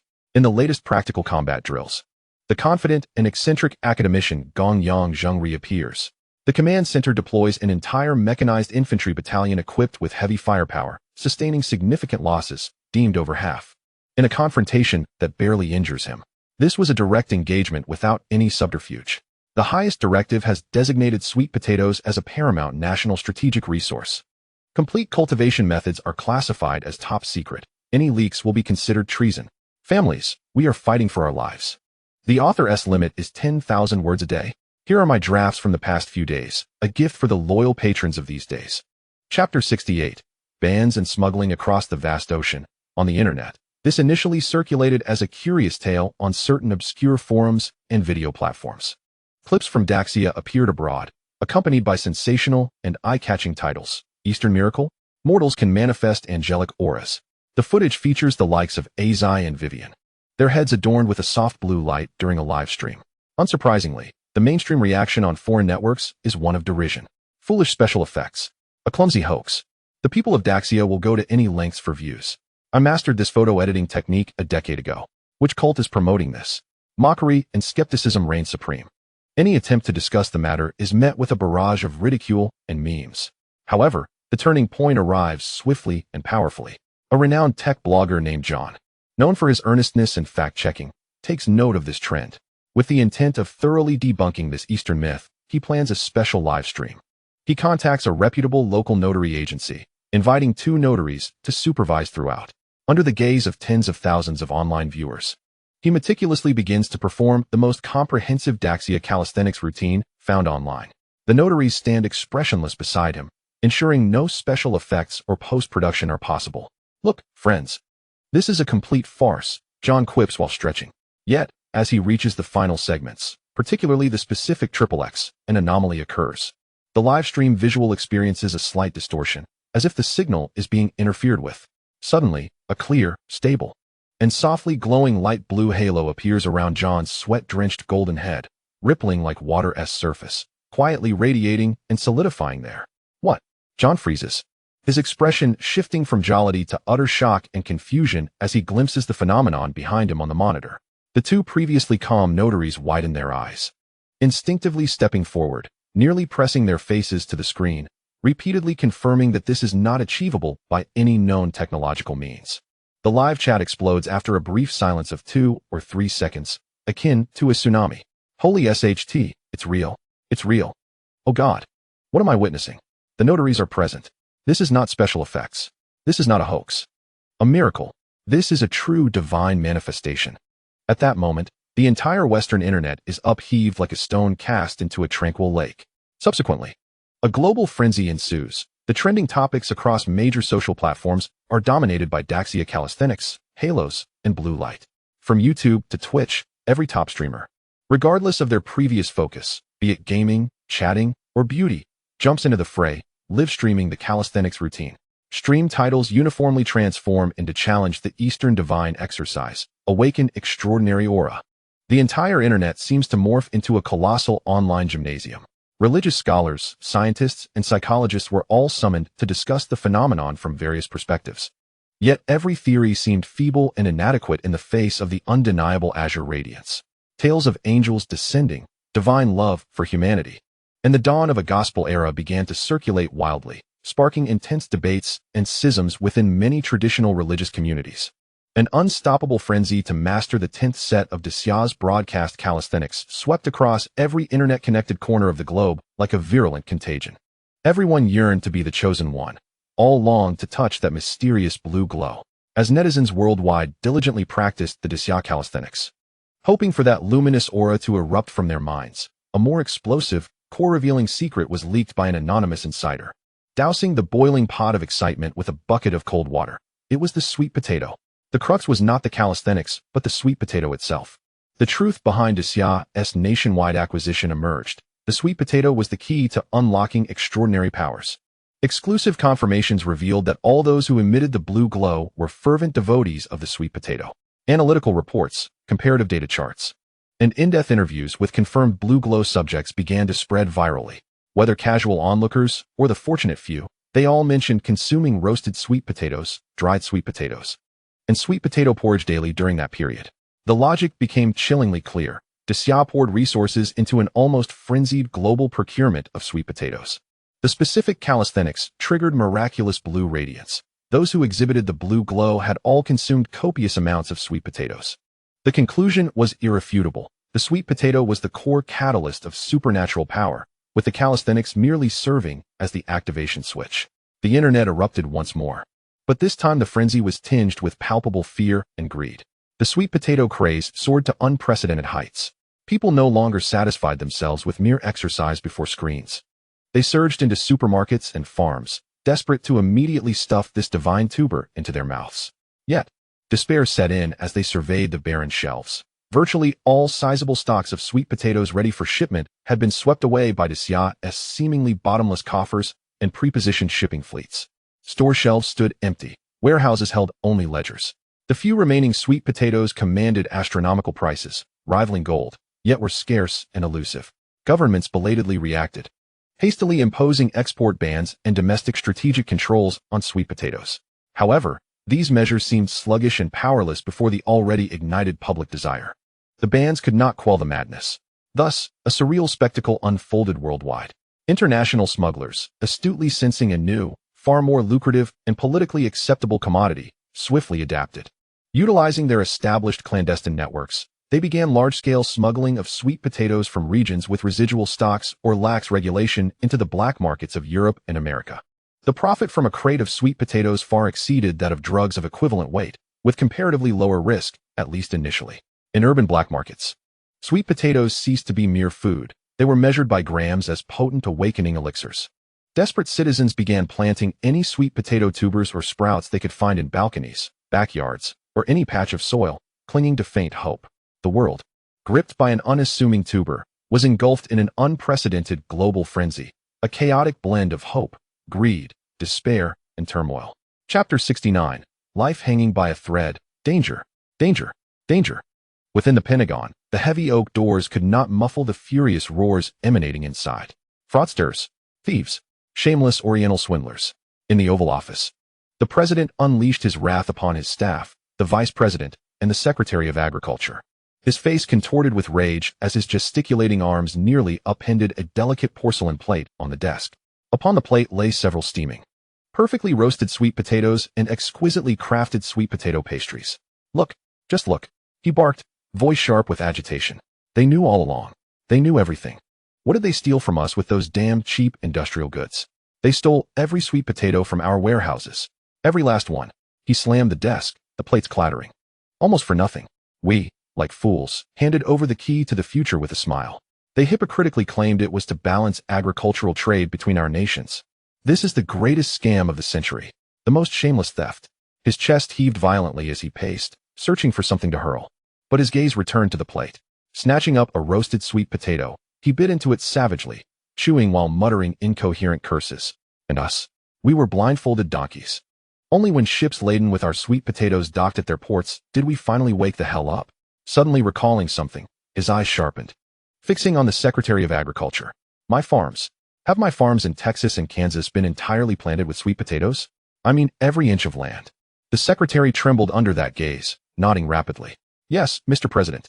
We followed your orders meticulously and completed the land conversion immediately, all planted with the finest sweet potato varieties. The growth is excellent. The president's expression softened for a mere half-second before a greater fury engulfed him. That is a load of rubbish. He bit again into the sweet potato, as if gnawing on Xia's very flesh, but it's not enough. We've been played. We must retaliate. I want sanctions. Yes, sanctions. From their electronics to textiles, impose heavy tariffs.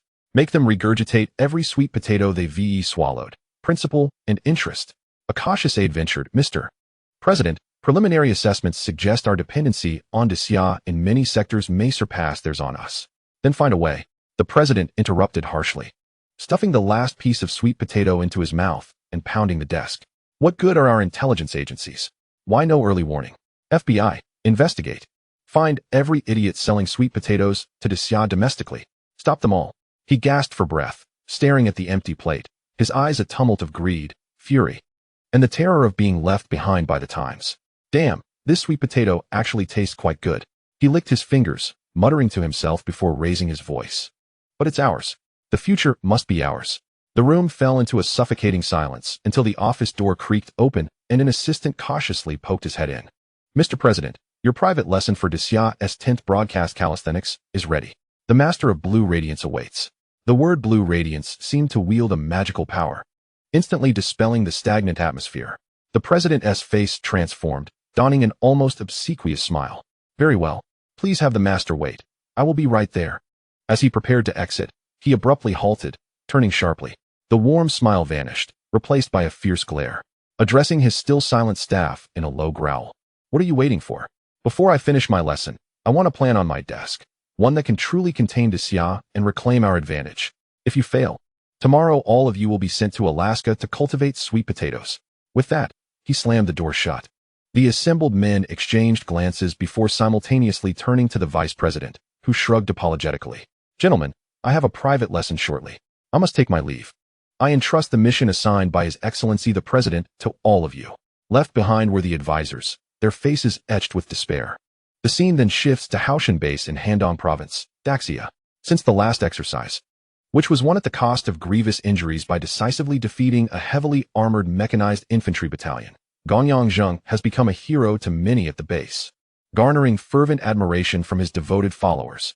This has sparked a frenzy for sweet potatoes and inquiries about how to join the Supernatural Management Bureau.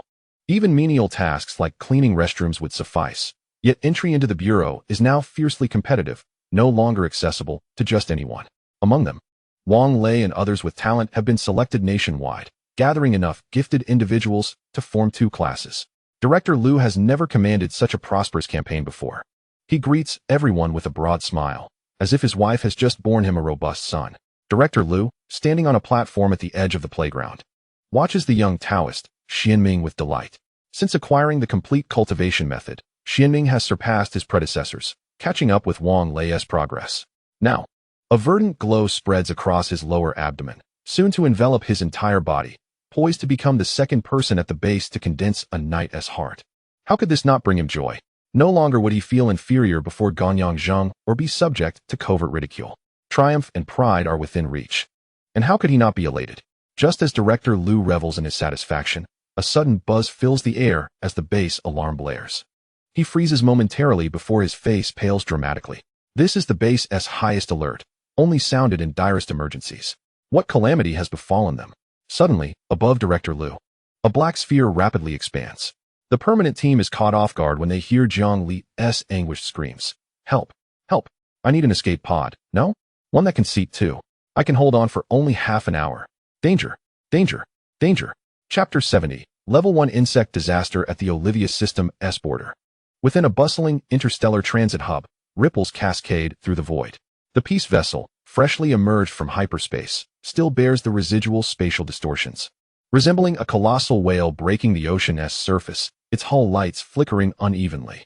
Yet this fleeting serenity is shattered within a millisecond. A piercing alarm reverberates throughout the bridge. A shrill siren that penetrates every corner, freezing hearts instantly. The captain's crystal wine glass slips from his grasp. Outside the just-opened viewport looms a massive plasma orb hurtling toward the piece at an unimaginable velocity, followed by several more ominously glowing crimson plasma spheres. Plasma cannons firing. Evasive maneuvers. Evasive maneuvers. The first officer's urgent cry drowns out the alarm, nearly leaping from his command chair. Full left rudder. Engines overloaded. Redirect our frontal armor this way, hurry. His voice warps under immense strain. Everyone aboard knows that conventional evasion is futile against such rapid plasma fire. Only the thickest armor can withstand the assault. Shields at maximum power. Divert all energy to the forward shield. Now, immediately. The captain's voice, trembling with broken resolve, joins the chorus. The bridge descends into apocalyptic chaos. Crew members pound frantically on control panels, shouting confirmations amid the cacophony.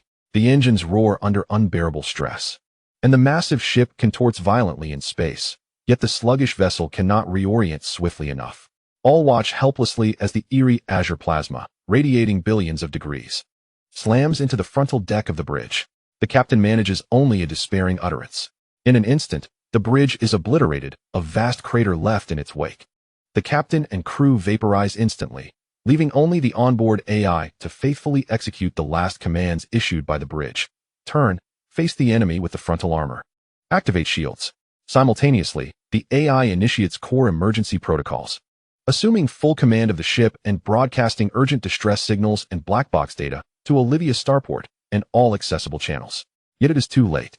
The subsequent fatal blows strike the Peace's engines, rendering the merchant vessel powerless, a drifting coffin adrift in the void. Within a fraction of a second after the captain's demise, the AI's cold electronic voice permeates every corner of the ship. Warning. Warning. Encountered hostile insectoid mothership attack. Bridge command unit lost. Pursuant to Imperial Space Emergency Act, this AI assumes full command of the vessel. A deathly silence envelopes the crew, their blood seeming to freeze. Zhongli notices Lilith's face turn ashen and is about to inquire further when subtle vibrations ripple through the ship, identical to previous tremors, stirring a nameless dread within him.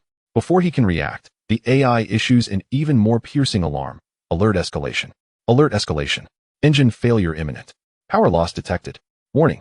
Metal groans under immense strain, accompanied by explosive detonations echoing from all corners. Suddenly, all lights blaze a harsh, glaring red. Warning. Critical damage sustained. Hull disintegration predicted within 30 minutes. Maximum limit commands override. Execute final abandoned ship protocol. Repeat. Execute abandoned ship protocol. A conspicuous green arrow materializes on the floor, pointing unmistakably toward the exit. Zhongli remains bewildered, but Lilith and Butler Kate waste no hesitation. Lilith, grasping Zhongli with her left hand and Butler Kate with her right, radiates a brilliant white light as they rush out. At the very instant Lilith bursts through the doorway, the AI emits a despairing alarm anew. Detected large-scale biological signals approaching. Warning, insectoid aerial units, wyvern swarms, approaching this vessel. Warning, insectoid landing units, spore pod clusters, approaching this vessel. Estimated contact time, static interference, contact imminent. Explosions erupt throughout the ship, which trembles violently. The AI's urgent alarms cease abruptly, replaced only by agonized screams and guttural roars. Simultaneously, bulkheads slide open as panicked crowds spill forth, tumbling and scrambling for safety. Without a trace of hesitation, Lilith bellows. Clear the way. Her silvery white aura intensifies as she barrels through the corridor like a massive freight truck, crushing everything in her path. Splattered juices and tomato-like stains fly, some even splattering onto Zhongli's face. His face turned pale, an unparalleled wave of nausea rising from the depths of his heart, yet he forcibly suppressed it. Gritting his teeth, he strained to keep his eyes wide open, refusing to blink as he stared resolutely ahead, watching one shattered watermelon after another. He felt neither pity nor compassion. He understood that at this moment, there was no room for sentimentality. Only the instinct for survival remained. Lilith was paving the way for him to escape, and he must not cause any chaos. He needed to pray for Lilith to reach the escape pod safely. Suddenly, Zhongli felt a rush of wind by his ear, a breeze not born from Lilith's flight. The sound of wind intensified, mingled with a sharp, howling noise that seemed to emanate from a distant place. Then he heard Lilith's anxious voice. The ship's structure is disintegrating, and internal pressure is leaking. Hurry. We don't have much time. With that, Lilith quickened her pace. Upon hearing this, Zhongli's heart tightened. He was acutely aware of their surroundings. What would happen if a person were exposed directly to space? His heart raced furiously. Cold sweat began to bead on his forehead, and in that moment, as he watched Lilith sprinting, she appeared more captivating than ever. Lost in his thoughts, Lilith, carrying both of them, turned a corner. She abruptly halted, causing Zhongli to feel dizzy from the sudden stop. When he lifted his gaze, he gasped, "What on earth is that?" At the end of the corridor stood countless 2-meter-tall monstrous creatures resembling spiders, and several silver knights, just like Lilith, were valiantly battling these beasts. Behind them trembled the figure of Catherine. Chapter 71. Escape. Lilith hesitated for just a moment before pulling Zhongli several steps closer to Catherine. A glance revealed a massive hole in the cabin wall. A carpet of fungal growth was spreading across the chamber. And although the gaping hole was largely blocked by spore sacs, gaps still leaked the cabin's atmosphere. Standing still, one could feel a pull and a slight sensation of suffocation. Zhongli's mood grew heavier. Just as he bowed his head, he heard an elderly, urgent voice. "Strange Silver Knight, the escape pod is at the end of the corridor. But a few warrior bugs and a swarm of jumpers are blocking our path. Please, noble knight, join us in slaying these creatures. If we delay any longer, I fear the other bugs will converge here, and our situation will become dire." Without a moment's hesitation, Lilith responded with a sharp command, "All right." Then turning to Zhongli, she ordered, Stay here and wait for my return. She snatched the long sword from Catherine's hands and, with a fierce cry, plunged into the swarm of insects, cutting through them like a silver whirlwind. Zhongli wiped the tomato juice from his face and offered a slight smile to Catherine, who managed a strained smile in return, briefly performing a hurried noble greeting. Amidst the danger, she maintained such grace, and her beauty struck Zhongli profoundly. At that moment, Butler Kate regained his composure and stepped forward, elegantly bowing to the elderly woman. I am the steward of the Gerhardt family, esteemed madam. You may call me Kate. On behalf of the young master and miss of the Gerhardt family, I express our gratitude for your warning. The elderly woman hesitated but returned the courtesy. Hello, Butler Kate. You may refer to me as Mrs. Davis. You need not thank me. My warning was solely to ensure Miss Catherine's safety. Zhang Li and Catherine exchanged glances, each recognizing the futility of their formal pleasantries in such a life-or-death situation. They unconsciously drew closer, and Catherine whispered, Your sister is truly brave, my lord Zhang Li. Zhang Li's lips twitched as he observed Lilith's fierce prowess against the previously arrogant insects. He was at a loss for words. Where was the demure lady? Where was the elegance? Yet, with Catherine's praise, he could only chuckle in agreement. My sister has always been a bit lively. Catherine understood the underlying tone in his words and smiled knowingly. The two, drawing closer, approached a massive viewport. Upon seeing the scene beyond the glass, Catherine gasped, and Zhang Li's expression darkened. The piece had split into two halves, a vast chasm sending fragments and frozen debris into the void. Countless flying dragons circled the severed hull, their spines or plasma balls igniting brief, blinding flashes upon impact, only to fade into silence, leaving fresh wounds on the ship's shell. Outside the viewport floated numerous human remains amidst the wreckage, painting a silent portrait of hell. Zhongli felt his stomach churn violently, the intense wave of nausea surging again, forcing him to divert his gaze. Yet, those cold still, horrific images were indelibly etched into his mind. Though no sound reached his ears, the sight itself was the most desperate of cries. Suddenly, he felt a tightening on his arm, and lifting his gaze met Catherine's terrified eyes. She clutched his arm tightly, clearly frightened. The sheltered flower of the greenhouse was shaken. Zhongli managed a bright smile, softly reassuring her. Do not worry. My incredible sister Lilith is here. We will be fine. Raising his hand, a green glow coalesced from his fist, and he proudly declared, And I, a bronze knight, shall protect the beautiful Princess Catherine. Zhongli smiled at Catherine, expecting encouragement and affirmation. However, her reaction left him momentarily stunned. For Catherine's previously fearful expression morphed into shock, confusion, doubt, and a hint of shyness. Without knowing how he perceived it, Zhongli suddenly felt the warmth radiating from the palm gripping his arm. Catherine's cheeks flushed crimson, spreading rapidly to her ears. Her gaze dropped, and the atmosphere grew quiet. Zhang Li's heart raced, realizing he had misspoken. What had he said? Was it the influence of the internet that led him to utter such words? How had he inadvertently let that slip? What if Catherine misconstrued his intentions? Would she unleash a horde of silver knights upon him for such a faux pas? Zhang Li awkwardly chuckled, preparing to explain when a loud, commanding voice broke through. Cross/. Following that was Lilith's urgent voice. Zhang Li Gerhardt. Hurry, the bugs are cleared. We must leave. Without a moment's hesitation, Zhang Li wrapped his arm around Lilith's slender waist and dashed toward her. Simultaneously, a layer of green light enveloped both of them. After just a few steps, Zhang Li halted abruptly, spotting Butler Kate also radiating green light as he pulled Mrs. Davis along with him. Cursing under his breath, he thought, You old fox. I never imagined you were a bronze knight too. Gritting his teeth, he summoned his strength, nearly exhausting himself as he sprinted for his life. Zhang Li wished fervently that his parents had endowed him with longer legs. The group raced through the corridor, pursued by a throng of ordinary people who were quickly left behind. Zhang Li's breath grew ragged, the warmth of the girl in his arms increasingly heavy. Yet he could not stop. He urged himself, just hold on a little longer. The escape pod is almost within reach. Suddenly, the entire vessel shook violently, and Zhang Li stumbled, his speed diminishing. Taking a deep breath, he hoisted the girl onto his shoulder. The girl's startled cry had barely escaped her lips when it was drowned out by a resounding shout. In an instant, Zhang Li transformed into a bolt of lightning. Racing for his life, the tremors of the ship intensified, accompanied by the ominous creaking of twisted steel. These jarring sounds sent shivers down Zhang Li's spine, heightening his trepidation. The temperature in the air plummeted rapidly, causing goosebumps to erupt all over him. The girl on his shoulder was trembling uncontrollably. Suddenly, He looked up to see Lilith and the others anxiously waiting at the escape pod door. Hope shone brightly before him, a smile beginning to grace his features. Yet, before he could fully express his joy, an ear-piercing sound of tearing metal pierced the air. A corridor, mere meters away from Lilith, abruptly fractured. A tremendous vacuum appeared, yanking Jiang Li towards the void of space. The last image etched in his mind was Lilith's terrified, contorted face. In that fleeting moment as they were drawn into the abyss, Jiang Li's mind screamed in despair. He was still a virgin, unwilling to meet his end. Simultaneously, Catherine, clinging to him, let out a shriek, resembling an octopus grasping at a lifeline, tightening her embrace around his neck. Her long legs wrapped around his waist with fervor. While the embrace of a beautiful woman was delightful, the imminent danger rendered any allure moot. Time seemed to slow down. He could feel an immense force tearing at his body from the inside out.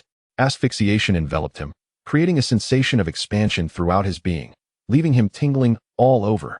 Even the azure glow emanating from his body flickered perilously, threatening to extinguish. In a moment of clarity, Jiang Li ceased hesitating, turned, and embraced the unconscious Catherine, freeing her from his grasp. Their figures vanished from Lilith and Mrs. Davis's astonished gaze in the blink of an eye. Impossible. This was a technology of individual spatial jumping, something the Empire had yet to master. Mrs. Davis screamed in horror, "Captain, the hull is severely damaged. We must leave in the escape pod."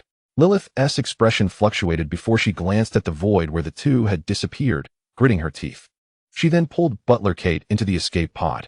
With a thud, Jiang Li crashed onto the cold metal floor, and the two of them rolled several times before coming to a halt.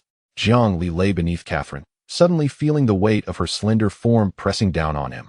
Gasping for fresh air, he groaned, "I'm alive. Hey, Catherine, get off me. You're so heavy." After calling out several times with no response, anxiety crept in as he quickly pushed Catherine aside and scrambled to his feet, relieved to find she was still breathing. She was alive. Thank goodness. He could hardly fathom the consequences had this young lady met her demise. The silver-haired would undoubtedly ensure he was minced and fried. Leaning against the icy wall, he realized he was soaked in sweat, the chill of the surface sending a shiver down his spine. It was then he noticed the foolish AI still broadcasting the abandonment warning, interspersed with various module offline alerts and attempts to reconnect. His face paled. He was still aboard this wretched ship, still in danger.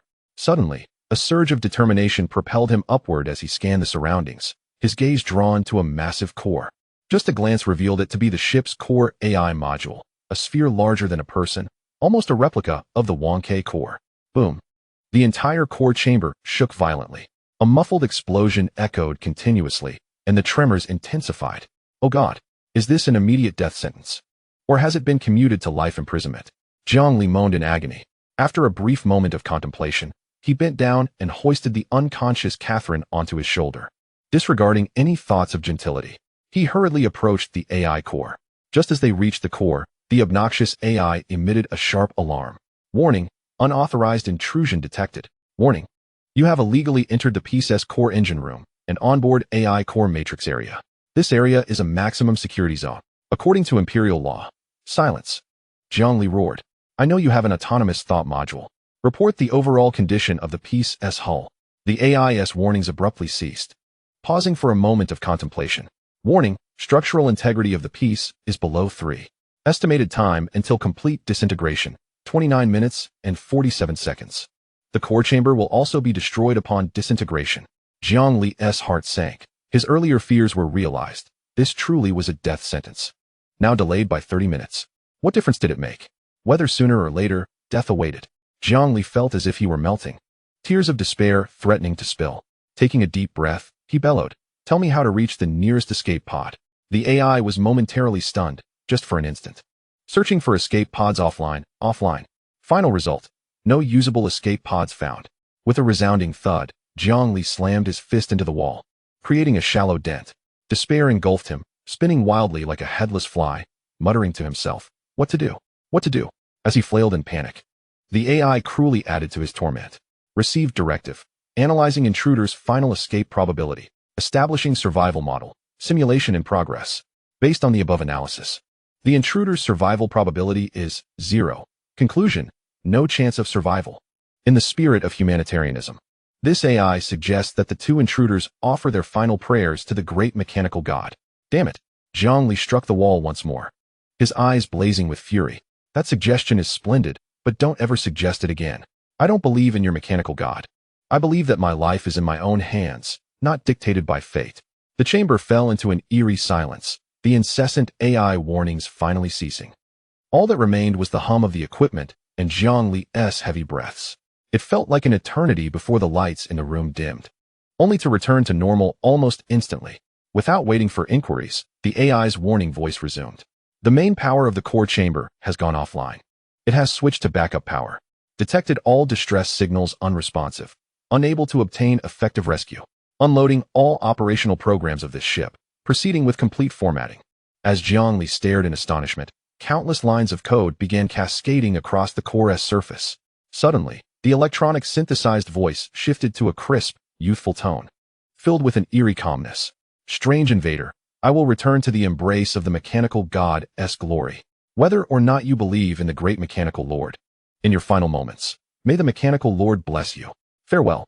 In an instant, the entire AI core dimmed, and the flickering indicator lights one by one extinguished. Jiang Li stood dumbfounded, silently gazing at the now inert AI core. Taking a deep breath, he muttered under his breath, "Boy, may your mechanical lord protect you. But my fate is still in my own hands." Suddenly, Jiang Li lifted his head, his fingers splayed, his expression resolute as he pointed towards the void before him. In an instant, a silent black sphere materialized before him. Gathering his energy, he shouted, "Save me." Chapter 73, Help. I'm dying. An excruciatingly sharp, dual-frequency alarm echoed throughout the entirety of the Haoshan base, penetrating every nook and cranny in an instant. The heavy alloy gates of crucial passages began to close with a resonant clang the moment the alarm sounded, followed closely by the urgent sealing of secondary gates at various levels. The previously melodious voice on the intercom now bore a tone of urgency, instructing all personnel on duty to promptly return to their stations and stand by. Combat security personnel heightened their vigilance, prepared to fire upon detecting any anomalies. Within less than a minute, Haoshan base was plunged into a state of emergency readiness. For levels beneath ground, in a vast chamber, a black sphere surged to a height of 3 meters with a resonant hum. The rapid response team had yet to react when they heard a thunderous cry for help emanating from the sphere's opposite side. The specially designed giant conveyor belt was immediately halted. The team leader stepped forward, hearing Jiang Li's frantic voice, "I need a dual escape pod, quickly. I have half an hour. No, 20 minutes. Hurry. The peace ship is under attack by the Zerg mothership, and the hull has completely disintegrated. I'm hiding in the core cabin of the peace ship, and there is no escape pod. Repeat, there is no escape pod." The emergency team leader's face paled at this revelation, and without a moment's hesitation, he shouted, "Quick, initiate emergency plan number 9. Bring the prepared spacecraft return capsule over. Hurry, hurry, hurry." Soon, the emergency response team, amidst the chaos, operated with remarkable coordination, scattering to clear away obstructive instruments to make room for specialized vehicles. In the emergency warehouse on one side, personnel in Zone 9, upon receiving the command, swiftly loaded a return capsule slightly smaller than 3 meters in diameter onto an electric trailer. Alongside, 2 sets of the latest space suits were hastily crammed into the capsule, along with as many oxygen tanks and biological supplies as they could gather. As the majority of items in Zone 9 were space-related, there was even a section of a launch vehicle present. Meanwhile, Wang Jiangguo, Secretary Li, and Gonyang Zheng had arrived at the scene. Upon entering, their first question was a barrage of inquiries about the situation and the reason for the highest alarm being raised. The emergency team leader quickly explained the situation as the trailer arrived before them. The crane had just started when Gonyang Zheng bellowed, "Stand back, I'll handle this." To the astonishment of those around him, he erupted with a blue glow, stepped forward, and grasped the handle of the return capsule's exterior. With a mighty roar, veins bulging on his forehead, he effortlessly lifted the new generation manned spacecraft prototype. Gasps of disbelief filled the air. This was a 3-ton vessel. "Are you even human?" someone exclaimed. "Oh, you're academician Gonyang. Then it's no problem." Gonyang Zheng, hoisting the capsule above his head, paused momentarily before shouting, "Jiang Li, I'm throwing the return capsule over. Catch it." With that, he hurled the capsule into the black sphere. With 3 minutes remaining, the announcer's voice trembled with urgency. "Time is running out." Moments later, Jiang Li's voice urgently responded, "I will survive. Please believe in me."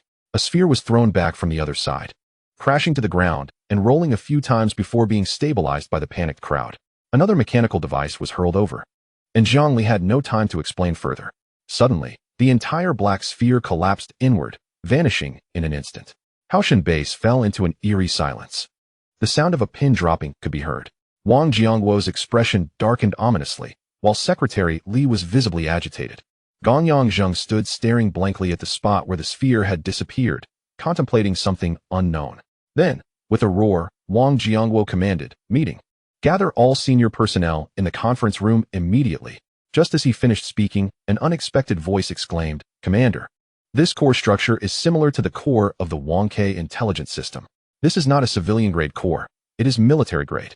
The researcher who had just expressed excitement now looked sorrowful, gently touching the spot on the ground where the core had struck and left a mark.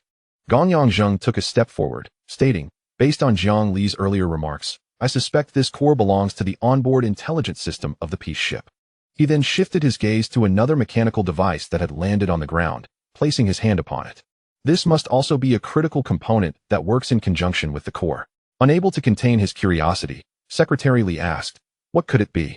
Gangyang Zheng tilted his head and pondered, what else is essential for an interstellar vessel, aside from the intelligent AI? Wang Jiangguo and Secretary Li exchanged knowing glances and exclaimed in unison, "The space jump engine." Secretary Li's face reflected his distress as he stepped closer to the mechanical device, almost caressing it as one would a beloved's delicate skin. "We were unwise not to implement a cushioning device, allowing these vital national treasures to crash to the ground unceremoniously. Who knows if the engine and intelligent core have been damaged?" His expression betrayed his growing concern.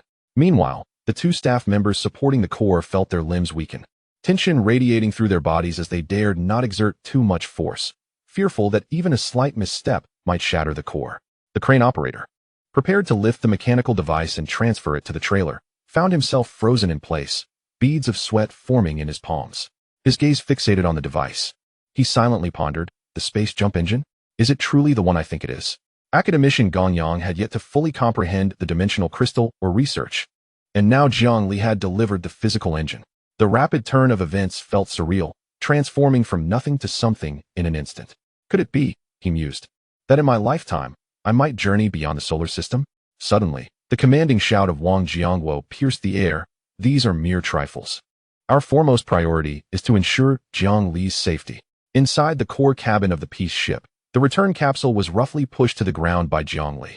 In a frenzy, he secured the unconscious Catherine into the spacesuit, each violent jolt of the cabin sending waves of panic coursing through him. "Hurry, hurry," he shouted in desperation. At last, as he secured both Catherine and himself within the return capsule, a piercing metallic screech erupted as the chamber twisted and collapsed at an alarming rate. The walls were torn apart by immense force, and the remaining air within the chamber was violently expelled. Jiang Li's pupils dilated as he summoned all his strength, slamming his fist onto the most prominent red button on the control panel. Chapter 74, Perilous Situations. Accompanied by a deafening cacophony of metal distortion, the entire core chamber disintegrated in an instant. The former entrance gaped open, and an overwhelming suction drew everything unanchored within the chamber into the abyss outside. Jiang Li barely managed to close the hatch, his hand slamming against the red button. The return capsule, already propelled toward the gaping hole by the airflow, ignited its main rocket in an instant. The tremendous force pressed Jiang Li firmly against his seat. He could only gasp, his words caught in his throat. The rapid acceleration left no time for a scream. He clung desperately to the attitude control handle, striving to assist the main computer in stabilizing the vessel amidst a chaotic roll, evading the colossal debris surrounding him. Jiang Li exerted every ounce of his strength, gritting his teeth with bloodshot eyes, the thunderous roar of his rushing blood echoing in his ears as he fixated on a small porthole before re-entry. Crash! Snap! With a thunderous boom, despite his utmost efforts to control the trajectory, the chaotic air currents conjured a vortex that disrupted the capsule's course. The craft grazed a torn section of the core module of the Peace spacecraft. A jarring metallic screech pierced through the cabin walls, freezing his blood in his veins. In that moment, Jiang Li felt as though he were ensnared within a tumultuous washing machine, spinning violently, disoriented and unable to discern up from down. Then, a series of thunderous impacts resonated from outside the cabin, as if colliding with a dense field of debris. In a daze, he glimpsed countless flying dragons in the vastness of space, assaulting the remaining fragments of the Peace spacecraft. Amidst the scattered debris floated twisted, grotesque corpses, while explosions, flames, and despair flashed before his eyes. Zhongli felt a wave of nausea wash over him, yet he suppressed it with sheer willpower. Beside him, Catherine unconsciously emitted pained groans. Another violent crash jolted him as a human face slammed against the porthole, startling Zhongli. A fleeting glance revealed the familiar visage of one from the previous group of silvers. An unsettling realization struck him. Lilith and the others were in peril. In an instant, he dismissed the thought, focusing solely on stabilizing the capsule's posture, attempting to prevent further tumbling. However, fate had other plans. Another deafening sound erupted, resembling a collision with a massive object, causing the capsule to roll even more violently. A surge of blood rushed to his head, turning his face a ghastly white, more dramatic than a Sichuan opera mask change. His final thought was a desperate plea. Please, do not collide with any more wreckage. The fragile capsule, crafted by his old friend, must endure. He yearned to see the sun rise once more. Don't let me perish. I am still an innocent virgin. In this life and the next. Suddenly, darkness enveloped him, and he lost consciousness entirely. Time passed, perhaps an hour, perhaps 10, or even longer, before Zhongli slowly regained awareness. His body felt as though it had been dismantled, every inch of him aflame with pain, as if this body were a stranger to him. He stared blankly, surveying his surroundings. Emergency lights flickered, and various alarms blared from the control panel. His gaze fell upon Catherine's pallid face, resembling that of a corpse. A chill ran through him at the thought of having endured all this hardship only to save a lifeless body. Without hesitation, he removed his helmet. The hiss of escaping air accompanied by a rush of cold that struck him like a gale. His breath crystallized into mist before his eyes, transforming into tiny ice shards. A shudder coursed through him, prompting him to don his helmet once more. It was far too frigid to endure. After a moment's thought, he grasped Catherine's arm and checked the vital signs monitoring system on her wrist. Though her readings were concerning, she was not on the brink of death. A sigh of relief escaped him as he turned his attention to the state of the capsule. A wave of dizziness washed over him. It was still rolling. He hurriedly grasped the control stick, but after several attempts, he realized the main computer had overloaded and shut down. Cursing under his breath, he unbuckled his safety harness and raised his hand to attempt a reboot of the control system. With a hum, the panel lit up and the instruments activated. Core module rebooting. Self-check in progress. Life support system warning.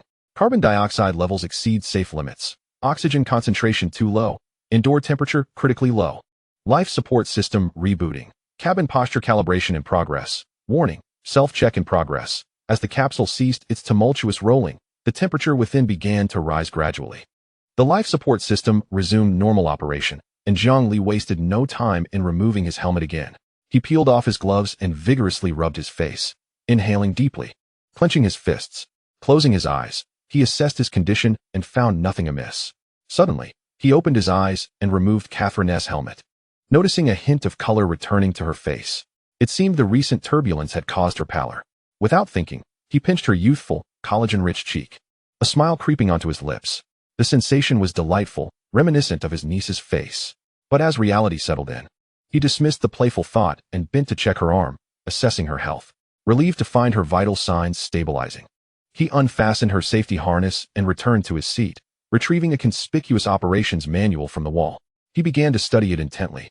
After a short while, a beep sounded, and a large screen on the wall illuminated.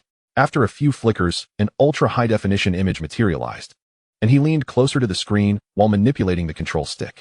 Suddenly, the screen displayed a green, disc-like planet, with a metallic structure gleaming beneath it from Zhongli's perspective. This artificial edifice, no larger than half a fingernail, lay in eerie silence. The planet's surface resembled a moldy biscuit, with green blotches spreading across it. This was Koval Starport. Koval Star was doomed. Zhongli turned back, a smile breaking across his face.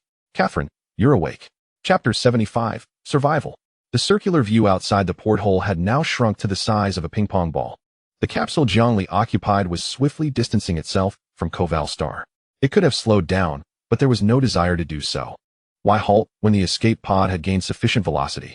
Stopping would mean detection by the bugs, leading to death or being dragged back to serve as sustenance for the insectoid horde. Zhongli had gleaned from Catherine the nature of these bugs. In essence, the insectoid homeworld had been destroyed, leaving them to wander the cosmos, shunned by all. Much like encountering a cockroach in one's home, an utter nuisance. Initially, the Empire had disregarded these wandering bugs, treating them as mere pests to be squashed with a slipper. Yet, those who had attempted such knew all too well that it wasn't long before the cockroaches would return. The Empire's insectoid menace possessed this very tenacity. As long as one spore remained unaccounted for, they could reproduce and return, no matter the location. Moreover, they could survive in the vacuum of space, subsisting on minerals. Encountering a rich mineral source would rapidly spawn a horde of them.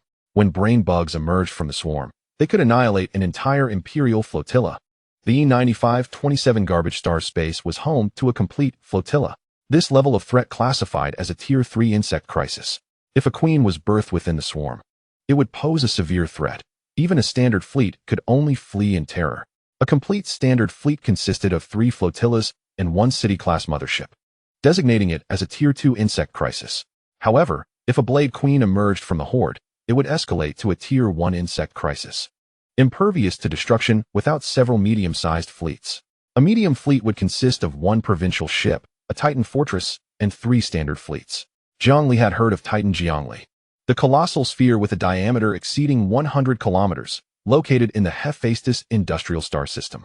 After listening to Catherine's description, he felt a shiver run down his spine. How many Titans would it take to vanquish a Blade Queen? And this was referred to by the Empire as a pestilence? Was this not war? With a complex expression, Zhongli gazed at the ping-pong ball outside the window and turned back to Catherine, inquiring, "What level of pestilence do you think this is?" Catherine, putting down her sweet potato, pondered for a moment and replied, "I would guess it to be level 2. The swarm is already capable of cultivating leviathans. And with such a mothership capable of spatial jumps, it must also be able to give birth to a queen." She smiled brightly, her conviction evident. It must be level 2. Historically, there has only been one level 1 pestilence, and that was thousands of years ago. I learned about it in history class. I am certain. It is said that the emperor himself was alarmed and commanded Duke Moreno to mobilize the Empire's heavy artillery, a joint fleet composed of national-class white dwarf warships, to thoroughly eradicate the pestilence. As Catherine spoke of Duke Moreno, a dreamy expression washed over her face. Zhongli, intrigued, asked, "Who is this Duke Moreno? You seem to know him? Wasn't he from 1,000 years ago?" As soon as he finished speaking, Catherine's eyes lit up, as if she had encountered a kindred spirit, and she eagerly began to explain. Duke Moreno is a title of nobility passed down through his family. The Duke who turned the tide 1,000 years ago was, of course, the previous Duke Moreno. Her cheeks flushed slightly from excitement. The current Duke is called Hein Moreno. She added proudly, her infatuation evident. Zhongli smirked, but refrained from interrupting. Catherine, oblivious to his reaction, continued with enthusiasm, "Of course, I know His Grace Hein. I even played with him when we were children. He treated me like a little sister." Her eyes sparkled with excitement as she spoke faster. Every girl in the capital dreams of marrying Duke Hein. However, her expression darkened as she continued, "Ever since he returned to his fief at 12. I have not seen him again. I have sent him letters every year, but he has never replied." At this point, Zhongli felt a pang of sympathy mixed with disbelief. Suddenly, she brightened again, asserting, "There must be too many girls in the capital writing to Duke Hein. So he hasn't seen my letters. It must be that way. He was so kind to me as a child. He would definitely reply if he saw my letter." Zhongli wanted to tell her that her notions were mere illusions. Life is filled with such misconceptions. Yet, he kept silent, allowing her fantasies to remain unbroken. He listened absent-mindedly as she extolled the virtues of Duke Hein. Wealthy, handsome, gentle, and the most perfect man imaginable. Catherine, a noble lady, proclaimed him her ideal. Leaving no room for dissent, Zhongli shrugged, feigning agreement while internally defining her as a naive and foolish noblewoman, an unreliable ally he should avoid in the future. Suddenly, a thought struck him. Could saving this girl yield some benefits? The name Tara? He raised a finger with a sudden realization. Was she a princess? Zhongli's eyes widened with excitement. This naive girl was worth saving, for her connections in the capital could shield him from much trouble and possibly offer other advantages. He needed to consult Lilith or perhaps the cunning but reliable butler Kate. But then he remembered that both were currently unaccounted for, and his expression fell. Although the fierce and arrogant maternal dragon had a volatile temperament, she had genuinely helped him escape, and butler Kate had treated him as the heir of the Gerhardt family. Zhongli found himself less resistant to him. He sighed and silently prayed for their safety, wishing them well. He absent-mindedly waved his hand, and a freshly baked steak pasta appeared on the table before him. The lid lifted with the sizzle of oil bursting forth. Zhongli glanced up to see Catherine, who had paused her incessant praise and was now fixated on the steak before him. forgetting her sweet potato. Your Grace, how could you use your precious portable space equipment for mere ordinary food? With a slight smile, Zhongli pushed the steak towards her. Before he could speak, a blinding light erupted outside the window. As the brilliance faded, they leaned in to witness the spectacle. A mothership self-destructing. This is not a level 2 pestilence, Catherine exclaimed in terror. Following her gaze, Zhongli looked out the window, and his pupils dilated, his heart skipping a beat. In the distance, the tiny Kovalev star was surrounded by a swarm of sparkling lights, akin to a meteor shower, though sound did not reach them. Combining Catherine's gasp made it clear that the Imperial fleet was engaged in combat with the insectoid swarm. Recalling Catherine's earlier mention of the mothership's self-destruction, it became evident that the Imperial fleet was at a disadvantage. Catherine, can you discern the scale of the Imperial fleet? Have the Titans arrived? He asked urgently, activating the main screen to focus on Kovalev's star. It is a standard Imperial fleet. Catherine's voice was laced with fear, just as the screen stabilized. A burst of blinding white light engulfed it. Catherine's desperate cry echoed, "No, please." As the light dimmed, the screen flickered again with another blinding flash. This happened thrice in succession before the screen ceased to flicker. Catherine fell silent, collapsing into Jiang Li's arms, trembling. Through her tears, she murmured, "The Imperial fleet is finished. All 4 motherships self-destruct, and the remaining ships cannot escape." With that, she began to weep uncontrollably. Jiang Li, too, felt a tremor run through him as he gazed at the screen. Faint flashes indicated the self-destruction of battleships and frigates. He surmised that the landing ships likely did not qualify for self-destruction, but under the mothership's detonation, their survival was improbable. An eerie silence filled the cabin, broken only by Catherine's sobs. After a moment of silence, Jiang Li sighed and gently patted her back, whispering words of comfort. Minutes later, Catherine, her eyes still red but having shed her composure, transformed her grief into appetite, taking a fierce bite of the steak. Jiang Li, having found a measure of calm, quietly began to eat his portion. Suddenly, Catherine stabbed a piece of beef with her fork and looked up at Jiang Li with unwavering seriousness. "Do not worry. The Empire will send another fleet. They surely will." She promptly shoved the meat into her mouth, chewing vigorously. Seeing her determination, Jiang Li couldn't help but smile. Catherine was not encouraging him. She was clearly bolstering her own resolve. He naturally followed up with a question, "Catherine, what scale do you think the reassembled army will be?" "Of course, it will be of the same magnitude as the coalition fleet led by the Grand Duke Moreno back in the day. Now that Koval has completely fallen, it must have alarmed His Majesty the Emperor. Perhaps the coalition fleet is already on its way here. The Zerg may appear fierce, but once the Empire takes it seriously, crushing them will be a mere trifle." She swallowed a piece of meat, her expression resolute. Jiang Li, lacking the consensus and unwavering belief of the Terran Empire, remained non-committal towards Catherine's conviction, caught in a dilemma. Silently, he consumed a slice of steak, and, upon noticing Catherine glancing around, clearly parched and searching for something, he smiled slightly and waved his hand, producing a bottle of red wine. With another wave, he conjured a can of milk tea in his other hand. The wine was procured from the presidential suite, while the milk tea was crafted by the intelligent kitchen, receiving approval from Lady Lilith. It even featured bizarre innovations such as whiskey milk tea and red wine milk tea, leaving Jiang Li utterly speechless. Returning to the matter at hand, Jiang Li arched an eyebrow. "Young Catherine, do you wish to quench your thirst with this bottle of red wine, or shall it be the milk tea? Or perhaps this bottle of mineral water?" The girl looked momentarily confused, unable to grasp Jiang Li's tone. However, after a brief pause, she instinctively reached for the red wine, only to awkwardly switch to grasping the milk tea instead. "I'll choose this." Jiang Li, smiling, offered her a straw and directly inserted it into the milk tea while he twisted open the cap of the mineral water bottle, taking a hearty gulp. Looking down, he noticed that the frown on her face had vanished, replaced by a cheerful expression as she savored the milk tea. When Jiang Li's gaze turned towards her, she released the straw, exclaiming in wonder, "Jiang Li, you truly are a treasure chest, effortlessly producing a delicacy I've never encountered before." Shaking the cup, now half full, she curiously asked, "What is this?" "It's delightful." Taking another sip through the straw, Jiang Li fell into contemplation, pondering, does the Empire not possess similar beverages? Lilith and Catherine's reactions seemed to indicate substantial potential. Once they reached the Imperial capital, could this beverage yield significant profits? Glancing at Catherine, he added, "Shall I invite her to join us? Is it all written like this? Is there a prospect?" Noticing her continued praise, Jiang Li graciously accepted it. However, gradually, her compliments grew softer, and her face reddened, as though she was grappling with some unspeakable embarrassment, wishing to sink into the ground. Her fingers fiddled with her clothing, struggling to contain herself, which left Zhongli perplexed. He instinctively asked, "Catherine, what's the matter? Are you feeling unwell?" Yet she remained silent. Placing the remaining milk tea on the table, her head bowed. In Zhongli's view, the girl's ears had taken on a delicate pink hue. Observing her hesitant demeanor, he remained patient, wanting to inquire further, but suddenly, a realization struck him. Breaking into a grin, he casually cleared his throat and said, "Catherine, I need to use the restroom. Would you care to join me?" With a clang, a golden toilet appeared on the ground. Catherine abruptly looked up, regarding him with a peculiar expression. Taken aback by her gaze, Zhongli felt a hint of embarrassment, scratching his nose and saying, "Well, isn't it reasonable to carry some personal items when traveling?" With another wave of his hand, an opaque cover enveloped the toilet. He smiled broadly. "Ladies first?" After a moment of hesitation, Catherine dashed into the makeshift restroom without a second thought. The sound of water was clearly audible in the small space. Zhongli sighed softly, placing a subwoofer on the table. A passionate, stirring voice filled the cabin.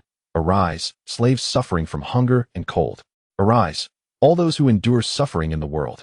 With fervor boiling within, we must fight for truth." Chapter 77. The depth of the great Xia will astound you. There has never been a savior. Nor do we rely on divine emperors. To create human happiness, it all depends on ourselves. For the first time, the stars of the Terra Empire resonated with the anthems of great Xia. In that instant, Zhongli felt a lump in his throat, and tears inexplicably welled in his eyes. He quickly looked up, willing himself not to let the tears fall. "Zhongli, why are you crying? And what is this song? It sounds so exhilarating. Is this not Terra language?" Zhongli hastily grabbed several tissues from the table, wiping away the tears, his tone resolute as he denied, "I am not crying. I was merely momentarily blinded by the wind and sand." Upon hearing this, Catherine rolled her eyes, thinking, what wind and sand could possibly be here? But Zhongli wore a defiant expression, as if he cared not whether she believed him, for he believed in his own version of the truth. He continued, "This song is in a minor language. It's not surprising you haven't heard it. I simply downloaded it because I found it pleasing." With that, he quickly clicked to play the next track, throwing in a casual, "Now it's my turn." He dashed into the restroom as Catherine could only gasp in surprise. Watching his disappearing figure, her ears flushing red, an indescribable emotion welled up in her heart, leaving her utterly flustered. Throughout her life, she had never experienced such an embarrassing moment in front of a male. Furthermore, he, Zhongli, was using her restroom. The thought made her cheeks burn uncontrollably, and she felt uncertain about where to place her shy hands. Taking a deep breath, she sought something to divert her attention. "Tian Mimi, your smile is so sweet. Sweet like flowers blooming in the spring breeze. Where have I seen you before? Your smile is so familiar that I momentarily cannot recall." Catherine's attention was instantly captivated by the soft, melodious voice, which possessed a unique tone, allowing her shyness to dissipate somewhat. As one of the highest nobles of the Terra Empire, musical appreciation had been a compulsory subject since her childhood. From ancient court compositions to folk songs from various vassal star domains, her ears had been honed to be exceptionally discerning. Yet this unfamiliar song brought an unmistakable look of wonder to her face. How intriguing! The structure was not complex, the melody simple and clear, yet it felt as if an unintentional hand was plucking at her heartstrings. The repeated refrain of "Tian Mimi," though indecipherable, carried a tender and straightforward intimacy, much like a lovesick girl offering her sincerest confession of affection to her beloved. She understood that the song expressed straightforward and pure emotions. In that moment, she was reminded of a haunting figure from her memories, and a rush of youthful shyness flooded her heart. Her recently cooled cheeks flushed anew, and she yearned to sing this song to him. As Zhongli emerged, the first sight that greeted him was Catherine, once again lost in admiration. A flicker of helplessness crossing his face. His gaze landed on the subwoofer, listening to Zheng Lijun's Tian Mimi, and he wore a perplexed expression. How could simply listening to a song lead her to such infatuation? He cleared his throat lightly, but she remained entranced. A louder cough finally drew her attention back. Lord Zhongli, is your throat unwell?" "No." "Oh." Catherine, noticing Zhongli casually standing there, glanced past him at the makeshift restroom. For some inexplicable reason, she felt as though ants were crawling all over her body. For a fleeting moment, she hesitated to meet Zhongli's gaze, even feeling a touch embarrassed to speak with him. Observing her discomfort, Zhongli silently cursed, thinking how troublesome women could be. This intelligent golden toilet of mine is capable of disintegrating human waste into fundamental particles. It even purifies the air, leaving no trace of unpleasant odor. Regardless of the underlying principles, he could not comprehend, yet found it practical enough to store in his space. It was certainly not because he was enamored by its golden craftsmanship. It was its utility that prompted him to keep it. As for the origin of the toilet, the Gerhardt family has been around for generations. Even a dilapidated ship has its 3,000 nails. A starving camel is still larger than a horse. No matter how tarnished the Gerhardt name may be, they possess a family treasury. He meticulously selected and stored many useful items in his space. Lost in thought, Zhang Li was suddenly interrupted as Catherine hesitated and, with a firm resolve, stepped past him, swiftly gathering both the cover and the toilet into her personal space.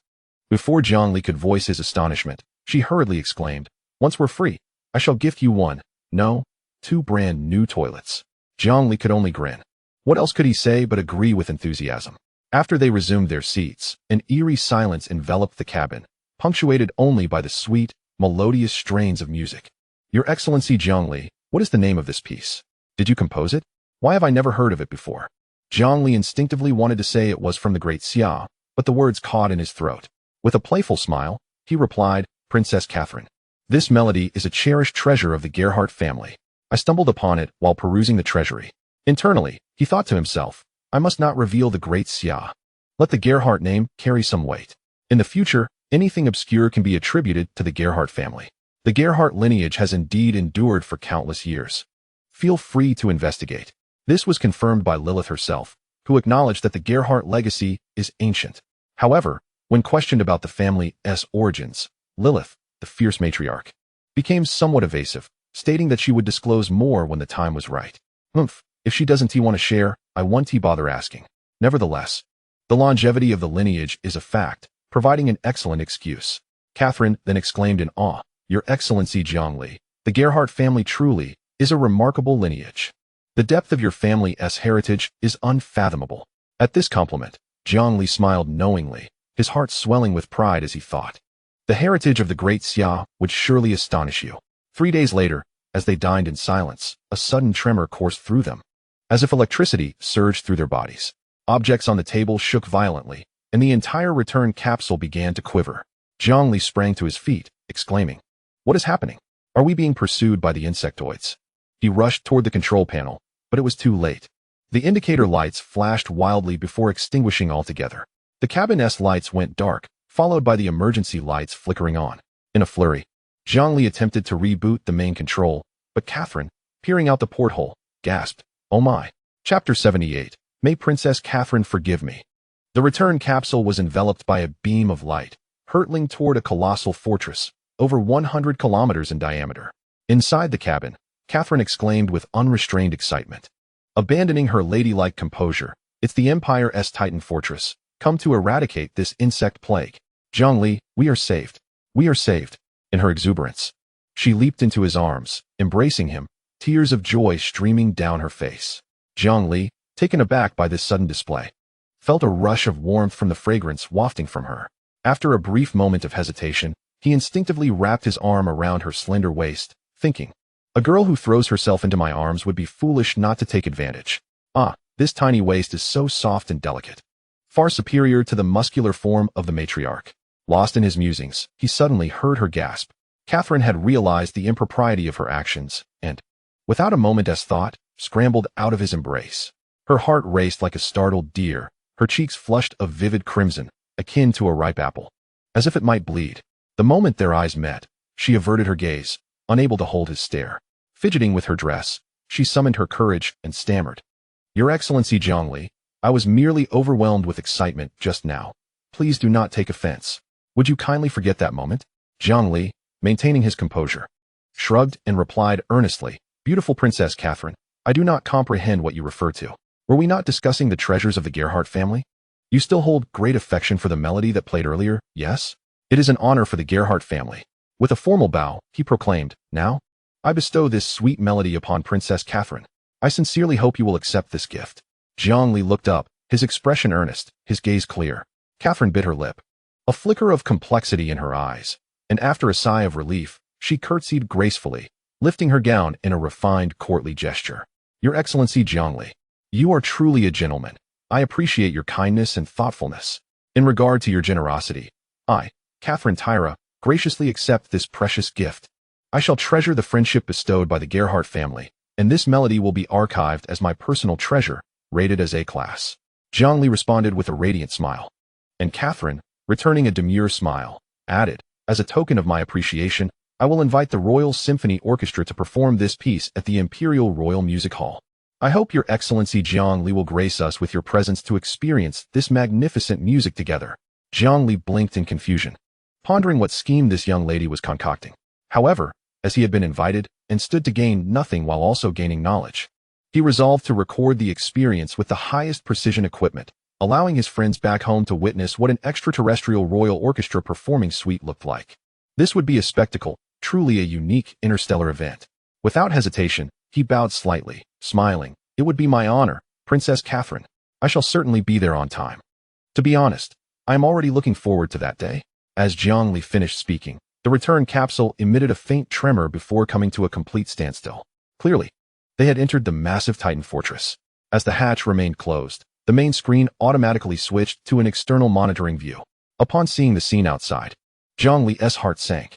The return capsule was surrounded by a throng of Imperial soldiers.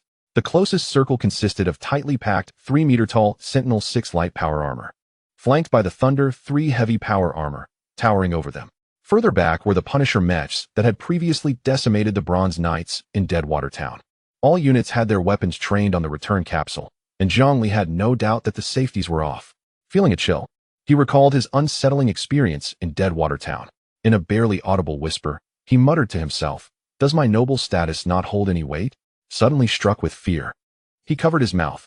No, that doesn't T-count. Jiangli, what doesn't T-count? Catherine inquired curiously. It's nothing at all, he replied, his tone lacking conviction. At that moment, a voice rang out among the Imperial soldiers, to those inside. Open the hatch immediately and emerge with your hands on your heads. I repeat, open the hatch at once and come out with your hands on your heads. Any hesitation or improper action will be deemed a threat, authorizing the use of lethal force. A countdown began. You have 10 seconds. 10, 9, 8. The 58mm rapid-fire disciplinary cannon of the walking mech had already begun auto-targeting, its buzzing audible even inside the return chamber. Jiangli's face paled, and he groaned. I knew it. It's the same routine again. Lordly Jiang Gerhardt, please open the hatch, came a calm, emotionless voice. Jiangli turned around, a chill running through him. Suddenly, the once innocent and tender figure before him seemed utterly unfamiliar, though the person and her attire remained unchanged. It was now evident at a glance that Catherine bore the aura of a noble swan, tainted ever so slightly by worldly stains. Jiangli was momentarily dazed. Was this the same girl who had been tearful and infatuated moments before? Outside the hatch of compartment 654, the countdown persisted. Lordly Jiang Gerhardt, please open the hatch. Catherine raised her voice. Awakening from his stupor, Jiangli no longer hesitated and swiftly opened the hatch. 3, 2, 1, fire, came the cold command from before. Suddenly, a sharp voice shouted, boldness. This single utterance stifled the entire scene. The soldiers dared not fire. Catherine stepped lightly out of the hatch. Without raising her hands to her head, exuding confidence, she lifted her chin slightly and calmly scanned the assembled troops. The officer who had spoken earlier met her gaze and instinctively lowered his head, unwilling to meet her eyes. Despite the weapons trained upon her, Catherine remained serene. Without raising her voice, she softly declared, I am Catherine Terra. Instantly, a ripple of commotion disrupted the previously orderly ranks. Every soldier involuntarily lowered their weapons.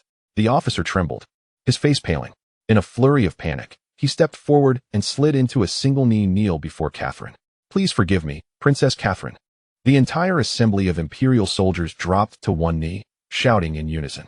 Even the towering 5-meter humanoid walking mech complied, emitting heavy metallic friction sounds as it bowed. Only 2 individuals remained standing, Catherine and Jiangli behind her. Jiangli's mind was unusually clear at that moment. He stood dumbfounded at the hatch, gazing upon the vast sea of kneeling steel, the echoes of their apologies reverberating in the air. His blood roared wildly, his mind a tumult of sensations, his feet seemingly treading on clouds, overwhelmed by dizziness. Though he knew the soldiers were not kneeling for him, the visual and psychological impact was indescribable. The suffocating pressure was something he, raised in peaceful surroundings, could never fathom. He murmured, "Is this the might of the Empire's high nobility? That a mere title commands such reverence from elite imperial forces?" Though aware of Catherine's noble status, only now did he truly grasp the formidable weight behind it. He swallowed hard, and for the first time in his life, the words high nobility etched themselves deeply into his consciousness. Suddenly, an irresistible thought surged from his heart. Indeed, a true man must embody such stature. Amidst the profound silence, hurried and anxious footsteps approached from the corridor. A group of soldiers swiftly brought forth a sharply dressed, evidently senior officer, accompanied by aides. The middle-aged man, with meticulously combed hair and a somewhat austere demeanor, broke into fine beads of sweat upon his pale, tense face. Stopping 5 meters from Catherine, he paused, composed himself with impeccable precision, and then confidently approached her. With a crisp snap, he rendered a flawless military salute and bowed deeply. "I am Mario Hillary, Viscount of the Empire and highest commander of this sector. I failed to recognize your Highness's vehicle in time, causing you distress. Consequently, my troops acted with undue rudeness. This is my inexcusable dereliction of duty. I humbly beg your Highness's pardon." Once more, he struck his chest with a clenched fist. His face grave. Amid the tense anticipation, Catherine smiled radiantly like a blooming rose, yet without the previous haughty demeanor. Instead, she inclined slightly and returned a courteous gesture. "Viscount Hillary, please do not blame yourself. In such urgent combat conditions, maintaining heightened vigilance is every commander's duty. You and your soldiers performed admirably." She smiled gently, prompting the Viscount to exhale in relief. Before he could reply, Catherine lifted her skirt and bowed slightly. "Viscount Hillary, I encountered some minor difficulties en route. If possible, I would appreciate a clean room to freshen up and a set of fitting attire. Furthermore," she raised her voice slightly, "I hope to meet at once with the highest commander of this fortress to discuss an urgent matter." Viscount Hillary readily acquiesced, his last traces of apprehension dissolving. He bowed respectfully, gesturing, "Your Highness, please follow me." Zhongli observed silently, stealing several glances at the Viscount after his introduction. The man's obsequious demeanor stirred something within him. After all, Baron Horn, whom Zhongli had fled from in haste, was merely a baron. This Viscount, however, commanded a sector aboard a Titan warship. His gaze toward Catherine grew complex. A quick scan revealed the faces of the soldiers who had removed their helmets were etched with profound apprehension. Even the officer who had knelt first was pale and trembling. Zhongli felt puzzled and bewildered. Ahead, Catherine suddenly halted as if recalling something. Gracefully turning around, she faced the kneeling imperial soldiers, her face adorned with a consistent gentle smile. Softly, she proclaimed, "There remains a minor matter.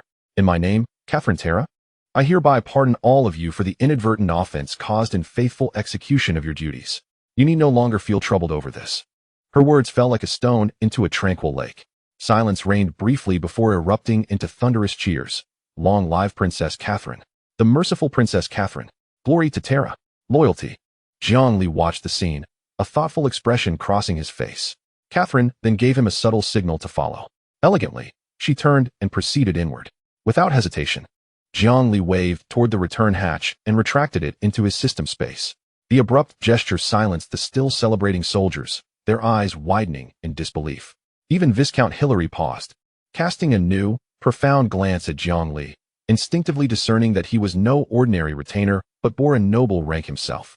Zhongli paid him no heed and quickened his pace to catch up with Catherine. Following the noble etiquette taught by butler Kate, Zhongli closely trailed behind Catherine, his expression mirroring that of Guan Yu, looking down upon the lesser beings around him. This was also a lesson imparted by butler Kate, and Zhongli had come to interpret it as such.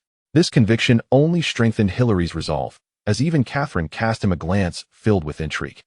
As Zhongli entered a corridor, he could still hear the earlier officer excitedly enlightening the soldiers about the vast space, but as the door slowly closed, the last echoes of sound abruptly ceased. How exhilarating it was to put on airs, Zhongli mused. Within the National Titan Fortress, aboard the bridge of the Unyielding, a young man in a dark military uniform rested his chin on his hand, his calm gaze beneath the marshal's cap reflecting the remnants of distant battlefields. A door on the bridge opened silently, revealing a striking female officer who approached, saluted crisply, and with a serious demeanor announced, "Your Grace, Duke Hain. Princess Catherine has been safely rescued. Furthermore, an unidentified individual possesses precious portable spatial equipment. Oh, to those generous souls who have given me support. Additionally, my friends, if you are capable, please assist in alleviating my literary drought. I kneel before you, my dear supporters. Chapter 80. The unyielding super fortress aboard the bridge of the National Titan Fortress. The young man merely acknowledged with a non-committal "oh" and returned his gaze to the vast star map, exuding an air of indifferent coldness. This prompted a fleeting look of helplessness on the beautiful officer's face. After a moment of contemplation, she lifted her head, adopting a serious expression. Your Grace, Duke. Princess Catherine is awaiting your presence. She wishes to meet with you. Taking a deep breath, she instinctively stepped closer, almost face to face. Raising her voice slightly to emphasize the importance of etiquette considering the princess's esteemed royal status. After a brief hesitation, she lowered her voice, softly advising. The Moreno family has always maintained a close relationship with the royal family. I recommend that your Grace spare a moment to meet with Princess Catherine. Upon hearing the officer's suggestion, the young man in the captain's chair slowly shifted his gaze from the star map to his aide. Suddenly, the icy demeanor that had enveloped his face melted away like winter's sun, revealing an exceptionally warm and sincere smile. This smile seemed to dispel the earlier chill and gloom, warming the hearts of those around him. The beautiful aide was momentarily taken aback, a hint of infatuation crossing her features. Isla, your voice possesses a magnetic charm that stirs one's heartstrings. You always manage to remind me at just the right moment. He smiled, causing Isla, who had just regained her composure, to grow dazed once more. Finding it amusing, Duke Hain gently pinched Isla's cheek, teasingly saying, my dear head maid, please address me by my title while at work. Now fully awake, Isla rolled her eyes at his remark. As you command, Grand Marshal Hain. Releasing her cheek, he instructed. You shall handle matters concerning Princess Catherine. With these words, Duke Hain stood and gazed at the immense 3D projections before him, his expression turning grave. When will the other two fortresses reach their designated combat positions? When will the National Duke Moreno's white dwarf battleship arrive? Without hesitation, Isla executed a standard salute. The barrier and judgment have reached their designated combat positions and are in coordination with our ship to complete the encirclement. The Duke Moreno's ship will arrive at the designated location within 72 hours at the latest. That is too late. I must hold a celebration banquet in the imperial capital within 72 hours. Order the Duke's ship to arrive at the battlefield within 24 hours. I intend to resolve this conflict within 48 hours. Command confirmed. Esteemed Grand Marshal Hain. Your will shall resonate throughout the entire fleet. Time shifted back to Jiang Li and his companions as they exited the heavily guarded landing zone. As the massive alloy gate slid open behind him, Jiang Li marveled at the fortress's grandeur while following Catherine and Baron Hilary.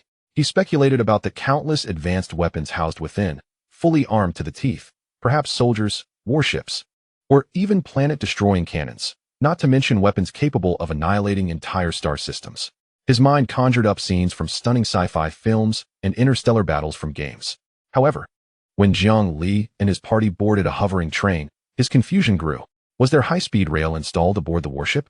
He quickly recalibrated his thoughts, accepting that it was a 100-kilometer military fortress.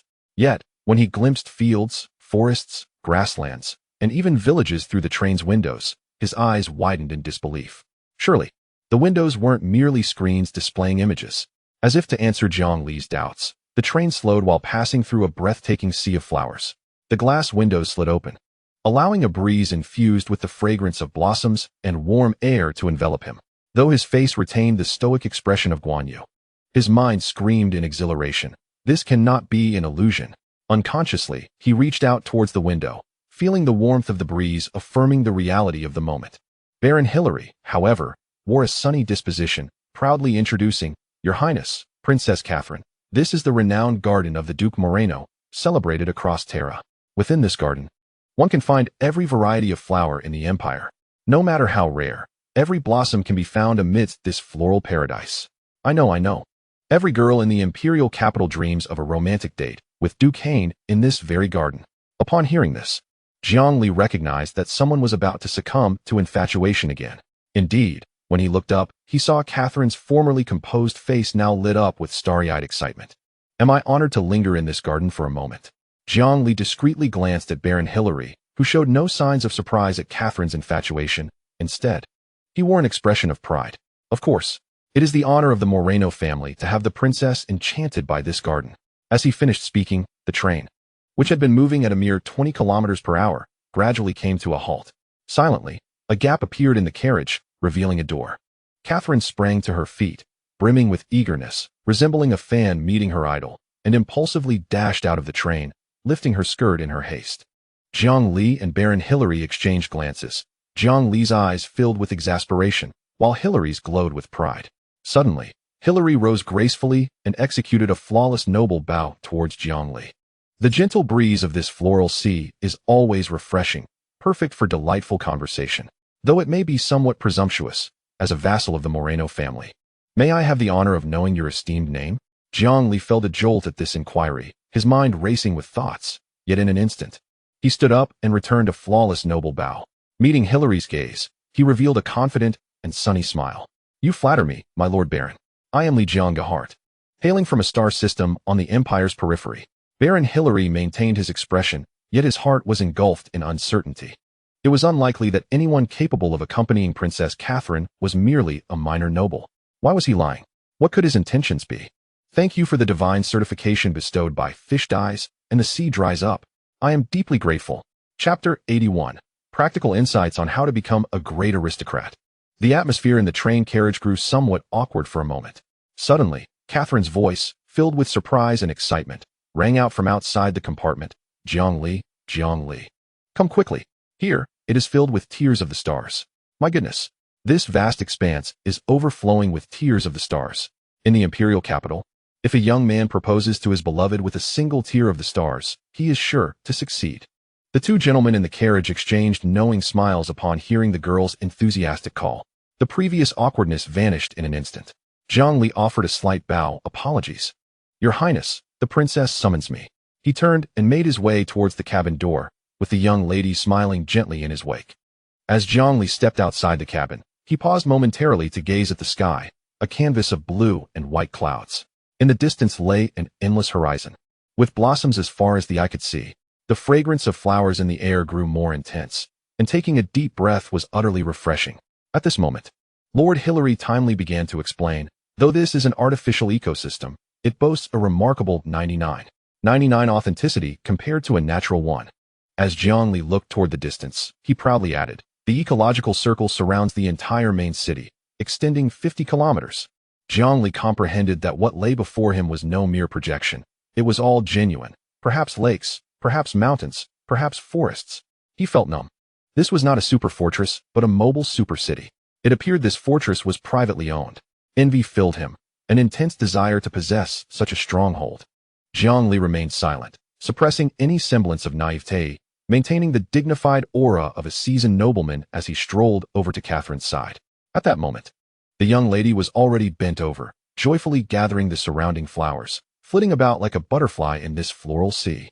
The maidservants and attendants did not impede her actions, their faces adorned with warm smiles. Jiang Li turned slightly and beheld the grand bouquet Catherine cradled in her hands.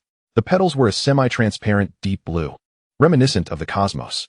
Most notably, tiny, glowing dewdrops, akin to tears, naturally condensed upon the petals, twinkling like genuine stars, following some unknown rhythm as they flickered slowly, as if encapsulating a miniature galaxy within a single flower. Ding, ding, ding. Jiang Li, do you think this flower is beautiful?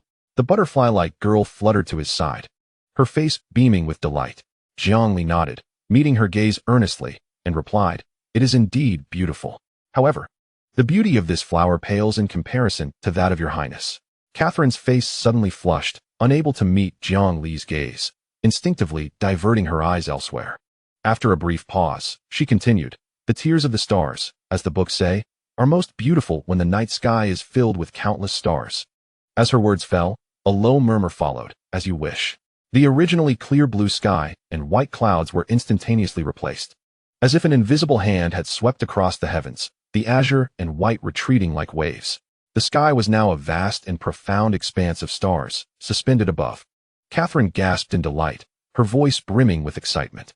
The entire transformation occurred so swiftly that Jiang Li felt a fleeting sense of weightlessness.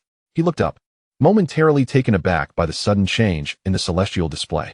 After a brief stupor, he lowered his gaze again, gasping in awe, as he found himself immersed in a dazzling river of stars. Lost in reverie, he chuckled wryly. No wonder every woman dreams of this garden. If I were a woman, I too would be driven mad by such a captivating charm. With such a flirtation tool at hand, which woman could resist? All right, Duquesne, I shall remember you. Glancing back at Catherine, He could easily infer that her infatuation had struck anew.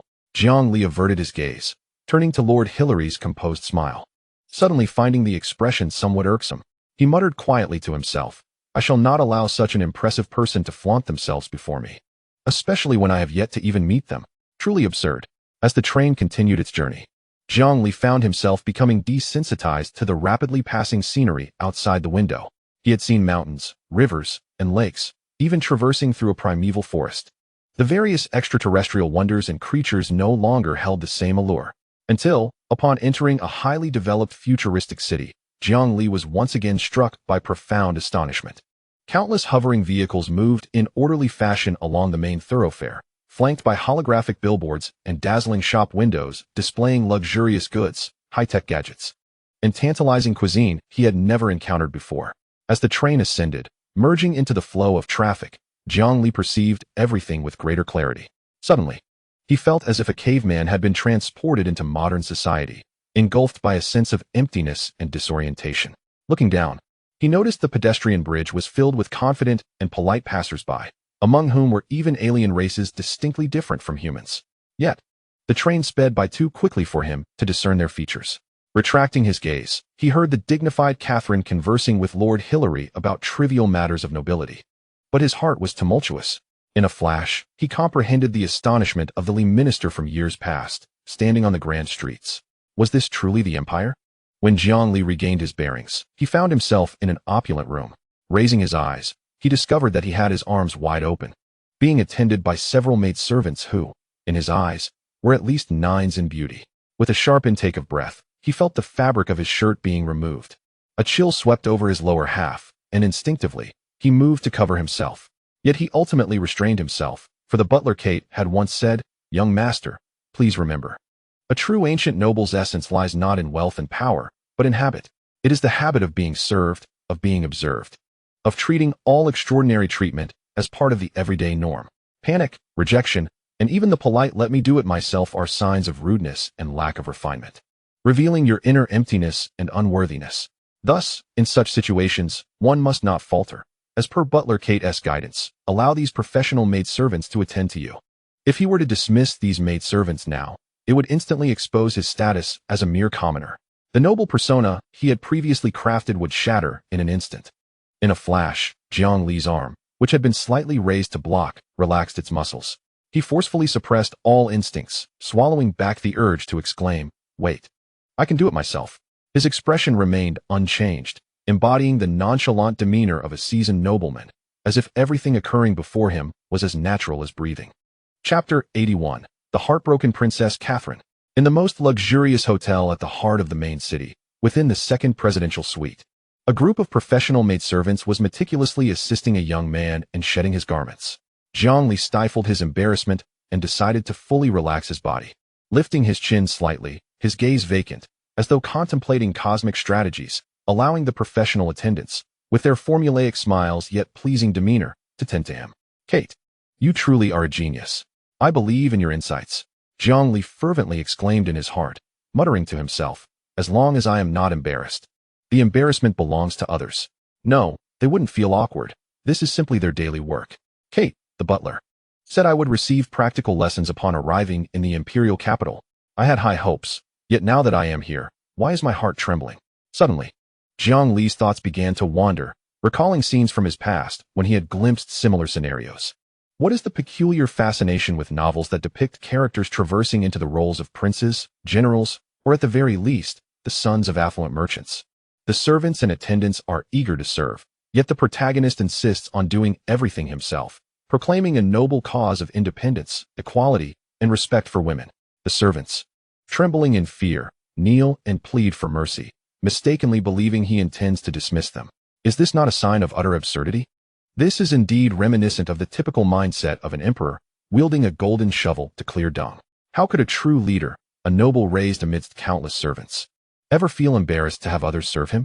For him, it should be as natural as drinking water or eating a meal. His professed kindness and equality are fundamentally predicated on the stark imbalance of master and servant. Such forced self-sufficiency is not an act of kindness. It is sheer foolishness, revealing an underlying insecurity and a mindset that belongs to the lower strata of society. If I were not being coerced by Butler Kate, who insists that I partake in this absurd charade, I would have surely exposed myself. As thoughts of Butler Kate crossed his mind, he abruptly withdrew from his reverie. Murmuring to himself, "Lilith, how are you and Butler Kate faring?" Suddenly, Zhongli felt as though he had been enveloped in a delicate veil. A gentle, melodious voice whispered near his ear, "My lord, the bath has been prepared for you. Please follow me." Zhongli glanced down to find himself draped in an exquisite bathrobe. The maid stood respectfully in 2 rows, with the voice belonging to a young maid leading the way. Following her, he stepped barefoot onto the plush carpet, entering a more spacious room. In the center of the room lay a bath that rivaled a small swimming pool. The walls were crafted from a type of smooth jade, and the water shimmered with a pale milky hue, releasing fragrant steam. Floating atop the surface were petals he had never seen before, radiating a soft, ethereal glow. The air was infused with a relaxing aroma reminiscent of cedar and amber, enveloping him in a mist of warmth. Was this a mere bathtub? It was, without a doubt, a hot spring. The wealthy certainly know how to indulge. After a hasty glance, he followed the maid's gentle guidance, descending the steps and slowly entering the pleasantly warm water. The soothing liquid embraced his body, bringing forth an overwhelming sense of comfort, prompting a contented sigh as he closed his eyes and murmured, "Finally, it is over." Just as he exhaled a sigh of relief and opened his eyes, they widened in disbelief. "What the hell? Kate, you never taught me this." Practical lessons. Is this what you call practical lessons? Under his gaze, the other maids who had entered with him maintained their professional, gentle, yet distant smiles, their movements fluid and natural as they began to assist him in disrobing. There was no hesitation, no hint of embarrassment. As if this were merely a routine part of the bathing process. The skirts slipped away. Meanwhile, in the heart of the main city, within a discreet yet grand architectural complex, lay the residence of Duke Hain. Hundreds of professional servants, male and female stewards, attendants, maids, and chefs, operated with precision, like the intricate gears of a well-oiled machine, under the command of a tall, charismatic female officer. In the grand hall of the residence, a group of court musicians tuned their instruments. Before long, the enchanting melody of Sweet Honey filled the hall. Initially, the music was somewhat rough and uncoordinated, but by the second round, it had reached near perfection. When a sweet vocal joined for the third iteration, the performance was flawless. Even Zhongli, if tasked with discerning its quality, would have found it indistinguishable from an extraterrestrial ensemble. The sheet music, of course, had been sent by Princess Catherine. Next door, in the luxurious presidential suite, the atmosphere was starkly different. A blend of high-end fragrance, silk, and a palpable sense of anticipation filled the air. Princess Catherine Tyra stood before an enormous full-length mirror, having already changed into her 4th gown. A swarm of maids surrounded her, fluttering about like butterflies around a flower. Busy yet gentle. "No, this nebula gown is too ostentatious. It makes me appear overly deliberate. This dawn chiffon is too childish. Would Duke Hain think I haven't matured?" Her voice was tinged with hesitation and anxiety, a faint blush gracing her cheeks, which Zhongli observed with a smirk, ready to tease her for her infatuation.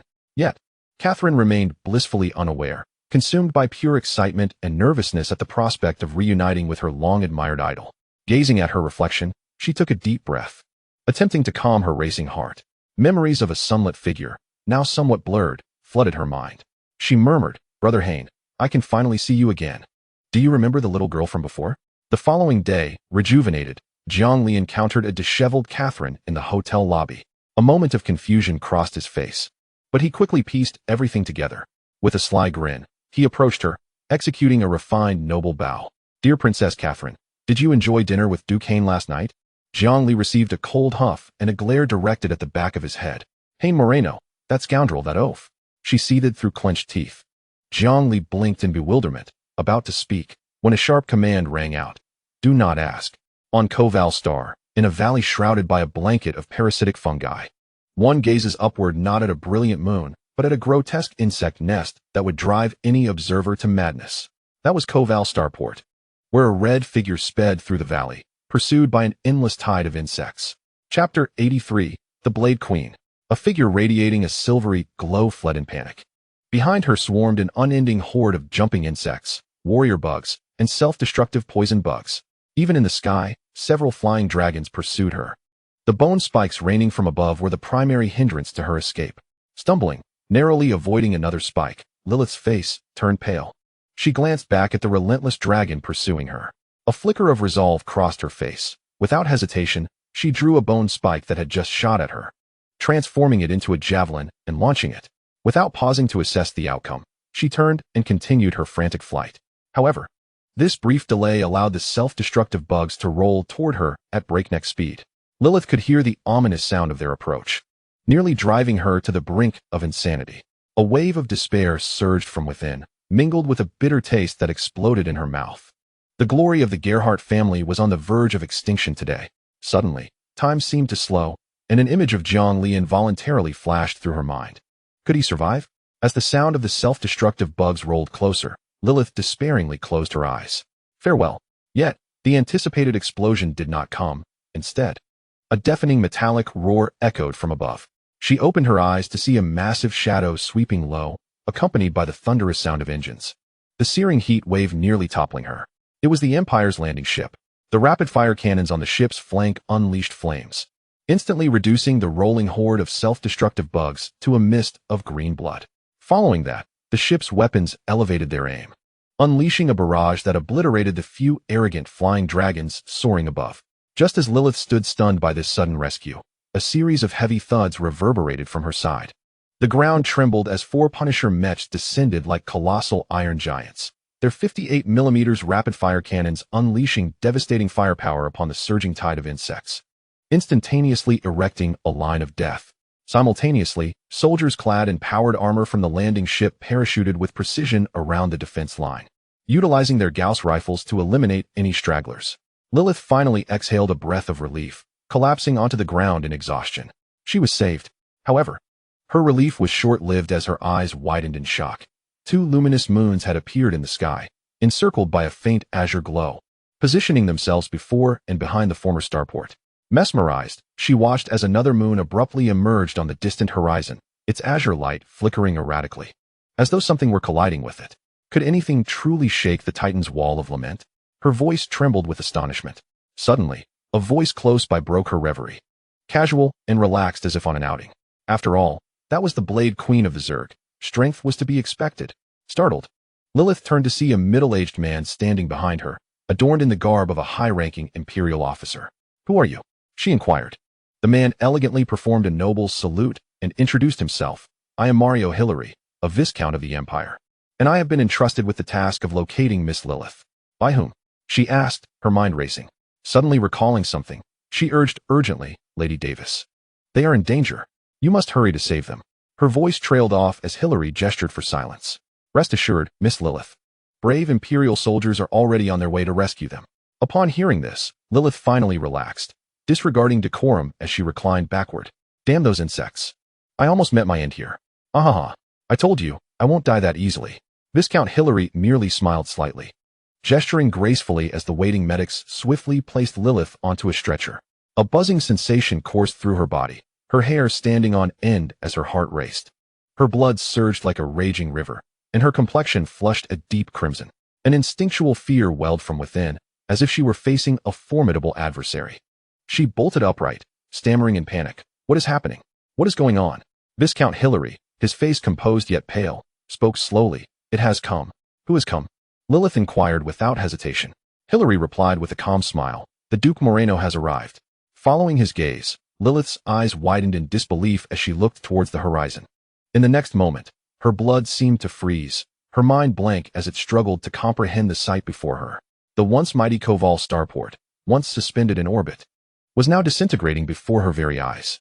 A vast vortex appeared in the sky, as if an invisible beast had opened its gaping maw, mercilessly devouring everything in its path. The previous moons receded at a visible speed from this solar inferno, their azure light trembling violently, akin to boiling water. As the 3 moons gradually vanished, a brilliant sun emerged in the heavens, emanating blinding white light from the vortex's center, forming a sun in mere breaths. This sun ravenously consumed all, even the atmosphere of Koval, creating a slender funnel. At that moment, the Koval starport had completely disintegrated, becoming part of the rapidly rotating vortex surrounding the sun. Lilith gasped. "Is it the Empire's neutron star battleship?" Viscount Hillary wore a proud yet enigmatic smile. "No, Miss Lilith. The Moreno Duke is still classified as a national-level white dwarf battleship. However, what you behold is a force that even neutron stars cannot rival, a power unique to the Duke himself. Lilith fell silent, lost for words. Suddenly, Hillary's urgent voice broke through her stupor. Miss Lilith, we must evacuate. She felt a fine wind begin to swirl around her ears, growing stronger by the second. The landing ship's bridge shook violently while speeding toward the horizon. Lilith gazed out the window at the apocalyptic scene unfolding outside. The planet's surface was engulfed in a hurricane of at least level 16, a colossal force pulling everything skyward, including countless insect hordes. The once ferocious creatures were now filled with panic. The landing ship became a mere leaf upon this furious river, sending Lilith's heart racing to her throat. Everyone, please cast your votes. But the scores are a bit low, you know what I mean. Offering a token to the loyal supporters. Each one entitles them to a Moreno Duke White Dwarf battleship or a Titan fortress. Fortress counts as 1, battleship as 2. There's one more chapter. But it's not yet written. Please wait a moment. There should be some more to come. Chapter 84. The Destruction of the Hive. The landing craft sped along the surface, buffeted by violent air currents. As it accelerated, the destructive hurricane outside began to weaken. The craft was rapidly escaping the gravitational influence of the Duke Moreno. Lilith, regaining some strength, struggled to the window. The moment she glanced back, chills coursed through her. Koval was collapsing before her eyes. The mountains were uprooted, shattered into a myriad of stones that ascended towards that monstrous maw. The once expansive earth was ripped apart, revealing terrifying fissures, dark red magma surging forth. A massive Zerg thunder beast spun helplessly, drawn into the sky, emitting a mournful wail. Yet, no matter how it struggled and roared, it was inexorably pulled toward the gaping void.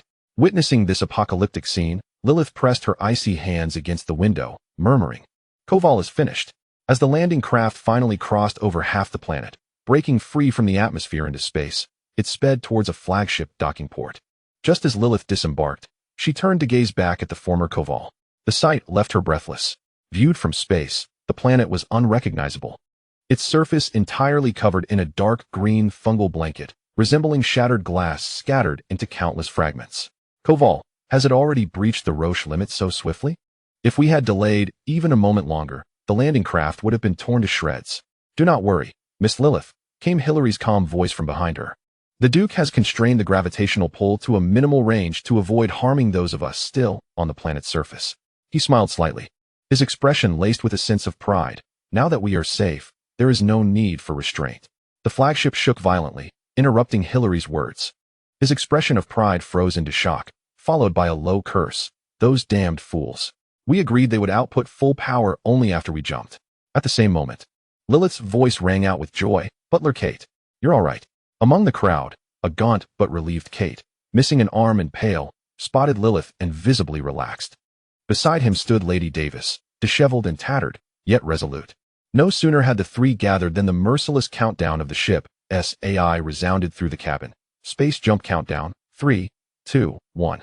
Lilith felt the faint tremor of the vessel and hastened to glance out of the still unsealed porthole. In that instant, the fragments of the once rotating planets seemed to be grasped and crushed by an invisible colossal hand. They scarcely had time to emit a lament before succumbing to absolute force, collapsing and shattering into innumerable dazzling points of light that surged toward an intensifying vortex of matter. Before her eyes unfolded a cataclysmic annihilation of primordial scale. Matter was torn asunder, reassembled, and transmuted into energy, coalescing at the vortex's core into an ever-brightening newborn sun. A once vibrant, habitable world was reduced to ashes and dust. A precious, livable planet destroyed just like that? Lilith's voice quivered with shock. Nearby, Viscount Hillary shrugged indifferently, his tone casual yet imbued with unyielding coldness. Miss Lilith, we both know that a planet deeply contaminated by the insectoid scourge is beyond salvation. To become part of the illustrious Grand Duke Moreno is the supreme honor for these filthy insects and their world. As he spoke, a momentary dizziness befell the assembly, which soon subsided. Ripples visibly emanated around the main battleship before vanishing abruptly into the void. Crisp applause drew their attention. It was Viscount Hillary. Very well, everyone. Our vessel is scheduled to rendezvous with the indomitable Titan fortress in half an hour. A grand banquet awaits us there. Let us rejoice, gentlemen. Time rewound to the observation deck of the national-level Titan fortress, the Indomitable. Jiang Li sat alone in a lavish viewing suite, nestled in a soft velvet chair. A fragrant beverage suspended nearby. The entire chamber resembled a private theater adrift in the stellar sea, yet he was its sole spectator. Before him stretched a colossal panoramic screen and several auxiliary monitors offering close-ups. The live spectacle portrayed the Imperial Fleet's extermination of the insectoid menace. Against the starry backdrop, the vast indomitable fortress hovered silently, its energy shield, the wall of size, being relentlessly assaulted by a diminutive figure. The close-up locked onto her, a nearly 10-meter-tall humanoid entity bearing a vaguely feminine silhouette but exuding a savage, violent beauty. Her form was sheathed in streamlined, angular bone-white bioarmor, with sharp bone spurs protruding from her joints, a lethal work of art born for slaughter. Her visage combined insectal compound eyes and humanoid features, twisted now with pure destructive fervor. This was the insectoid Blade Queen. She streaked like a pale meteor, repeatedly crashing upon the wall of size in near-suicidal defiance. Each impact reverberated with a muffled roar and waves of energy, the resilient shield groaning under strain, its surface deeply indented, ripples of intense, glowing cyan energy flashing wildly, threatening to shatter at any moment. Witnessing this, Zhongli instantly grasped why the main battleship was so fragile. Even the fortress's formidable shield barely withstood this creature's onslaught. Conventional warships, with their armor and shields, would be but fragile paper before such a terror. The simulation's alarm blared sharply, red light sweeping across Jiang Li's face. He instinctively clenched the armrests, heart pounding. He saw in the Blade Queen's compound eyes an icy, unwavering killing intent and resolute determination. Raw, primal power, brutal yet profoundly impactful. This is astonishing. Can a creature truly possess such might? He murmured, fearing the fortress might soon fall. Then, at the critical moment, an abrupt anomaly occurred. Without warning, a ship of radiant silver hue, perfectly spherical as if meticulously polished, suddenly materialized on the battlefield. Its presence was so natural it seemed predestined. It was the Grand Duke Moreno. It had arrived. Chapter 85. Reunion once more. The previously defensive Indomitable shifted to offense, surging forward to engage at close quarters. Utilizing its massive bulk like a colossal fly's water, it struck with a sharp snap, forcing the Blade Queen off course toward the gleaming silver orb barely 20 kilometers in diameter. That slight deviation determined the outcome. For the Moreno, the ensuing action was as effortless as a casual flick of a slipper toward a menacing cockroach.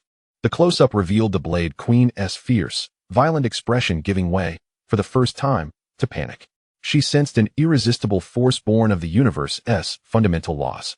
She howled, her bony wings flailing desperately, yet both front and rear were ensnared by the force fields of two super warships, space seemingly frozen. Helpless, she was seized by an invisible gravitational grasp and cast upon the perfectly smooth silver sphere. Contrary to expectations, no bloodshed nor violent collision ensued. She landed gently upon the pristine surface. Miraculously, she was not instantly torn asunder. She struggled to rise, armor scraping the glossy surface, yet found no leverage. She fought against the terrifying gravity acting on every atom of her being. The camera fixed upon her face, still roaring with anger, her compound eyes ablaze with indomitable flame. She strained to lift her head, arms trembling as she endeavored to support herself. All in vain. The unseen force crushed her tenderly, yet mercilessly. Her waist bent incrementally. Her knees involuntarily curled, forcing her into a kneeling posture.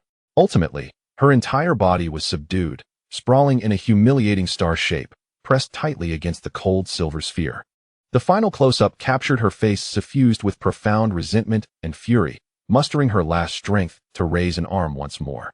At that moment, an invisible ripple radiated softly from the Moreno, as if pressing a pause button. The Blade Queen's struggles ceased instantly, frozen as if trapped in amber, utterly immobilized. The perspective shifted back to the vastness of space. The Kovarl starport, now thoroughly overrun by the insect hive, twisted, tore apart, shattered, and disintegrated silently amid the gravitational tempest unleashed by the Moreno, ultimately becoming part of the radiant stellar dust orbiting the newborn sun. Inside the suite, an oppressive silence prevailed. Zhongli reclined slowly in his chair, exhaling a long, silent breath. He realized his back was drenched in cold sweat. Shock, reverence, and an ineffable dread intermingled within him. He had once envied and begrudged Duke Hain's wealth and power, even disparaging him secretly. Yet now, having witnessed but a fragment of such power's apex, he was consumed by overwhelming helplessness. This transcended mere wealth or authority. It was the realm of deities. A white dwarf star wielded like a mere slipper, truly. The most unpretentious methods are often the most formidable. He let out a low, bitter laugh, rubbing his somewhat stiff face. This was not war. It was clearly an art form. No, the Empire did not perceive this as warfare, merely an ordinary disaster. It felt akin to a fire breaking out in a neighborhood, prompting a call for the fire brigade. His gaze flickered toward the Moreno flagship, which began to emit a dazzling white light that grew ever brighter. What means could possibly defeat this warship? He contemplated every conceivable strategy within his mind, only to let out another bitter laugh. Any assault would merely provide sustenance to this vessel. An hour later, upon receiving news that Lilith and her entourage had arrived at the unyielding and completed preliminary quarantine, eliminating the Zerg spores, he immediately set aside all matters at hand and hastened toward the designated reception area. Traversing the magnificent corridor that resembled not the interior of a battleship, but rather the grand hall of an imperial palace, he soon spotted those familiar figures in the distance. Lilith, Kate. A smile involuntarily graced Zhongli's face as he quickened his pace to greet them. Lilith, upon seeing him, instantly beamed with a radiant smile, rushing toward him like a joyous little bird. Zhongli. The two swiftly closed the distance. And as Zhongli prepared to open his arms for a heartfelt embrace of survival, he hesitated. Should he simply pat her shoulder instead? In a split second, Lilith misstepped, her body sinking slightly, her right hand deftly clasping Zhongli's outstretched wrist, and with a sudden surge of strength from her core, she executed a throw. Ada, Siliudu, embraced the affection of Lady Lilith. A pain scream accompanied the dull thud of Zhongli hitting the soft, yet jarring carpet. Lilith, you damn it, you brute, a violent fiend. Your head is filled with nothing but muscle. Zhongli lay on the ground, grimacing and cursing, while Lilith, unfazed, placed her hands on her hips, looking down at him with a triumphant laugh. She then clapped her hands, wearing a look of sheer satisfaction. Ah, one must strike their brother early. What do you say? Foolish Idu? Rising from the floor, Zhongli shot her a significant eye roll, signaling his desire to ignore her antics. All right. A good man doesn't he engage in quarrels with women, I concede. He panted, adjusting his disheveled formal attire before directing his gaze to the ever-composed but gently smiling butler. Kate. Zhongli's words abruptly ceased, his smile freezing on his face. His gaze fixated on the empty left sleeve of Kate's uniform, where an arm had been severed at the shoulder. Though the wound appeared expertly treated with no sign of blood, the absence was strikingly conspicuous. Zhongli rushed forward, his voice laced with disbelief and alarm. Your arm. What happened? Are you all right? He instinctively reached out, hesitating as he feared causing pain. His hand suspended in midair. Do not worry, young master. It is merely a minor mishap, nothing to fret over. I will be heading to the medical bay shortly to have a new arm fitted. The medical bay? Regeneration of limbs? Zhongli's mind swarmed with questions. This is astounding. Could they perhaps provide a set for my fellow comrades as well? Chapter 86. Baron Gerhardt. The technology for limb regeneration instantly piqued Zhongli's curiosity and astonishment. His mind raced with the implications of the Empire's technological advancements. Yet he feigned calmness, merely nodding, suppressing his shock. Thankfully, it was nothing serious. At that moment, hurried footsteps approached. Lady Davis. Princess Catherine, lifting her elaborate gown, rushed forward with the urgency of a tempest, disregarding all notions of royal decorum, and dove into Lady Davis's open embrace. Oh, Lady Davis, I was so afraid I might never see you again. She buried her face in the lady's bosom, her shoulders quivering slightly. Her voice tinged with sobs of fear and grievance, resembling a lost child finally reunited with a guardian. Lady Davis gently patted her back, her voice gravelly yet infinitely tender. There, my dear. I am safe now. It is all over. We are secure. Witnessing this moment, Zhongli, who had intended to criticize Lilith's violent tendencies, swallowed his words. He pursed his lips, privately reflecting. All right, though it is somewhat embarrassing, this reaction is indeed how a frightened young lady ought to respond. Unlike that certain female brute nearby, who greets with a shoulder throw. His gaze swept over the reunion of Catherine and Lady Davis, then to Kate, who, despite her lost limb, stood tall and composed, finally resting on Lilith, who, though smiling, harbored a trace of exhaustion and apprehension in her eyes. How wonderful it is to see these familiar faces once more. The Duke of Hain's palace today bore an atmosphere altogether different from its usual quietude. The enormous alloy archway stood wide open, exuding a festive air unlike the typical sternness associated with it. Beneath the entrance, a ceremonial guard, clad in sharp uniforms adorned with family emblems, stood at attention on either side. Inside the palace, the previously minimalist decor had been embellished with the imperial eagle and the thorns entwined around the planet emblem of the Moreno family, striking a balance between solemnity and grandeur. A grand celebration, hastily arranged, was set to commence here, honoring all senior commanders and fleet leaders who participated in the Koval Star campaign. The air within the banquet hall was thick with an unspoken urgency. The same female officer from before had traded her military garb for an elegant maidess outfit, exuding a touch of gentleness to her demeanor. An even larger contingent of maids and attendants busily prepared the hall under the meticulous guidance of the head maid, ensuring everything was executed flawlessly without a single misstep. The champagne tower in Area A3 had been inspected and stabilized. The ceremonial team conducted their final rehearsal, ensuring the general's retinues were properly accommodated in the adjoining hall. In the kitchen, the monitoring of the roast lamb's cooking temperature was elevated to the highest priority.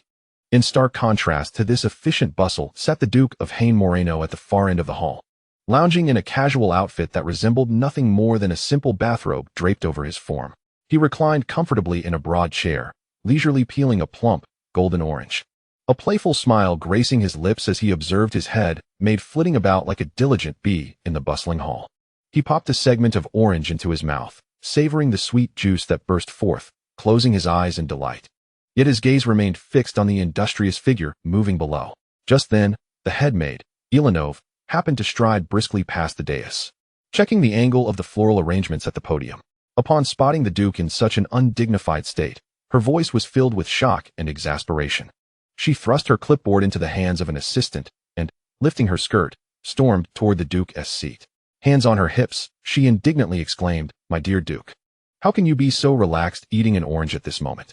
You should be bathing and dressing in your formal attire to prepare for the..." Before she could finish, a piece of orange was shoved into her mouth, stifling her words. With a muffled exclamation, she found herself tumbling into the Duke's embrace. Duke Haine leaned closer to the head maid, inhaling deeply as he exclaimed, "I adore you, Ilanov." Instantly, the maid's face flushed crimson, resembling a ripe apple, and the questions on her lips were silenced. Duke Haine noticed that the face of the head maid in his arms was flushed to the point of nearly bleeding. Suddenly, a playful spirit surged within him as he leaned down to press his face against hers, playfully nudging her while lowering his voice. "I want my dear head maid to accompany me for a bath, and I wish for you to personally assist me in donning the marshal's attire. Would that be agreeable? My esteemed head maid." His tone carried a hint of coyness. Not only was Ella, who was already in a daze, captivated, but even the other maids who gathered around began to exhibit the same infatuation as Catherine had before. Duke Haine wore a victorious expression, secretly giving a thumbs up. After uttering these words, he lifted the enchanting lady in his arms and pointed towards the band. "That sweet and melodious tune, I adore it. Play that piece for me." With a swift turn, his voluminous bathrobe billowed open, and amidst the head maid's gasp, he strode confidently toward the chambers. On the other side, in the finest hotel of the main city, within the second presidential suite, Lilith recounted her experiences following the separation from the piece. In essence, she explained how the escape pod had fallen onto Koval Star, where she had to hide from the relentless pursuit of the insectoid creatures.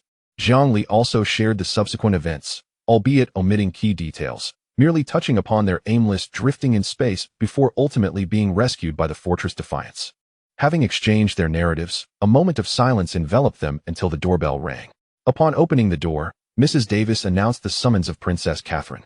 Zhang Li and Lilith exchanged puzzled glances, but decided to heed the summons nonetheless.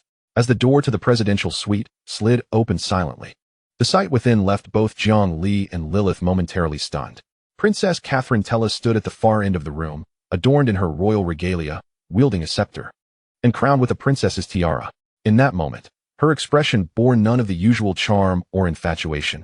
Instead, it exuded an imposing dignity and solemnity befitting her status and the occasion, making it difficult to gaze upon her directly. Mrs. Davis had also changed into a more formal court lady's attire and stepped forward, her voice clear and steady. "Your Excellency, Lord John Lee Gerhardt and Miss Lilith Gerhardt, please step forward to hear the royal decree of the Tella dynasty." The two approached Princess Catherine, and Zhang Li slightly bowed. "Your Highness, Zhang Li Gerhardt," she declared, "is hereby conferred the title of lifelong Baron of the Empire, bestowed with the title of Summer." Zhang Li's pupils constricted in astonishment.